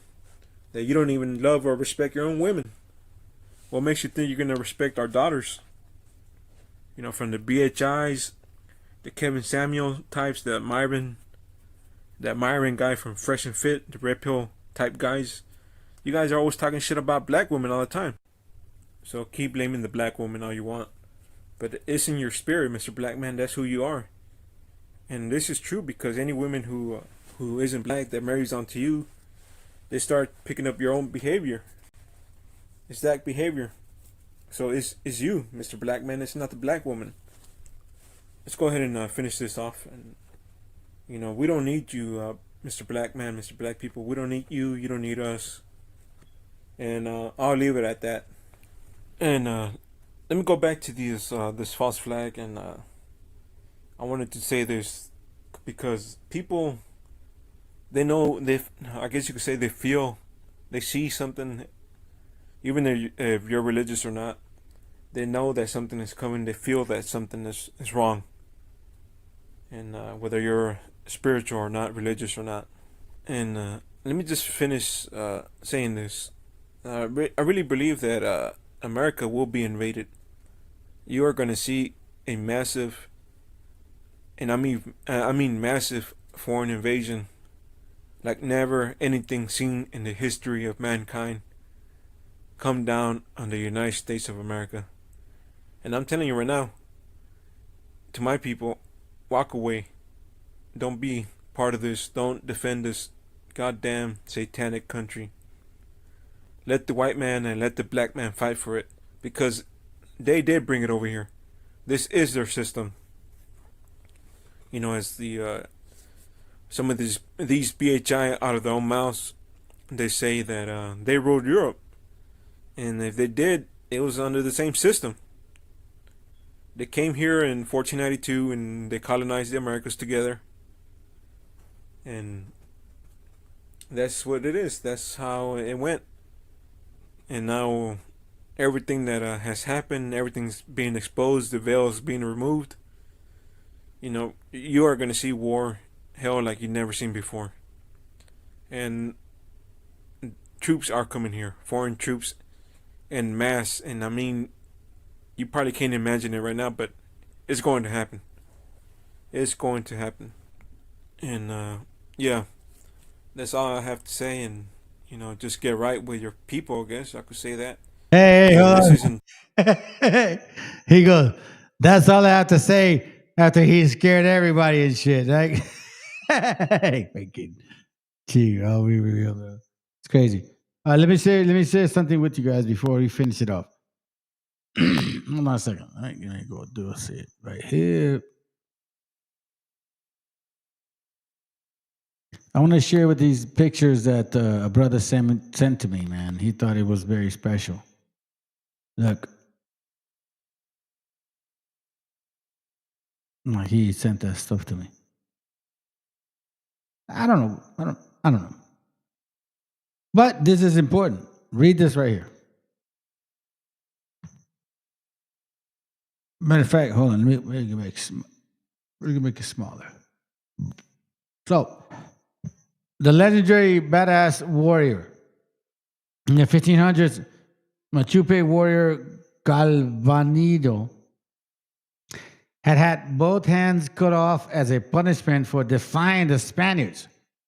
You know, those Negroes, colonizers and shit, you know what I'm saying? And the white ones too. No, hell no. The Negro colonizers. So our people were like fighting with you Negroes, motherfuckers, since the beginning of time. And we're going to do it still this very day. He then returned home, raised an army, and fought the Spanish conquistadors, black and white, with his blade tied to the stubs of his hand, bro. Like,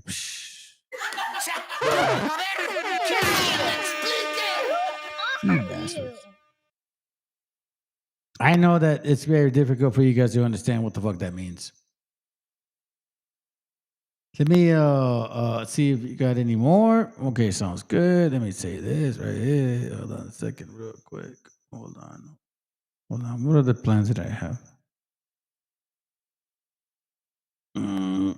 Sounds good. Hey, you know what, Barrett? That's it. I guess we're done. By the way, I'll say this right now. I will let a couple of people come on the live.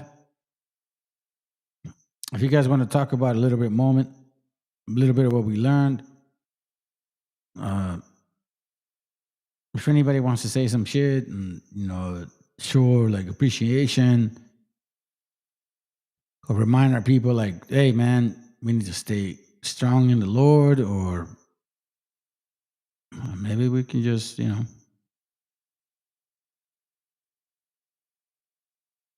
Anyhow, while you guys try to figure that out, I am going to play some music. Matter of fact, hold on a second. Oh, no, hold on. No, I'm not done yet. Check this out.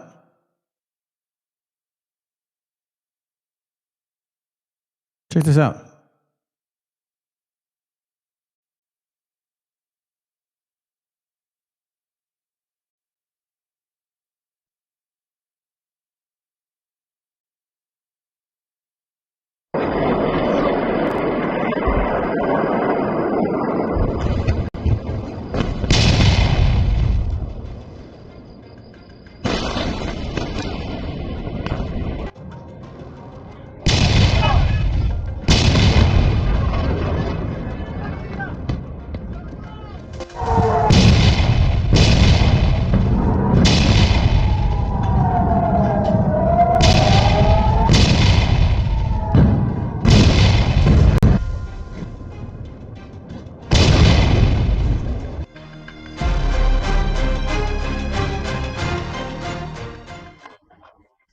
hours after Israel launched one of the most aggressive airstrikes on strategic sites in Iran.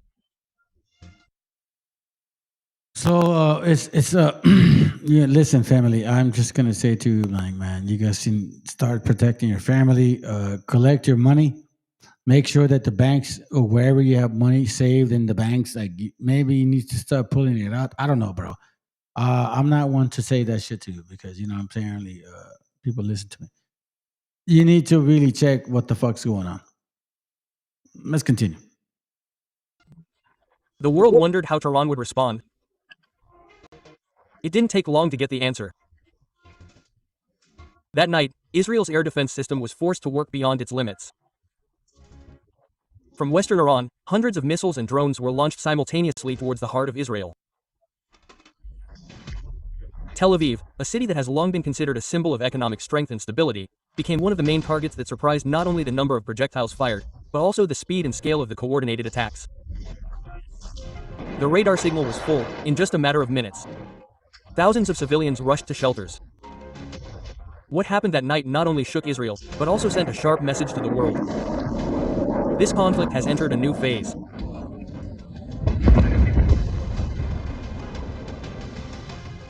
Tensions between Israel and Iran. I believe that they're trying to get, I think I understand what you're saying. They're trying to get rid of people because they know that we're not going to fight for them and shit. They're excluding everybody that is not going to fight for them, and they're going to seclude everybody that's going to fight for them. This is the big-ass picture, Pamela. It's time. Repent. Take care of your family. Love your family. Love your mom. Love your dad. Like, remember, if you really did really bad, let it go. It's time.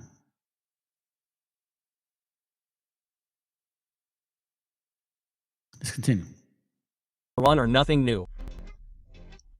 However, the latest escalation began when Israel, with the tacit support of the United States, right there, it's true. The president apparently she's telling people without really telling people we need to go back home. That's what they're saying. That's what they're actually saying. They're saying go back home. I'm not lying, man. I'm telling you right now. They're saying go back home. The scriptures talk about like get out of Babylon. and its allies launched air operations into several areas in Iran. Nuclear facilities, military headquarters, and strategic communications centers were targeted. A number of Iranian scientists and officials were reportedly also victims. The reason given was that Iran was suspected of accelerating the development of nuclear weapons. But until the attack was launched, there was no concrete evidence. Even the EO World Nuclear Organization has not issued an... I'm going to go back home, family. I'm telling you right now. I'm already planning myself. I already been talking about my family. We're already planning on some shit. This is not going to be overnight. It's not going to be like, oh my God, in 6 months. No. You need to start planning. I'm telling you, please trust me. Trust me. Time to move on. Official statement about the serious violations committed by Iran. In other words, these accusations do not stand on a solid foundation. Many observers call this Israeli move a form of unilateral provocation and not a preventive measure. This attack was carried out without the approval of the international community. The tyrants also called it open aggression. And responding to it is their right to defend their sovereignty.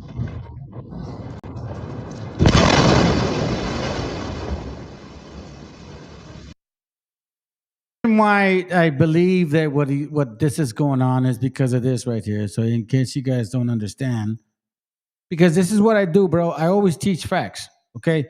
So you guys that don't understand who the fuck we are, maybe, just maybe you'll understand who the fuck we are. But I didn't say wait. Listen to this right here real quick. Okay. Here it goes.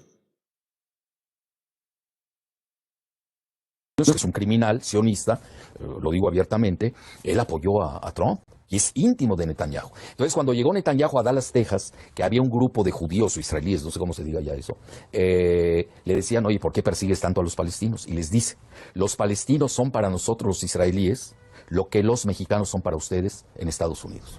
Entonces, yo veo la palestinización de los mexicanos en Estados Unidos. Con todos Lo los adelanto. componentes. ¿Cómo? Con todos los componentes, porque primero Estados Unidos le roba el territorio a México, después le termina de construir un muro, después los ataques xenófobos y racistas por un componente étnico y religioso también. ¿Qué falta? Bueno, falta el último capítulo.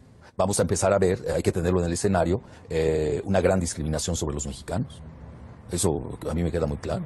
Y Estados Unidos, porque aquí la pureza blanca del WASP, del racismo, supremacismo, es igual que la pureza inventada de los nuevos judíos del siglo XXI, que ni son semitas. Lo digo con responsabilidad. Hoy uno llega a Tel Aviv y el 25% habla ruso. Son de origen házaro. Los házaros, lo digo también con definiciones puntuales, son mongoles centroasiáticos. No son semitas. En Estados Unidos, que es un criminal,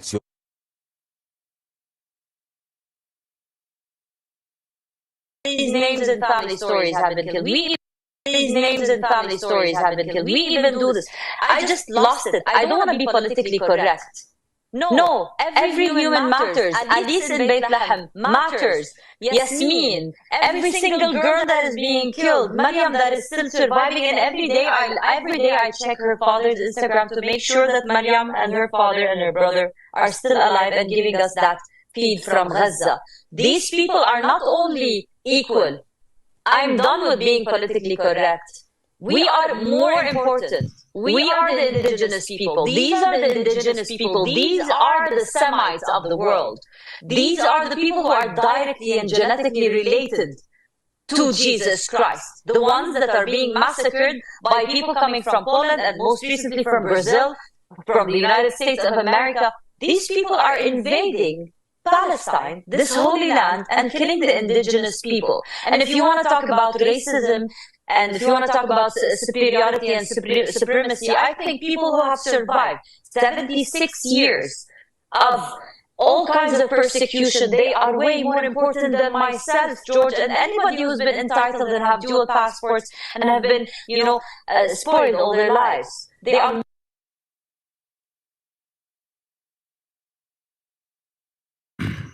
Yeah, and what we say is that we migrated from over there. Some people get offended by me saying that. They say that we might. Okay, sounds good. Listen to this real quick. I appreciate you, brother, for doing this. Look at this.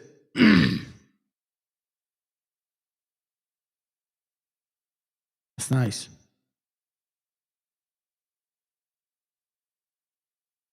And then this is important too. Read it. A legendary badass warrior. In the 1500s, Machupe warrior Galvanito had both hands cut off as a punishment for defying the Spanish. He then returned home, raised an army, and fought the Spanish with his blade tied to the stubs of his hand. That's called a warrior. You don't know who we are. You have no idea how fucking powerful we are. None of you guys know how powerful you guys are. Let's continue.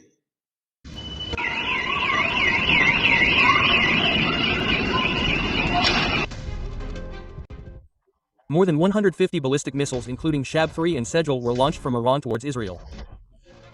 Plus about 100 kamikaze and reconnaissance drones. All were directed at various strategic targets in Tel Aviv, Jerusalem, the Negev military base, and infrastructure in Ashdod and Be'er-Sheva.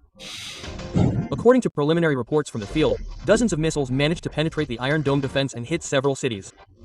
In Tel Aviv, smoke billowed from the industrial area and explosions were heard repeatedly in the southern districts of the city. Sirens blared incessantly. Residents ran to bunkers in the cities of Ashkelon and Nedovo. Several buildings were destroyed, fires burned residential areas, ambulances and rescue teams were milling. Let me use that real quick. That's a good scripture. Deuteronomy 32:8. And then we're done. And I'm going to finish it real quick, bro. It says, when the Most High divided the nations their inheritance, when he separated the sons of Adam, he set the bounds of the people according to the number of the children of Israel. You know what he said? That means that there was division, meaning that these divisions were based on who we were.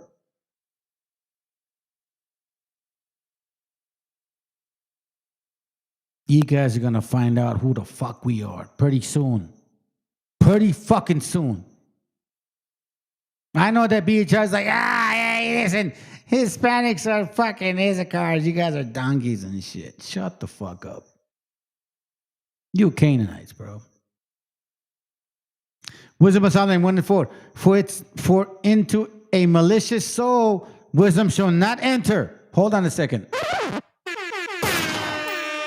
Let me read it again. For into a malicious soul, wisdom shall not enter.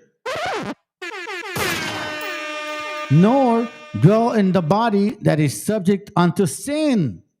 So then we go back to the beginning of the class. What did we say? A wicked woman is given to a portion as a wicked man. Y'all motherfucking wicked ass people, bro. You are Canaanites. Shut the fuck up. Swallow your pride. Accept your fucking destruction. And that's it. Apparently, you don't want to deal with that shit. It says, for the Holy Spirit of discipline will flee deceit. You see what I'm saying?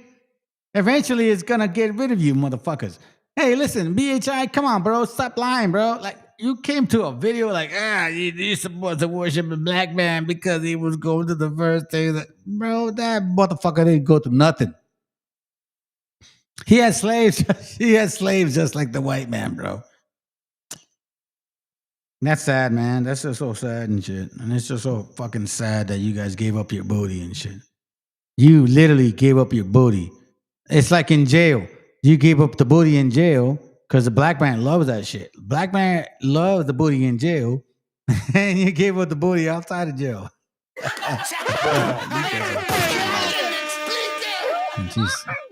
Emocionados, homie. Let me tell you something, bro. You're talking to a leader. And no one's going to bring this truth down. From now on, whenever you have a question, you let me know.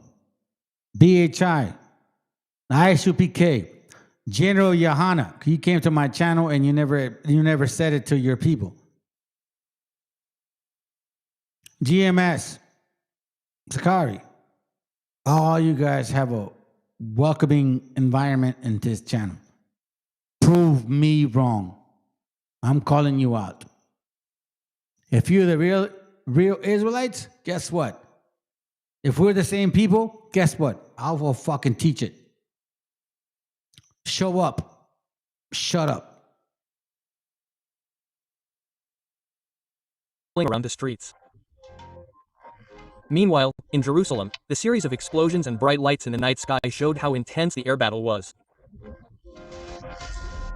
Although most of the projectiles were intercepted, the sheer volume of simultaneous attacks overwhelmed the defense system. The Israeli military itself admitted that this was one of the most complex and coordinated attacks they had ever experienced.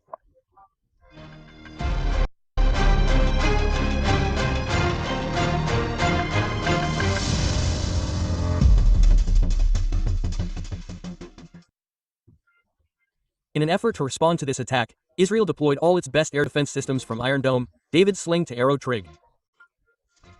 Israel's allies, the United States, Britain,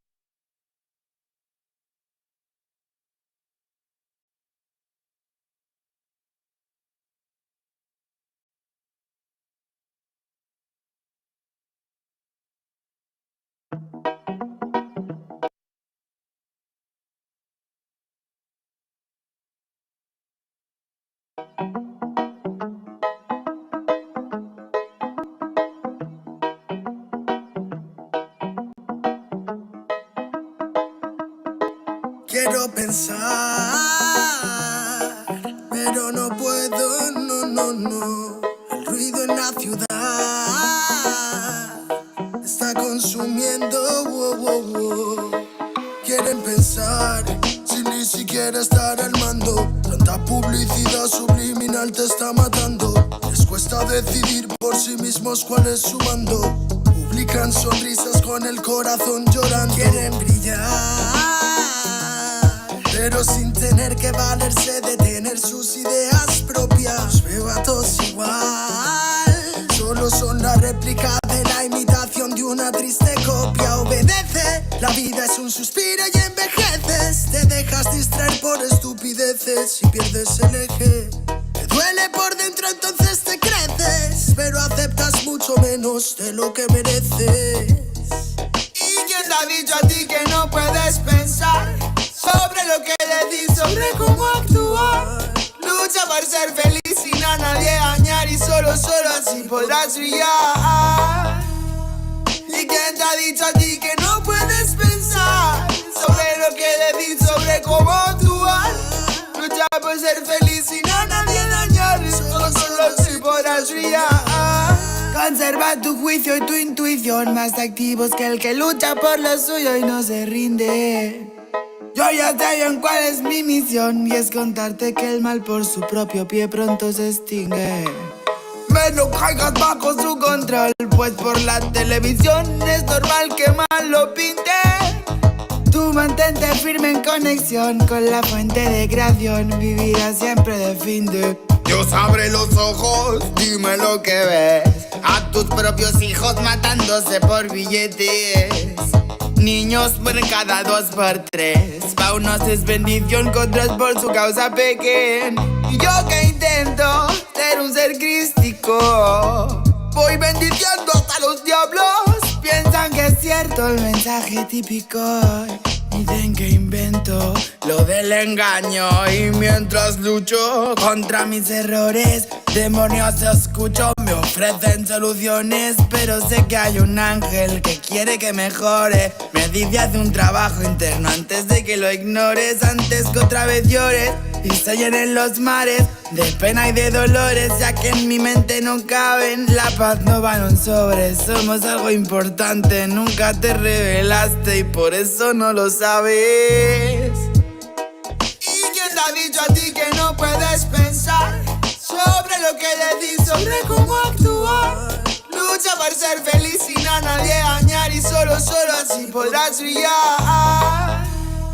¿Y quién te ha dicho a ti que no puedes pensar sobre lo que decís, sobre cómo actuar? Lucha por ser feliz sin a nadie dañar y solo así podrás brillar. Me desperté tan cansado, me sentía mal herido de todo lo que he pasado. No me quita lo aprendido, por dentro me he perdonado, pero casi no me olvido.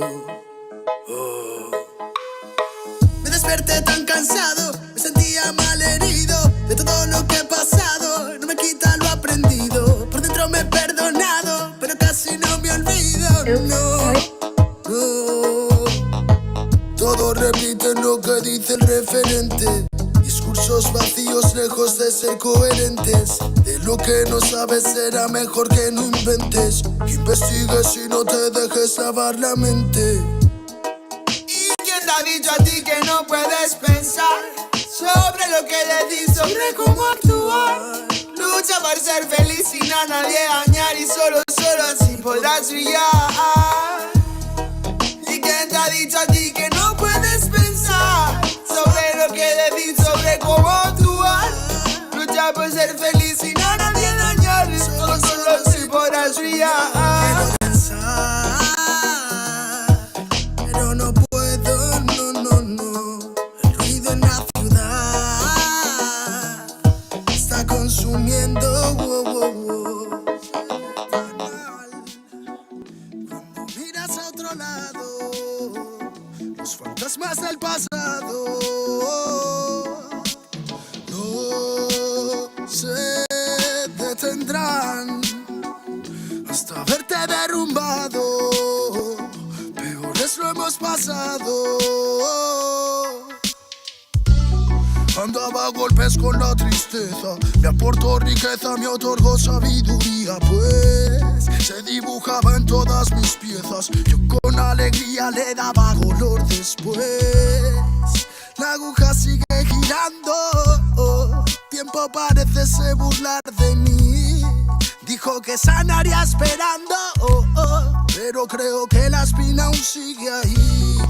Con los dedos lo voy palpando, cierro los puños, escapa de aquí. Agonizando, no me espera el tiempo, no voy a esperar por ti. Nuestras huellas en la orilla se han borrado por la mano.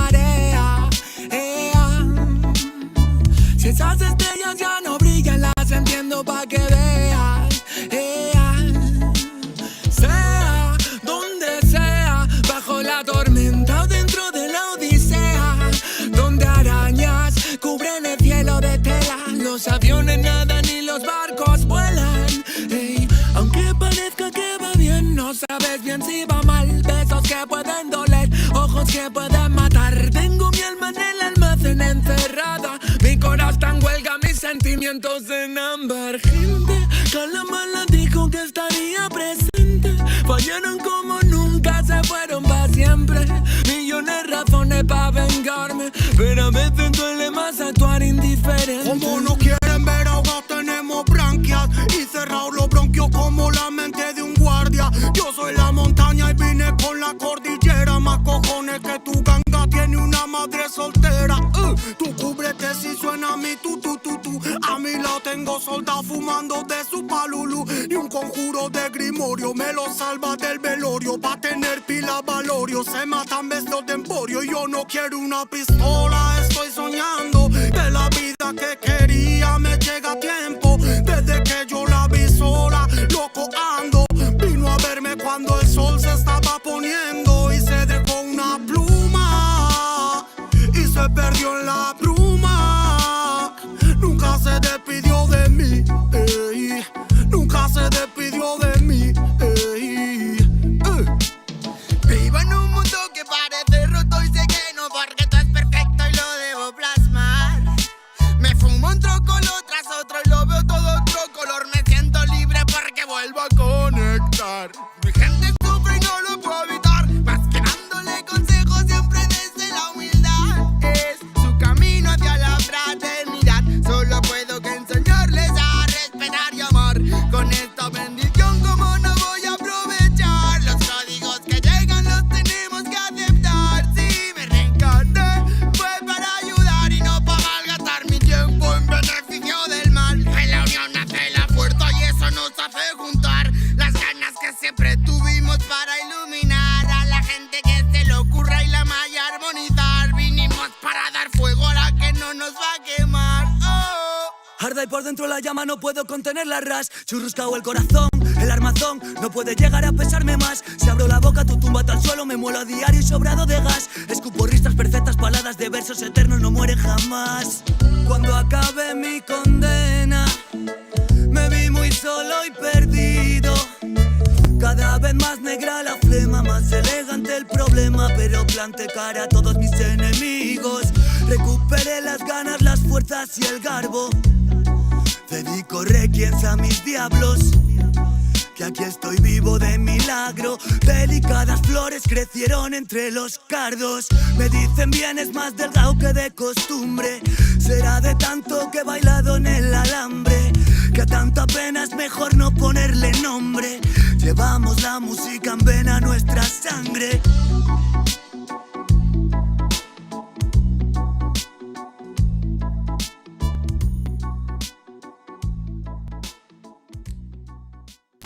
Declaraciones. Un poco sobreiluminados en bueno. Sí, porque el cielo es Luego nuestro. levantó sol.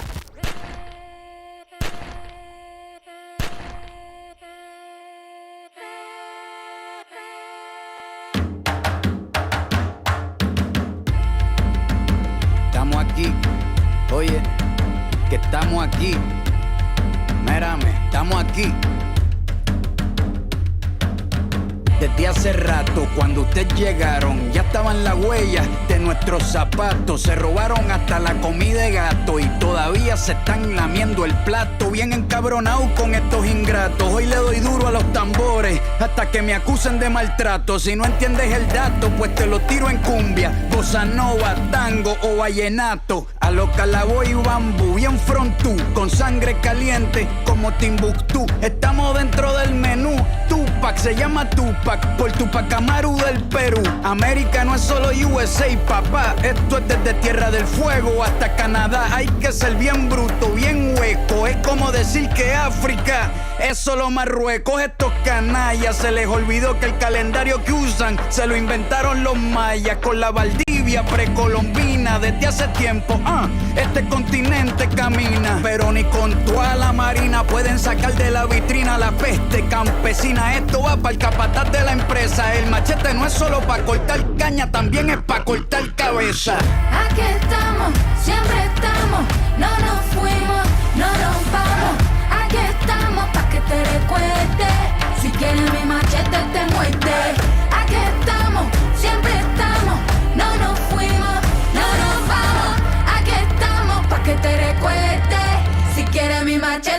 muerde.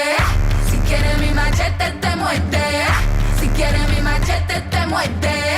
Si quieres mi machete te muerde. Te muerde, te muerde. Los paramilitares, las guerrillas, los hijos del conflicto, las pandillas, las listas negras, los falsos positivos, los periodistas asesinados, los desaparecidos, los narcogobiernos, todos los que robaron, los que se manifiestan y los que se olvidaron, las persecuciones, los golpes de estado, el país en quiebra, los exiliados, el peso devaluado, el tráfico de droga, los carteles, las invasiones, los emigrantes sin papeles, 5 presidentes en 11 días, disparo a quemarropa por parte de la policía, más de 100 años de tortura, la nova trova cantando en plena dictadura, somos la sangre que sopla la presión atmosférica, Gambino mi hermano, esto sí es América. Aquí estamos, siempre estamos, no nos fuimos, no nos vamos. Aquí estamos pa' que te recuerde, si quieres mi machete te muerde. Aquí estamos, siempre estamos, no nos fuimos, no nos vamos. Aquí estamos pa' que te recuerde, si quieres mi machete te muerde. Si quieres mi machete te muerde. Si quieres mi machete te muerde. Si quieres mi machete te muerde. Te muerde, te muerde.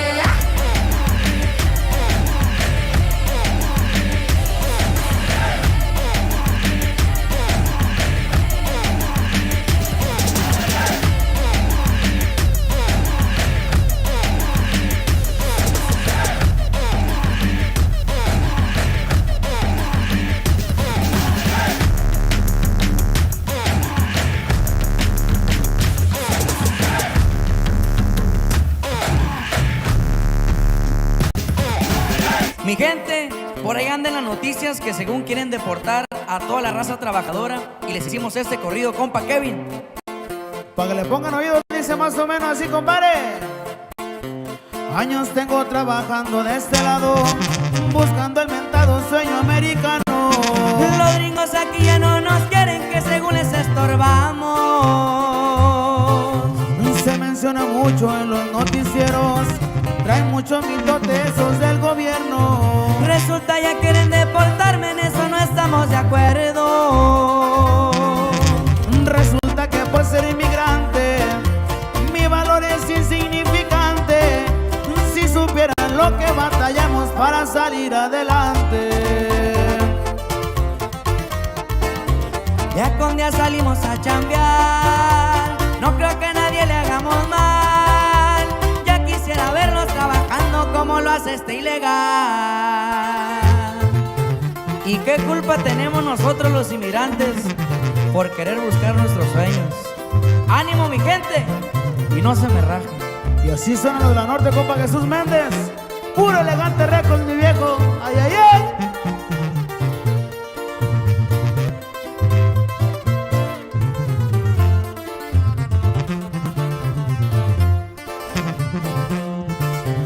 Unos días no duermo y otros como mal, pa' que a mi familia nada le pueda faltar. Se murió mi madre y a mi padre, espero volverlo a mirar. Canto por mi gente, no se vayan a agüitar, que Diosito es grande y de esta ley nos va a salvar. Nomás acuérdense de Florida, nos volvieron a ocupar. Resulta que por ser inmigrante mi valor es insignificante. Si supieran lo que hemos sufrido para salir adelante. Día con día salimos a chambear, no creo que nadie le hagamos mal. Ya quisiera verlos trabajando como lo hace este ilegal.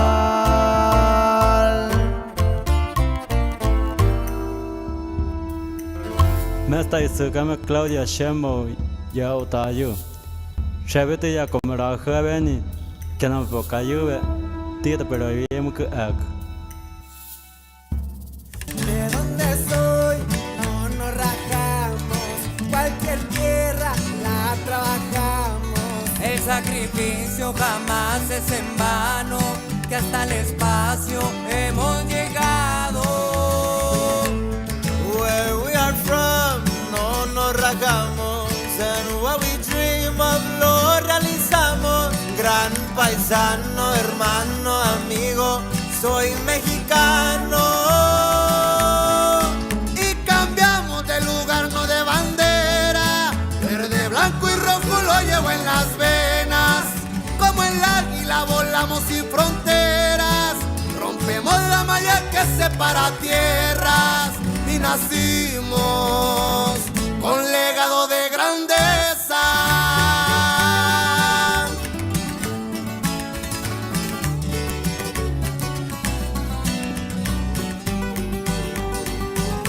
Extraño mi rancho, también mi familia, pueblo querido que no se me olvida, aunque de este lado me trajo la vida, siempre para Adela como Pancho Villa.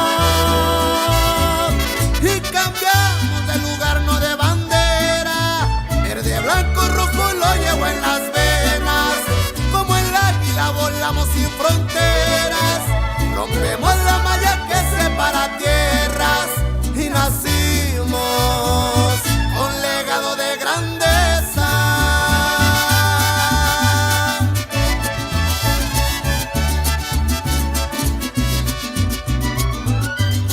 A nuestras mujeres y madres inmigrantes, un ejemplo de fuerza y valor. ¡Y que viva México!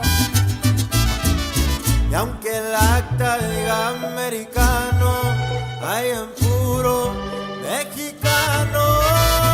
Y cambiamos de lugar, no de bandera. Verde, blanco y rojo lo llevo en mis venas. Como el águila volamos sin fronteras. Rompemos la malla que separa tierras. Y nacimos con legado de grandeza.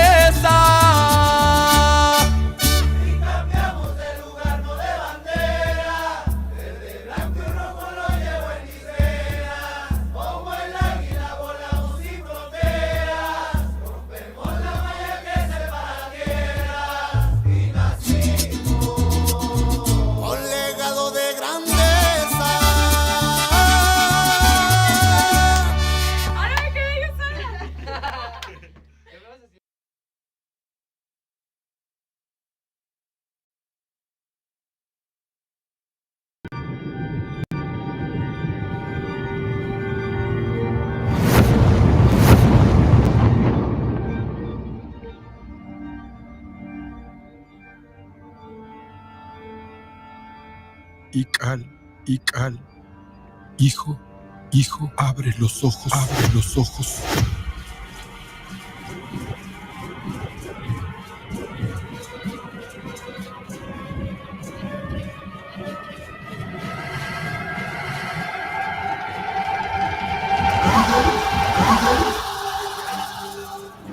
Tu cuerpo queda con nosotros, pero tu espíritu debe seguir.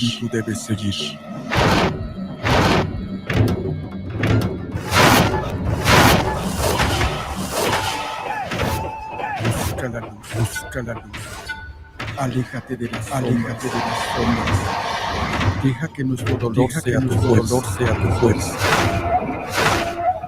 Desde aquí iluminamos tu camino.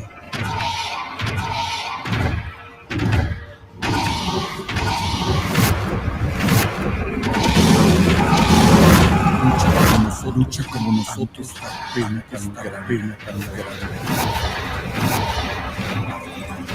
Yo soy tú, tú eres yo.